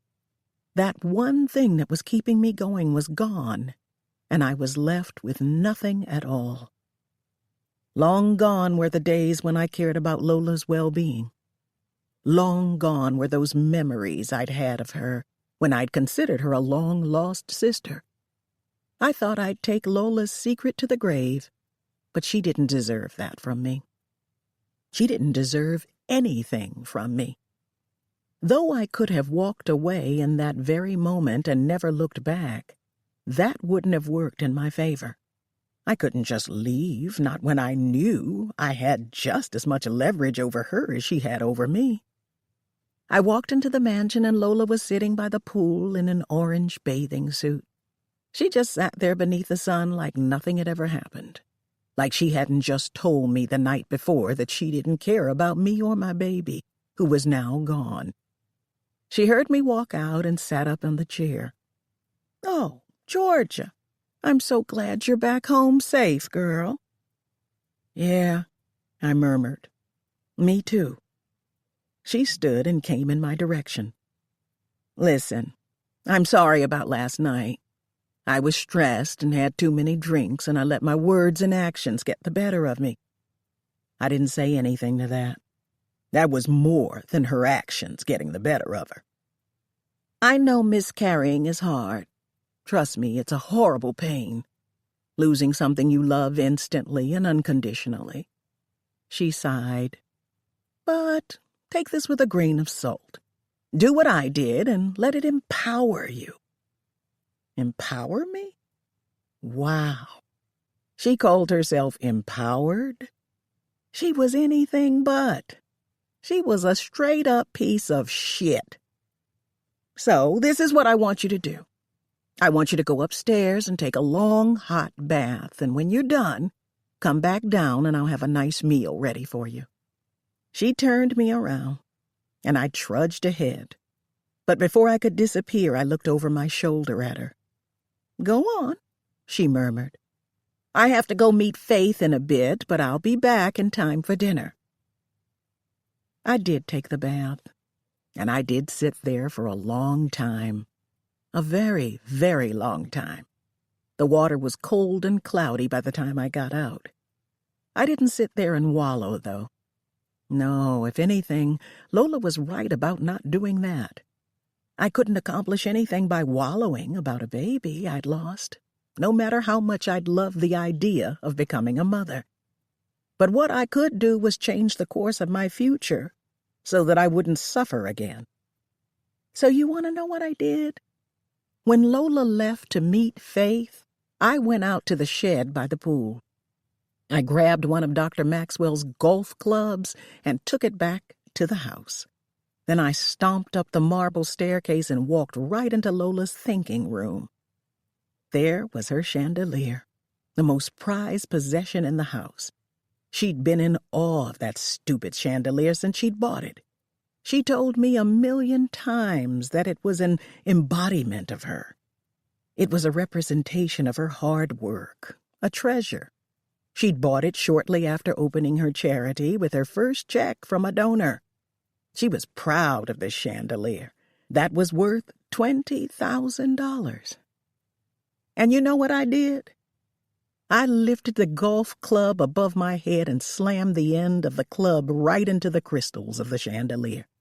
I swung at it over and over again like a kid bashing a piñata, and I have to say it was fun. Hella fun. The chandelier fell eventually, crashing down on the waxed floor. I felt just like a lucky kid then, as if I'd broken the piñata open and revealed all the delicious candy inside. I was sick of Lola telling me what to do, sick of her for ruining my life. If she'd let me go to the hospital as soon as possible, I wouldn't have lost the baby to begin with. Clyde had even said I should have gone to the hospital as soon as I felt pain. But I was so consumed with helping Lola for the party and doing my damn job that I decided against it. I suppose I should blame myself for that, but Lola wouldn't have let me leave anyway. She came back home just in time for dinner, as she said she would, and I told her I'd heard something crash in her thinking room and discovered that the chandelier somehow had fallen and crashed. She was mortified, hysterical. She started blaming the staff, the maid who had been on duty earlier that day. She fired that maid, and for that I truly was sorry. Coco was a good maid, but she'd find another job, I was sure. I told her I'd clean up the mess, get rid of it, and I swear I saw tears in her eyes as she stared down at her broken crystal treasure. She was obsessed with that chandelier, honestly. She really saw it as a piece of her ice-cold heart. "I can't even look at this," Lola muttered. "Clean it up immediately. then contact Alonzo to order a new one. Custom made, just like the first. It won't be the same, but at least I'll have another." "Yes, ma'am," I muttered, and she stormed off. Lola literally didn't enter that room again until her new chandelier had arrived, and she watched the men install it, repeatedly telling them to be careful with it. It took 3 months for the new chandelier to come in, but that was my doing. Alonzo would have replaced her precious chandelier right away, rushed the order, but I refused to contact him until a month after her demand for a new one. I rather enjoyed seeing the broken chandelier on the floor. I took my time cleaning it, too. I was in no rush to replace it. In fact, I spent the entire next week getting rid of the crystal pieces. I'd walk by the room with a cup of tea and smile at my destruction. Lola's hard work shattered, all thanks to me. That chandelier was just the start. I realized I had sacrificed so much for Lola Maxwell. And what did I get in return? A divorce, a lost baby, a broken soul. She'd done that. Lola had broken me. Now it was my turn to break her. Chapter 35. I want you to rewrite my contract. 3 days after losing my baby, this was my demand. As I'd mentioned before, I had a contract with Lola as household manager that I had printed out and read thoroughly the same night I broke the chandelier. Per the contract, I was to perform 10 years of service for her in her mansion. I could receive up to 3 vacations a year and take them whenever I wanted, so long as they didn't coincide with any important events or dinners the employer of the home, Lola, had planned. And I also had health care benefits, which came in handy for my tragic and brief stay at the hospital. I was also under confidentiality, and if I broke it, my employer could terminate me. But we were past that point now. She wasn't going to fire me, so that promise was out the window. What wasn't included, however, was some kind of bonus or premium after my 10th year, and that didn't sit well with me for some reason. You'd think after working for someone for 10 years, you'd get something bigger out of it in the end. Right, Ivy? Maybe some sort of early retirement fund as a thank you for dedicating 10 years of your life to 2 of some of the richest people in Florida? Or a brand new car? Something. Lola looked up from cutting her grapefruit to focus on me. She was seated on the deck beneath the pool umbrella, a fresh breakfast laid out for her, and a magazine open next to her dish. "Excuse me?" "My contract," I repeated. "You're going to rewrite it." "And why would I do that?" "Because if you don't, I'll tell the journalist who was sniffing around during the time of the accident you caused that you are the reason those people are dead. The journalist had a theory about it being someone famous. Perhaps I'll tell him what I know." Lola's face turned stoic. She put down her knife, the silver tip glittering, as it caught a ray of sunlight, and looked me in the eye. "That accident was almost 2 years ago. No one would believe you. Detective Jack Shaw? He's the one you paid off, right? What if I report him to whoever his boss is? Tell him he wrote you out of the files so he could have 500,000 of your dollars. Then he'll have no choice but to confess and hope it will save him his job. You forget, there is a paper trail." She narrowed her hazel eyes.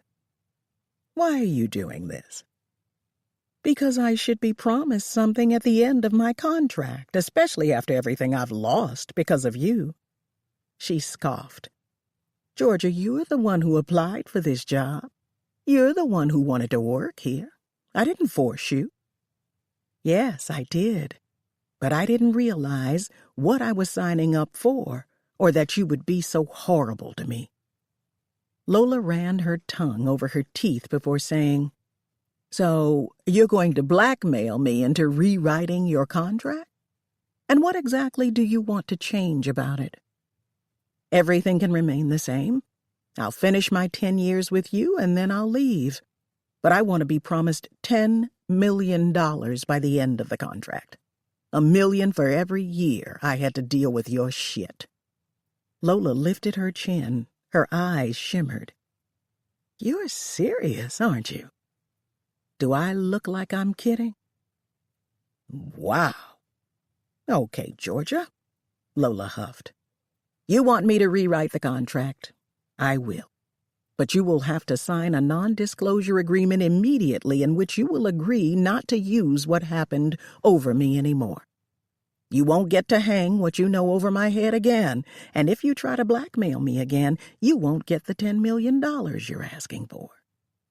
Fine, I murmured, but I won't sign it until I see you have the contract written up to guarantee the money. Very well. She rolled her eyes. Now, Corey said he has some news to tell me tonight. Have a steak made for him and something special and vegan for me. I nodded, but I didn't miss the icy look in her eyes. It was clear she hated me now, but I didn't care. Lola's reputation was precious to her, and $10 million would leave a small dent in her finances, but nothing too major, considering she had the charity and her stores to keep her afloat. It was a small price to pay to keep her perfect reputation, and for what she'd put me through. I was surprised to see Lola had the contracts ready the following day. She called me into her office and was seated on one of the chairs, the contracts on the coffee table, pens carefully placed on top of them. I carefully read the part about the $10 million first, but there was one clause I didn't quite like. What the hell is this? I demanded. I have to work for you for 2 terms to get the $10 million? I reread that part of the contract incredulously. Lola had a smug look on her face. When I looked up, it's that or nothing. I'll contact the cops, Lola. I'll tell them everything I heard and what you did. No, Georgia, you won't, Lola snapped, rising from her chair. And you know why? She asked. Because telling the cops or a journalist is too easy, and you'd get nothing out of it. You'd lose money, and you won't find another job like this one because I damn sure won't write you a recommendation letter, and no one will want to hire a snitch. You want the $10 million? You'll have to work for it, G. Wow. I couldn't believe this. What? She almost laughed. She was cruel that way. You thought I was just going to hand that much money over to you because you felt you could wave something from my past over my head? You aren't the one at the top, Georgia. You aren't in charge. Didn't you realize that without me, you would have nothing? All those stories about how you were desperate for this job, how no one ever appreciated you. Well, I gave you a purpose, and you fucked it up, just the same as you fucked up your marriage. You went into that knowing it wouldn't work out. That bitch! I wanted to slap her, pull her hair, even strangle her. But I held it together because she was right about one thing. The $10 million was important to me. I needed it so I could start fresh somewhere else, forget about Lola and live my damn life for once. I'd never get another job as good as this one if I left, and I would have needed Lola's recommendation if I looked for a job with anyone else, especially if I wanted any credibility. I was getting older, you see, and these days rich people were looking for younger people with fresh minds and healthy bodies to keep up with their homes and their lives. Just do yourself a favor and sign the NDA, Lola grumbled. Once that's done, we'll both sign your new contract, you'll finish your first term, and then your second will begin in a few years. It's that simple. I was vibrating with rage. I flipped through the contract several times, assaulted with emotions I couldn't quite explain. But then I stopped at a clause that I'd misread at first, and I read it 3 times to be sure I understood it. Suddenly, I was no longer shaking with anger. I was fighting a smile. That clause, and that clause alone, was the only reason I signed the new contract. It would have to do, and it was my only way out. It would make me perform the lowest of all lows, but I would have to use it. At that point, I was willing to do anything to rid myself of Lola. Anything. I willingly signed the NDA because I knew I'd no longer need it. She could have the wreck. Several ideas had hatched in my mind, and now they were sprouting wings. And they were much, much worse than blackmail. Lola thought she'd won by getting me to sign both contracts. She'd put on a superior grin as she looped the L's of her last name. She thought she'd conquered her troubles and put me back in my place. But the truth was, Ivy, she had no fucking idea what was coming to her. Chapter 36. Ivy. I hated Lola Maxwell with a passion. My hatred for her was one of the main reasons I'd agreed to meet Corey in Destin for a getaway. Just us two, one-on-one. He'd found my number in Lola's phone and sent me a text after I stormed out, asking me what had happened. I didn't know what to tell him. I didn't need him looking at me differently. And Lola had been vague with him. According to him, Lola had no idea about our getaway. He had told her he was going golfing with some buddies. Lola also hadn't told Corey who I really was, but she had mentioned that she was heartbroken over finding out some horrible things about me. She was trying to make me seem like the bad guy, while she played the victim. Fortunately, Corey hadn't fallen for it, nor did he care what I'd done to Lola that broke her heart. He was glad that we were no longer friends. It meant he could have an affair without more guilt than necessary, and that it would stay out of the house. My time spent with Corey was great, though. What, Marriott? Don't think of me like that, okay? I'm not weak. This wasn't just for his benefit. Anyway, he'd had his boat taken down to Destin, and we spent many special moments on it, having sex in every place we could, sipping mimosas in the morning and guzzling hard liquor at night. His favorite was scotch on the rocks with a lemon peel. I made it for him every night, and he thanked me and gave me a deep kiss. I could overlook the way he had choked me the night of the gala and the pretending to be Lola shit. After all, no one is perfect. Corey was still 10 times the man Xavier was. Plus, I could tell he really wanted more with me, that he wanted to take our relationship to the next level. I think I'm going to take my chances and divorce Lola, Corey said one night. We were at our hotel, seated on the oceanfront balcony. It was our 3rd night there. The moon was the only thing in the midnight sky, with just a smattering of stars. No clouds were in sight. He was sitting in one of the cushioned chairs, and I was on his lap, stroking the stubble on his chin.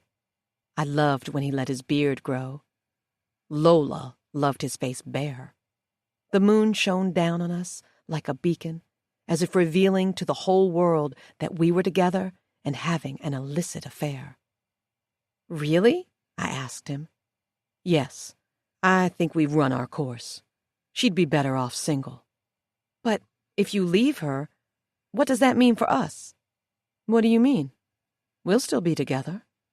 I want you. I beamed. I want you too. So, it's settled then. I've looked into a divorce lawyer already. I'll do what needs to be done, and then it'll just be you and me. I giggled like a schoolgirl, and then we made love on the balcony. I wish I could say things were great after that, Marriott, but they weren't. Our trip was over 2 days later, and we went our separate ways. Me back to my run-down studio apartment in Liberty City, and Corey back to Lola. I hated the idea of him being around her, kissing her, pretending to love her. He loved me now, and I'd worked hard for that love. Lola didn't deserve his affection or his attention. He was a good man, and she didn't appreciate it. To my utter surprise, though, Lola sent me a text the Sunday after our trip. Apparently, she wanted to have dinner at 7 and make up for what she'd said to me. I found that bizarre, but then again, it was just like Lola to try to mend things with me so she wouldn't feel guilty for covering up what she'd done. She was lucky I hadn't run off with the information I had to the Breakfast Club on the radio or to Good Morning America, but that wouldn't have done me any good. Corey wouldn't have forgiven me for it, even if he didn't know the truth about his wife or me. He would have hated finding out about me that way anyway. There was no point in telling him about it. Lola did what she did, and she'd confess to it. Now I had Corey, and he was going to divorce her to be with me. That was all I needed. I figured why not go and meet her? She'd offered money before, and though Corey would have enough for both of us, I knew once he was done with the divorce, it would suck him dry emotionally and financially. I would ask her for money now, as much as I wanted. She'd pretty much given me a blank check after dumping her wine in my face. It was time to put that to use, but if that wasn't what she was offering, I'd need a new plan. I needed some way to shut Lola down to soften the blow for Corey after the divorce. My man wasn't about to suffer because of her, too. I dressed well, but kept it subtle, a short floral sundress and sandals. I brushed half my hair up into a ponytail and then grabbed my keys, heading to Biscayne Bay. I parked in the driveway, spotting Corey's car there, too. My heart did somersaults at the sight of it. My future husband was around, and that made me one happy girl. I picked up my purse from the passenger seat, the $5,000 Prada bag Lola had handed down to me because she never used it, slinging the strap over my shoulder and marching to the front door. Georgia answered, and I scowled at her. It was her fault that things blew up with Lola in the first place. All her suspiciousness and nosiness and watching me at night. If she hadn't opened her big mouth, Lola and I would still be fine, and I still would be living the best of both worlds, sleeping with Corey and spoiled with riches by Lola. I started to walk in, but before I went too far, I turned back to Georgia just as she closed the door. "You're the one who told my therapist Lola's name, aren't you?" Georgia placed her hands behind her back. I did, but only because it seemed like it was what Lola wanted at the time. Now, I'm not so sure. "Why?" I demanded. "What are you not sure about?" "You're trying to ruin Mrs. Maxwell's life. I suppose feeding that information to Dr. Harold wasn't wise." "How do you even know about me? About Dr. Harold?" "I knew about the accident the day after it happened." "The accident?" I snapped. "What makes you think it was an accident?" I said through clenched teeth. "Because Mrs. Maxwell didn't intentionally try to kill your parents, Miss Hill. She was under distress.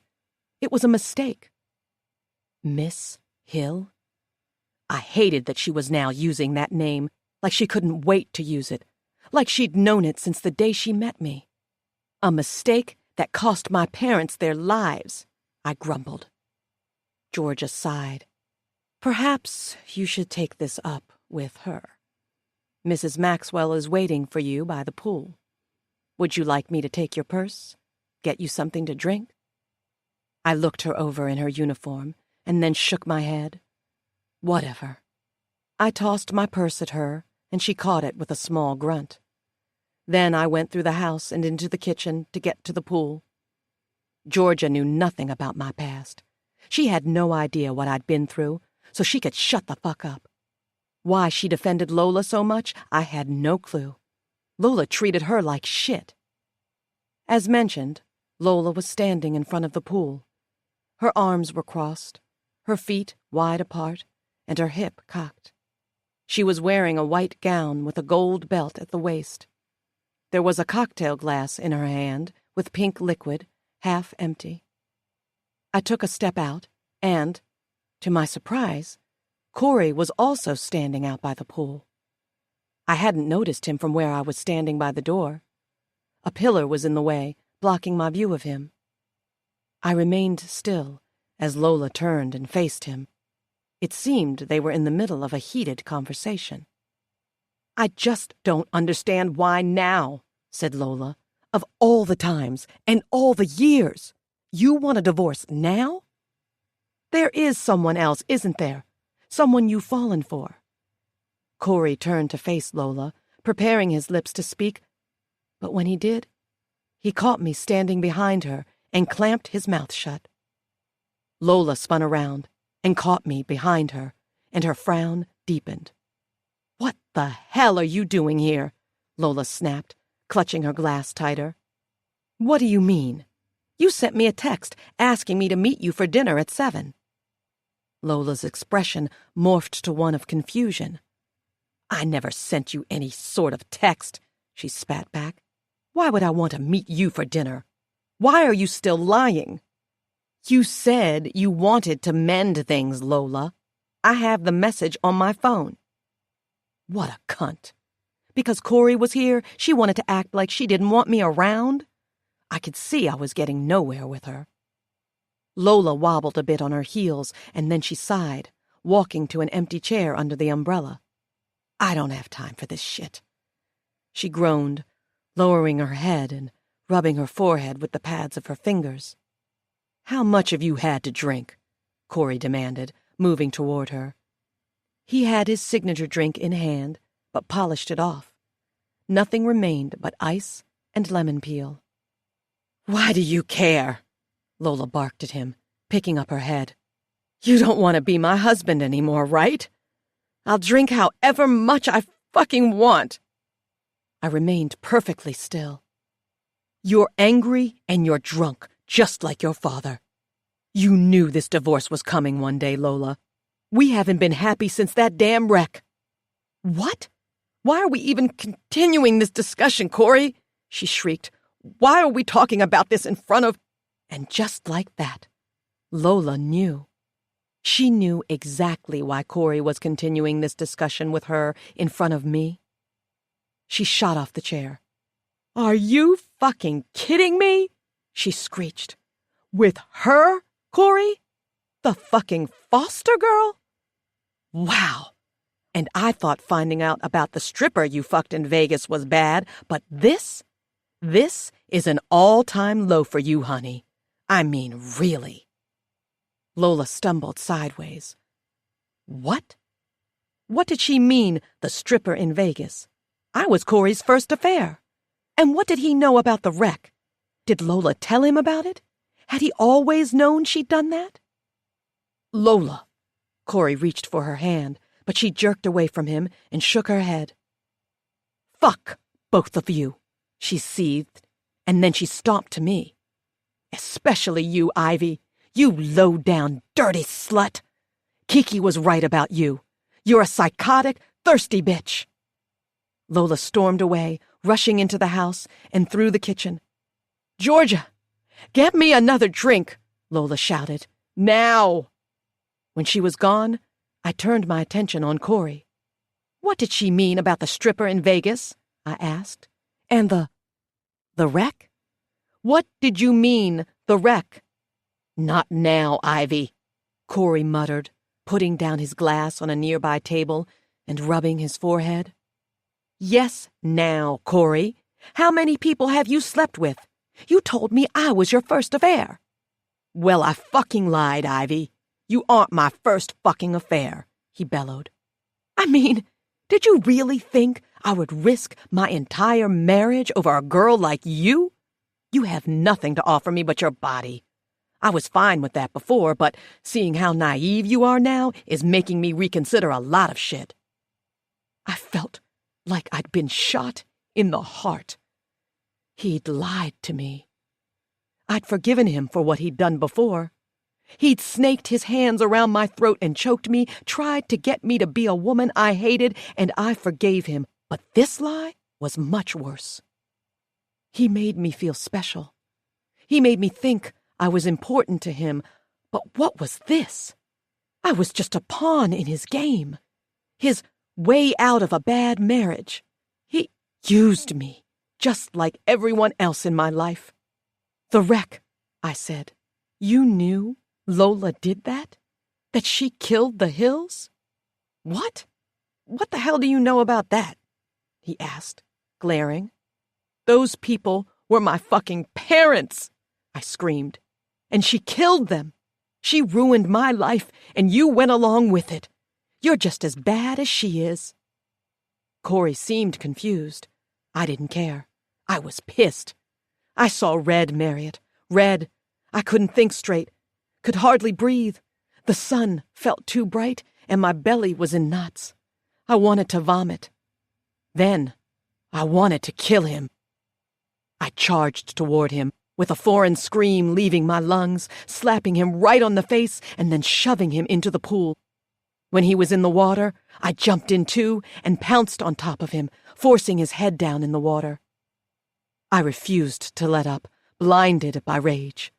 I wanted to kill Corey for breaking my goddamn heart, for staying with Lola even after knowing she'd covered up a bloody trail.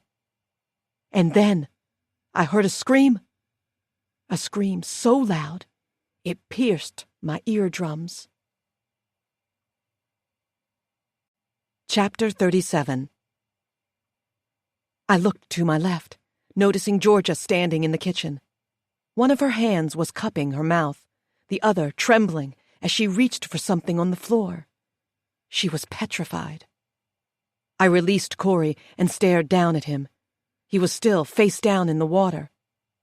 Corey, get up, I snapped. But he didn't get up.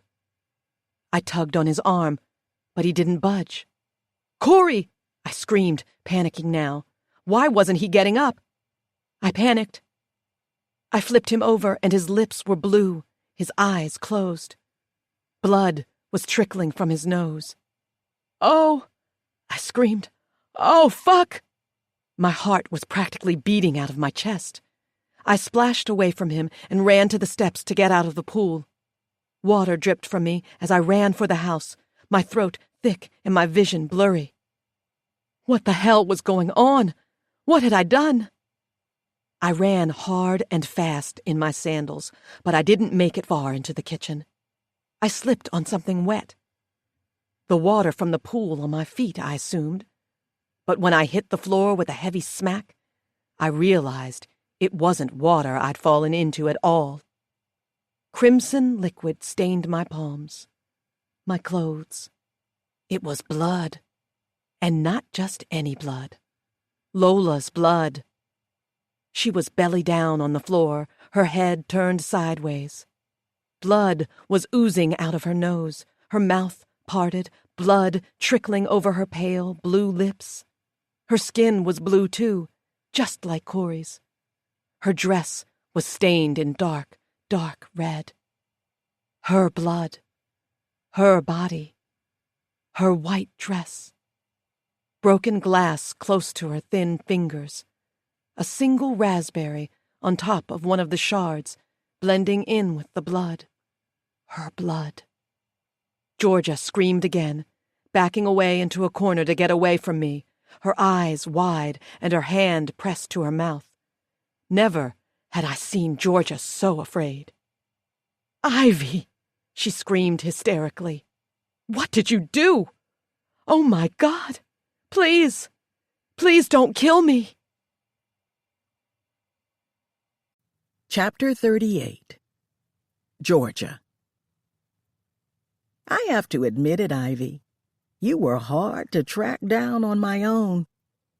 It took me a lot of digging to find the name of the Hills. Surprisingly, not many people wrote about the wreck and 2 people dying.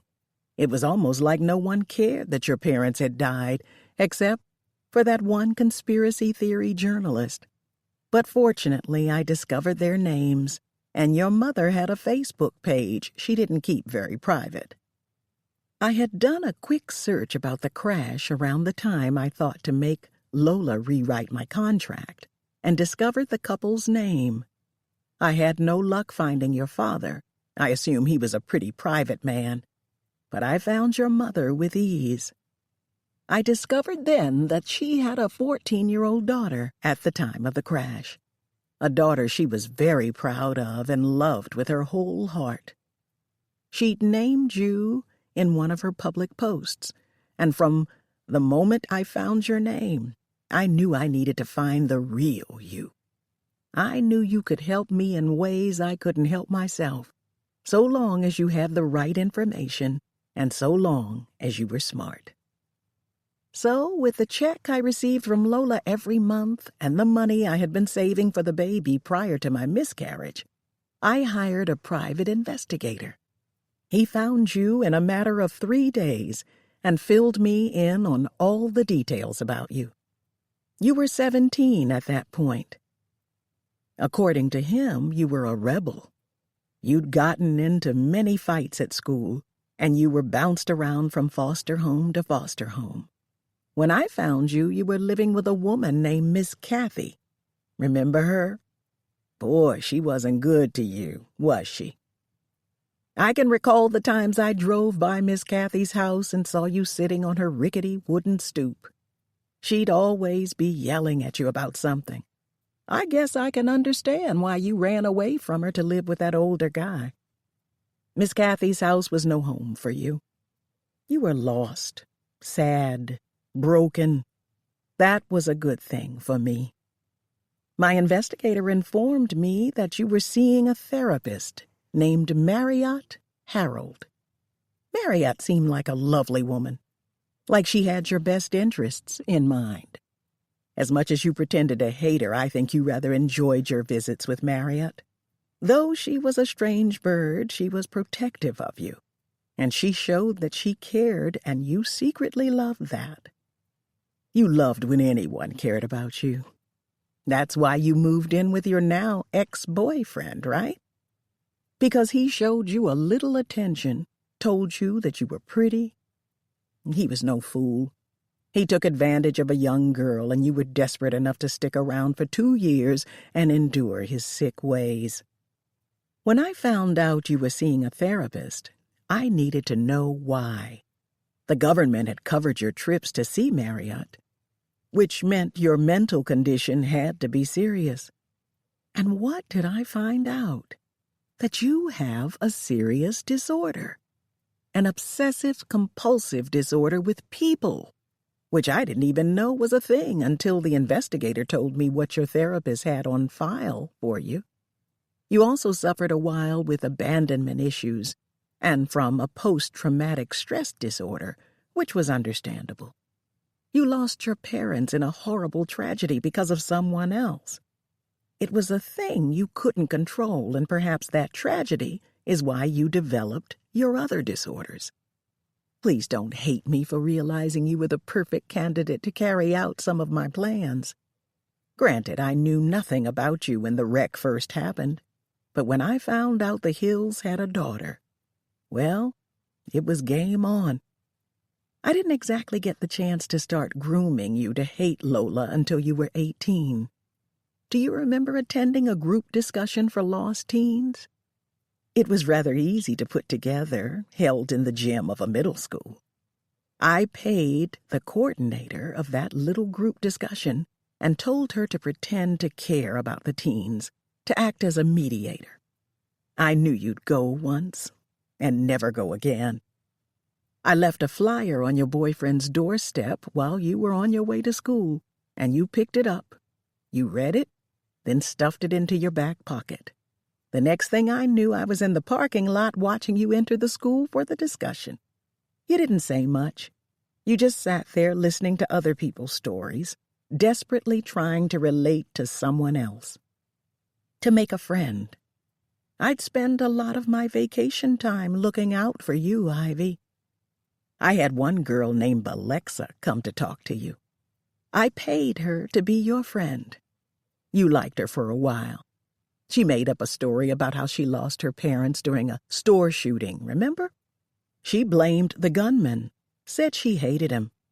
Then she asked you if your life would be different if the person who'd caused the crash hadn't done it. It was the start of something. I knew it. That question sparked something inside you and got you to really think about what had been done and why you never got any real answers. From that moment on, Marriott was writing in her notes often about you. I know because my investigator would break into her office after hours to read them and send me pictures of them. He went above and beyond and was well worth every penny. Marriott said you were asking about the person responsible for your parents' death.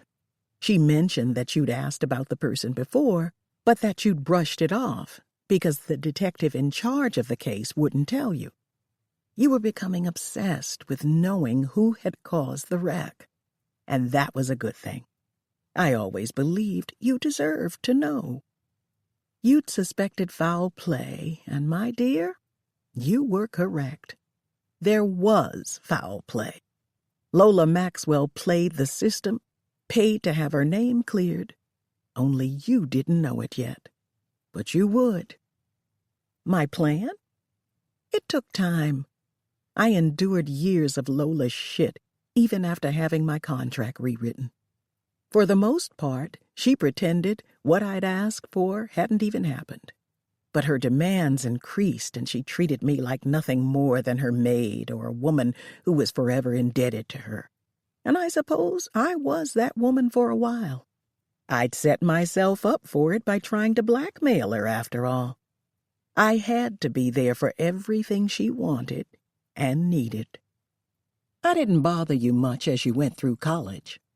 Boy, those were 4 long years that I hated.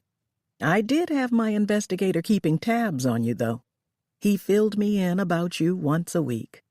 I often had to sneak out at night to meet him outside Biscayne Bay. You were doing well for yourself, becoming more stable, more confident. That was good. I was proud of you. It was as if I'd watched you blossom from a child to a woman. But I didn't want you to forget your roots or how much your life had changed because of Lola. The time never felt quite right while you were in college, so I agreed I'd let you finish, let you enjoy your scholarship while I endured Lola's bullshit. You should thank me for that. It gave you a little more freedom. When you graduated, I knew it was the perfect time. I had been patient, even endured 5 extra years of working for the Maxwells just to carry out this plan of mine. But I was growing sick of Lola's bullshit, dealing with all of her demands. I needed my freedom, too. And that all came down to you, my poison ivy. Chapter 39. I was glad Marriott made you continue your therapy through college. She really adored you, and eventually I had to pay her a hefty amount of money, but things worked in my favor. Still, the things I had to do to get a hold of you were almost too much, Ivy. But the biggest step was getting through to Marriott. I went to her myself to discuss Lola. I knew she'd never listen to a man, otherwise I'd have sent my investigator. She needed someone who knew Lola personally, who could prove things about her that no one else could. My goal was simple: convince Marriott to tell you Lola's name and let you run with it. That was it, but she made it so much harder than it needed to be. She wasn't having it at first. "Why would I do that after all these years?" Marriott demanded, staring at me with confusion and anger. "Ivy is finally doing well for herself. She's thriving and has graduated college, and now you want me to tell her the name of the woman who pretty much tore her life apart? You are outrageous. Get out of my office." I needed to think of a lie, and quick. If I didn't get Marriott on board, all would be lost. It wasn't like I could just go to you and tell you Lola's name. You would have known I was up to something when you showed up at Lola's. Because you would show up. I knew you. You wouldn't have been able to resist. "Lola, The woman who caused the wreck asked me to do this, I stated. She was too afraid to come here herself, so she told me to find Ivy. Trust me, I could have gone to Ivy myself, but I wanted this to be right for her. I know Ivy trusts you, and she'll believe you over some random woman she's never met. Marriott looked at me sideways as she sat behind her desk. That was the thing about Marriott. She liked being depended on, talked to, trusted. Why do you think she became a psychologist? I sat in the chair in front of her desk, giving her an earnest look. I've worked for Mrs. Maxwell going on 13 years now. She has regretted the accident since it happened, and now she's ready to make amends with Ivy. And I'm her messenger. All Mrs. Maxwell wants is for Ivy to know her name. With that, she can do as she wishes. She can come to her or drop it. And if she comes, Mrs. Maxwell will most likely apologize and help her out. End her struggles. But Ivy has certain quirks, Melly. Melly. That wasn't my name. My real name was Georgia, as you know. I wasn't foolish enough to give Marriott my real name. All of this could have backfired if she decided not to do what I suggested. Just as easily as I'd shown up at her office, she could have shown up at Lola's to speak to her. She isn't mentally stable enough to have this kind of information, Marriott went on. Something as simple as knowing the name may throw her completely off track, push her right back out of reality. She's a big girl, Dr. Harold. I'm sure she can handle it. And if not, I'm sure Mrs. Maxwell will be happy to cover the care she needs. That's where you're wrong about Ivy. I know for a fact she won't take the news well. Ivy has a problem of becoming obsessed. She spent nearly 2 years pleading with me and the police for answers. I always promised her I'd find out the truth for her one day, but I only said that so she would hold on to hope. What I really wanted was for her to eventually forget about it and move on.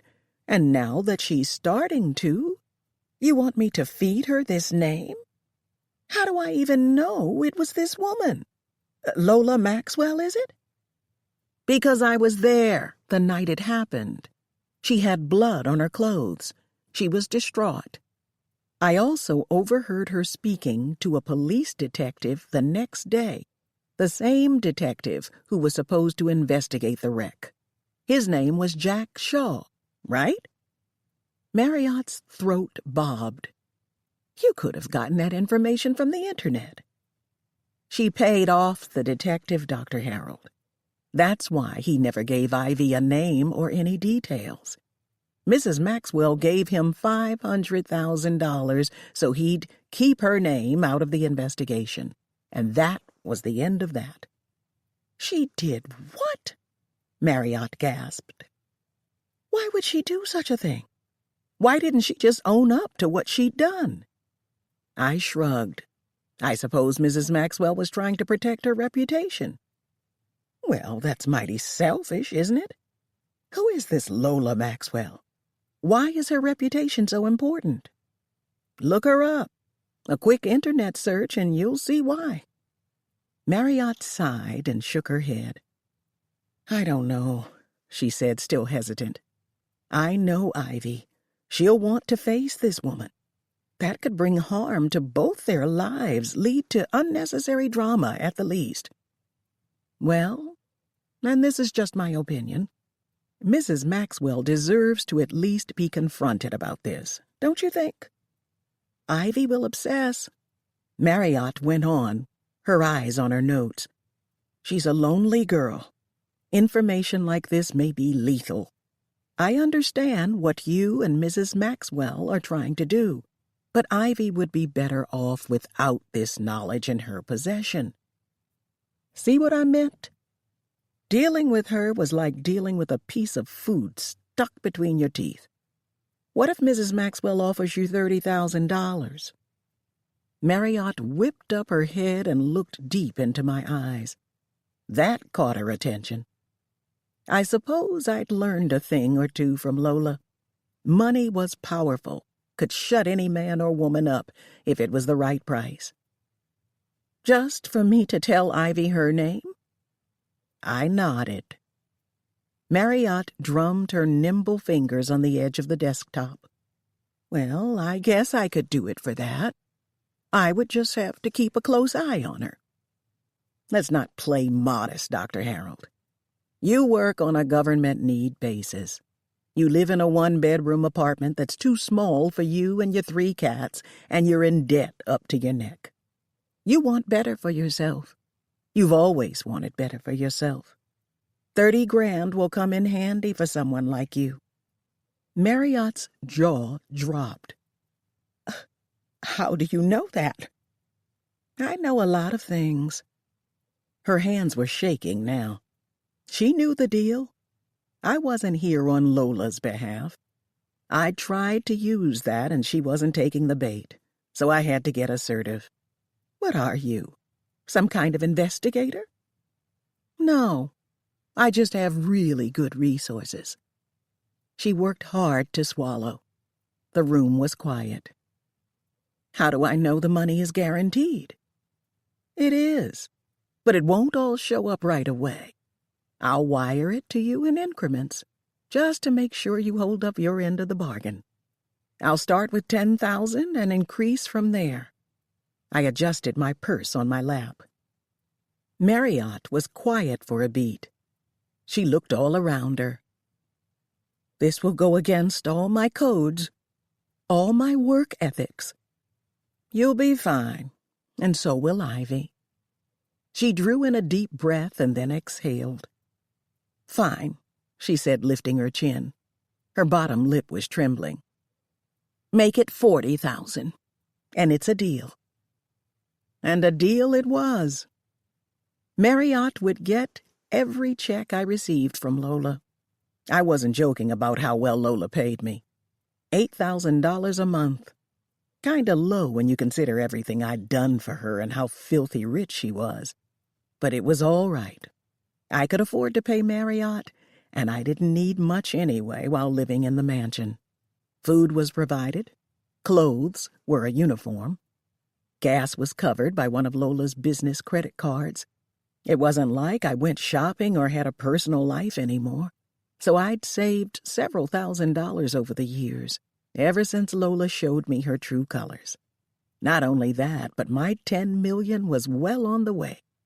It was only a matter of time before I would receive it, so this small sacrifice would be worth it. I asked Marriott for a pen and then scribbled Lola's name on a sheet of paper, sliding it across the desk. Just in case you forget. Marriott took it and placed it in her top drawer, giving me a wary glance. As I climbed into Lola's SUV and started the ignition, I could feel Marriott watching me go. I didn't care. I knew she would keep quiet and do what she was told if she wanted the money and a better life. She would feel remorse for telling you, Ivy, but she'd get over it and realize your decisions afterward were your own. This was a plan being set in motion, and nothing was going to stop it. Nothing at all. Chapter 40. You did everything much better than I could ever plan, Ivy. You were a wise girl, something I adored about you. You didn't jump the gun and run with Lola's name. You took your time. You came up with your own plan. You had to have known that Lola hadn't sent that name herself. But that was what Marriott told you, right? I know it is, because that's what I told her to tell you. You had to have hoped and prayed Lola knew nothing about you, but you took the risk anyway and showed her your face, which proved to me you had several tricks up your sleeve for her. I like that. What were you thinking when you realized Lola didn't know who you were? I bet you were relieved, thought you were ahead of the game and extremely smart. But you didn't think to ask yourself who had really given you that name, did you? You just assumed what was happening was meant to be, and that you were smarter than the originator, than me. I admit it was a nice touch signing up for Lola's charity. I always thought you'd slink your way in some other way. She was obsessed with that little charity of hers. Good job. But I have to tell you, even if you'd used your real name on the application, Lola wouldn't have known who you were. Matter of fact, Lola had no clue the Hills had a daughter. She didn't give a fuck about the deceased couple. She just wanted the situation buried, and she didn't care how. You should hate her for that. You really, really should. She never would have owned up to her wrongdoing if it weren't for me leading you to her. I'm confused, though, by why your motive changed. You wanted to destroy Lola, take her down at first. I saw that anger in your eyes as you left Marriott's clinic. You wanted to ruin this Lola woman, destroy everything she touched. But let me guess. You saw Dr. Maxwell and became mesmerized. I had a feeling that would happen. You went to him several months later. He fondled your breasts, and suddenly you felt connected to him. I suppose I should have seen that one coming. Your obsessive disorder was going to kick in one way or another. I just expected you to continue obsessing over Lola, not become crazed with the idea of being with him. I could have told you from the jump that he wasn't all that great. All he ever did was cheat on Lola, and she did the same in return. But he loved playing the victim. He loved having the women he fucked around with think they were his first affair, and that his wife was no good. That's how he got the ladies. That's how he got you. You thought he was sweet and perfect and innocent. But he wasn't. No one is fucking perfect, Ivy, and you should have known better. Hell, Dr. Maxwell was just as bad as Lola. That's why they were perfect for each other. All that damn arguing and fighting they did. It was no wonder they were miserable with each other. And trust me, he knew about your parents and how that situation was covered up. Lola had foolishly taken the $500,000 she'd given the detective from their joint account, and Corey noticed, and she most likely explained. But like Lola, he decided it wasn't relevant, that it was smart of Lola to bury it the way she did. If I were you, I'd fucking hate him too. You did everything and more, Ivy. You destroyed a friendship of hers at your own will. Shit, I can't believe you pushed Kiki off a cliff. I know you did it, and I won't lie, I was proud of you. You were willing to go to great lengths to get close to Lola and eventually work to steal her husband, and I admired that. It was more than I would have done. But still. Lola had gone on and on swearing Kiki was pushed, and as she did, I had to stifle my laughter because I just knew it was you. Good thing those cameras weren't on during camp, huh?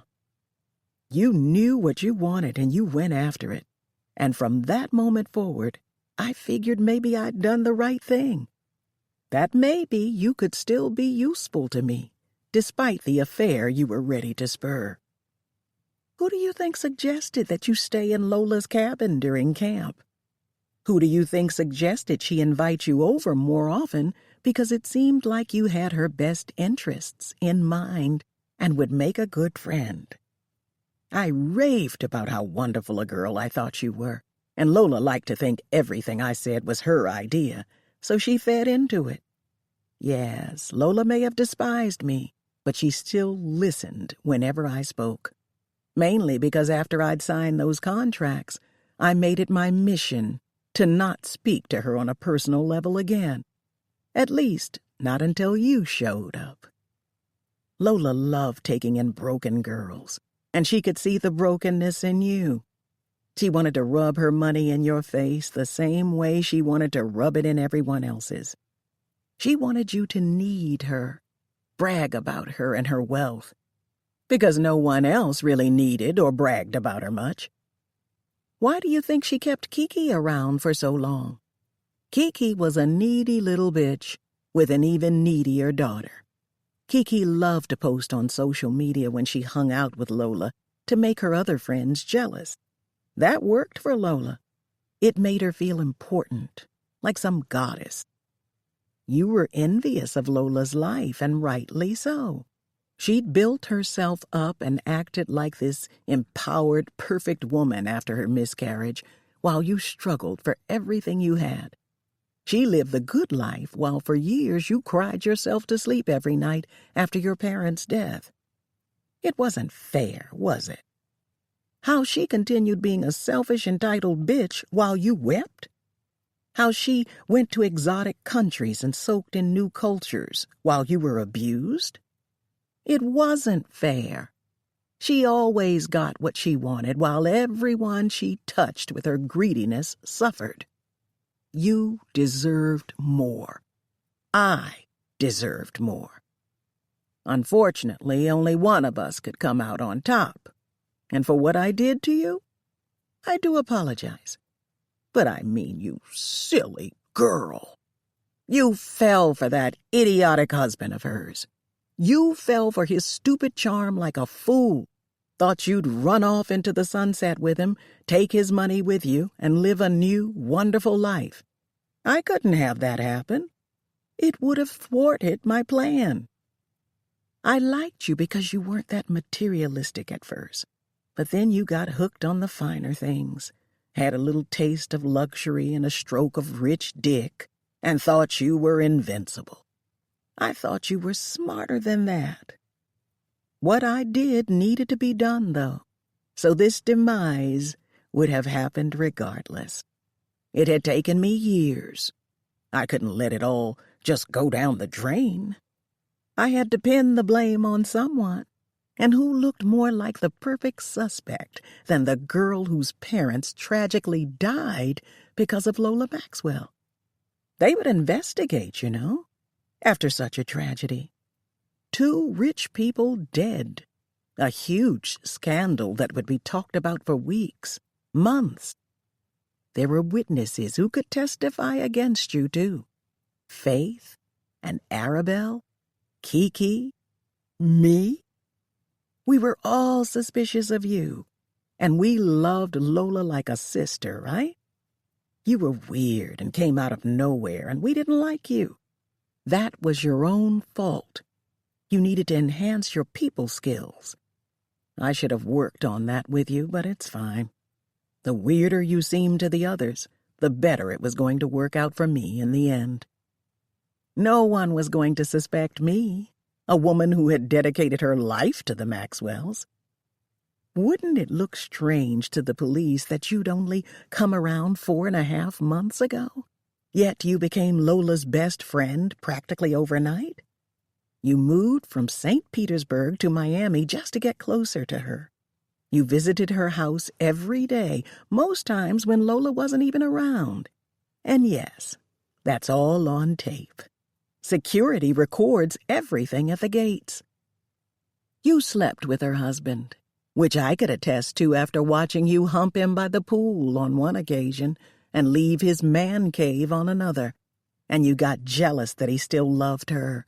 So you poisoned her with the crushed antidepressants found in your purse. You didn't put the pills there. Of course not, but the cops would never know that. They'd just put 2 and 2 together.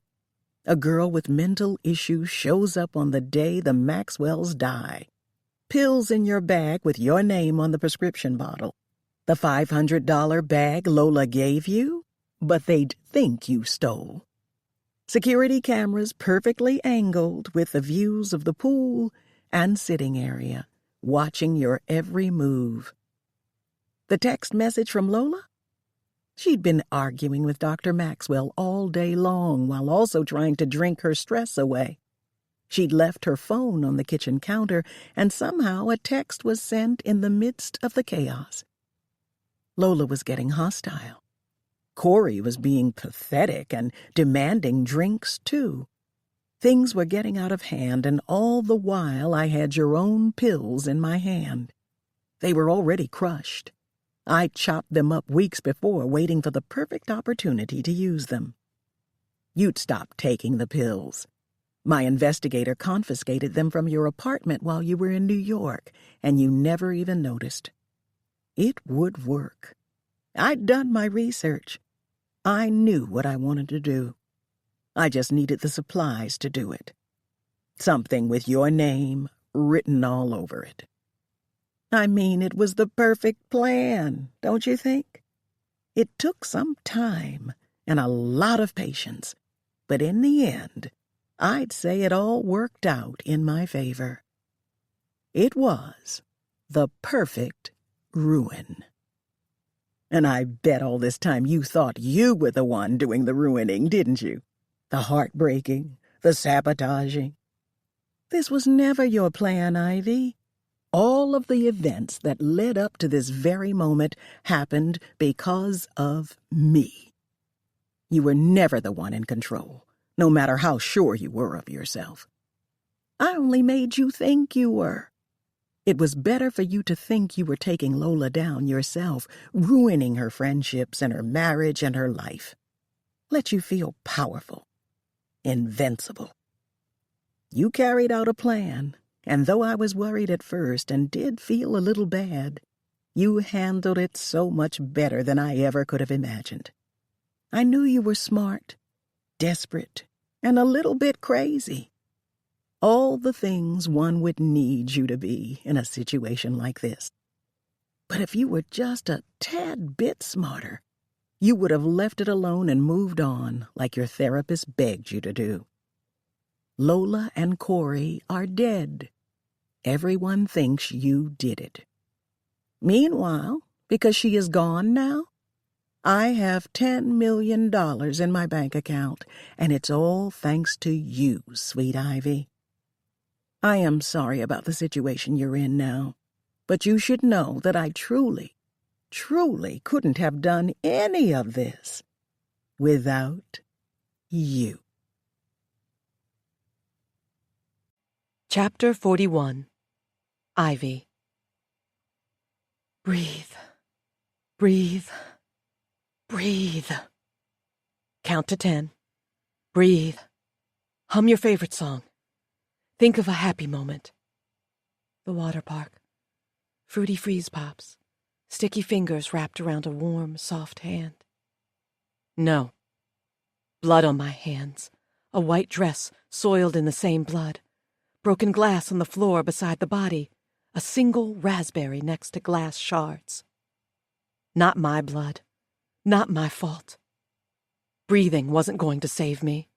In fact, I would rather have been doing anything other than breathing. Apparently, I had killed Lola and Corey Maxwell. The evidence was so stacked against me that not even my court-appointed lawyer believed my story. He gave me a look and told me to accept a plea bargain, confess to the crimes, do the time, and hope for parole. But I didn't kill them. I wasn't going to confess to something I didn't do. For the last time, I didn't kill them, I said, as Detective Hughes glared at me from across the table. He was a lanky man with long, skinny fingers and a bald head.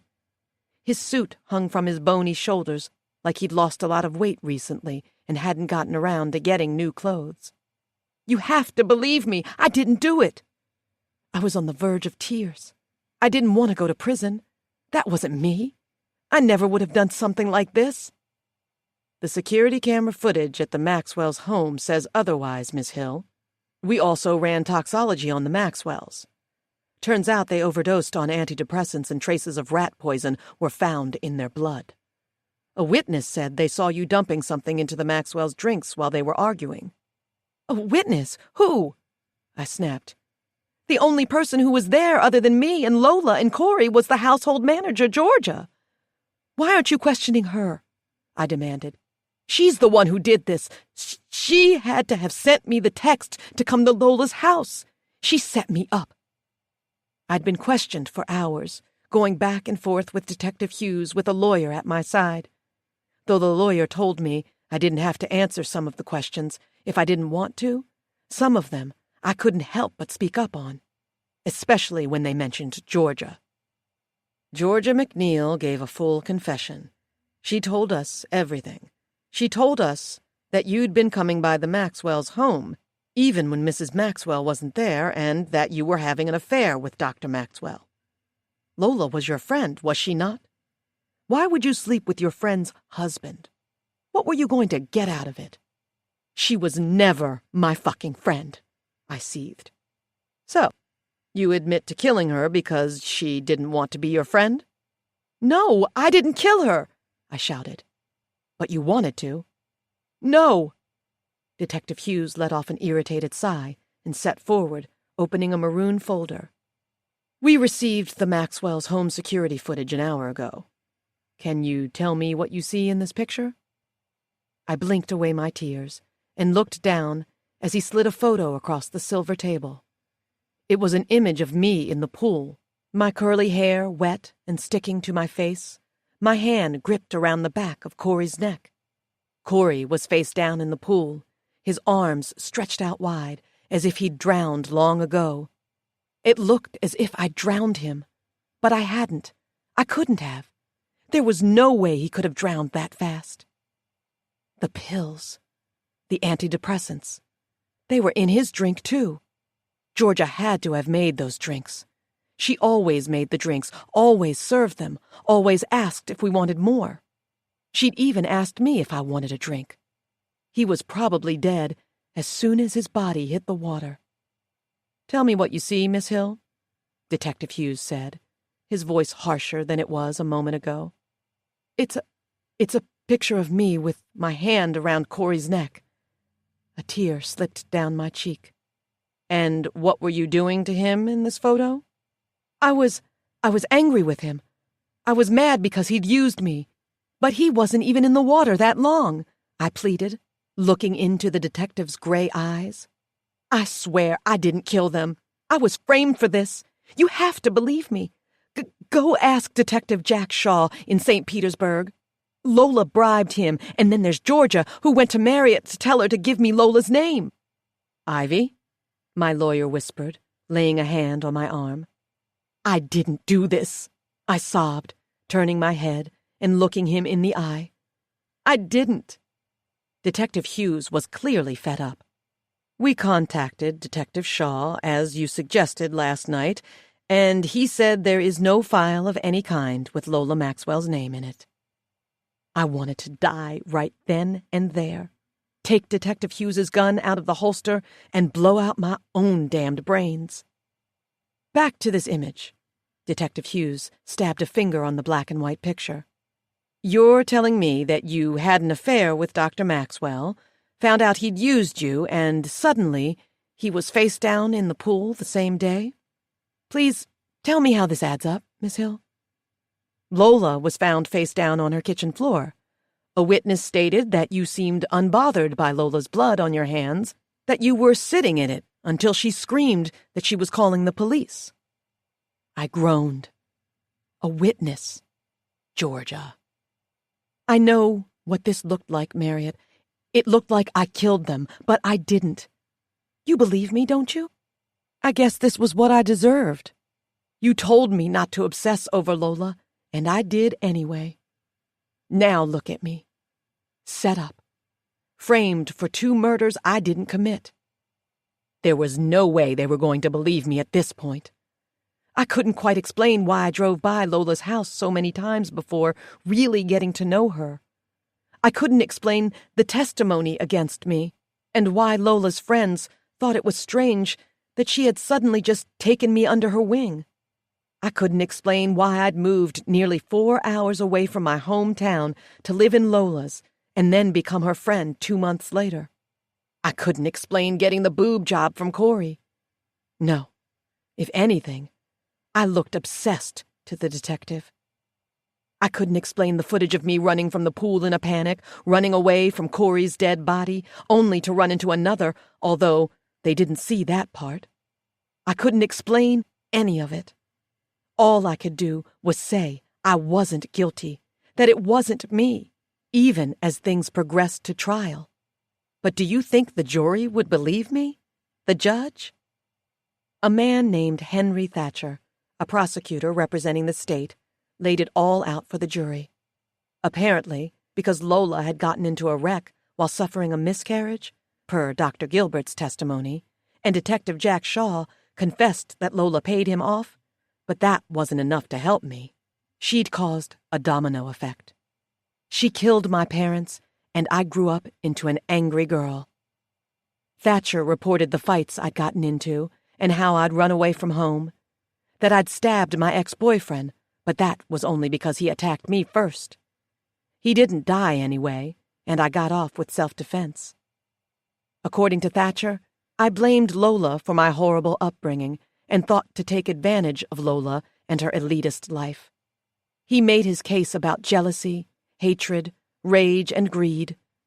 He made Lola look like the victim, despite everyone knowing about the wreck she'd caused, which only made people sympathize with her more and donate even more money to her charity. And I was the bloodthirsty, obsessed murderer who wanted to steal Lola's life. Corey had rejected me, and I was angry, so I drugged and killed him too. Lola trusted me, Thatcher stated, and I broke her trust by having an affair with her husband and then murdered them. But they had it all wrong. Well, some of it. Yes, I hated Lola, but it was never my plan to kill her. I didn't want to kill anyone. But you want to know what sold the jury? Fucking Kiki. Kiki went to the stand with a limp and told them how she had a feeling I would be dangerous to Lola, that she was sure I had pushed her off the cliff at camp, and that I'd admitted to doing it when I went to the hospital with Lola after they'd had their little fight. The prosecutor showed them photos of Kiki's broken shin, arm, and the stitches on her head while she was in a coma. She couldn't prove it, but she always had this hunch that I wanted her out of my way so I could be closer to Lola. According to Kiki, I envied her friendship with Lola and even ruined it in the end. Faith and Arabelle reported that I wasn't in the cabin when they woke up the morning Kiki fell. Kiki had no proof, but the media ate up her testimony like a decadent chocolate cake.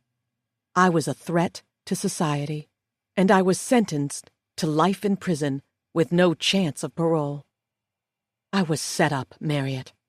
It was Georgia who did all of this, who created this destruction and ruin in my life. I swear I'm not capable of killing anyone. How stupid would I be to do all of that, just so it could all come back to me being the primary suspect? You know I'm much smarter than that, and you know my mind better than anyone else. I didn't murder Lola and Corey. But, alas, I've been in prison for 2 months now, and I haven't heard a peep from you. I guess I need to send this to you, just to show you my side of the story, even if it is a little ugly. I'll be honest with you. Now that I've had time to think, I wish you'd never given me Lola's name. After all this shit, I'd much rather be the clueless, hopeless girl I was before than a woman rotting in prison for the rest of her life. Lola would still be alive and nameless to me, and I'd still have my freedom. I've made up my mind. I'm sending this to you, and I'm begging you, please come visit me, Marriott. I know you're ashamed of me, and I never thought I'd say this, but I need you. Please, don't leave me like everyone else has. Please, help me. Chapter 42. 3 months, 6 days, and 14 hours. That's how long it's been since I was sentenced and shoved into prison, convicted of a crime I didn't commit. Time is slow in prison. So goddamn slow, and no one trusts me here. I'm always hungry. My cell partner attacked me the first week I was here to assert her dominance, and I promised her my meals for a month in exchange for my life. I don't deserve any of this shit. I should be on a boat, drinking fruity drinks and dancing under the stars at night. Out of all the close encounters in my life, and all the trouble I've caused. I didn't ever think I'd end up here. I'm not perfect, but I know where I stand, and I'm not a killer. I've thought about appealing, but where would that get me? Lola was the beloved beauty of Florida. People adored her. Many came out to her funeral to show respect, and I'd killed her. Not many were going to risk dipping their toe in this case again to save a low-life girl like me, even if they had plenty of evidence. Something hard clanged on my cell door, and I looked up at the guard behind it. "Get your ass up, Hill. You've got a visitor." A visitor? I haven't had a visitor before. Maybe it's Marriott. Yes. I knew she'd come to see me one day. She was most likely waiting for all of this to blow over. I wrote to her all those times. She always said she'd be there for me no matter what. I hurry to stand, shoving my hands through the small space between the cells so she can cuff me. She opens the door, tugging on the chain so I can step out, and then slamming the door shut behind her and locking it. "Don't know who the hell is visiting your crazy ass," she grumbles, walking ahead of me. That's the thing around here. I'm the dumb psycho bitch to everyone, from the inmates to the guards. They're shouting and screaming. My fellow inmates aren't pleased that the dumb psycho bitch has a visitor, and they don't. I ignore them all, keeping my eyes ahead, trudging along in my brown prison uniform. It feels strange entering the visitor's block. I've never been here before, but I've always envied the girls who can go here every week to speak to someone they care about. There are 2 sections, one where you speak over the two-way phones, one where you can sit at a table right in front of your visitor if you want. It's the visitor's choice, of course, all about safety. I'm sent to the two-way phones, and that's how I know it's not Marriott who's visiting me today. Marriott would want to be in my face, pleading with me, telling me everything is going to be okay. I get the feeling she's never coming to see me. "Number 3, the guard says, as I look at the phone separated by thin, scratchy glass and black blocks between each booth. "Warden doesn't want you out for long." Yeah, because the warden admired Lola and hates me for what everyone thinks I've done. "You've got 20 minutes. I glance over my shoulder at her before moving ahead. As I do, I can see someone sitting on the other side of number 3. They're wearing black. Their skin is brown.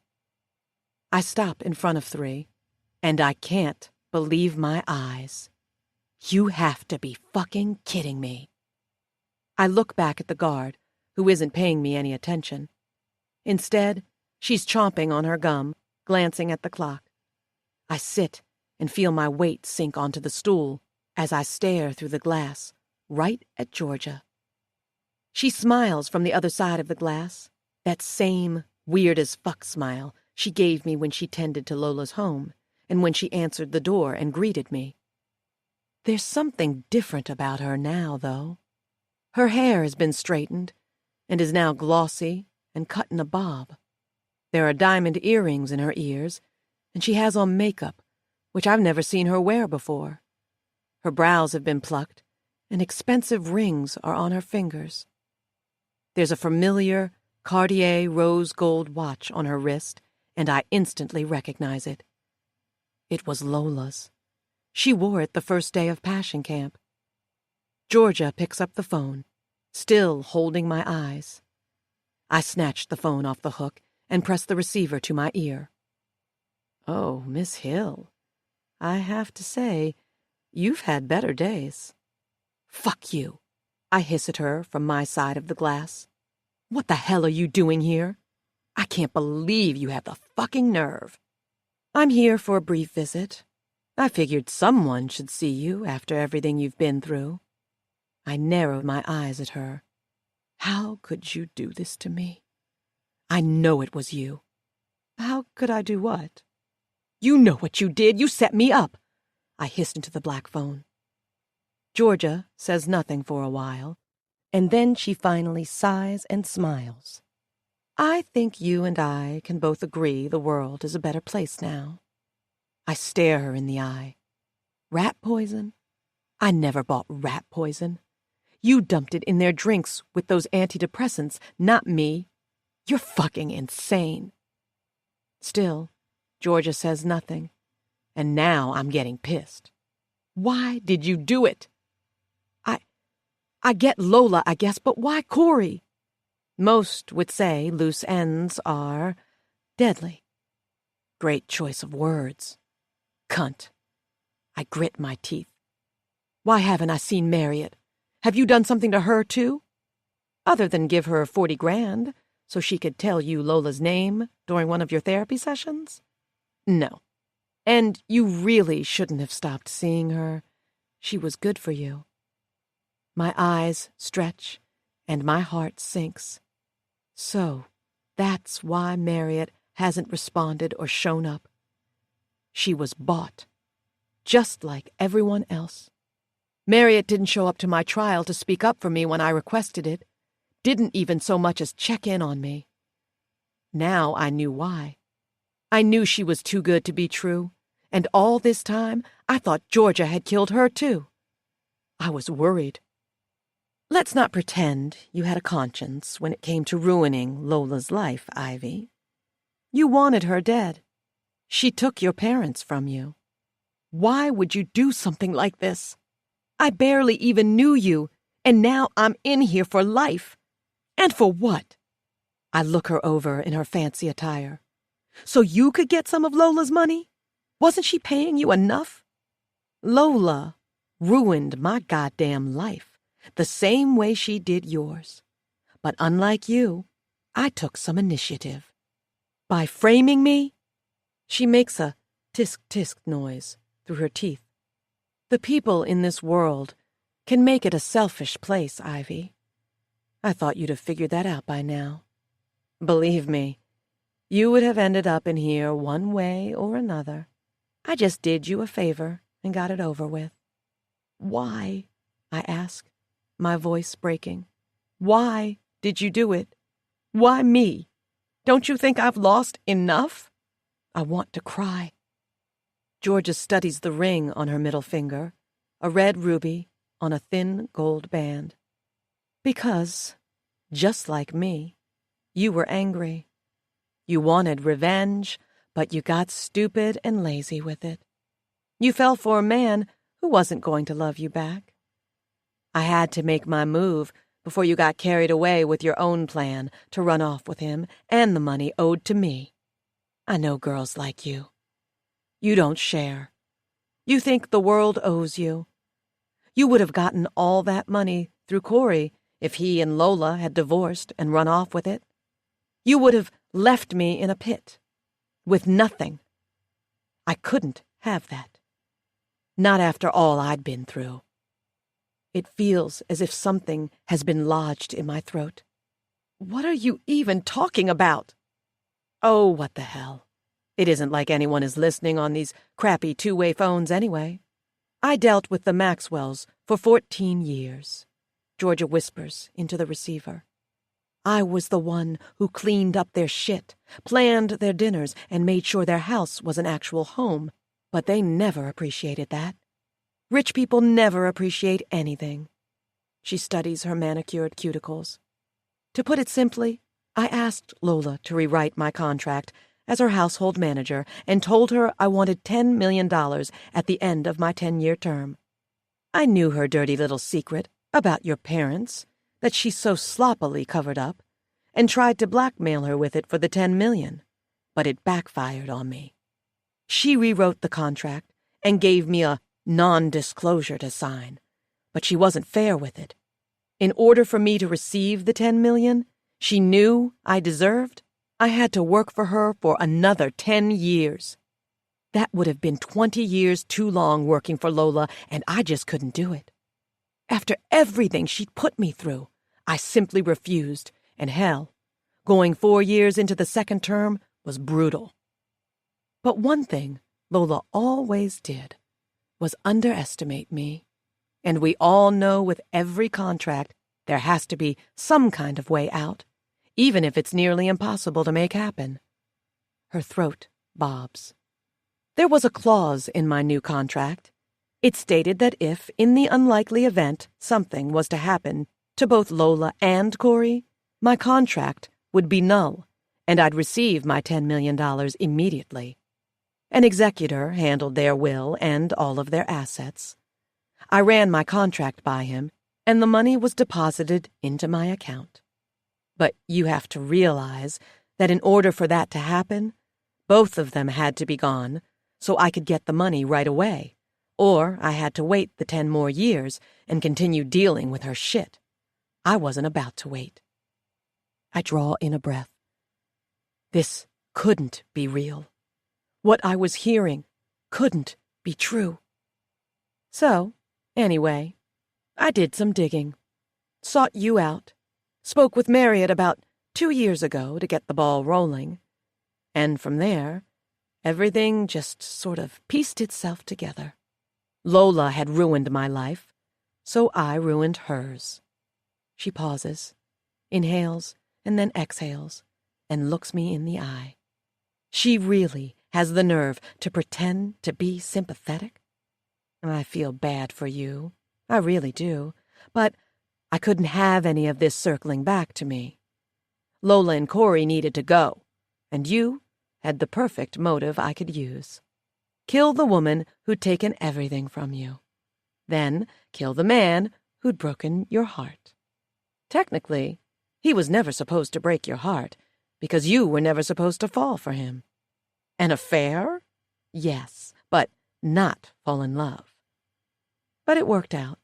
In all reality, you brought this upon yourself, Ivy. But I didn't do this. I loved Corey. I see you're still a fool. I slammed down the phone on the short table in front of me, pushing myself off the stool. You're fucking demented, I shout at her. I know there's soundproof glass between us, but I'm sure she can read my lips. I know she can hear every word. I lean forward and slam 2 fists on the glass. She doesn't flinch, as if expecting me to react this way. She came here to torment me, to let me suffer from these truths.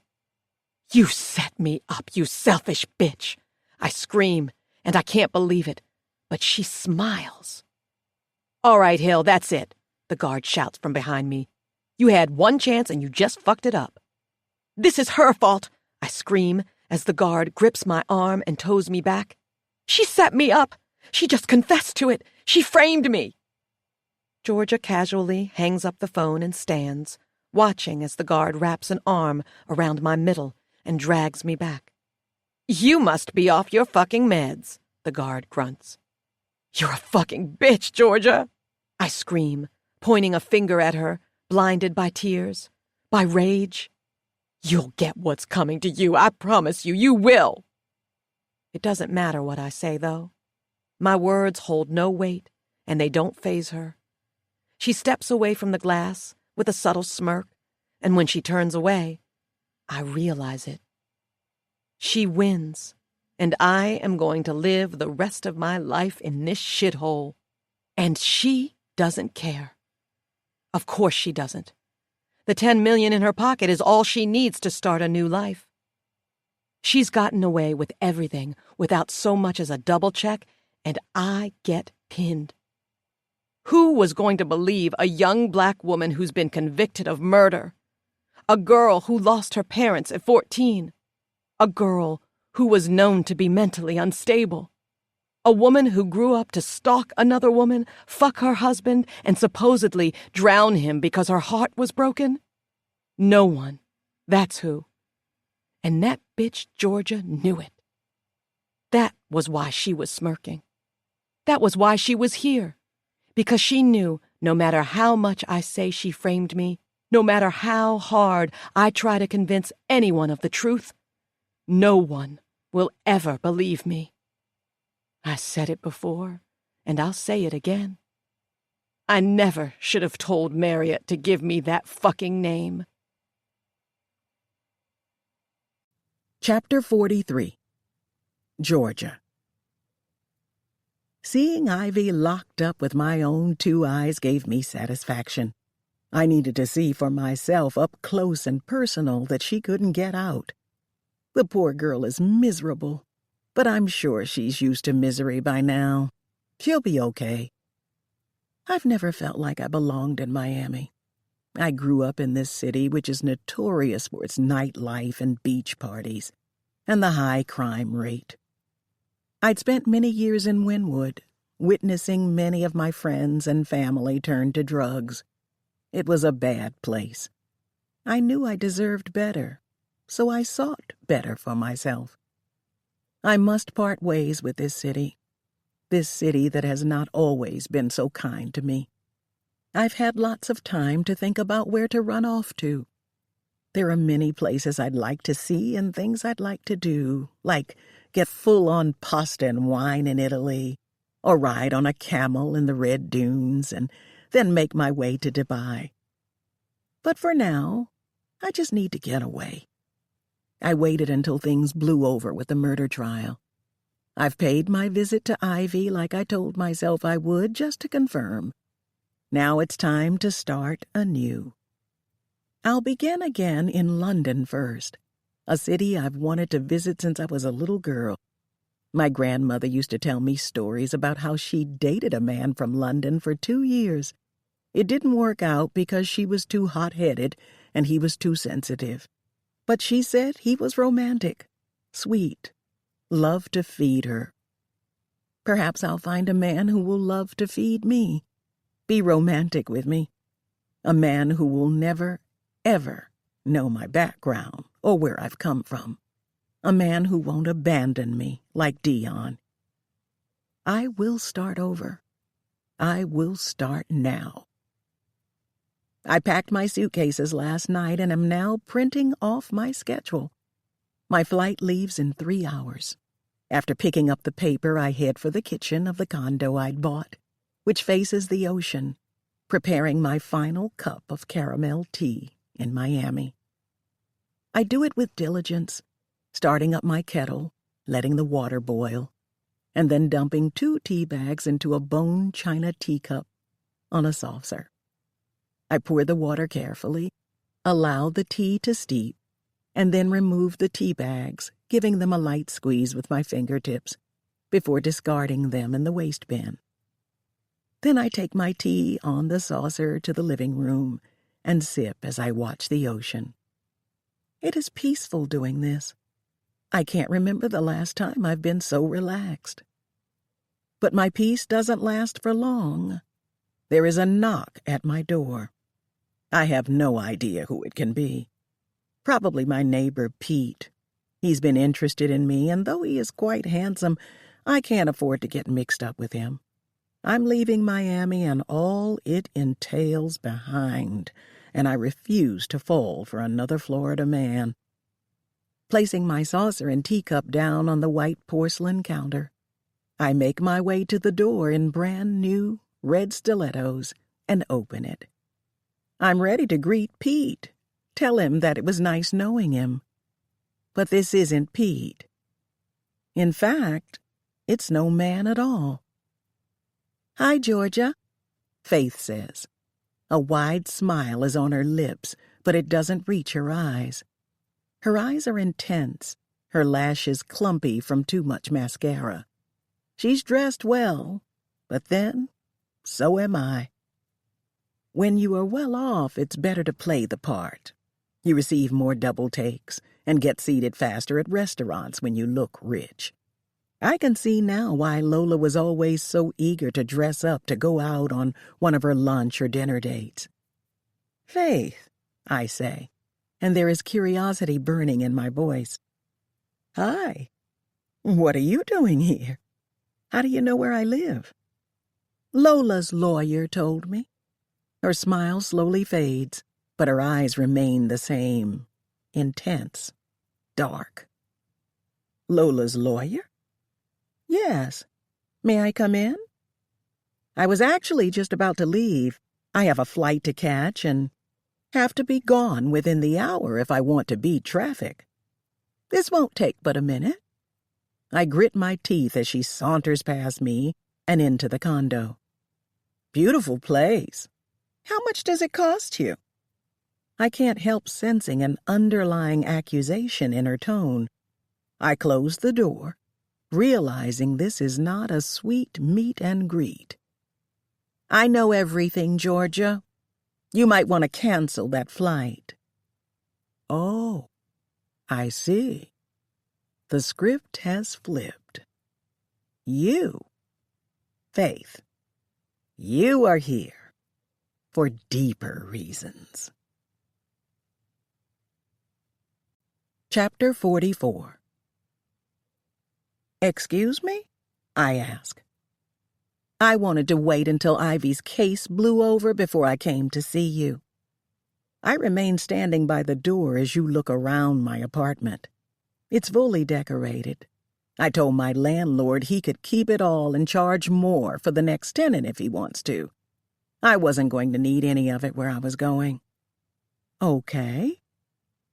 Do you remember when you asked Lola to rewrite your contract and how she guaranteed you $10 million after you fulfilled a 20-year term with her?" My heart beats faster. "How the hell do you know about that?" "She told me, Georgia.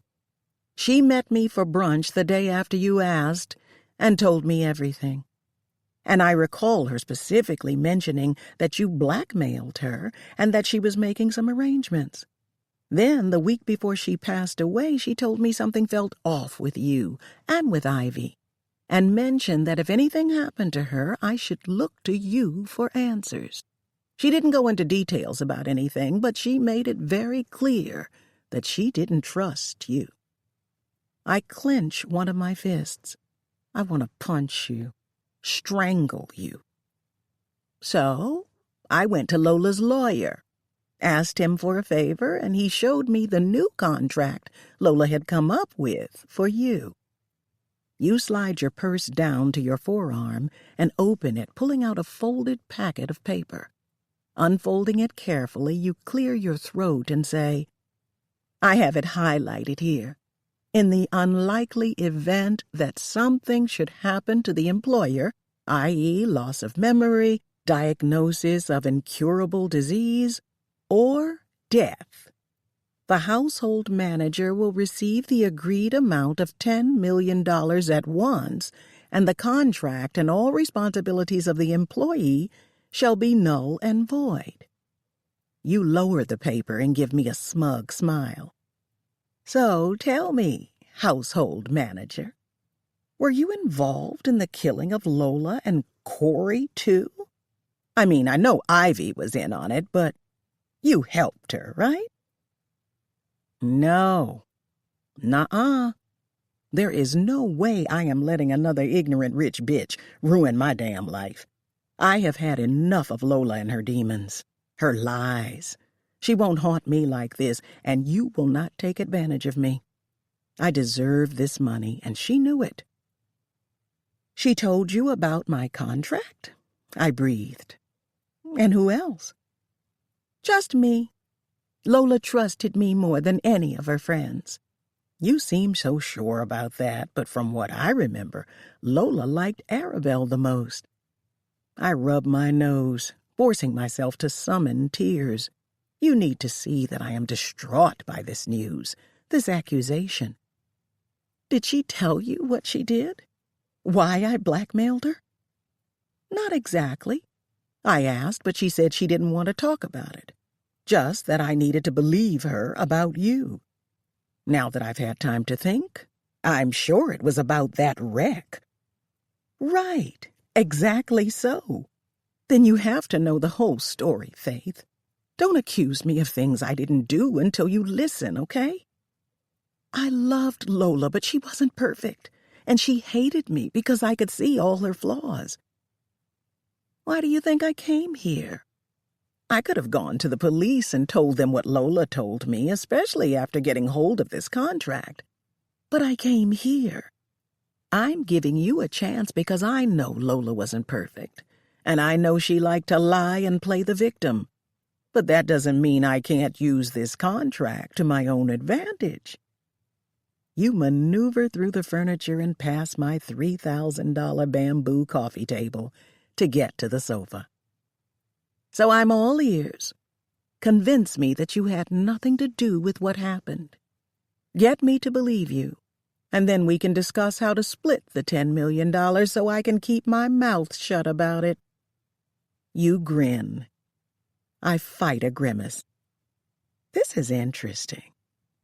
See, I'd heard from Lola while eavesdropping on one of her phone calls with Arabelle that you, Faith, were on the brink of a divorce and were lashing out at your friends because of it.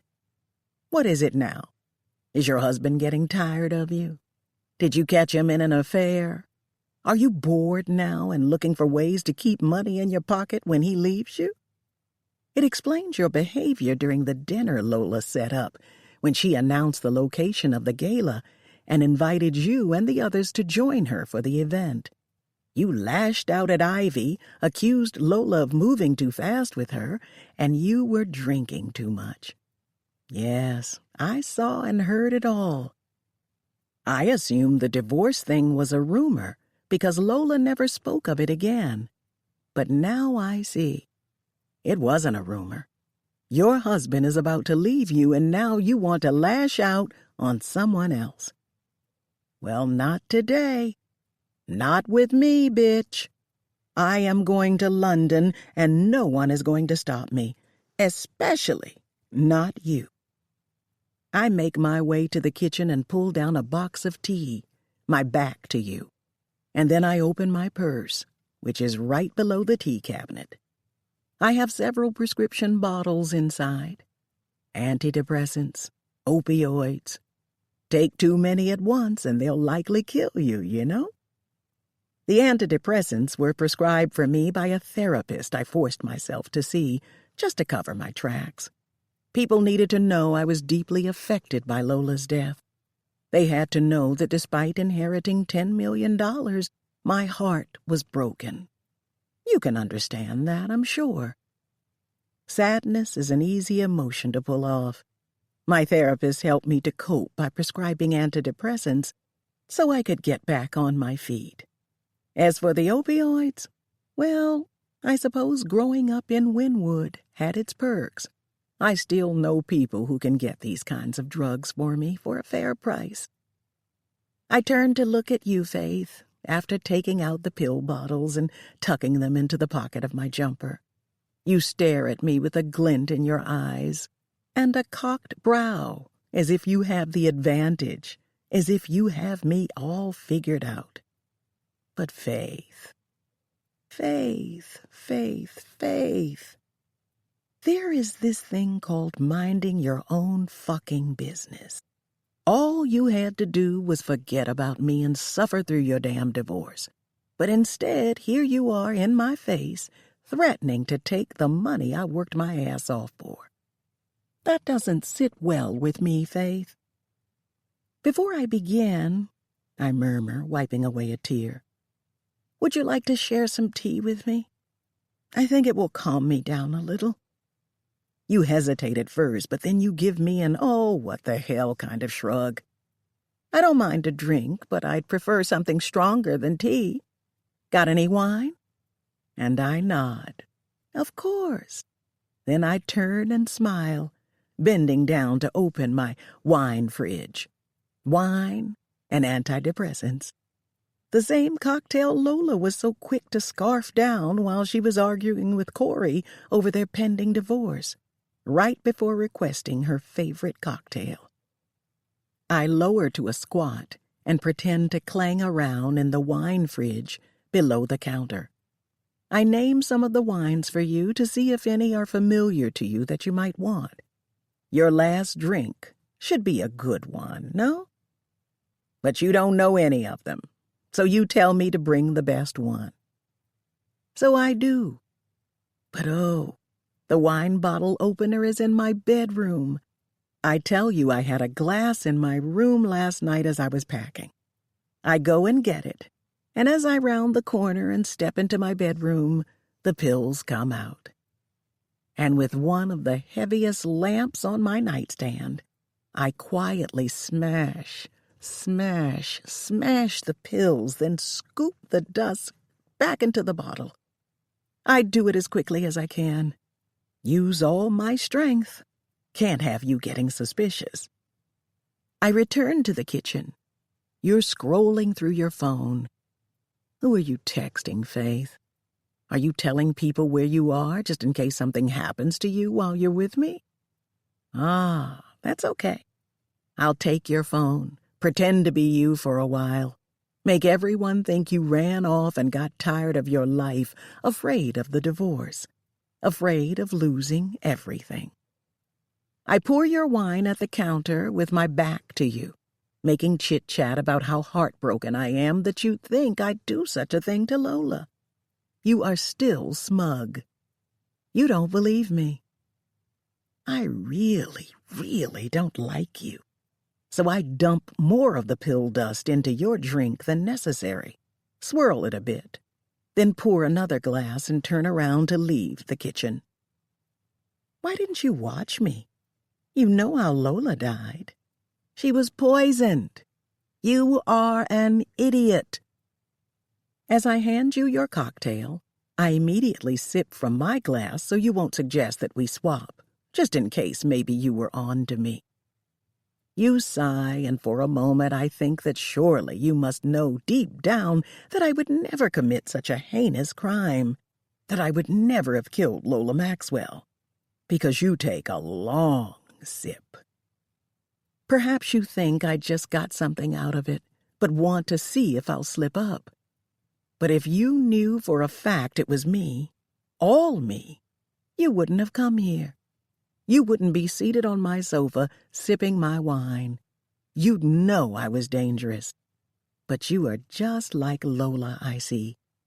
You underestimate me. As you sip your wine and type in the passcode for your phone, I make a mental note of the 6 digits you plug in, all while taking a moment to breathe. And then I tell you the truth, the whole truth, to waste time, to get you to stick around longer as the pills and alcohol settle in your veins. And your eyes get bigger. You're frightened, moving away toward the edge of the sofa. Your pupils have dilated. Your breathing seems much, much faster. Goodness, Faith, you're sweating now. Are you okay? You look sick, pale.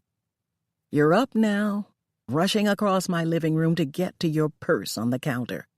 But before you can make it, you fall, and your body slams right down on my marble floor. Your eyes are wide open, your mouth ajar. Just like Lola, your face seems a little blue now. Blood drips from your nose, your lips. I get up and flip you onto your back. Can't have too much blood that I have to clean up. Shit. I think I may have put a little too much dust in your drink. But that's what happens when you piss me off. I'll miss my flight because of you, but that's okay. I'll just schedule another, and all will be well. No one will know about this because you will have disappeared, considered a grown woman who ran away from her life. And I will still be free. Free. Free. Free. Oh, finally. Chapter 45. Forgive me. I have not wronged you or forgotten you. I've just needed time to think. Things like this require a plan, as you know all too well. I feel awful, guilty, ashamed. The situation you're in is all my fault. I have read every word you've written and taken it all in with tears in my eyes because I know you. I know you like a daughter. I know that deep down you are good. I'm going to fix this. My first step? Catch a flight to London. Get on the same plane she does. The woman who framed you, she's booked a flight. I'll follow her. I'll feed Detective Hughes as much intel as I can until we build a good case. You'll get that damn appeal even if it kills me. And I know this woman is dangerous, so maybe it will. Believe it or not, I think some of what you said to Detective Hughes about Georgia got to him, especially when he found out about the contract she had with Lola Maxwell. He dug, and all of it led to dead ends. But something about that contract didn't sit well with him. Only he had no proof, no way around it. Then I showed up. I'd made notes about the woman's visit after she left my office, and had written a very in-depth description of her. I showed him the deposits she sent from her account to mine. I told him that the woman who framed you said her name was Melly, that she'd lied to me, that she said she had Lola's best interest at heart, but that she'd also hired a private investigator. I never should have told you the name. You're right. I don't know what I was thinking. It was a lapse in judgment. I became greedy, heard about the money, and lost myself for a while. But I knew the woman was watching, and you were pulling away. I prayed you wouldn't do anything bad, and then I found out you left St. Petersburg. I knew it was happening. You'd fallen into whatever trap she had set for you. I saw the images of you with Lola Maxwell on your Instagram. I sobbed. I hurt for you. I'd hoped you'd let it go. I tried calling so many times. You'd changed your number. But it's okay. You'll be okay. Georgia, she's a bad woman, Ivy, and she must be stopped. I'm going to do that with the $40,000 she so willingly handed over to me.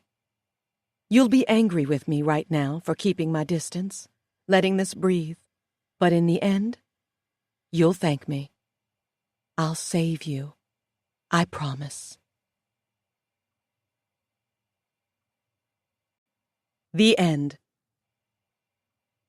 We hope you have enjoyed this production of The Perfect Ruin by Shanora Williams, narrated by Shantae Ellison and Nola Vance. Recorded books are available wherever audiobooks are sold. Thank you for listening to Recorded Books.